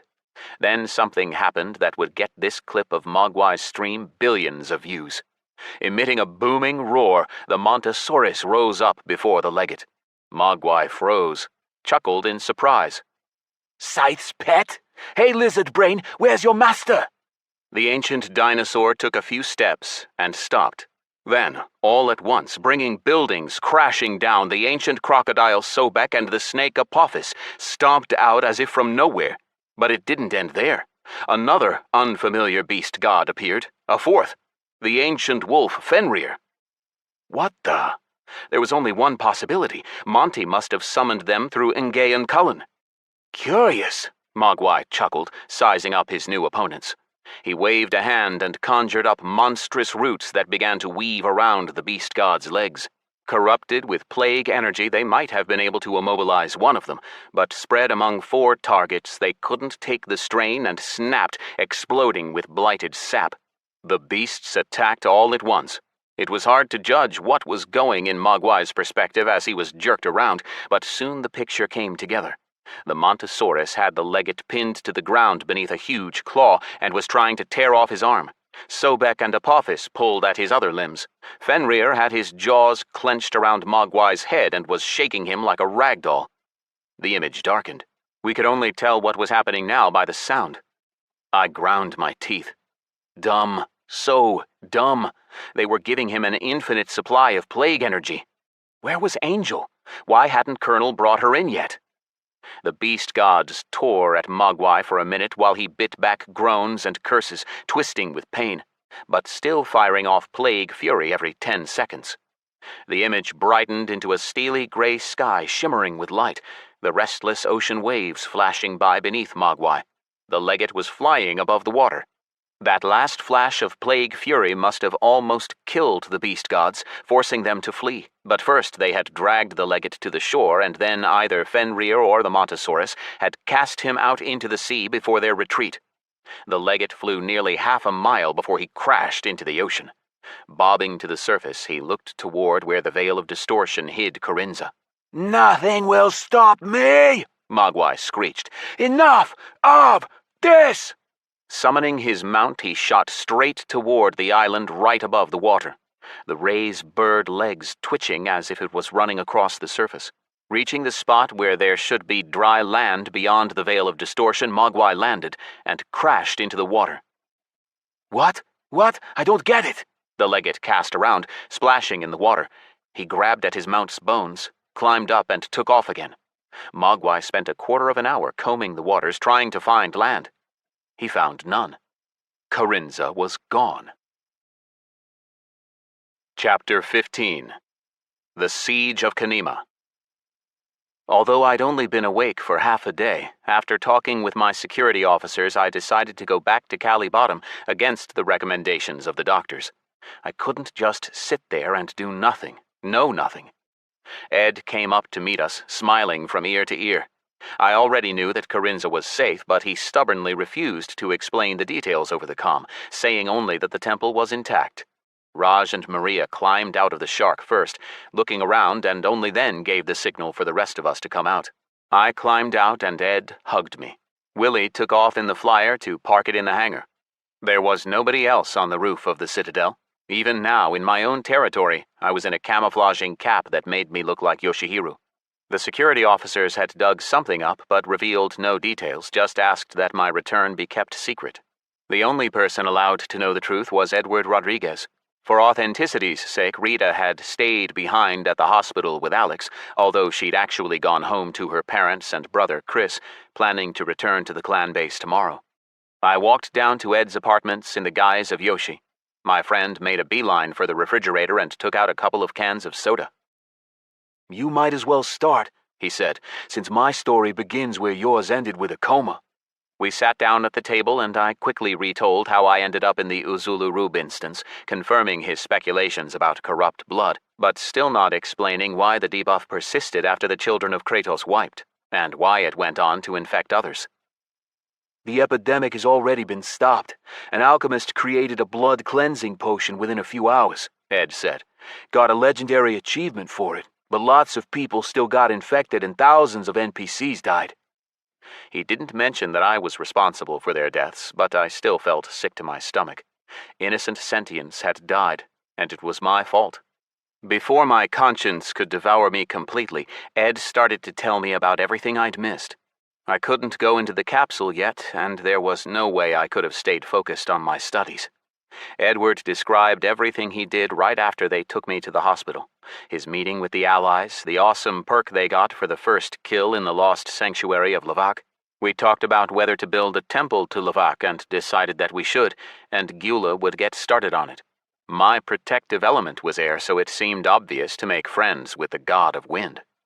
When Ed got to the most interesting part, I blurted out, "What happened to Kharinza?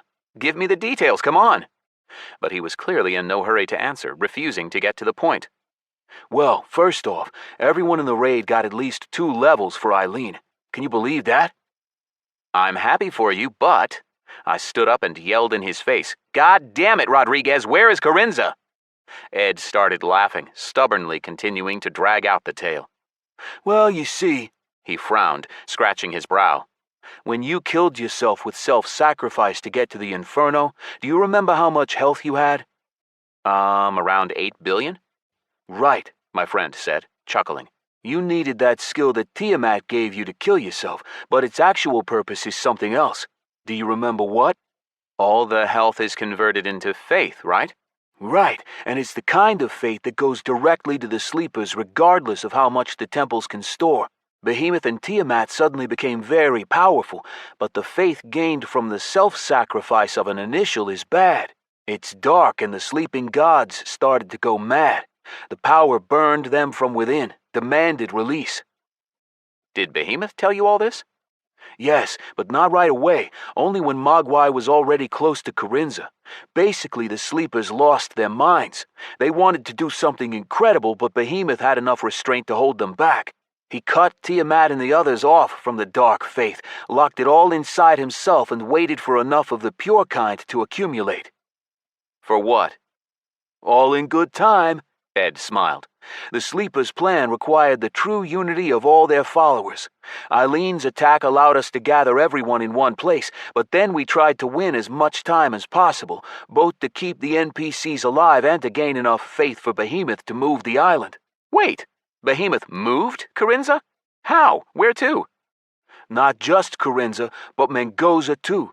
As for how, I don't know. Thanks to self-sacrifice, probably. As for where to, that's easier. Our base is on the other hemisphere now, Alex. The Awoken and the NPCs know the exact location, because the Sleepers sent our other allies back to where they came from. But then why take the risk? I exploded. Spending concentrated life essence on Eileen. Hold on. You spent Loki's trick and conjoining of souls. What's their cooldown, by the way? Just to pour an essence on the Supreme Legate? Are you an idiot? What stopped Hiros from doing it? 7 days and a year. What? A year? The cooldowns of the artifacts. Mine is a week. Hinterleaf's a year. You gotta be kidding me. I'm serious. I'm telling you. A year. Ed couldn't keep a straight face any longer and broke out in laughter. All right, you got me. That was for idiot. Serious talk. Hiros couldn't very well pour the essence on her from the astral plane, could he? He can fire a crossbow from it. Sure, and hit people too. But, long story short, the skill changes the weapon's type to astral, both the bolts and the daggers. The essence also would have been changed, and I didn't want to waste our only chance on a test. Anyway, why reveal to the preventers that Hiros is a threat? They're the preventers, and he couldn't have done it straight after his skill ended either. Eileen's plague aura kills instantly. Well, all right. But why risk Crag in the fight against Mogwai? Why risk the beast gods? Where'd they even come from? We had to hold off the undead, give Behemoth time, so we pulled out all the stops. Monty behaved like a dog in an earthquake. He was so nervous he kept running around the temple. It's a wonder he didn't crush anyone. I think he could sense his old enemy approaching. Remember when he disappeared right before Shaz the Lich arrived? But this time he couldn't leave, since he promised to protect the temple. So he summoned that invisible guy you spoke to on Terrastera. He appeared, but we couldn't see him. We just noticed that Monty was talking to him. Nether, that guy. His name's Ingeyan Cullen. Uh-huh. Well, not even Behemoth could see this Cullen of yours, Ed said excitedly. Anyway, the point is, he brought the other 3 beast gods to help. And all of that was to win time for the sleeping gods to gain faith while we, Monty, Fenrir, Sobek, and Apophis slowed down Mogwai. I thought Yemi summoned Apophis. Ha! If only. His jaw dropped when he saw his own god. Anyway, the beast gods delayed Mogwai, and that gave us the time we needed.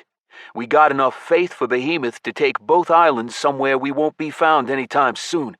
My friend closed his eyes and raised both middle fingers, clearly picturing the legates. So we have a breather. That's right. Ed smiled widely, his eyes beaming. I could see how tired he was, and I was infinitely grateful for everything my friend had done in my absence.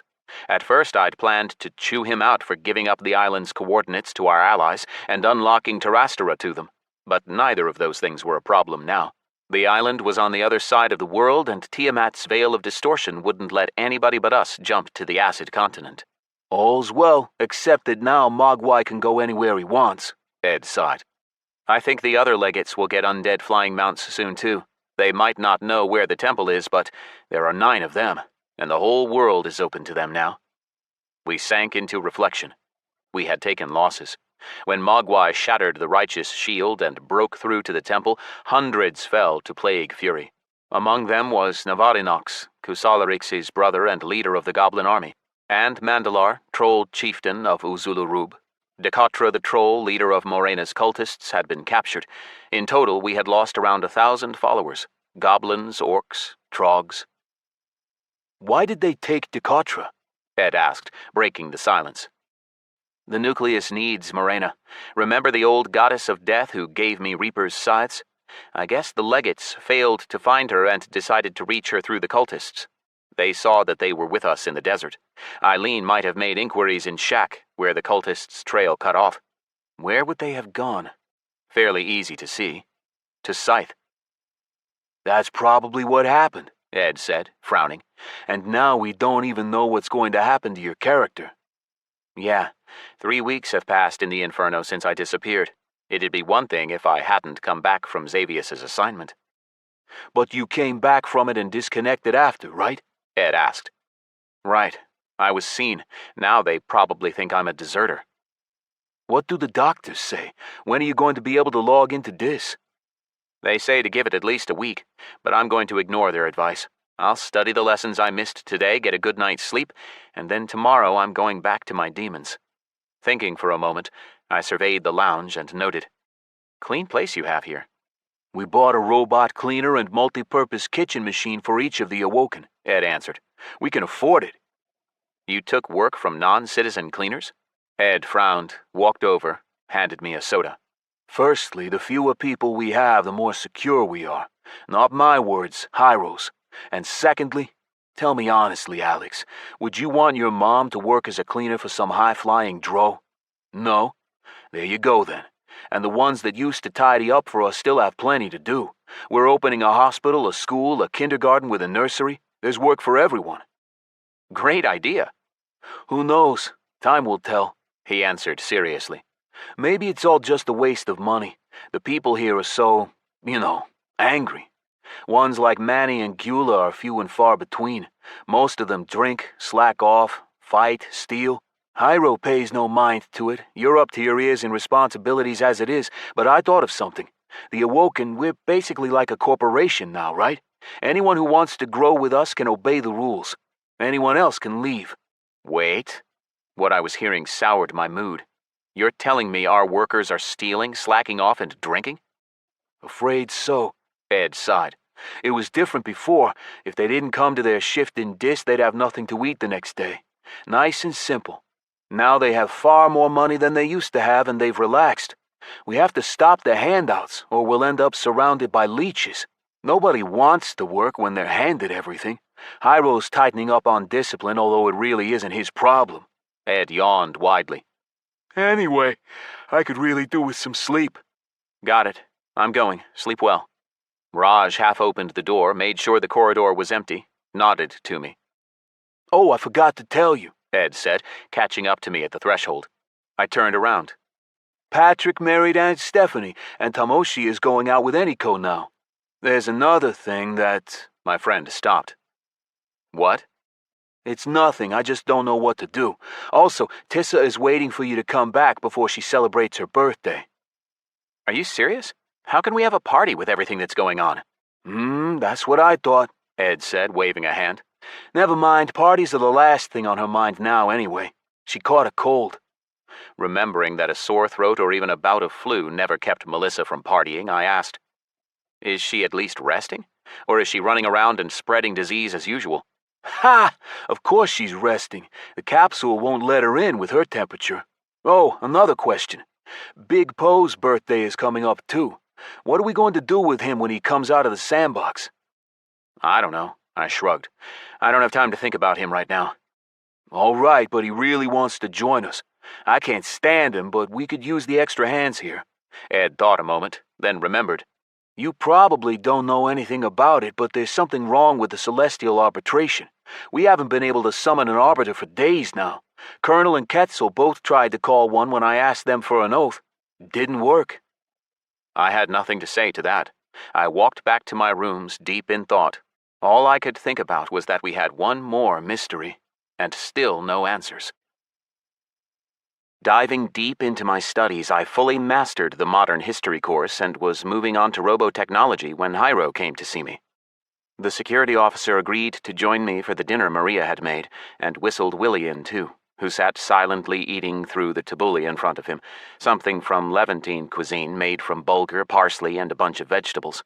Our bodyguard chef had remembered her obligation to take care of my health, and now she promised, or threatened, that soon I'd forget that fast food existed. This is delicious, Maria. You're a godsend. Hiros praised her before moving on to the subject at hand. How are you, kid? I'm fine. If you explain why everyone should think I'm still in the hospital, then I'll be even better. Do we have a mole? Hiros worked his jaw, deep wrinkles cut into his forehead. Here's the thing, Alex. About your capsule. You found something? I asked, my heart skipping a beat. Yes. No. We don't know, the security officer answered. Yoshi performed a diagnostic test. Nothing seems wrong with your capsule. We examined the consumables, the nutrition cartridges. They were fine too. Our analysis showed nothing. But we did find one strange thing. What? One of the cartridges. Hiros stopped, cleared his throat, then went on. It's fine, absolutely. The chemical makeup of what was left of the contents, the material, the protective seal, all fine. I don't understand. Neither do we. Sergei is the most thorough operator we have. He went through your garbage on his own initiative, took out all the spent cartridges, and started comparing the serial numbers. And? I started to get a sense of foreboding and put down the plastic spoon I was clenching in my fist before I could break it. We bought cartridges in packs of 10. All the numbers were in order, one after another, except the final number. In one of the ones that was in your capsule 2 days ago, the serial number was from another batch, which is more than odd. I'm sure you'll agree. But enough about that, Alex. Don't worry about it for now. Focus on your studies. We'll be looking into it, and if we find any leads, you'll be the first to know. Have you already checked who was in my apartments? That's the problem we have. Yoshi and Sergei went over the CCTV recordings several times. Tamoshi? The triad messed with his head, right? And he's just weird. He's a possibility, Hiros admitted reluctantly. But practically all your friends were in your apartment. We might be able to put them all through a lie detector, but there wouldn't be much point. Whoever it is got around the mental contract, which means a lie detector is child's play to them. No need to stress the kid out, Hiros, Willie piped up. Forget about it, Alex. Paranoia won't do you any good. Focus on your studies. Old Hiros and the rest of us will sort it out. That's right, Raj said. I remember back in the army when one of our guys slipped up. We were in West Africa back then, chasing down an Inwanova criminal. One day our colonel started to notice that things were going missing from the headquarters. We had round-the-clock surveillance, and the colonel practically lived there. But there was incident after incident. First an expensive cigar case, then a bottle of brandy. Raj, Maria interrupted him. He needs to study. Finish your food, Alex, and go straight to your room. And don't forget to call your parents. Your mom is worried sick. Will do, I said, standing up. You didn't answer my question, Hiros. Why am I still, I made air quotes, in the hospital?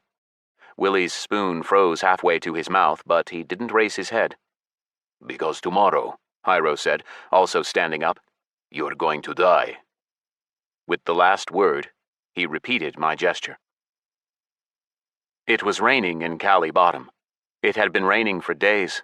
Peals of thunder rolled out like a cannonade, or closer to my experience, like the battle that never was in the Lakharian Desert. Up to my neck in my studies, I didn't notice the rest of the day fly by and the clock pass midnight. With just over a day left until the week of the citizenship tests, I had no option but to steal time from sleep to study. Ed came to see me at around 1 in the morning. He had already rested and even had time to log into Dis, but came right back out again to give me some new information from Colonel. The leader of the Excos learned from Angel that the elites had decided to temporarily forget about Scyth. As it turned out, all the legates apart from Mogwai were concentrating on completing their divine quest chains. That's bad, Ed sighed. You saw what Mogwai got from Cthulhu, right? And I'm not just talking about the undead flying mount. Yeah, I remember that shit he used to control Crag, he said. Bad, all right. The legates have a full arsenal now. Don't forget about the blue flash that immobilized you all, too. How long did the stun last? Plague suppression? It had no timer, Ed frowned. Just ended on its own. Then maybe it's sustained by plague energy. You were lucky that Mogwai emptied his reservoir on Fury, or else he wouldn't have gotten away and Crag would have lost his status. I'm most worried about Dekatra, my friend shared. That is, about what Eileen will get from him. Dekatra can open her a path through the barrier to where Morena is hiding, but he needs other cultists and sacrifices to do that. Other cultists? Ed grunted, looking at his comm. Not necessarily. What is it? The goblins, my friend gasped. A long time ago, the League used to worship Morena. We have to warn Kasalarix. A cold sweat broke out on my forehead. I remembered how Eileen had answered Grukushweed's offer to buy back her items. She said she'd go get them herself, and if she didn't find them in the ASS building, then there'd be no more ASS. Eileen is moving on Kanima. But how? Ed's eyebrows shot up. The goblins blocked all incoming portals for outsiders, and... Mogwai, I interrupted. It's easy to fly to Bakaba from southern Shadarung. I'll log in and go to Kanima. I'll gather all our fighters to help the little green guys. Ed jumped up, but I stopped him. You can't stop her. Offer help with the evacuation. The leaders of the League can come to Kharinza. The rest can hide in Darrant and Shak. Ed left, and I spent another couple of hours studying. I had stopped delving deep into each subject and stayed at the surface instead, learning just enough to pass my citizenship tests with at least a satisfactory rating. I was no longer worried about which citizenship category I'd get, as long as I got one at all. The morning began with Ed bursting into my room frantic, although he had to push his way past Maria and Raj first. Both the bodyguards were now on alert at all times to make sure that nobody saw me who shouldn't, and Sergei was sitting by the entry door. The events of the last few days had exhausted Ed. His cheeks were hollow. He had dark bags beneath his eyes. He had forgotten to wash or brush his hair. It was wild, sticking out in all directions. Switch on to Dis News, quick, he shouted. The undead laid siege to Kanima, and a Ravager attacked them. The scenes on the Disgardium Daily Channel looked even more epic than the battle in the Lakharian Desert. I don't know how the channel's journalists did it, but they showed the siege of Kanima from all angles. The cameramen must have been on flying mounts. Kanima, a huge hill densely packed with buildings, was first shown from afar, then the image flickered and the camera flew smoothly up the 10-yard-high fortress walls with defenders lined up on them. Goblins, orcs, mercenary elvish archers, ogre mages, gnome engineers. Turrets, cannons, ballistae, and catapults stood ready to plunge the attackers into a fiery hell. At the foot of the hill, stark against the rich green of the forest, stood the titanic figure of the enormous Ravager Orzabal. Vaguely reminiscent of a bear, but with a shell, a scorpion's tail, and 6 monstrous pincers, any one of which could have cut through Kanima's fortress tower. I think that's Fluffy, I said, trying to remember Nine's pets. But I'm not sure. Ed shot me a look of confusion, but said nothing, concentrating on the stream. The Ravager paid no mind to the defenders of the city, focusing instead on the more aggressive threat, the horde of the undead led by Eileen, level 977 Supreme Legate of the Destroying Plague and Slicing Blade of Inneruk. Almost 1,000, I breathed. If she reaches it first. She will, Ed said gloomily. The new horde consisted almost entirely of former sentients whom the Supreme Legate had raised while crossing Bakaba. Now the still weak zombies and skeletons flung themselves at Orzabal, biting into him from all directions. Eileen just watched, standing off to one side. The Ravager took them down in droves with his deadly aura, trampled them, crushed them in his pincers, but the next wave of the dead were already scrambling over the bones of the first, and these had been strengthened by the fallen. It took longer for Orzabal to put them down. Just like Eileen, the goblins also seemed to be waiting for something. Maybe they thought it best to wait and see how this unexpected collision of the undead and the Ravager ended. But no, a gleaming gold silhouette separated from the walls, either a huge bird or a flying reptile with a rider. A white flag fluttered above it. I see a flag of truce on the League side, said the journalist through whose eyes we were watching. She started to descend to give the viewers a better look of a hunchbacked, gray-haired goblin in trousers and a white shirt and silk waistcoat. I recognized him. Kusalarix had introduced us. The old man was called Von Prutich and was a member of the High Council. He was easily recognizable by his nose, long even by goblin standards, drooping down to his chin. Landing before Eileen, he jumped down deftly from his shining pterodactyl and bowed respectfully. Welcome, Lady Eileen, to the promised land of the goblins. Happy to be here, Mr. Von Protich. Eileen cackled. At least someone in your rotten organization has enough good sense to start with negotiations. As they say in the League, may life be long and death quick, Lady Eileen. I have lived long enough, so I have taken the risk, and I believe you will give me a quick death. There is no death, Eileen began smugly, but cut herself off, laughing. I will give you undeath, Mr. Von Prutich. It will be short. What do you want? We are ready to listen to your demands. The old goblin's voice sounded firm and even friendly, but only a fool would have missed the tone of iron ringing within it. My demands are simple and easy to fulfill. Eileen fell silent, looking right at us and stretching out an arm. The plague beam hit instantly, killing the journalist. The stream broke off, and a couple of moments later it switched to another observer, soaring high in the sky and showing the general picture too far away to see details. Do you think Nergal's priests will come? Ed asked, looking at the teeming mass at the base of the Ravager. I'm curious to see whether they'll fight the undead. I thought for a moment. The goblins closed off that option for them, and Nergal doesn't have the same power on Bakaba. And then the priests did appear, followers of two new gods at once, Nergal the Radiant and Marduk the Somber. Either the goblins had opened a portal space or the new gods were mightier than I thought. Aspects of light and colossi of darkness at level 1077 immediately appeared and split up, ignoring the supreme legate of the destroying plague and beginning to surround the Ravager. And now familiar beams of light and rays of darkness shot into Orzabal from all sides. The Ravager reared up and roared, tossing undead into the air. Its shrill scream pierced through to the bone. The observer hosting the stream flew in a circle above Eileen, descending carefully.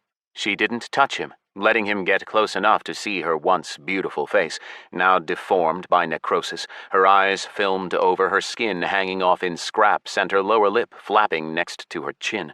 I saw a corpse worm crawling beneath her skin, and in the background, the body of Von Prutich scrabbling around in the dirt, now undead. The old man must have refused the Supreme Legate's conditions. Staring into the camera, Eileen grinned in self-satisfaction. I think she knew that nothing threatened her, and she saw all this as a fun adventure. Eileen Waters, Supreme Legate of the Destroying Plague, would soon get what she came for. She would enter Kanima, destroy everyone in her path, get her items back, and force the goblins to put her in contact with Morena. And the undead troll Dekatra would help her do it. The cultists' leader, although I wasn't sure he could really be called that, stood next to Eileen with a grin as broad as hers. His eyes were still intelligent, which meant she had raised him with his mind intact. He asked something, and Eileen answered, then threw her head back and shouted straight towards our streamer. Life is death, but there is no death in service to the destroying plague. Then, paying no more mind to the Ravager or Nergal and Marduk's priests, she attacked Kanima's defensive dome. A plague beam lanced into it, and the undead broke away from Orzabal and started seething up the slope toward the fortress wall. The defenders leaped into action. A cloud of thousands of arrows, spears, and cannonballs blotted out the sky between the walls and the undead horde. Huge burning boulders thrown from above rolled down the slope, crushing the undead and spreading them across the ground. Our view split into two. One observer kept watching the banishment of the Ravager while the other followed the undead. Look! Ed pointed at the hologram of the fight with the Ravager. At what? Swearing, Ed jumped up and ran over to the image, started jabbing his finger at what he wanted me to look at, the barely noticeable figure of a warrior running toward the Ravager. Huh? I sat up straight, started to sweat. No, don't tell me that's... Crag! Nether, I told him not to do anything stupid, Ed said, swearing, but then got a grip on his feelings and returned to the subject at hand. The goblins have moved their elders and children to Kharinza, but the High Council and the leaders of the Green League stayed behind to defend Kharinza. Kosalarix said they can still portal out if things get really tough, so... What's he doing? I jumped up and grabbed my head. He's heading straight for the Ravager. We weren't the only ones who had noticed Crag. A high priest of Nergal spoke some words, and a small flickering beam of light shot into the warrior. A glow suffused him, seemingly doing no harm. Some buff? Ed wondered aloud, cocking his head doubtfully. I gotta get in there, Alex. I'll try to pull Crag out. He doesn't have Depth's teleportation. Wait, I shouted. Look! Crag had approached the Ravager, but wasn't attacking. He was trying to climb onto it. In the meantime, Orzabal had lost most of his health, and now, with terrifying agility for such a huge monster, he turned his scorpion tail on the priests and shot away, both from the servants of the gods and from Kharinza. Nergal's quest, I said. Looks like the Radiant One pushed him into it. Toby, what are you doing? You'll get taken to the Nether. I turned to Ed. Did he say what he needs to do for his quest? Nothing except that he needs to be close to a Ravager. Maybe. Ed didn't finish his sentence. In massive leaps, the monster jumped into the center of the Bakaba jungle. The observer flying above tracked it by the 40-yard wide line of collapsed, trampled, and broken trees it left behind. The greater rift that Nine had created pulsated on the horizon, twisting the air. The Ravager careered towards it, returning to its mother. The aspects of light and colossi of darkness pursued from afar. Streams of light burned its back here and there, but it stubbornly kept on toward the rift, and reached it. The gigantic monster disappeared in the spatial tear along with Crag, still clinging to its back. Ed, I said, trying to keep my cool, there's a high chance that Crag is in the Nether. Run to his apartment and activate his capsule's emergency exit as fast as you can. He just stared at me in confusion. I shouted, "Right now!" Ed got the picture. Even 10 minutes meant 3 full days in the Nether for Crag. There was no way he could survive there without my resilience and reflection, and if Nine found him, I didn't even want to think about that. Ed ran to Tobias's quarters. Sergei closed the door behind him. Raj nodded to me. Should I go after him? Yeah, and grab a home doctor. Run. Raj ran to obey. Maria looked pointedly at the bedroom door.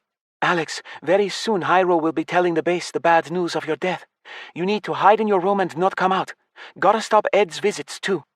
I know, I said, waving her away and starting to pace back and forth. To hell with their performance and with Kharinza, to hell with everything while my friend's life was in danger. I'm not doing anything until I know how Toby's doing. Then I'll go in my capsule. Won't your friends see you log into this? Maria raised an eyebrow. No, Scyth is in a separate dimension and my privacy settings are all locked down anyway. All right, Maria nodded and tactfully said nothing else. Damn, I badly wanted to be by Toby's side, to help him. Helplessness and weakness ground away at me as I paced back and forth. The room felt small now, crowded. Finally, the door flew open. Raj had been gone 8 minutes, but it had felt like half a day to me. I'd played through 1,000 scenarios in my head. What is it? I asked, walking towards him. Judging by the bodyguard's frowning face, the news was bad. Ed said that Tobias spent 2 days in the Nether, by his estimation, Raj answered, staring off to the side. But he's lost it. He smashed his capsule to pieces. The bodyguard chuckled dryly. Where the hell did he find that sledgehammer? He says he's never getting in a capsule again. I had to get to him. I knew how to settle him down, what questions to ask. But the bodyguards had their dumb plan to stage my death, which meant I was a prisoner in that room. Had Nine found my friend? What had he gone through in the Nether? He knew nothing about it. We'd never told him those details. Even I nearly died there. I punched the wall in anger. My fist exploded with agony, but I was so used to pain that I barely noticed. Without turning to Raj, I asked, "How is Toby now?" Yoshi sedated him. It's like he has post-traumatic stress syndrome.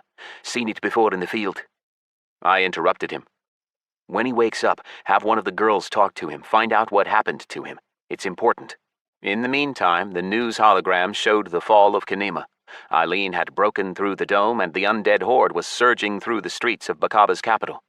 They tried to hold back the dead for 3 minutes, but once they realized it was futile, a motley stream of defenders started running to the stationary portals on the winding streets. The mercenaries stayed behind to cover their retreat. Some of them had scrolls to teleport away. There were few corpses. The Supreme Legate raised them and immediately put them to work. Biting my nails, I watched Bakaba fall and tortured myself.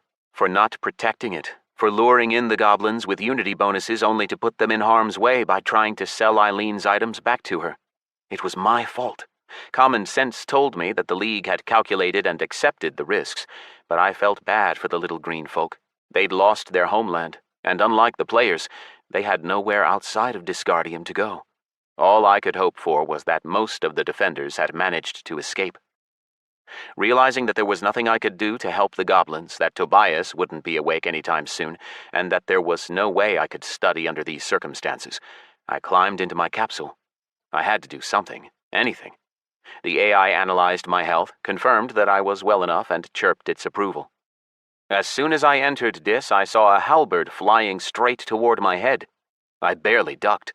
Looking into the laughing eyes of the demon attacking me, I attacked back without particularly aiming, caving in his grinning face. The brawl distracted me from reading a system message that flashed up. "You're back! Glory to the Dominion!" The words sounded out in my head. "Chaos?" I asked mentally. "No, don't be dumb, Alex. I'm you. You've been gone a long time. I thought I was stuck here forever."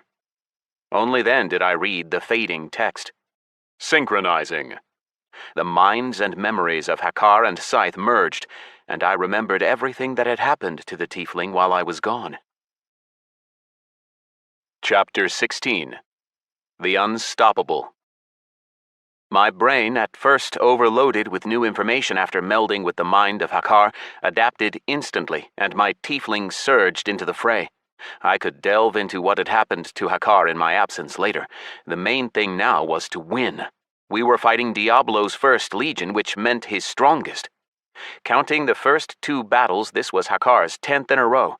The enemy had already adapted to the tactics of the flying squad, so today's task wasn't to get the enemy wager, but to distract as many enemies as possible. But that didn't suit me, so I decided to see what else I could do. Speeding up and taking off into the air, I surveyed the battlefield. The flying squad hadn't lost anyone while I'd been gone. My demon friends fought all around me in furious combat, including Jester Riddick. My group had been at the tip of the spear thrust into Diablo's legion, breaking through to beyond its center, and now we were encircled in a ring of the enemy. Hakkar had defeated all the enemy instigas again, which gave chaotic frenzy to the 13th. Wait. My borrowed memories gave me a helpful hint. After winning 3 victories in a row, Abaddon's legion had become the 12th, then progressed further up the ranks with each new triumph. Now it was the 6th legion. Hakkar was on the verge of his 3rd red star and would have already gotten it if he hadn't spent some chow to revive Lara and Motif after a hard fight against Azmodan's 2nd legion. My body moved on its own, my mind living its own life.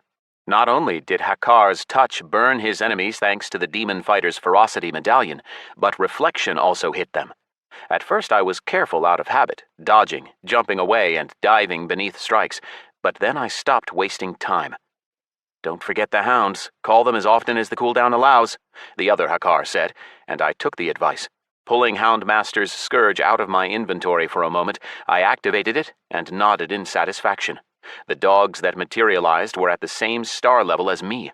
"Get ready, boss," Abdusius shouted into my ear. "We're getting close." While the hounds tore at some demons and a Rakshasa surging toward me, a Merilith with 5 red stars rose up in my path.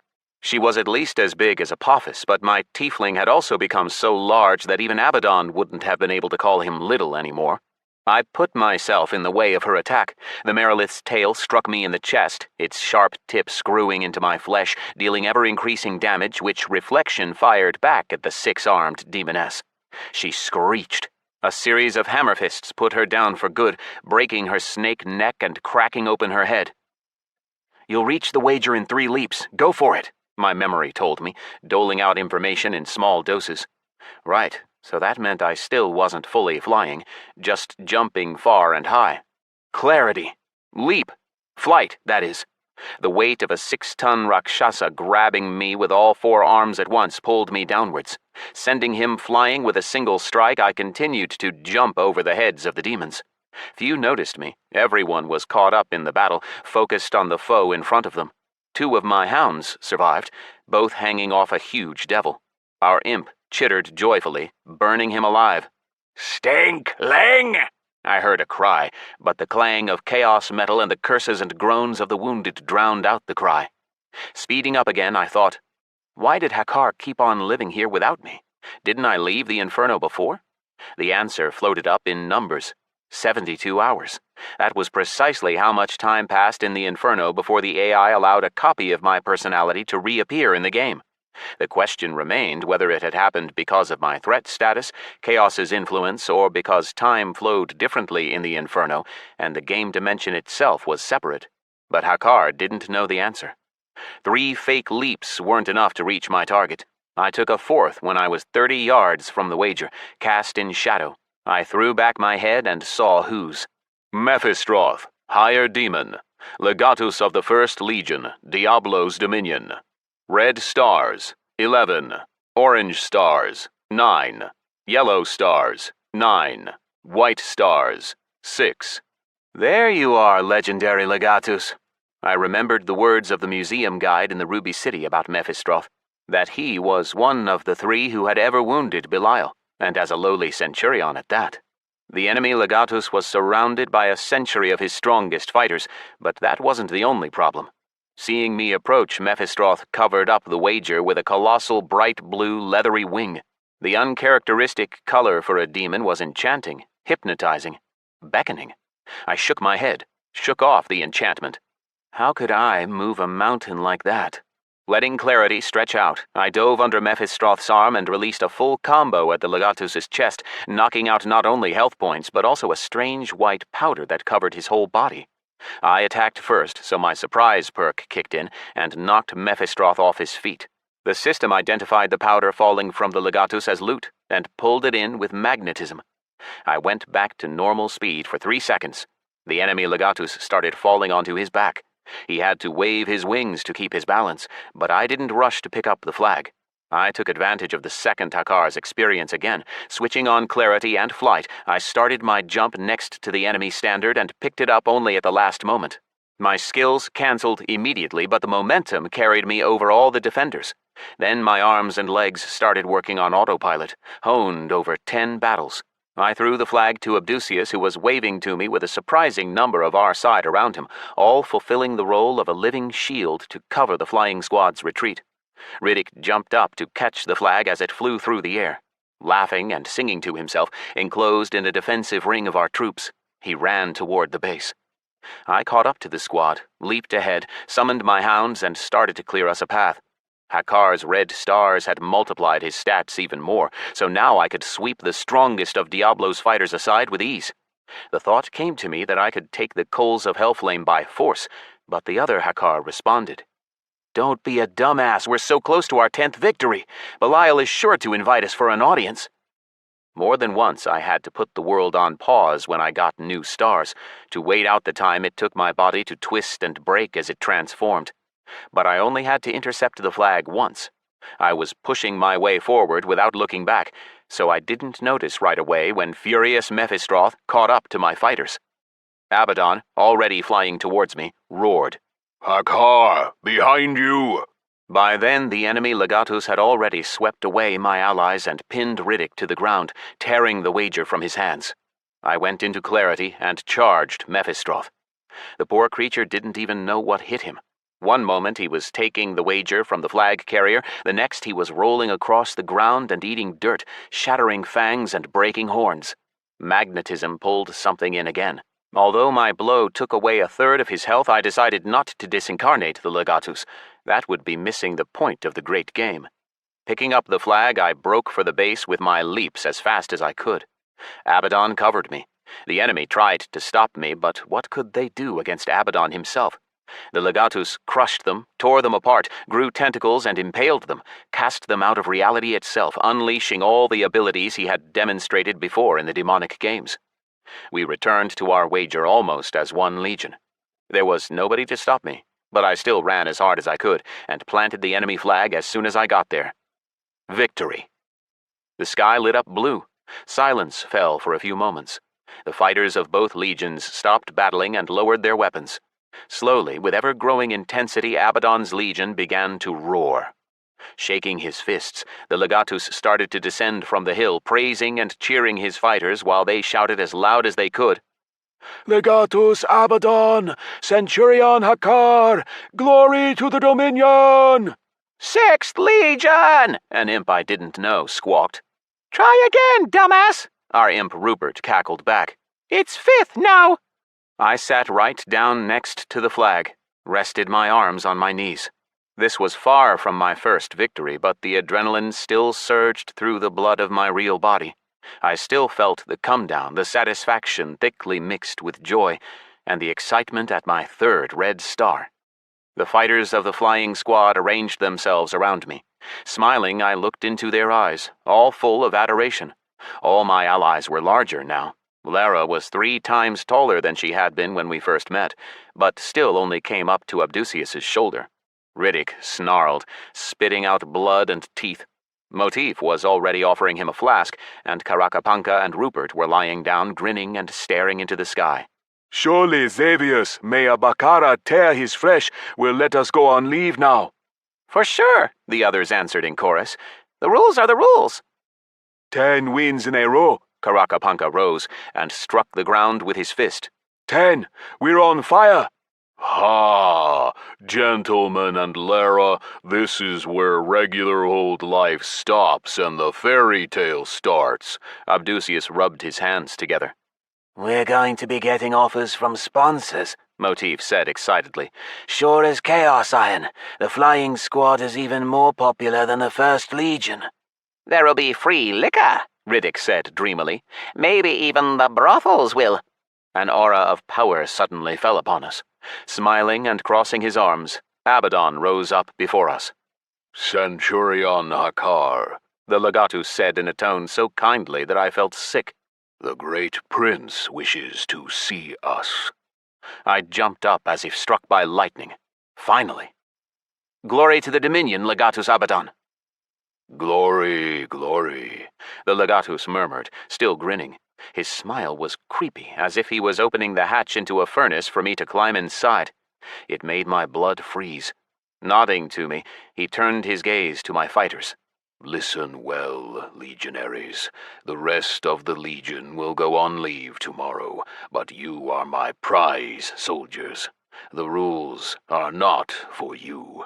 As soon as we return to the Legion camp, get yourself in order and report to the portal for vacation. 2 weeks at the Legion's expense. Go to Tribune Urfi for your rewards as usual. Dismissed. The uneven, zigzagging hollow surrounded by lava streams that had served as the battlefield began to empty. Both legions picked up their wounded and left through the portals. The flying squad fighters clapped me on the shoulder and told me not to piss myself in front of the great prince. No matter how my meeting with Belial went, this was probably the last time I'd see my friends. I hugged each of them tightly, the demons Abdusius, Riddick, and Motif, Rupert the Imp, Karakapanka the Rakshasa, and Lara.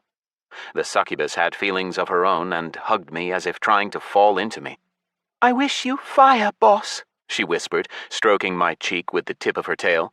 And love. She kissed me on the cheek and lightly stepped away. Feeling Riddick's eyes on me, I turned to him. He nodded his horned head. I got the message, followed him away from the others. What's up, Riddick? I do recognize you, you know, the demon murmured quietly. I know, I answered.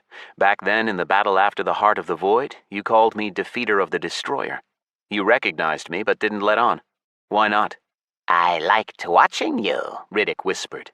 I wanted to have fun, and you made things fun. But now you're going to the Great Prince, you, an enemy, and I am the only one who knows it. The demon grabbed at his head and howled quietly. Apparently he was torn by the conflict between his duty and the friendship that had been growing between us.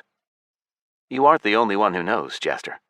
Riddick followed my eyes, looked at Abaddon. The demon's face immediately broke out in a happy grin. So the legatus knows too? Ho ho! Why didn't you say so, Centurion? Ha! He turned serious, spread his arms. Well, Abaddon is mighty. He knows what he's doing. I am a simple demon and have no intention of sticking my nose into your business. Only I sense that you will not return from the great prince, Scyth. Riddick mouthed my name soundlessly. He looked at me for a few seconds, assessing my reaction, then laughed. Hey, hey, hey, Hakkar! Ha-ha! It's all upside down. Ha-ha! It's all moving around in the Inferno.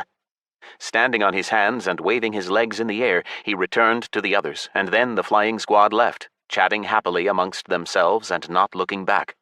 I heard his ha-ha for a long time to come. Abaddon and I were left alone. The legatus watched Riddick go. I saw a dilemma clear in his eyes. He was thinking about whether to kill Riddick to keep him from blabbing. He may live, Abaddon decided finally. He is smart enough to never tell anyone, because he missed his chance. The cursed Inquisition would surely demand to know why he didn't report you as soon as he recognized you.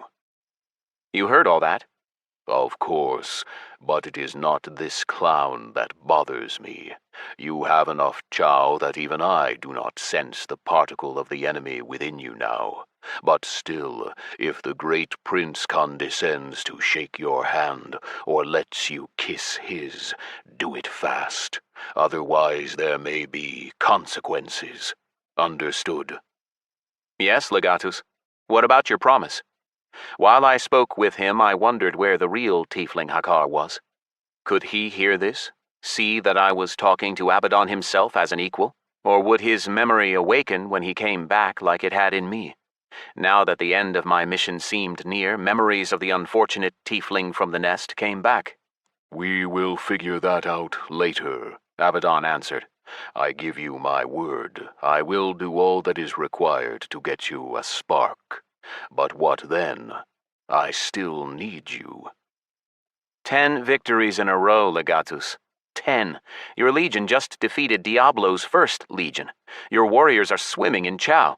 And how can you consider yourself a general if you can't manage without— Enough, Abaddon interrupted, baring his teeth. My legion will become the first even without you, and then I will challenge Xavius himself. A real show was made of the audience with the prince. Journalists met us by the portal and followed us all the way to the tower looming over the city. Hell's version of old-fashioned cameras clicked with scarlet flashes, and journalists chattered endlessly into microphones. A sea of denizens swirled behind them, all trying to take off into the air, where there was barely room to flap a wing. Nobody came near us for fear of accidentally touching Abaddon. That would be taken as a sign of disrespect, and nobody would have been at all surprised if the legatus decided to eat anyone who came too close. The great prince, not an avatar but Belial himself in his true form, greeted us from the balcony of his residence, if it could be called that. From this distance, the godlike demon's eyes looked down at me like twin suns. I was certain that if he wanted to, Belial could obliterate me with nothing but a glare. Apart from me and Abaddon, everyone else in the Legion with the rank of at least Centurion had been invited. But the denizens didn't care about the cohort Centurions, prefects and tribunes of the cohorts. The streets told tales of great legatus Abaddon and the unstoppable Instiga Centurion Hakkar. My tiefling heart soared in joy. Holy elf, it was nice to bask in adoration, even from demons and devils. Abaddon walked in the lead. The fearsome legatus kept his gaze on the giant figure of the prince at the end of the street. Glancing at Belial again, my gut churned. All thoughts of trying to steal a coal by force evaporated. I felt like Frodo putting on the ring and staring into the eye of Sauron. Belial's attention choked my will, made me want to disappear in the crowd, hide. But as ill luck would have it, the avenue leading to the prince's residence had been cleared of steamers, the local steam-powered cars, and the crowd of demons was far away. Suppressing my irrational fear, I concentrated on the mission. I was about to enter the chambers of the prince, and from there it was a stone's throw to the coal. Everything in Dis was going to the Nether, and the breather that Crawler had won for the Awoken could end at any moment if Mogwai or another legate discovered Kharinza's new location. An invasion into my mind interrupted my thoughts. Who are you? Belial's hateful curiosity burned my brain, scorched my mind, charring my hopes and dreams and leaving only fear and a deep need to obey without question. Did Abaddon feel the same thing? The other officers of the Legion? It took a huge effort to shake the haze and not slow my step. I continued to proudly carry the standard of what was now the 5th Legion, and opened my inventory to distract myself. What was it that had dropped from the enemy legatus? Grain of Mephistroth's salt. Alchemy ingredient. Mephistroth's salt? My already furiously beating heart sped up even more. I had to get this loot out to Dis. These grains, of which I'd gotten more than 100, would surely be enough for Crawler to make an elixir like the one that had turned Ed's first character Nagawal into a threat and let him tame the giant mosquito. I walked the rest of our path in darkness. The noise of the furious crowd all blended into a monotone hum that drowned out all other sound. Stopping before the residence, Abaddon turned to us and said something. I didn't hear it, but nodded, deciding to do whatever he did. Somber demons in red gowns met us at the entrance and led us along a corridor carpeted in checkered black and white, like the Legion colors. Nebiros, captain of the palace guard and a demon almost as large as Abaddon, spent a long time instructing us. The main thing seemed to be to stay quiet, speak briefly and only when spoken to, and not stare at the prince. The royal audience was to last 6 minutes. Belial could turn his back or disappear at any moment, which would mean the meeting was over and we would have to leave. Tyrant Baal, already familiar to me from a past life, joined in with the instructions. He congratulated us on our outstanding achievements on behalf of the Cursed Inquisition, but warned us not to get too cocky. The great prince dislikes when his demons get drunk on success, Baal concluded. After giving us a measuring look, he nodded to Abaddon, then held his gaze on me and chuckled. Especially tieflings. I held my breath. The important thing was to reach the prince's chambers. To hell with anything else. I'd take a spark, ember, or even the whole coal of Hellflame, and fly out into the void. Well played, Centurion Hakkar, Baal said, stretching out a hand. There was nothing to do but shake it. The tyrant smiled gently, keeping my hand in his firm grip, and clapped me on the shoulder. I glanced sidelong at Abaddon, noticing him making a face. The Museum of the Dominion's history was closed to visitors today. We were escorted to an elevator, a vertical shaft through which we could fly to the prince's chambers. Believing that I couldn't fly, the palace staff had provided a floating platform. The time allotted for the audience began to count down as soon as we flew out of the shaft. The huge area that opened up before us had to be a creation of spatial magic. All of Cali Bottom with all its skyscrapers would have easily fit inside. A mile away from the shaft stood great Prince Belial, smiling, his arms crossed. He seemed to take up all the space, brushing against the Inferno's unfriendly sky, which was somehow visible from inside the building. The Prince of Demons took a step, cutting the distance between us in half, then began to shrink, still walking until he was right in front of us, a head and a half taller than Abaddon, and 3 times my tiefling's height. Greetings, heroes of the Dominion, Belial said. I had heard his pleasant and entirely human voice before, so I wasn't surprised. Glorious sons and daughters of a magnificent people. The demoness prefect from the headquarters smiled, but my tiefling fur stood on end, stretching toward the prince. Particles of chow floated away from each of us, pulled in by his aura. Maybe that was why the time with Belial was so strictly limited, so that the guests didn't die from chow exhaustion. I felt the sudden urge to fall to my knees. Ignoring the others, Belial concentrated all his attention on me. The unstoppable. May all Inferno shiver at the mere sight of Hakkar, the first of many tieflings to become an unstoppable instiga. 10 battles, 27 duels against other instigas, 9 emissaries of chaos, all defeated by the agile Hakkar, the greatest son of his tribe. With each word, the prince's voice grew louder and louder, twisting my gut until I fell to my knees. I had never before felt power such as this. I collapsed, face first, to the floor, casting my arms out and pressing my head against the scorching marble. "Rise, courageous spawn of the Dominion," Belial said gently, helping me to stand. "From now on, I decree that all will call you Hakkar the Unstoppable. For your services to the Dominion, I award you a lifetime veteran's pension of 100,000 gold and 10 million chow per year." I jumped up quickly, and not just to shorten the time we spent in contact. The Inferno was the embodiment of hellfire, but Belial's touch was piercingly cold. It killed all living tissue instantly and irrevocably. My forearm burned with such deep cold that it took all I had not to scream. Belial laughed in satisfaction. That damn sadist. Now I knew why he and Belial were such good friends. At the same time, I felt what demons must have felt when they touched Hakkar with demon fighter's ferocity active. Belial turned to Abaddon. "Legatus," the prince said coldly, "I trust that you will promote this hero of the Dominion. It will not do for him to be a simple centurion." Tribune? "First tribune of the Legion, no less." Belial nodded at Urfi.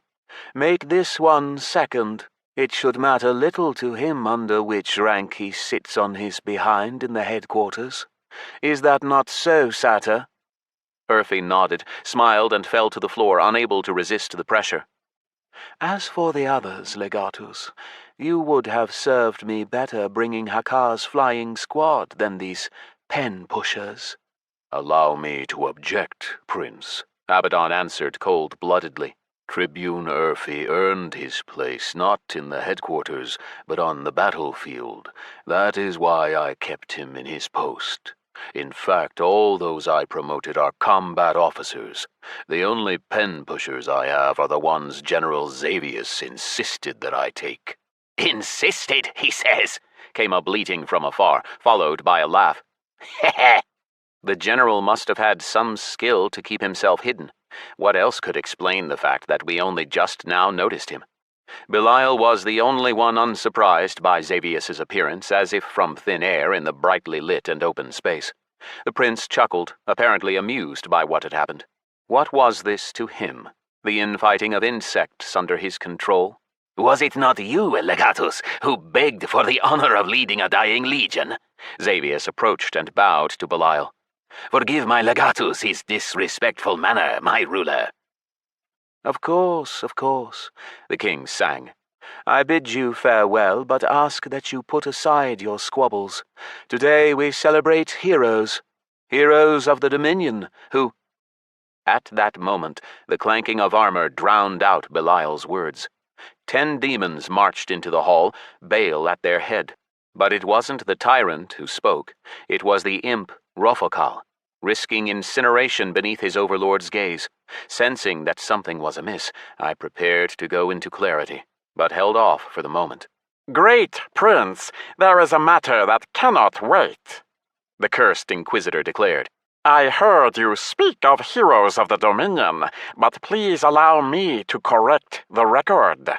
Rofokal hesitated, exchanged glances with Baal and Dantalion, the other cursed Inquisitor. Then he found Xavius. The general nodded. "Well?" Belial snapped in annoyance. "How could a hero of the Dominion—" Rofokal began, straightening and clicking his hooves toward me, pointing a crooked finger at me all the while. "Carry a particle of the enemy within him." Chapter 17. Conspiracy. Clarity let me fly back only a few feet before I froze, unable to even breathe. It felt like even my heart stopped, but I was alive. I could see, hear, feel. All the interface icons were gray, disabled, and Belial rose up before me in a flash of nuclear light. My dead, cold, burnt skin began to slough off, as if the demon was suffusing me with a special hellish radiation every second. The great prince took me by the throat, and thousands of fine needles lanced into me, piercing my flesh and twisting in like deadly tentacles. Lifting me before him, he studied me for a few moments, his horned head slightly cocked. He smiled, bearing row upon row of razor-sharp fangs. Stunning camouflage. Then he tossed me away carelessly. I was still lying in the same unnatural pose, seeing only what was in front of me. I saw a flash of Xavius as I passed him. The general felt triumphant, judging by his smirk. But when he reached Abaddon, he began to speak sadly, as if grieving a broken dream of all the Inferno. This is a disgrace, Legatus. All your victories were fraudulent. Your legion is rotten from the inside. Its achievements are falsehoods. No wonder that this tiefling flew up the ranks so quickly with a particle of the enemy within him. You must immediately renounce the rank of Legatus and disincarnate yourself for the glory of the Dominion. I am at my ruler's mercy, Abaddon said, making no attempt to deny his guilt. He fell to one knee and bowed his head. Might it be possible that the Legatus failed to recognize the enemy? Baal asked softly. Oh, no, Xavius laughed. I am certain he knew, and I do not know which is worse, collaborating with the enemy or failing to see the obvious. Nonsense. I recognized the enemy when I first laid eyes on him, Abaddon answered harshly, still staring at the ground. Unlike you, General. After all, you have seen this tiefling before, have you not? I doubt he's a tiefling, Rofokal butted in. Please hand him over to the Cursed Inquisition, my lord. We will take good care of him, ruler, Dantalion added. Every single part of him, Baal promised. The other Inquisitors said nothing but exuded an aura of hungry approval for their leader's words. What do you say, Legatus? Belial asked. Abaddon answered without thinking, his excuses apparently prepared in advance. The great prince has always demanded not only bravery and strength, but also cunning. I believe that I acted correctly. Tiefling or no, enemy or no, it matters not. He is one of the best fighters I have seen in my life. Moreover, I know the true nature of Hakkar, but that is not my secret to tell. I will reveal it only to my lord directly. Most importantly, he has brought new lands to the Dominion. With him, the 13th Legion became the 5th, and if it were not for this audience with the prince, it would have been first this time next week. And what then? Xavius bleated. You mean to challenge me, Legatus? Silence, Belial ordered calmly, approaching Abaddon. For several seconds that stretched out into an eternity, the great prince stared down silently at the Legatus, still not daring to raise his head. He watched, studying, assessing, weighing his words, as if scanning every brain cell, calculating information, ferreting out hidden thoughts and underlying motives. The place stayed silent as the grave all the while. Even the triumphant, cursed Inquisitors held their breath. Rise, old friend, Belial finally said in gentle tones. You are right. Victory is victory, whether won with the enemy or by the strength of demons alone.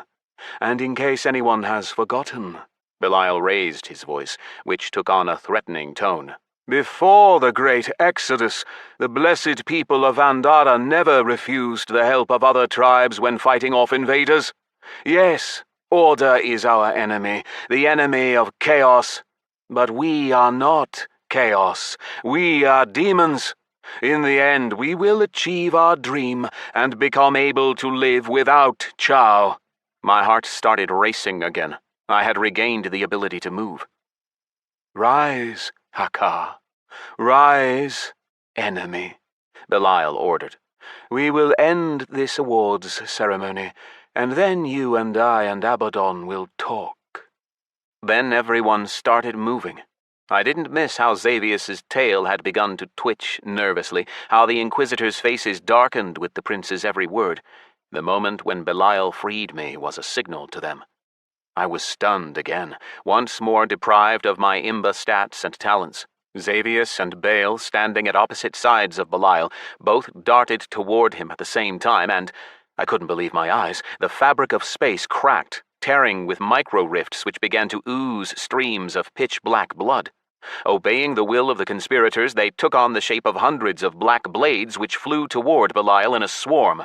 How dare you? Abaddon roared, flames flickering across him and eyes lighting up with hellfire. He spun in place like a huge lion surrounded by the jackals of the cursed Inquisition. They jumped on Abaddon.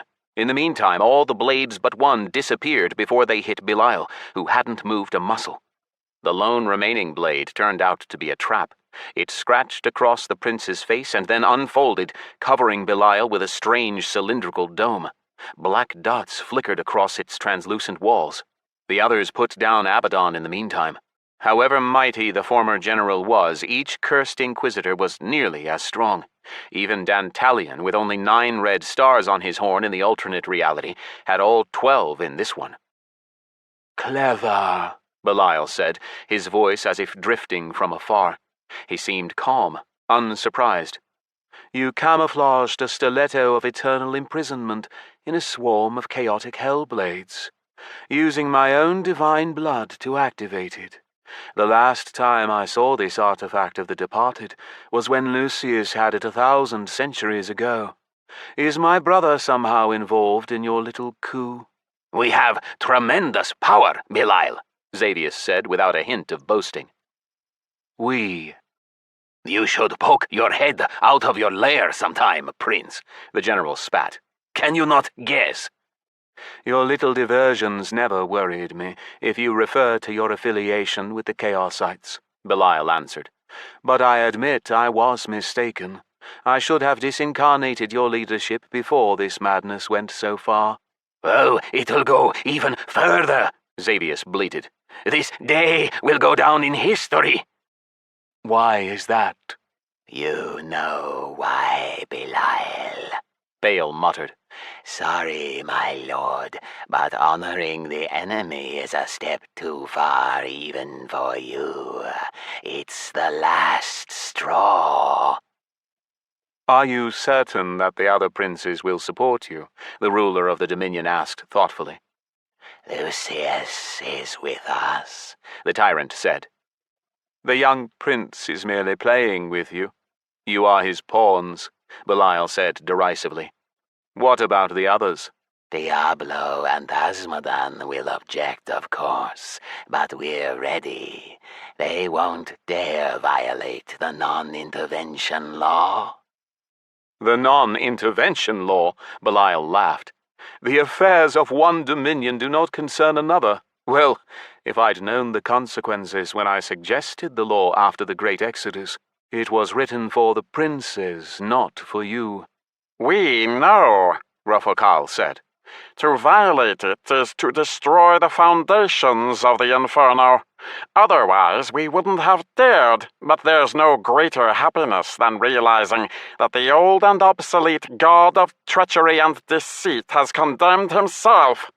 The demons will finally throw off your rule and turn to their true lord, Chaos. There'll be time to talk to Belial later, Baal rumbled. Come on, take the enemy to my laboratory. What about this one? One of the Inquisitors asked, pointing at Abaddon, all bound up in pulsating alive-seeming cords. I would like to simply disincarnate him, Xavius bleated. But better to sentence him publicly. The people must know that their heroes Hakkar and Abaddon are merely the enemy and a traitor. A cry came from the spot where Abaddon lay hidden behind the Inquisitors. Hakkar, a circle. Demand a circle of honor. An enemy has the right to free himself if... Abaddon's cry cut off. Baal approached me, bristled. Well, enemy, I see you have wormed your way well into the traitor's trust. He is right. You can demand a duel in a circle of honor. That is an ancient law from the time of Andara. An imprisoned enemy is proof of the power of the demon who imprisoned him. But the imprisonment must be honest. and if the enemy believes it is not so, he can summon the demon to a circle." Bale turned to his conspirators. "Well, boys, who immobilized the enemy and blocked his abilities?" "I did," Xavius answered, "and I will answer his demand." The satyr approached, looked me laughingly in the eyes. He smelled of something barely perceptible, sweet and cloying. Must be that mouth spray advertised all over the Ruby City, a sign of strength and power. "Come on, tiefling, make your challenge." "Well?" He was clearly mocking me. In the thrall of his silencing spell, I couldn't so much as wiggle my tongue, let alone talk.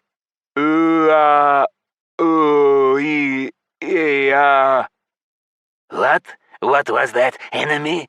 Xavius continued mockingly. "I can't hear you. I don't understand. Speak more clearly." Dantalion laughed at first, then the others started cackling too. Smiling, Xavius punched me on the chin. The world flashed. Up became down, and down became up. "There's your circle of honor, enemy," I heard as I flew. I flipped head over heels until I hit a wall. My eyes dimmed in pain, and as soon as I opened them, I saw that my body was hanging 2 feet above the surface. "Although, is that not too much honor for an enemy hiding beneath the skin of a stinking tiefling?" Xavius continued. "Remember, Hakkar is still a centurion. No, first tribune of the 5th Legion. My legion, and that changes everything. Only the legatus of the 1st Legion has the right to challenge me." "You are right, General," Rafakal the Imp said. "The main thing is, don't dismiss Hakkar until he reaches the Cursed Inquisition's torture chamber. Then the enemy can demand as many duels as he wants, with a dismembered body. Ha ha ha!" The demons all broke out in laughter again. They laughed loudly, like people finally resting after a long and hard day's work. Then mirth suddenly cut off. The fabric of space began to tear as if something huge was trying to break through from the other side. The demons fell silent, looking this way and that, trying to figure out who was trying to come in without knocking. And a couple of moments later, the spatial bubble we were in got crowded and very hot. Without any external effects at all, a multitude of demons appeared all around us. And some demons they were, enormous, each with a constellation of red stars. They formed 3 groups and did nothing to interfere with what was happening for now. The Cursed Inquisition didn't know what was going on and also hesitated. Or maybe they did know. Their glib expressions of a moment ago were gone, replaced by tense grimaces. General Xavius seemed to have lost his bravado as well. He held his tail low and began to shift toward the conspirators. The newcomers formed 3 circles consisting of 13 demons each. A familiar figure flickered among them, but I forgot all about it a moment later. The world shuddered, and in the center of each circle arose the colossal figures of the princes of the Inferno. I couldn't breathe. Something invisible gripped my throat, and the dark aura of the mighty princes pressed me down to the ground. I would have recognized them without the labels above their heads. I remembered the illustrations I had seen when reading The Great Exodus in Hakkar's father's house. Great Prince Diablo looked like an upgraded version of Despot, fire-breathing, huge, with burning stars for eyes and liquid fire for blood, colossal horns and bony halberd-like growths, sharp-tipped spines on his arms and legs. At his shoulders, like epaulets, were something like mouths with clenched fangs, or huge clawed hands, placed one atop the other. Lucius was in the form of an ordinary human, neat, handsome, roguish. Perfectly tousled black hair, a black waistcoat, silk shirt and pants, gray wings were folded behind his back, not leathery like a bat's, but feathered like an angel's. His eyes were fiery, with vertical pupils. Whereas the other princes, including Belial, caused terror and awe, Lucius evoked an insistent kind of fondness, a desire to pour out one's soul and share all one's secrets. A true seducer from the earthly tales of the devil. Only huge. Azmodan was the most stunning of all, a part man, part doomtank torso on 6 insectoid legs ending in pikes, a small head protected by bony plates, fire visible between them, and 4 scarlet eyes arranged in a vertical line, a beak-like mouth full of sharp teeth. This gathering in the same place of the 3 old gods and 1 newly minted, all twisted and empowered by chaos, caused a local cataclysm. The air flickered, flexed like the surface of water disturbed by the wind. Everyone there, even Baal and Xavius, began to cringe back from the inexorable gravity of the 4 princes. The newly arrived demons also felt the incredible power of their rulers and paled, the fire in their eyes darkening. They flailed like living creatures in a powerful storm. Nightmarish voices echoed through my head. My eyes felt like they were about to burst. Horror rolled over me. I screwed myself up into a ball, covered my ears, and dreamed of death, anything to stop the torture. For a short moment it seemed like it really worked. A ringing silence descended. I opened one eye, then the other, raised my head, looked around, and realized what had happened. The princes had shrunk, and were now the height of Belial. The tortuous pressure didn't fully disappear, but became tolerable. The 3 princes drew closer to Belial, exchanged glances with him. None said a word, but I got the impression they were communicating telepathically. Diablo, Lucius, and Azmodan looked at each other, stood in a circle around the dome imprisoning Belial, and joined hands. "The non-intervention law," Xavius shouted from behind Rofokal's back. "You have no right, great princes." His confidence, as if blown away, he had transformed into a pathetic satyr. A little more of this, and he'd start bleating. "In the name of the cursed Inquisition," Baal roared, baring his teeth furiously. Next to the princes, he was like a dog barking at elephants. "General Xavius is right." Without condescending to even look at them, Diablo boomed. It is not for you to decide Belial's fate, traitors. "Then it isn't for you either," Xavius shot back.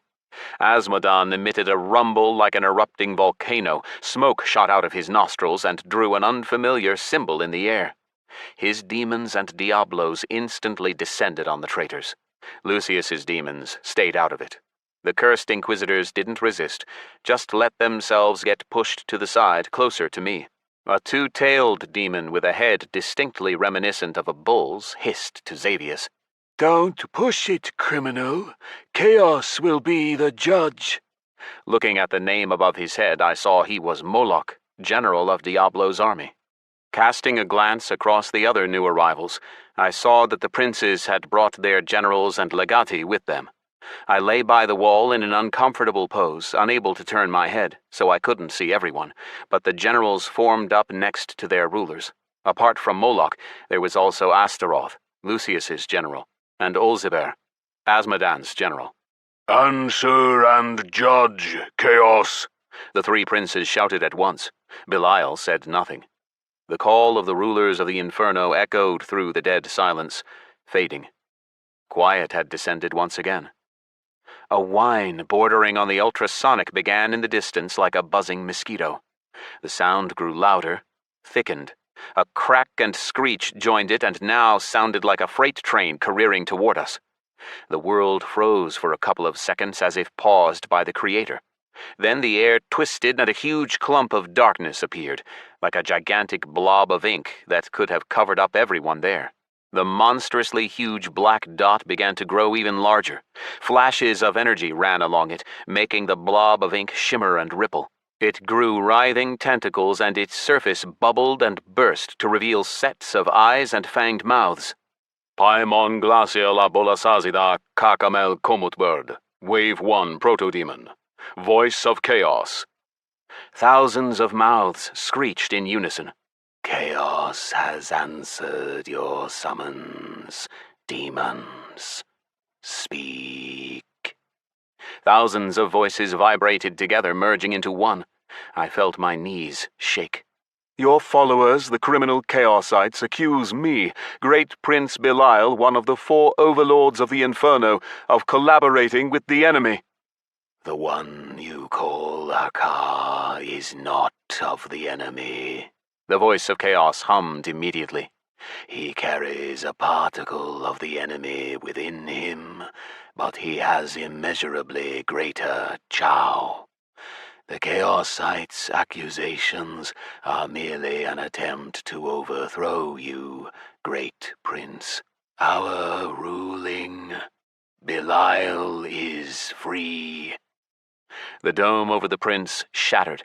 The shards fell, melted, and formed a black puddle. Belial bowed and stretched out a finger. The puddle flowed into it. "Safer this way," he said. "I will hide it." The other princes were silent, finally convincing me that they were talking telepathically. "No, it cannot be!" shouted an imp inquisitor who I hadn't seen before. He started hopping from foot to foot in fury. "Belial is a traitor!" Another, smaller ink blot separated from the proto-demon and slowly drifted toward the imp like a leaf on the wind. He stood staring open-mouthed as the orb of darkness descended on him. The Inquisitor and his 11 red stars disappeared without leaving so much as a grain of chow behind. The now yellowed, inky orb that had swallowed up the imp returned and merged into the voice of Chaos, who commentated indifferently. None may doubt the will of Chaos. Would anyone else like to argue against his decision? Xavius stepped forward on shaking legs. None of the conspirators tried to hold him back. Glancing back at them, the Satyr General spoke desperately, seeming to realize that Belial wouldn't forgive him. But the beast carrying the particle of the enemy isn't even a demon. That's right, Baal said, clutching desperately at the straw. The tyrant surged forwards, threw back his head, and spoke to the voice. Can't you see he isn't a demon, Chaos? What does it matter that he got some chow? That's the chow of our brethren, slain at his hand. Tiefling, Hakkar is no tiefling. Judge us, Chaos. How are we at fault? Xavius howled. We rooted out an enemy. The cursed Inquisition discovered that Hakkar wasn't who he said he was. We made this known to the Great Prince, and instead of punishing the creature, he made him a hero of the Dominion. The great princes and their demons who had been silently watching the conversation progress now all turned their heads as one and looked at me. I felt like I was going to fall apart into atoms from the attention of these mighty beings. Here and now, the creature named Hakkar is a tiefling, the voice argued. His soul is from another world, but Chaos would be proud of you, demons, if you were like Hakkar. That said, there is a grain of truth to your words, so Chaos will not punish you for betraying your prince. Let him decide it. The emissary stared at Belial for a few seconds with all of its eyes. Then the cracking and rumbling sounds that heralded the proto-demon's appearance began again, only faster and with lower intensity. That mosquito whine came again, and the voice of Chaos disappeared. Belial looked at Diablo, then at Azmodan. After speaking to them silently and ignoring Lucius, Belial declared, "From this day forth, the Chaosites are forbidden from entering the capitals of the dominions. Rule breakers will be disincarnated." "We renounce the Chaosites! We renounce them! Forgive us, great prince!" the Inquisitors wailed, some of them falling to their faces. Dantalion, Baal, and Rofokal remained standing. Xavius crashed to his knees and crawled. "Forgive me, great prince. Give me a chance to make amends." "You will have such a chance," Belial rumbled, chuckling. "But first, order must be brought to the Dominion. For now, General Xavius, for now, tyrant of the cursed Inquisition Baal, the Dominion will suffer for the loss of such mighty demons as you. So I will give you a chance to solve your disagreements with Abaddon and Hakkar in a circle of chaotic justice. The opponents have a right to request the support of those present here."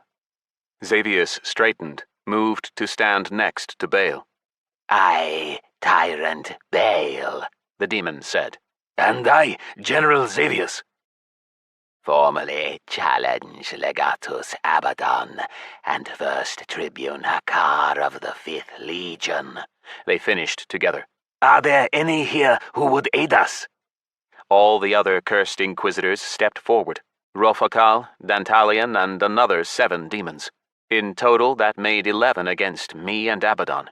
Each declared his status and name and announced his desire to help Xavius and Baal in the Circle of Chaos's justice. The prince shifted his gaze to me. Control over my body returned instantly, and Belial laughed. Do you accept the challenge, Tribune? The bindings fell away from Abaddon, crawling away like fiery snakes to Baal and melding into his outstretched arm. Abaddon rose heavily and limped over to me, leaning on my shoulder. I, Legatus Abaddon of the 5th Legion. And I, First Tribune Hakkar of the 5th Legion. Accept the challenge of Tyrant Baal and General Xavius. Abaddon narrowed his eyes darkly, looked around with a frown. Are there any here who would aid us? The air seemed to turn sticky, swallowing up sound. All those present stared at us with eyes of fire. Come on, I thought. We're heroes. But nobody stepped forward. Xavius's bleating laughter rang out in the silence. Something screeched like a sword across marble, and then I heard a familiar rumble. Groger!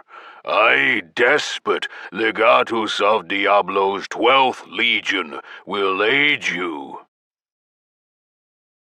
Chapter 18. Justice of Chaos. After naming us, Despot moved to stand beside us, saying nothing else and giving no sign of whether he had recognized me, and if so, then how? But this step from the legatus of a foreign dominion was too much for the doubts of my allies in the Legion. One after another, the centurions, prefects, and tribunes who had been cowering by the wall not far from the entrance stepped forward. What a shame my flying squad wasn't there. The satyr treasurer was the first to give voice. I, Urfi, 2nd Tribune of Belial's 5th Legion. Too late, Belial cut him off. Return to your places, and let this be a lesson to you. What sort of demons are you, that you hesitate so long to support your legatus? Urfi's expression was painful to look at. The Legion's treasurer wasn't the nicest individual I'd met in the Inferno, but I could sympathize with him. Less than a year to the end of his service, and now he risked disincarnation at the hands of either his general or the cursed inquisitors, next to whom the satyr looked like a kitten next to an Ursai liger. And still, he decided to help us. Just too late. Abaddon pulled me closer, quietly murmured, The door to the spire of the tower is at the other end of the hall. I'm sure you'll make it. Yes, I remember your ability to fly and speed up. Pick up some sparks and haul ass to the void. That was probably the best way out of this. I prepared to press clarity and fly away. Looking around, my eyes landed on Despot. The demon watched me silently. If I flew away now, those eyes would follow me all my life. Thanks, Legatus, I answered. But I leave you and Despot to face the enraged inquisitors alone? Glory to the damned Dominion. Glory to the Dominion, mortal. Abaddon laughed. We stood opposite each other, Despot, Abaddon, and I against Xavius, Baal, Rofakal, Dantalian, and another 7 inquisitors.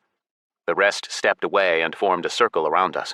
If a square were drawn within it, then the great princes of the Inferno would have been sitting at its corners. Combatants in the circle of chaotic justice, Belial announced. One-on-one duels until either party is disincarnated. Substitutions are allowed, but not during combat. Xavius and Baal, who will fight first on your side? Come on, General, the tyrant said to Xavius. You got us into this. You go first. The satyr nodded distantly and stepped forward. Very well, General Xavius, Belial murmured. Abaddon and Hakkar, who will fight first on your side? I will, Abaddon answered without conferring with me and stepped forward. A dimly shimmering transparent dome immediately covered the combatants, to ensure that they couldn't run or hit any of the onlookers. I remind you of the rules of the circle, Belial said. Healing by any means is forbidden, both within combat and without. It is forbidden to control the opponent's mind and body. Corresponding restrictions, he exchanged glances with Diablo and Azmodan, have been enforced. Fire! Beneath your enemies' feet, seekers of justice! The onlookers roared in unison. Fight! But against my expectations, Belial's two generals, former and current, didn't start fighting right away. The demon's rituals and ceremonies put 18th century dueling to shame. The opponents exchanged twin handshakes, grabbing each other's forearms with arms crossed, then touched foreheads. Finally, my legatus growled. Abaddon greets the foe. Xavius greets the foe, the satyr bleated, waving both his arms and conjuring a fiery cage around Abaddon which began to tighten around him. I'd encountered something like that in the demonic games, when Smoothie covered me with that net that I couldn't shake off. My heart skipped a beat, although I knew that even if Abaddon fell, the outcome of the battle wouldn't be decided. I was still rooting for my ally of circumstance with all my soul. Despot grog-haired and flickered with fire as he watched the battle. I kept my eyes focused on what Abaddon would do.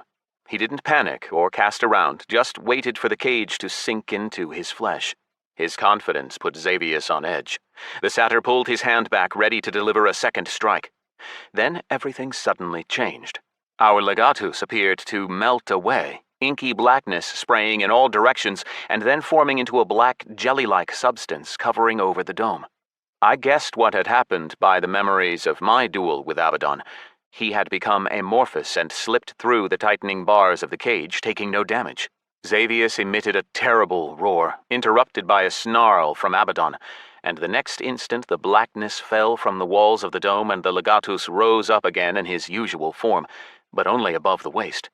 The lower part of his body flowed across the ground, with dozens of arms and tentacles sticking out of it, all trying to grip and immobilize scratched-up Xavius, who realized he had to strike elsewhere. The satyr froze for an instant, then began to vibrate. A ring of fire spread across him, and ignoring the vice grips clenching on his legs, he shot forward, imitating a strike with his fists. His palms turned into fiery blades. The first barely scratched the legatus's chest, but the second pierced right through it. Throwing his head back, Abaddon the Destroyer roared and responded basically in kind. Ignoring the damage, he grew arms that got longer and longer. I remembered that move from the games, too. It felt like Abaddon was about to groan, "Mortal flesh," at any moment.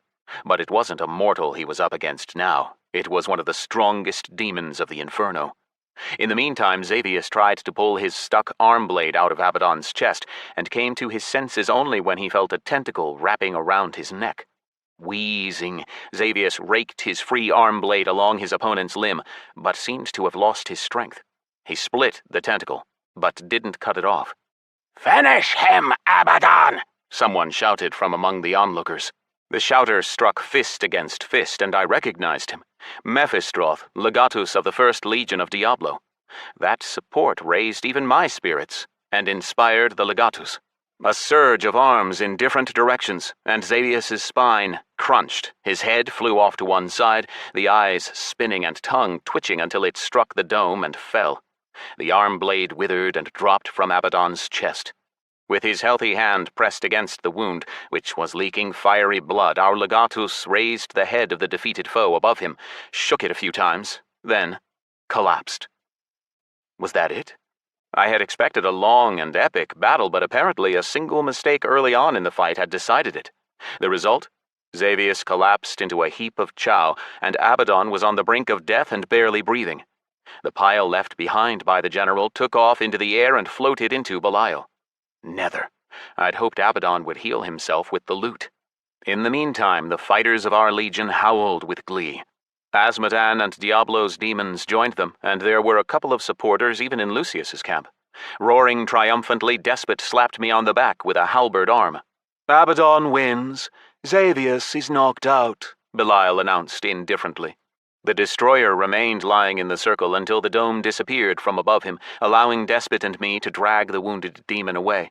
It was clear that the legatus couldn't fight anymore, which meant that I had to take the rest of the duels. I was grateful to Despot for his willingness to help, but he had just 6 red stars, while the weakest demon inquisitor had 8. It would be a death sentence for him to go into the circle. Drowning out the roar of the onlookers, Belial spoke. Baal, who will fight next? The tyrant put forth Shaitan, the weakest, an imp with 8 red stars. Belial turned his head toward us. Abaddon and Hakkar, who will fight next on your side? Leaning on an arm with difficulty, Abaddon tried to say something. Just as I was about to step forward and open my mouth, Despot beat me to it. The walking forge leaped in and landed opposite Shaitan, baring his teeth with a self-satisfied grin. "Damn you, horns!" I snapped. "Tell me your heart isn't with you at least. Where is it?" "Grog here," he answered, grinning and pointing to his chest. My last hope faded. Despot was as mortal as any other demon here. The enemies greeted each other with less pomp than the former generals, and the Inquisitor attacked first, punching Despot in the face. But my former ally's skin hardened at the point of impact, turning impenetrable. Shaitan jumped back, not expecting such a surprise from a weaker opponent, and reeled, stunned. Despot had proved once again that a single star won in battle was worth several civilian ones. Snarling, the demon pounced on his swaying opponent, waved his halberds, which blurred in the air. A few moments later, nothing was left of the imp but a heap of bleeding flesh. The body disappeared and the chow flowed into Belial. Despot is the victor. Shaitan has been eliminated. Laying a halberd on his chest, Despot dropped to one knee, bowed his head slightly, and, without waiting for the enemy to be announced, said, "Great Prince, I will continue to fight." "Come back, Despot," I shouted. The choice is made, Belial said. Despot stayed up for 6 more battles, demonstrating miracles of agility, blinking, transforming into a whirlwind of fire, exploding like a supernova, activating a deadly aura that withered his 5th opponent. He was winning, but I could see that each battle was harder than the last. More of his blood stained the ground, and he moved more slowly, breathed heavier, spent more time on each foe. His enemies, on the other hand, only got stronger. But the demon refused outright to leave the circle. I cursed him, tried to appeal to his reason, but he just waved me away, chuckled, and started taunting the next Inquisitor, paying no attention to my shouts. Despot's final opponent was an infernal with high resistance to physical damage. The cursed Inquisitor glowed and shot fireballs that burned right through my old ally. I didn't think he would last much longer. I chewed my nails and swore, cursing him, but just as everyone watching had given him up for dead, just as the Infernal had jumped high up in the air to crash down on Despot and crush his skull, the demon roared, absorbed all the blood he'd spilled, and flashed scarlet, sending out a wave of fire. Still in the air, the Infernal collapsed into a pile of ash. Despot fell back, unconscious and gravely wounded. He had 6% health left, and it was still dropping. Blood and chow seeped from dozens of cuts. Nobody had expected him to put down 7 cursed Inquisitors with more stars than him. Like before, the chow from the fallen Infernal floated to Belial. He waited for me to pull my ally's body away, then announced the next fight. I was the only one left standing in our team. As I prepared for what I'd already been through 100 times already just in the Inferno, I was cold-blooded and sure of myself. I felt even surer when I activated Demon Fighter's ferocity. There was no point in hiding the medallion anymore, or my talents. It was time to fight at full strength and take the enemy down as fast as possible. There was nobody to heal Abaddon and Despot, and they could bleed out at any moment. Cunning Baal had obviously planned to go into battle against an exhausted enemy, so he sent the imp Rofokal against me. I felt like I could manage the imp. I had almost taken down even Mephistroth after all, but used to unpleasant surprises, I kept my guard up. I'd lost to the Cursed Inquisition too many times in the alternative branches of reality.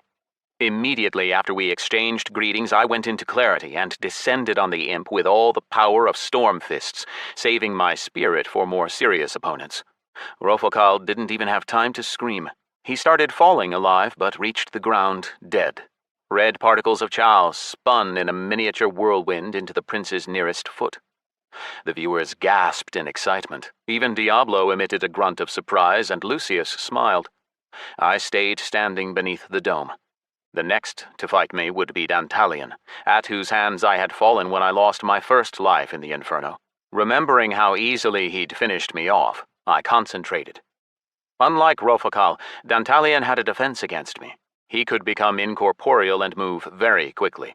His matter-altering tricks cost me dearly. My strikes landed in thin air, but every one of Dantalion's attacks drilled a hole in me. The battle dragged out. Seconds passed by and I weakened, but reflection sent Dantalion's damage back to him, so I saved my surprises, my special unarmed combat moves, for the final fight with Bale. I didn't spare Xavius's gifts, however. I infected the opponent with corrupt blood and cracked Houndmaster's Scourge, summoning 13 Inrag Hellhounds. Dantalion split into 13 copies and simply swallowed up each hound, then blurred and disappeared. The space around me thickened, hardened, split with cracks that oozed blackness. I would have been crushed if it weren't for clarity, but as it was, I managed to fly out of the deadly trap. The ability that Dantalion had been trying to kill me with was actually what ended him. While casting the spatial press, the demon couldn't turn incorporeal. I flew toward him, his face frozen in a gnarled grimace, and let loose a combo. He fell back head over hooves and disincarnated before he knew what hit him. Collecting his chow, Belial announced triumphantly, The final battle of the Circle of Chaotic Justice. Bale versus Hakkar, tyrant of the Cursed Inquisition, against a tiefling with a particle of the enemy, acquitted by Chaos himself. All the demons from the retinues of the great princes roared in excitement, and there was sincere interest in the faces of the rulers of the Inferno. The creators of the great game appreciated a good duel. I glanced at Bale's cruel face.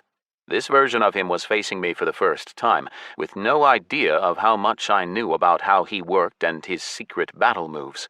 The tyrant sadist hated me so much that he dispensed with the rituals and greetings and attacked right away. I dodged the several living scraps of flesh he spat at me, even without clarity, but had to speed up to avoid the next volley. Then I managed to make out what they were. Living mouths that dripped venom. After firing them all, Bale advanced on me to crush me with his weight, bristling with hundreds of spines growing from his plates of bone. Corrupt blood did nothing to him. I summoned the Hellhounds again, who bit into Bale from all sides with growls that immediately turned into piteous whining. The demon's flesh formed 13 mouths and swallowed up the hounds. Xavius's gifts were useless. I'd have to do this the old-fashioned way. Darting around the circle, I showered Bale with spirit-crushing hammerfists of justice, but only every 10th hit landed, and reflection didn't activate every time. The mechanics of the Inferno interpreted abilities from Dis in their own way. It probably corrupted them with its chaotic essence, concentrated particularly highly in Belial's residence. But for the first time in 3 battles, I was in no hurry, partly because I was afraid to make a mistake, but mostly because I was waiting. And I got what I was waiting for. When Bale transformed into a gigantic mouth that spread across the floor and the entire inside surface of the dome, swallowing me up, I knew just what to do. Lashing wind. It worked before. It should work now. Thousands of needles dripping acid should have ground me up and dissolved me, but instead, lashing wind protected me from the damage and created a meat grinder. The demonic flesh exploded with a multitude of spraying wounds, fountaining blood and sending clumps of minced flesh flying. Bale was sliced up into pieces from the inside, just like when we first met. The tyrant spat me out before I could kill him, but lashing wind hadn't emptied my spirit reserves fully. I activated Hurricane Ferocity, and the first strikes showed that the tyrant had lost his defenses. My strikes all landed and did full damage. Storm Fists finished what I'd started. Luckily, the damage from strikes in lashing wind was increased by 200%, and Demon Fighter's ferocity also doubled damage against demons. The battle quickly ended. The huge, twisted corpse collapsed to the ground and broke into pieces. Bale was disincarnated. The floor shook, and silence descended for a couple of seconds. The watchers couldn't believe their eyes. When they finally did, they howled and beat their fists against their chests. Sure, some whined that the win was dishonest, but a roar from the great prince quickly shut them up. Chaos has done justice, The dispute of Xavius and Baal on one side, and Abaddon and Hakkar on the other, has been settled in favor of the latter. The chow of the losing side has been fully gathered and will be paid to Chaos for his involvement." Turning away, Belial drilled his eyes into our allies in the Legion. "5th Legion, you will be given a new legatus, whose name you will learn later. He will be appointed by my new general, Abaddon." Approaching Abaddon, still lying frozen on the floor, Belial touched him. Streams of chow flowed into his dying body. His wounds drank in the blood pooling around him and knitted closed.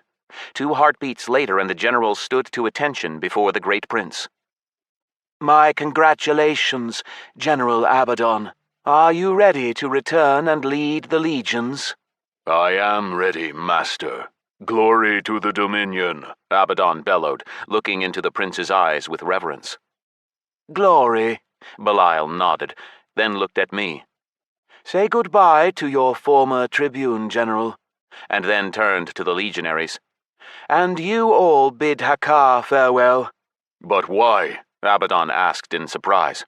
Great Prince, you said yourself that we need fighters like Hakkar. Even Chaos accepted that Hakkar is a tiefling. Belial said nothing, but Diablo answered for him. "The tiefling is a threat to the entire Inferno. His involvement in the great game violates its balance, and his style of warfare is foreign to demons and shows how dangerous Hakkar is. His talents are not from the Inferno." "The point of the great game is to prepare the legions to return to Disgardium," Azmodan added. His voice sounded like it was scraping across glass. "We are not sure that Hakkar will fight on the side of the demons when the legions set foot on the blessed land of Andara." So the other princes had decided my fate. I doubted Belial would have turned down a fighter like Hakkar. The prince's words confirmed that. "However great a fighter he is, a carrier of a particle of the enemy has no place in my dominion. The tiefling will be disincarnated." Belial stretched a hand out toward me, but Azmodan's rumble interrupted him. "Belial, do not forget to return those who were taken dishonestly from our legions." I echo that demand, Diablo growled. "I demand the same, Belial," Lucius said. Belial stared at them darkly, nodded, and spoke to me. "Hakkar, Diablo, Lucius, and Azmodan demand the return of the soldiers felled by your hand. They will provide the chow you need. You can do it yourself, or I can. In the second case, your disincarnation will be long and full of pain and suffering." "I'll bring them back myself," I answered dully. What else could I do? The moment to steal a spark of Hellflame and slip away had come and gone. Now my interface was gray. All my abilities were blocked again, and I hadn't even noticed when it happened. Belial could do whatever he wanted in his own territory just with the power of his mind. He walked over to stand by the other princes. The 4 rulers of the Inferno moved away, paying no more mind to anyone else, but they certainly hadn't forgotten me. 4 streams of concentrated chow flowed from the princes into me. I wouldn't have had enough on my own. Resurrection required more chow than dropped from the fallen. Clenching my jaw, I opened the list of the slain. One after another, the disincarnated demons revived and immediately walked to their allies, who cheered the returners from the afterlife. And there were plenty of them. Despot hadn't moved a muscle. Even his chest had stopped rising and falling. I felt particularly bitter at the thought that I was spending a raging river of chow on enemies, but couldn't spare a handful to heal my friend. More and more demons came back to life while I traded my red stars for orange, then orange for yellow and white. My tiefling weakened, shrank. Once I was done, Belial said, "Now, say goodbye." Despite all the hopelessness of the situation, my heart lightened a little when each of my former allies walked up to say goodbye. And they were huge now. I only had 2 orange stars left, far fewer than the others, but they still respected me all the same. Tribune Urfi embraced me and thanked me for all I'd done for the Legion. Abaddon was the last to place an arm on my shoulder, carefully, trying not to crush me. "Congratulations, General," I said. "I am infinitely grateful," he answered, bowing and whispering in my ear. "You should have gone when I told you to, mortal. You would have kept your stars. And, anyway, we will meet in Disgardium in 10 years. You should live that long, no? You are undying." "It'll be a year for me, but I'm not sure I will live that long, actually," I answered. "And you still need one more victory in the games, Demon." "We will win," he stated, chuckling, then turning serious again. "Say hello to old Oyama for me if you see him, and fire beneath your enemy's feet, Scyth." The officers of the 5th Legion moved away. The new old general walked over to Prince Belial, led him off to the side. They exchanged words alone, then Abaddon left us. Belial stared at me piercingly, while the other princes dismissed their generals and legati. Only I was left, and Despot, still gravely wounded and bleeding. Nobody had checked on him or tried to heal him. Not knowing what to do, I crouched down next to him. "You alive, Horns?" His eyes were dim, their fire gone. His health was below 1%. "Why did you do it? Why did you decide to help? Why didn't you let me go into the circle when you were wounded?" "Because," he wheezed, coughing. "Grogger." He died before he could finish, but I already knew why he did it. Because he'd sworn to protect me and hadn't limited that to the cursed chasm. "Diablo!" I roared, rising. The demons shed no tears, but their eyes still shone with pain for their ally and disappointment for how my journey in the Inferno was ending. What would Chaos say when I was cast out into the great nothing? Would he destroy my character? My shout went unanswered, and then, hobbling and favoring one leg, I ran over to the princes, shouting all the while. "Diablo! Why do you allow your legatus to die so honorlessly? Belial, where is the promised chow for the victor of the Circle of Justice? It would cost you nothing to heal Despot. Lucius, Asmodan, do something!" I had about as much effect as a bug shouting at 4 T-Rexes. My fate had been decided, and wasting divine attention on someone who was just about to be vaporized was unbecoming of the lords of the Inferno. Or maybe they just didn't hear because they were so far away. For them it was only a couple of paces, but it was half a mile for my weakened tiefling. I kept shouting the same thing again as I ran, but when they heard me, even persuasion couldn't make the demonic gods turn their heads. And then, as my mind clutched at straws on the threshold of disaster, I remembered the one thing I had that might interest Belial. Stopping 100 yards from the princes, I shouted, "Ingay and Cullen, the Watcher says hello, Belial." In that instant, it was as if I was dropped to the bottom of the Mariana Trench. I collapsed and passed out on the floor, crushed beneath an invisible press. My spine and bones cracked. I couldn't breathe. "Easy," Belial murmured, and the pressure ceased. Overcoming the gravity with difficulty, I stood up. All 4 princes surrounded me and stared at me. "Speak, Hakkar. How do you know of the Watcher?" I spoke to him. Ingay and Cullen asked me to tell you that he remembers his promise. Diablo cast a fleeting glance at Despot behind me, and I heard my comrade shift. "Are you sure he is still alive and has not left Disgardium?" Asmodan screeched. "Let me in!" 3 more demands to open my mind followed. I mentally agreed. Then it felt like my skull was splitting open and ringing as the lords of the Inferno watched my conversation with the Watcher of the Departed. "More?" Asmodan hissed in my head. "Remember it all?" "More detail," Diablo demanded. "Imagine more," Lucius's voice said enticingly. "Show it all," Belial demanded. And I showed them everything. How I arrived in Tristad, how I spent my time on the bench outside the bubbling flagon. I recalled how I met the Lich Dargo, then reached the droplet of protoplasm that was the sleeping god in the mire, remembered how I reached the place of power in Kharinza and dedicated the first temple to Behemoth. The princes greedily grew mental tentacles, drinking in all my memories. When the memories reached the nucleus of the destroying plague, they all recoiled. but kept on digging, focusing on the meat and casting off anything unimportant. Once they reached the moment when I came to the Inferno, they stopped. Maybe the princes already knew the tiefling's memories, or maybe they were easier to read because they were local events, and I just didn't feel it.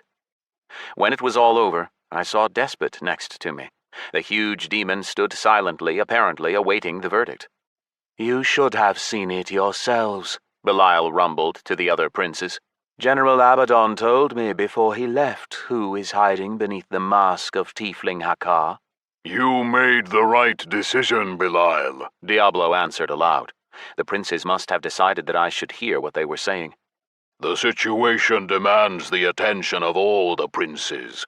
The destroying plague feeds the Nether, and if the Nether comes to Disgardium, then we can forget about returning. Our fallen will strengthen not the legions, but the undead horde, Lucius exclaimed. We must support the mortal, Azmodan screeched. especially now that we know the Watcher keeps his word. Abaddon was right. This mortal has been chosen by the sleepers, Diablo noted begrudgingly. I cannot deny I am disappointed by their return. Better they than the new gods, Azmodan growled. This news of the Watcher gives me even greater hope for our return. But the undead, Lucius said, frowning. I fear even the Watcher is powerless before them. What did he promise you? I asked, daring to interject in the conversation of these higher powers. Nge Nkalan holds our hearts, Belial answered. We turned to chaos in a desperate attempt to resist the new gods, but we never gave up hope that we and our people would regain our previous forms. That is why Diablo, Azmodan, and I all decided to keep our hearts pure, untainted by chaos. Our generals, including Lucius, did the same. The Watcher will return our hearts once we return to Disgardium, Diablo added, fire burning in his eyes as he rubbed his halberd arms together. You have brought wonderful news, Hakkar, or should we call you Scyth? Now that all the cards are on the table, call me Scyth, rulers of the Inferno. You know what I need. I came for a Coal of Hellflame, but Abaddon explained that a few sparks would be enough for my needs. The figure of Belial flashed, and he extended a hand. A couple of dozen flames lay on his palm, like white-hot grains of salt, so blinding that I had to look away. Spark of Hellflame, divine artifact. In the time of the first people, Diablo crept into the smithy of old god Hephaestus and stole several sparks of eternal flame. Under the influence of chaos, they transformed into the Coals of Hellflame. Just one spark can heat 6 miles of the Great Nothing for 100,000 years. Does not require activation. You'll need help in the battle against the undead, Diablo said softly. You mean Despot? I asked. No, but now that you mention him, the time has come to decide his fate, Diablo answered, moving his heavy gaze to Despot and frowning. What say you, demon? You have disappointed me by fighting for the enemy and an enemy legatus. You acted unwisely, irrationally. You should not have intervened. I gave an oath to Scyth, my ruler, and decided that honor means something to a demon. I have no love of big words, ruler, Despot rumbled, dropping his eyes. But Scyth reminded me of the mortal peoples of Andara. We did not abandon our own, and we helped those in need. We kept our word and gave no empty promises. I could not act otherwise. Then you leave me no choice, Diablo roared, then turned to me. Scyth, the fate of my former legatus is now inseparably intertwined with your own. What does that mean? It means, Diablo cast a dark glance at Despot, and the demon cowered. When we win the games, we disincarnate the losing demons. Despot was certain that the mortals could not defeat Abaddon, so in an attempt to save his worthless skin he gave you an oath. But we lost, and so all those that fought for the Inferno in the games kept their lives, including Despot, who was demoted to Centurion. However, as I see, Moloch has again promoted him to Legatus. I see that my general was mistaken, and he will have to find another. What will happen to Despot? Diablo raised a hand and pointed down at the demon. I banish you from the Inferno. From now on, your life is mortal, and you may no longer consider yourself a demon. Feast on the fruits of your foolish misdeeds. I accept and obey, my ally rumbled and walked off to the side. As for you, Scyth, Diablo continued, we are willing to help. We will help, Belial confirmed. Diablo exchanged glances with the others and spoke for all of them. We do not have the power to overcome the edict enforced by the demonic pact. But there is one loophole that will allow you to summon our legions at the moment of truth in your battle with the destroying plague. What loophole? I asked, my ears pricking up. You are a demon fighter, the great prince said, telling and not asking. Judging by the fact that he was the one making the important decisions, I figured Diablo was the highest among the princes.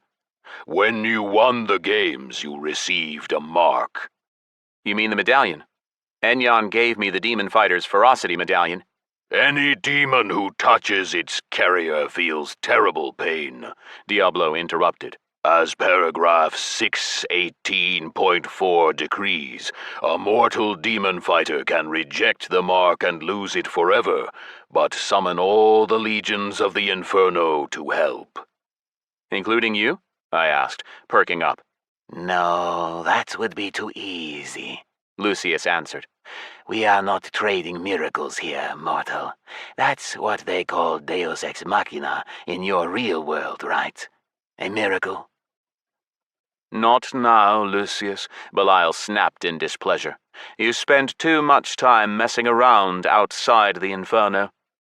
Forgive me, Belial, Lucius said, bowing slightly and falling silent.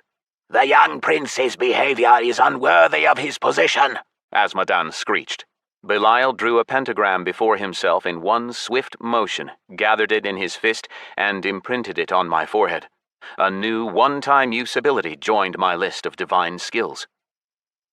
Pentagram of the abdicated demon fighter, he explained. Use it to summon the legions. Fear not for the life of the demons, they cannot be disincarnated while in Disgardium. But remember, you may summon them only once. I counted up how many of my allies carried the same medallions, whistled mentally, and asked, Can the other demon fighters also summon the legions? We know nothing of your other demon fighters, Belial answered, scuppering my plans. The sharp ears can hand out their medallions and proud titles to anyone they like, but we recognize only one champion in the latest games, the one who dealt the most wounds to Abaddon. Belial walked away, and Azmodan cracked an insect leg against the floor and snapped. Enough chatter! Send the mortal and the idiot Legatus away! The banished demon will understand what he's gotten himself into by forfeiting his immortality. When Despot heard his name, he returned and moved to stand next to me, and despite Azmodan's words, he seemed happier. Without looking at me, my ally silently placed something like a droplet of melted glass in my hand. The item disappeared immediately from my inventory, and when I opened it, I smiled happily. Belial's blood, divine artifact, a frozen droplet of blood from the great prince of the Inferno. If you crush it and break the hardened shell, the liquid blood will absorb all the magic in the surrounding area and move through time, space, and the barriers between dimensions to return to its owner. Had the droplet fallen when Belial was injured with the conspirator's stiletto of eternal imprisonment? That had to be it. Sensing something, the prince looked at me with a frown. Give it back, he demanded. I shook my head. No, I won't. It'll come in handy against the destroying plague. Seeing that he wasn't enraged, I plucked up more courage.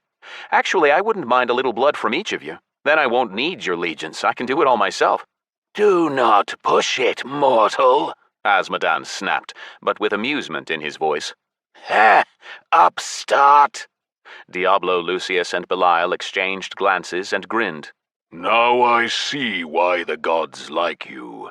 You all noticed the marks. Diablo laughed. Fortune, Morena, the sleepers. Too many gods for one mortal. All right, enough. Azmodan is right. Time to send these two back where they belong. See you in 10 years, initial of the sleepers, Azmodan rumbled. and I might see you sooner. Lucius smiled, winking. But how will you send me back to Disgardium? I had hoped, of course, that the princes would help me return, but I never thought it would be so easy. And what about the demonic pact? The pact concerns only true demons, The youngest prince answered. You are not a demon, and Despot is an exile. In Disgardium, his new flesh will be wrought not of chow, and his death will be final. Fire beneath your enemy's feet, mortal, Azmodan screeched. Diablo wished me the same, then looked at Despot. He approached, looking at him like a misbehaving puppy. Farewell, Diablo whispered. Despot turned away, and while I was trying to figure out what had happened, Diablo, Azmodan, and Lucius disappeared. It got a lot easier to breathe, as if a mountain had been lifted from me. Belial walked up and put his hands on our shoulders. Ready? He asked. I will return you to the place where Scyth first entered the Inferno. No, I shouted, remembering that I had one last thing to do here. I opened the now almost empty list of those who had fallen at my hands and looked at the final name left in it. An instant later, a breeze of chow separated from me and drifted into the shape of the real Hakkar's body. The reincarnated tiefling, so small that he barely came up to my chest even though I'd lost my strength, couldn't withstand Belial's aura and immediately collapsed, unconscious. In the scavenger's rags that had appeared on him out of nowhere, Hakkar looked pathetic and exhausted. His ribs shone through holes in his clothes and his cheeks were hollow. I looked at him with sadness as I realized that this was how I had looked to the legionaries at the start of my journey. Belial glanced at the tiefling, grinned. The first one you disincarnated in the Inferno. So this is whose form you have been using. Unexpected. And extremely useful. The Dominion needs a hero, a symbol. Feed the little one up to keep the famous name of Hakkar untarnished, and let him be an example to the new recruits. The young tiefling will keep your memories, so he will be able to talk to the journalists. Please look after him, I asked. The tiefling shifted, opened his eyes. He has a whole life of plenty and pleasure ahead of him, Belial laughed. Worry not for him. The finest demonesses of the Dominion will consider it an honor to consort with him. Let him rest for now. Get used to things. The prince sent the real Hakkar off somewhere and he disappeared, leaving me with the memory of his blinking tiefling face, shocked and happy. I see you want something, but hesitate to ask, Belial murmured. What happened to all that audacity? Persuasion suggested that I speak plainly, so I did just that. Yes, I did want something. You made me resurrect the ones I killed. Judging by the fact that you plan to feed the little one, you have plenty of spare chow. Maybe you can share some? When I return to Disgardium, my demonic power will transform and help me in the war against the destroying plague. Chow is only for demons, Scyth. Be grateful that I have left you with your rewards and the chow from the beasts in the void. Estimating how much chow I should have left after what Belial had taken, I complained. What about those beasts I killed in the heart of the void? Property of the Dominion, the prince barked. Who opened the portal for you to go there? The Legion. Do not push your luck. He spoke angrily, but his eyes laughed. But you are right about one thing. You will need strength. I cannot give you more than you had, and what I do give you must return to me a day from now, a day in Disgardium time. So, hurry." A swarm of insects seemed to separate from the prince and stick all over my body, which began to transform and grow, and far faster than usual. There were no system messages, but I felt red stars burning into my left horn. I was back to 3 red stars. "That's better," Despot rumbled. "At least this way it won't be embarrassing to be seen in public with you, ally." Grog here, Horns. The boost is only for a day. Thinking for a moment, I remembered something that would cheer up my ally. Oh, by the way, you were right. Your sky here really is shitty. "The sky?" the demon rumbled dreamily. "I cannot wait to see yours." In the meantime, Belial had begun to open the portal, and the process was taking time. Apparently it demanded so much energy that it was a struggle even for a prince of the Inferno. While he worked on the portal, I quickly checked my settings and switched to invisible privacy mode so as not to ruin my security officer's operation. A fiery arch opened up, rippling like the surface of a red-black ocean. Through it I saw the distorted image of the Ravajo estate, where Nettle, leader of the Dark Brotherhood, had been conducting business one day so long ago. The great prince of the Dominion, for whose honor I fought, said dryly, "Good luck in the war, Scyth. Save Disgardium for us, and keep an eye on this foolish romantic." Belial raised a divine palm toward my ally and murmured, "And for you, I wish fire beneath your enemy's feet, Despot, son of Diablo." Epilogue June/9. The Third World War had taken June Curtis's entire family. The girl had been at summer camp when the single nuclear strike that made it through to North America landed in her city. Everyone she was close to was dead. When she heard the terrible news, at first, June was lost. What next? What could she do? What would happen to her?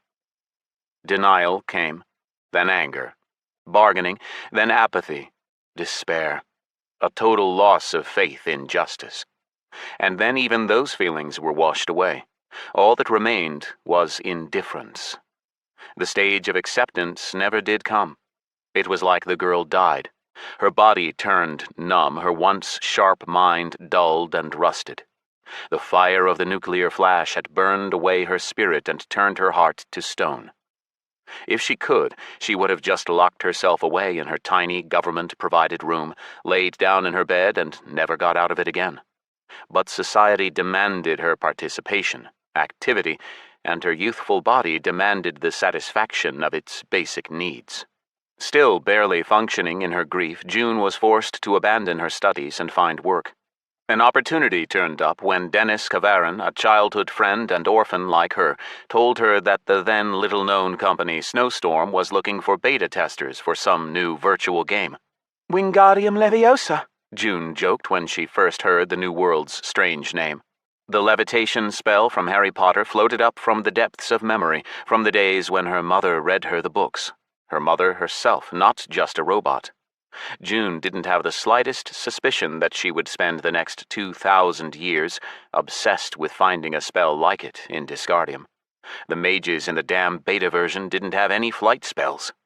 "They promise total immersion," Dennis told her, excitedly describing the features of the new world. Even over the comm, June could see her friend's enthusiasm clearly. "Marketing tricks," she said.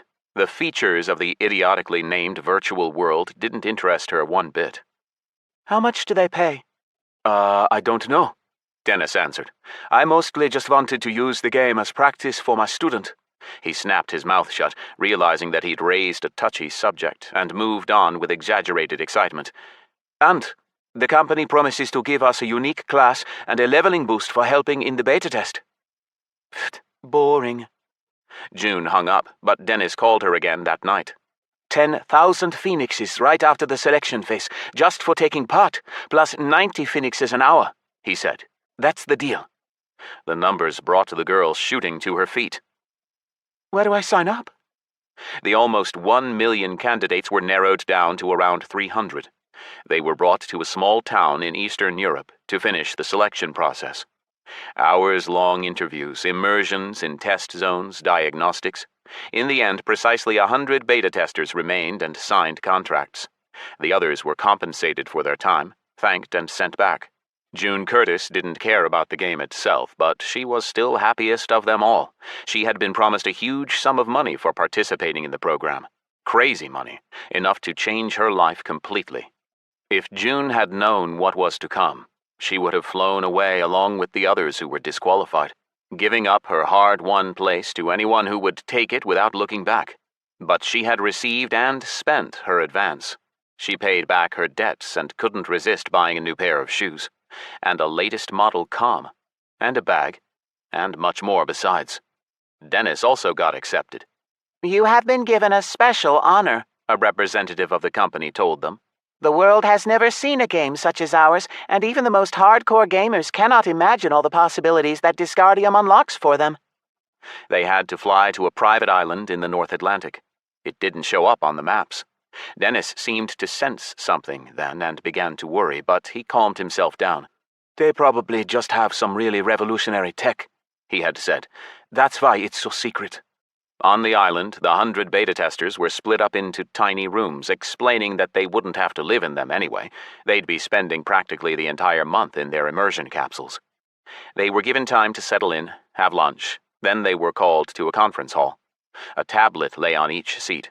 Dennis sat down next to June and immediately started reading, but the girl looked over the other participants instead, not listening to what they were saying on the stage.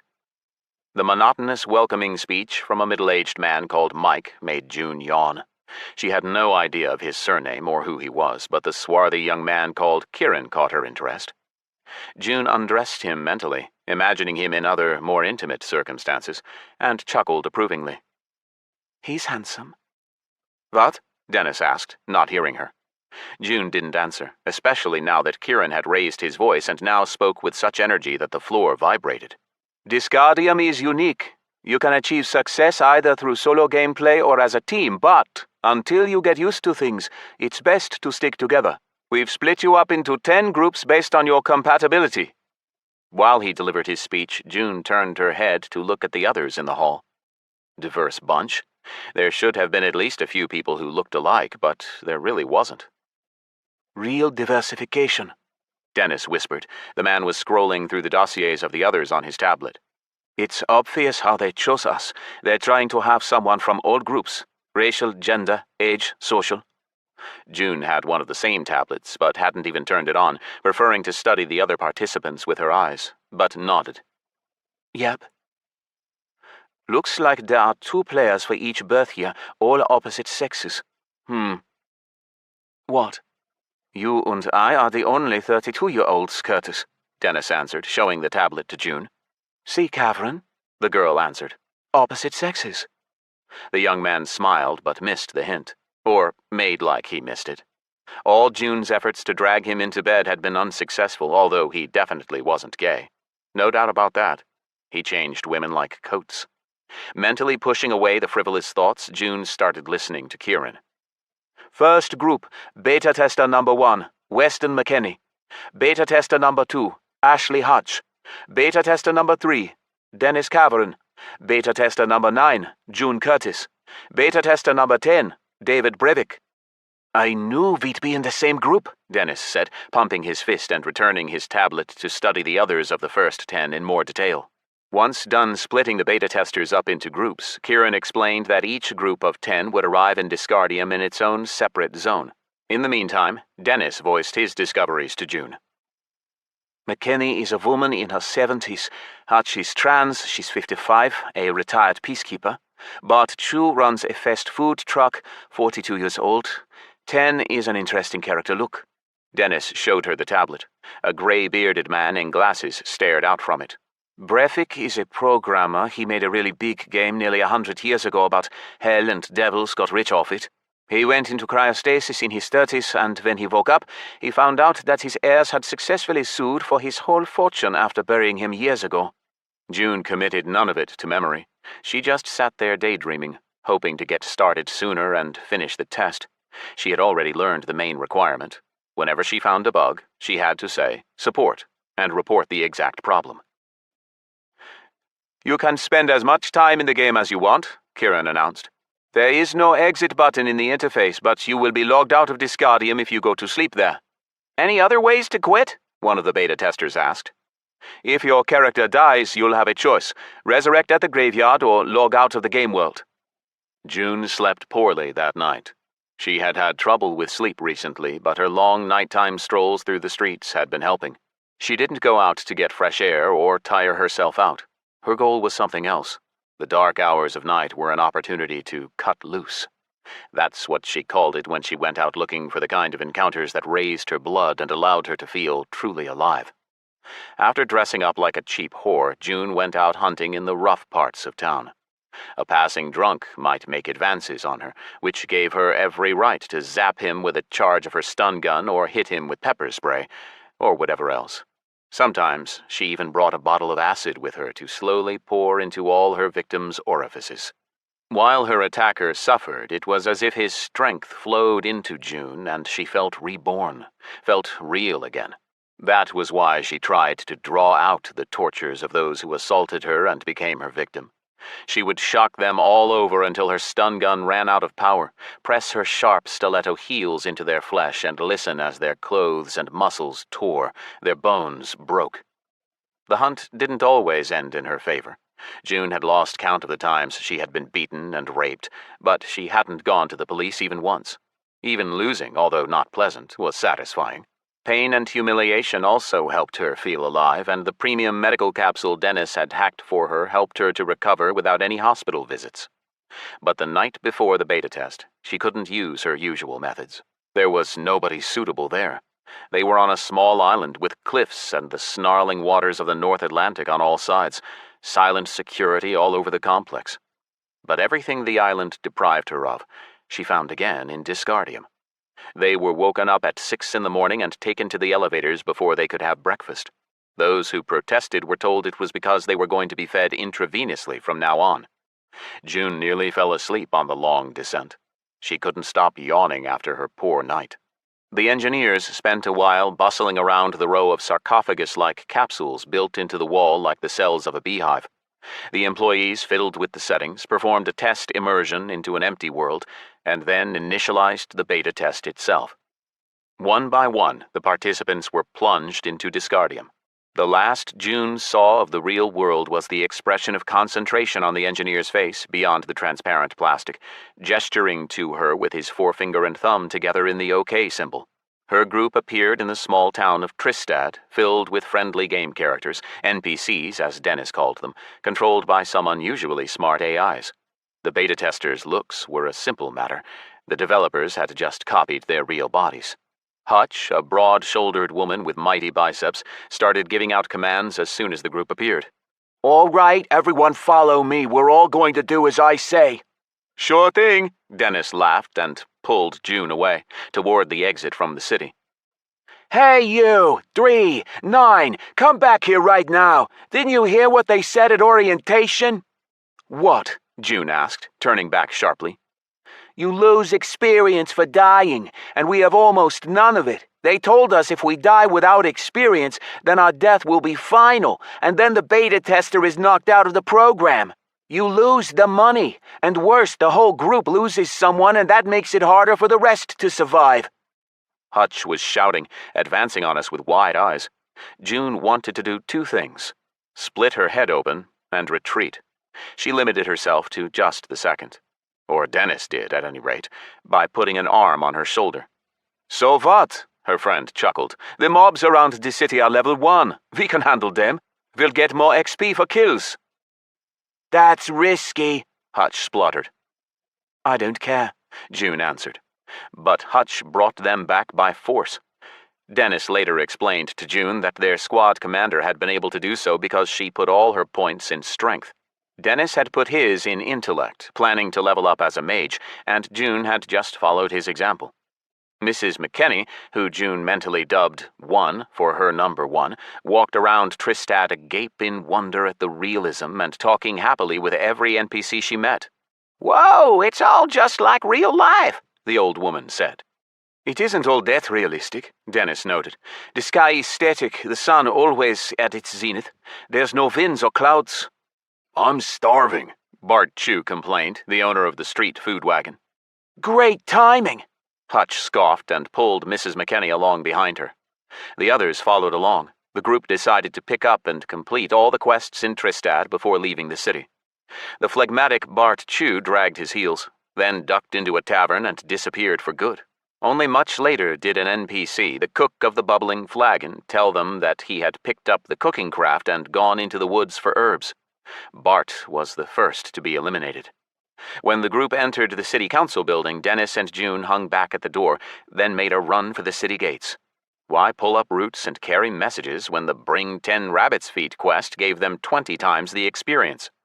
They had a tough time at first. The bloodthirsty rabbits attacked in large packs, taking down the player's health in just a few bites. After dying once each, June and Dennis didn't give up. The young man came up with a simple strategy: aggro mobs and pull them to the city. The mobs wouldn't enter Tristad, which meant they could shoot them from a safe distance. True, doing that meant they had to learn bows or crossbows. Thankfully, the vendor sold all kinds of weapons, and the 3 silver they started with turned out to be enough to buy some. After she got some levels and gear, June couldn't resist the pleasure of hand-to-hand combat. Up close, she could really feel the fear of the rabbits as she twisted off their heads and pulled off their legs. She had enough strength for that now. She reached level 10 before anyone else and got the class of Mage. June chose Fire as a specialization, and Dennis took Spatial Magic. It won't matter for long anyway, the young man said. Doesn't matter which type of magic we pick as our base. We'll be able to learn the others later anyway. In the meantime, Mrs. McKenney got knocked out. The old woman managed to die 3 times in a row when the main group risked entering Gloomwood and switched their character's resurrection point to the new location. Hutch was the one to make that dumb decision, and McKenney didn't argue with it. When the group returned to Tristad with fewer levels than it had before, June and Dennis were there. The newly minted mage girl played meaningfully with a fireball and laughed wickedly as she imagined how much fun it would be to set fire to that arrogant Miss Ashley damn Hutch. But the girl, as if spoiling for a fight, snapped at the pair. We lost Mrs. McKenney and Mr. Chew because of you. You're selfish. You only think about yourselves and don't want to play with others. Go away, Dennis said, waving a hand. It's every man for himself here. We aren't your babysitters, June added, and it's that idiot Chew's own fault. We'll see what you say when you see how much strength there is in numbers, Hutch threatened. A couple of weeks later, the group attacked June and Dennis in Goro Gorge while they were fighting a local boss, a huge harpy that took them unawares from behind. That was apparently the other beta testers' way of teaching the mages a lesson. And they paid for it. June burned them all to ashes while Dennis didn't even bother to distract himself from the boss. Can't let them get away with that, June muttered, and activated her return stone to the Bubbling Flagon Tavern. From there, she ran over to the city graveyard and met the group halfway there. A firewall blocked their path, and fireballs sent them back to respawn again. The pleasure that June felt as she incinerated Hutch and the others over and over at the graveyard was exquisite. The last to be disincarnated was beta tester number 10, David Brevik. It seemed he was even happy with the outcome. By then, they all already knew they were stuck. They weren't logged out of the game when they slept or when they died. June was left alone in Tristad, save for Dennis, who she had started to call 3. Once the month allotted for testing had passed, and then another 3, they finally realized that they were stuck there forever. June. Her digital memory would never let her forget her real name, but nobody had called her that in over 10,000 years now. Even she thought of herself as 9. It had been 60 years since Scyth escaped, and 9 hadn't stopped thinking about him. 3 had told her how exactly he had escaped, with smoldering nether shards. Incredibly, though, the prisoner had not only managed to slip away from 9, he had also stayed hidden for a long time while farming the shards. How 3 found him, captured him, and helped him to escape, 9 learned later from 12, 3's longest-running girlfriend. Wanting to share some meaning in their endless lives, he told her, "Scythe, the escaped boy, promised that he'll get us out of here. Let's wait for him." When she learned of her former friend's treachery, 9 flew into a rage and attacked his castle. 3 ran away to his girlfriends, but that didn't stop 9 either. Then 9, 6, 7, 2, and 5, 4 came to help them, and the girl retreated. For a while. But the 5-strong group of testers wanted to put the matter to bed. They laid siege to 9's castle, prevented her from farming smoldering nether shards. They threatened to disincarnate her. Whatever. They didn't have the guts. 9 knew that for certain. So when 3 came to her under a white flag of truce on the condition that she not trespass on the territory of the others, and they would leave her alone in turn, she agreed. "You guys can't get out of here without me, 3. You know that," she shouted at his retreating back.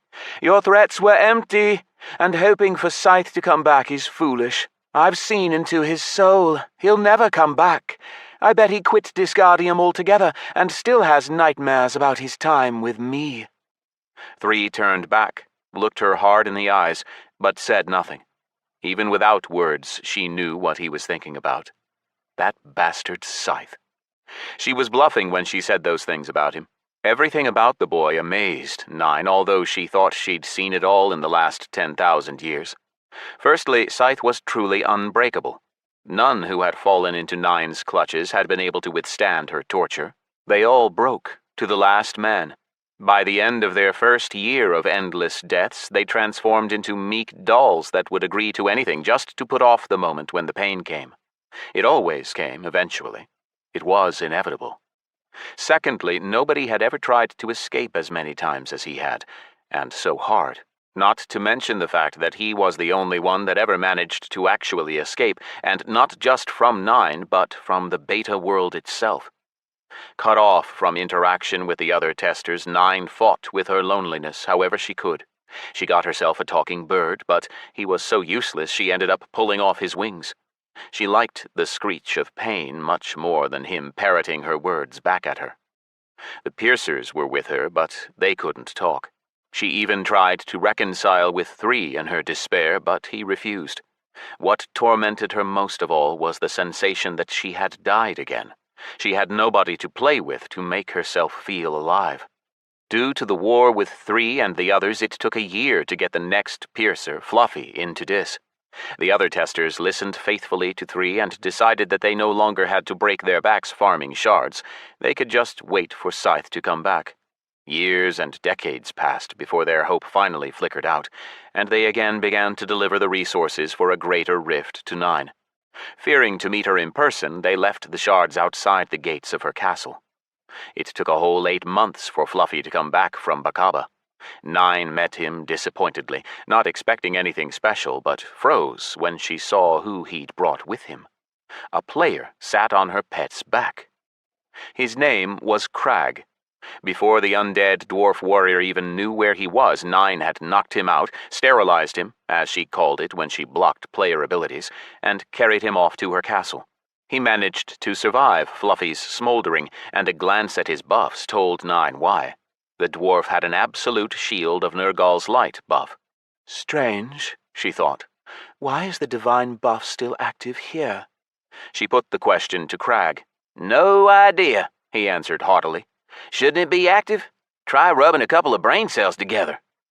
9 knitted her brows together in confusion. Didn't he see her stats? She even checked them herself, opening her profile. Beta number 9, human, level 309,314, collector mage. Nope, the kid could see it all. He was just an arrogant dumbass. He was punished for his impudence as soon as Nergal's buff ended. Cut to ribbons by an invisible blade, but deprived of the chance to die, Crag screamed like someone cut to pieces. That put an end to the cocky remarks. 9 ignored all his questions, cries, pleas, and prayers of mercy for several days, killing him over and over and over again. She put Undying on him and sent him through a living sieve, then fed him to a sandworm and some lava drakes a few times. Oh, yes, the stranger's screams delighted her ear. His suffering reaffirmed to 9 that she was alive, not just breathing, that her actions could directly affect someone else's life. Crag jabbered the same prayers to the most varied gods over and over again. The Sleepers, Nergal, Jesus Christ. Nine just shrugged. There was only one god here. Her. The interloper, who at first had refused to answer any questions about Scythe. I wonder why, she thought, cracked in the end and told her lots of interesting things. Nine filed away all this information about the new balance of power in Disgardium. Apart from the destroying plague, the sleeping gods had appeared, but the new gods didn't like that.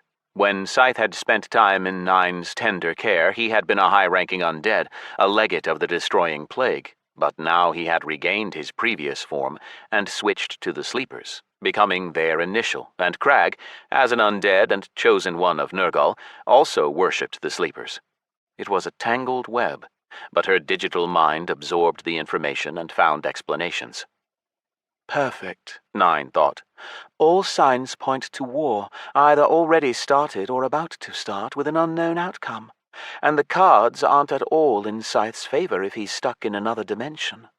And if the Sleepers lose, Scythe loses everything, which means the other betas will never see him again. She didn't give a damn about Scythe, but Three and the others were hoping for rescue in vain. The thought brought a sinister smile to her lips, emotion that proved she was alive. June was alive. In all other matters, the boy, in real life he had only just turned 16, turned out to be useless.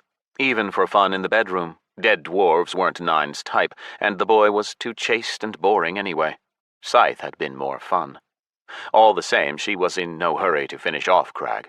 The many years of loneliness after her conflict with the other betas depressed Nine, and she decided to keep the dwarf. A few weeks later, she realized she made the right decision. Before another of their trips out, the boy suddenly changed. He raised his chin, set his shoulders, and began to glow. Literally, the dwarf's body started shining.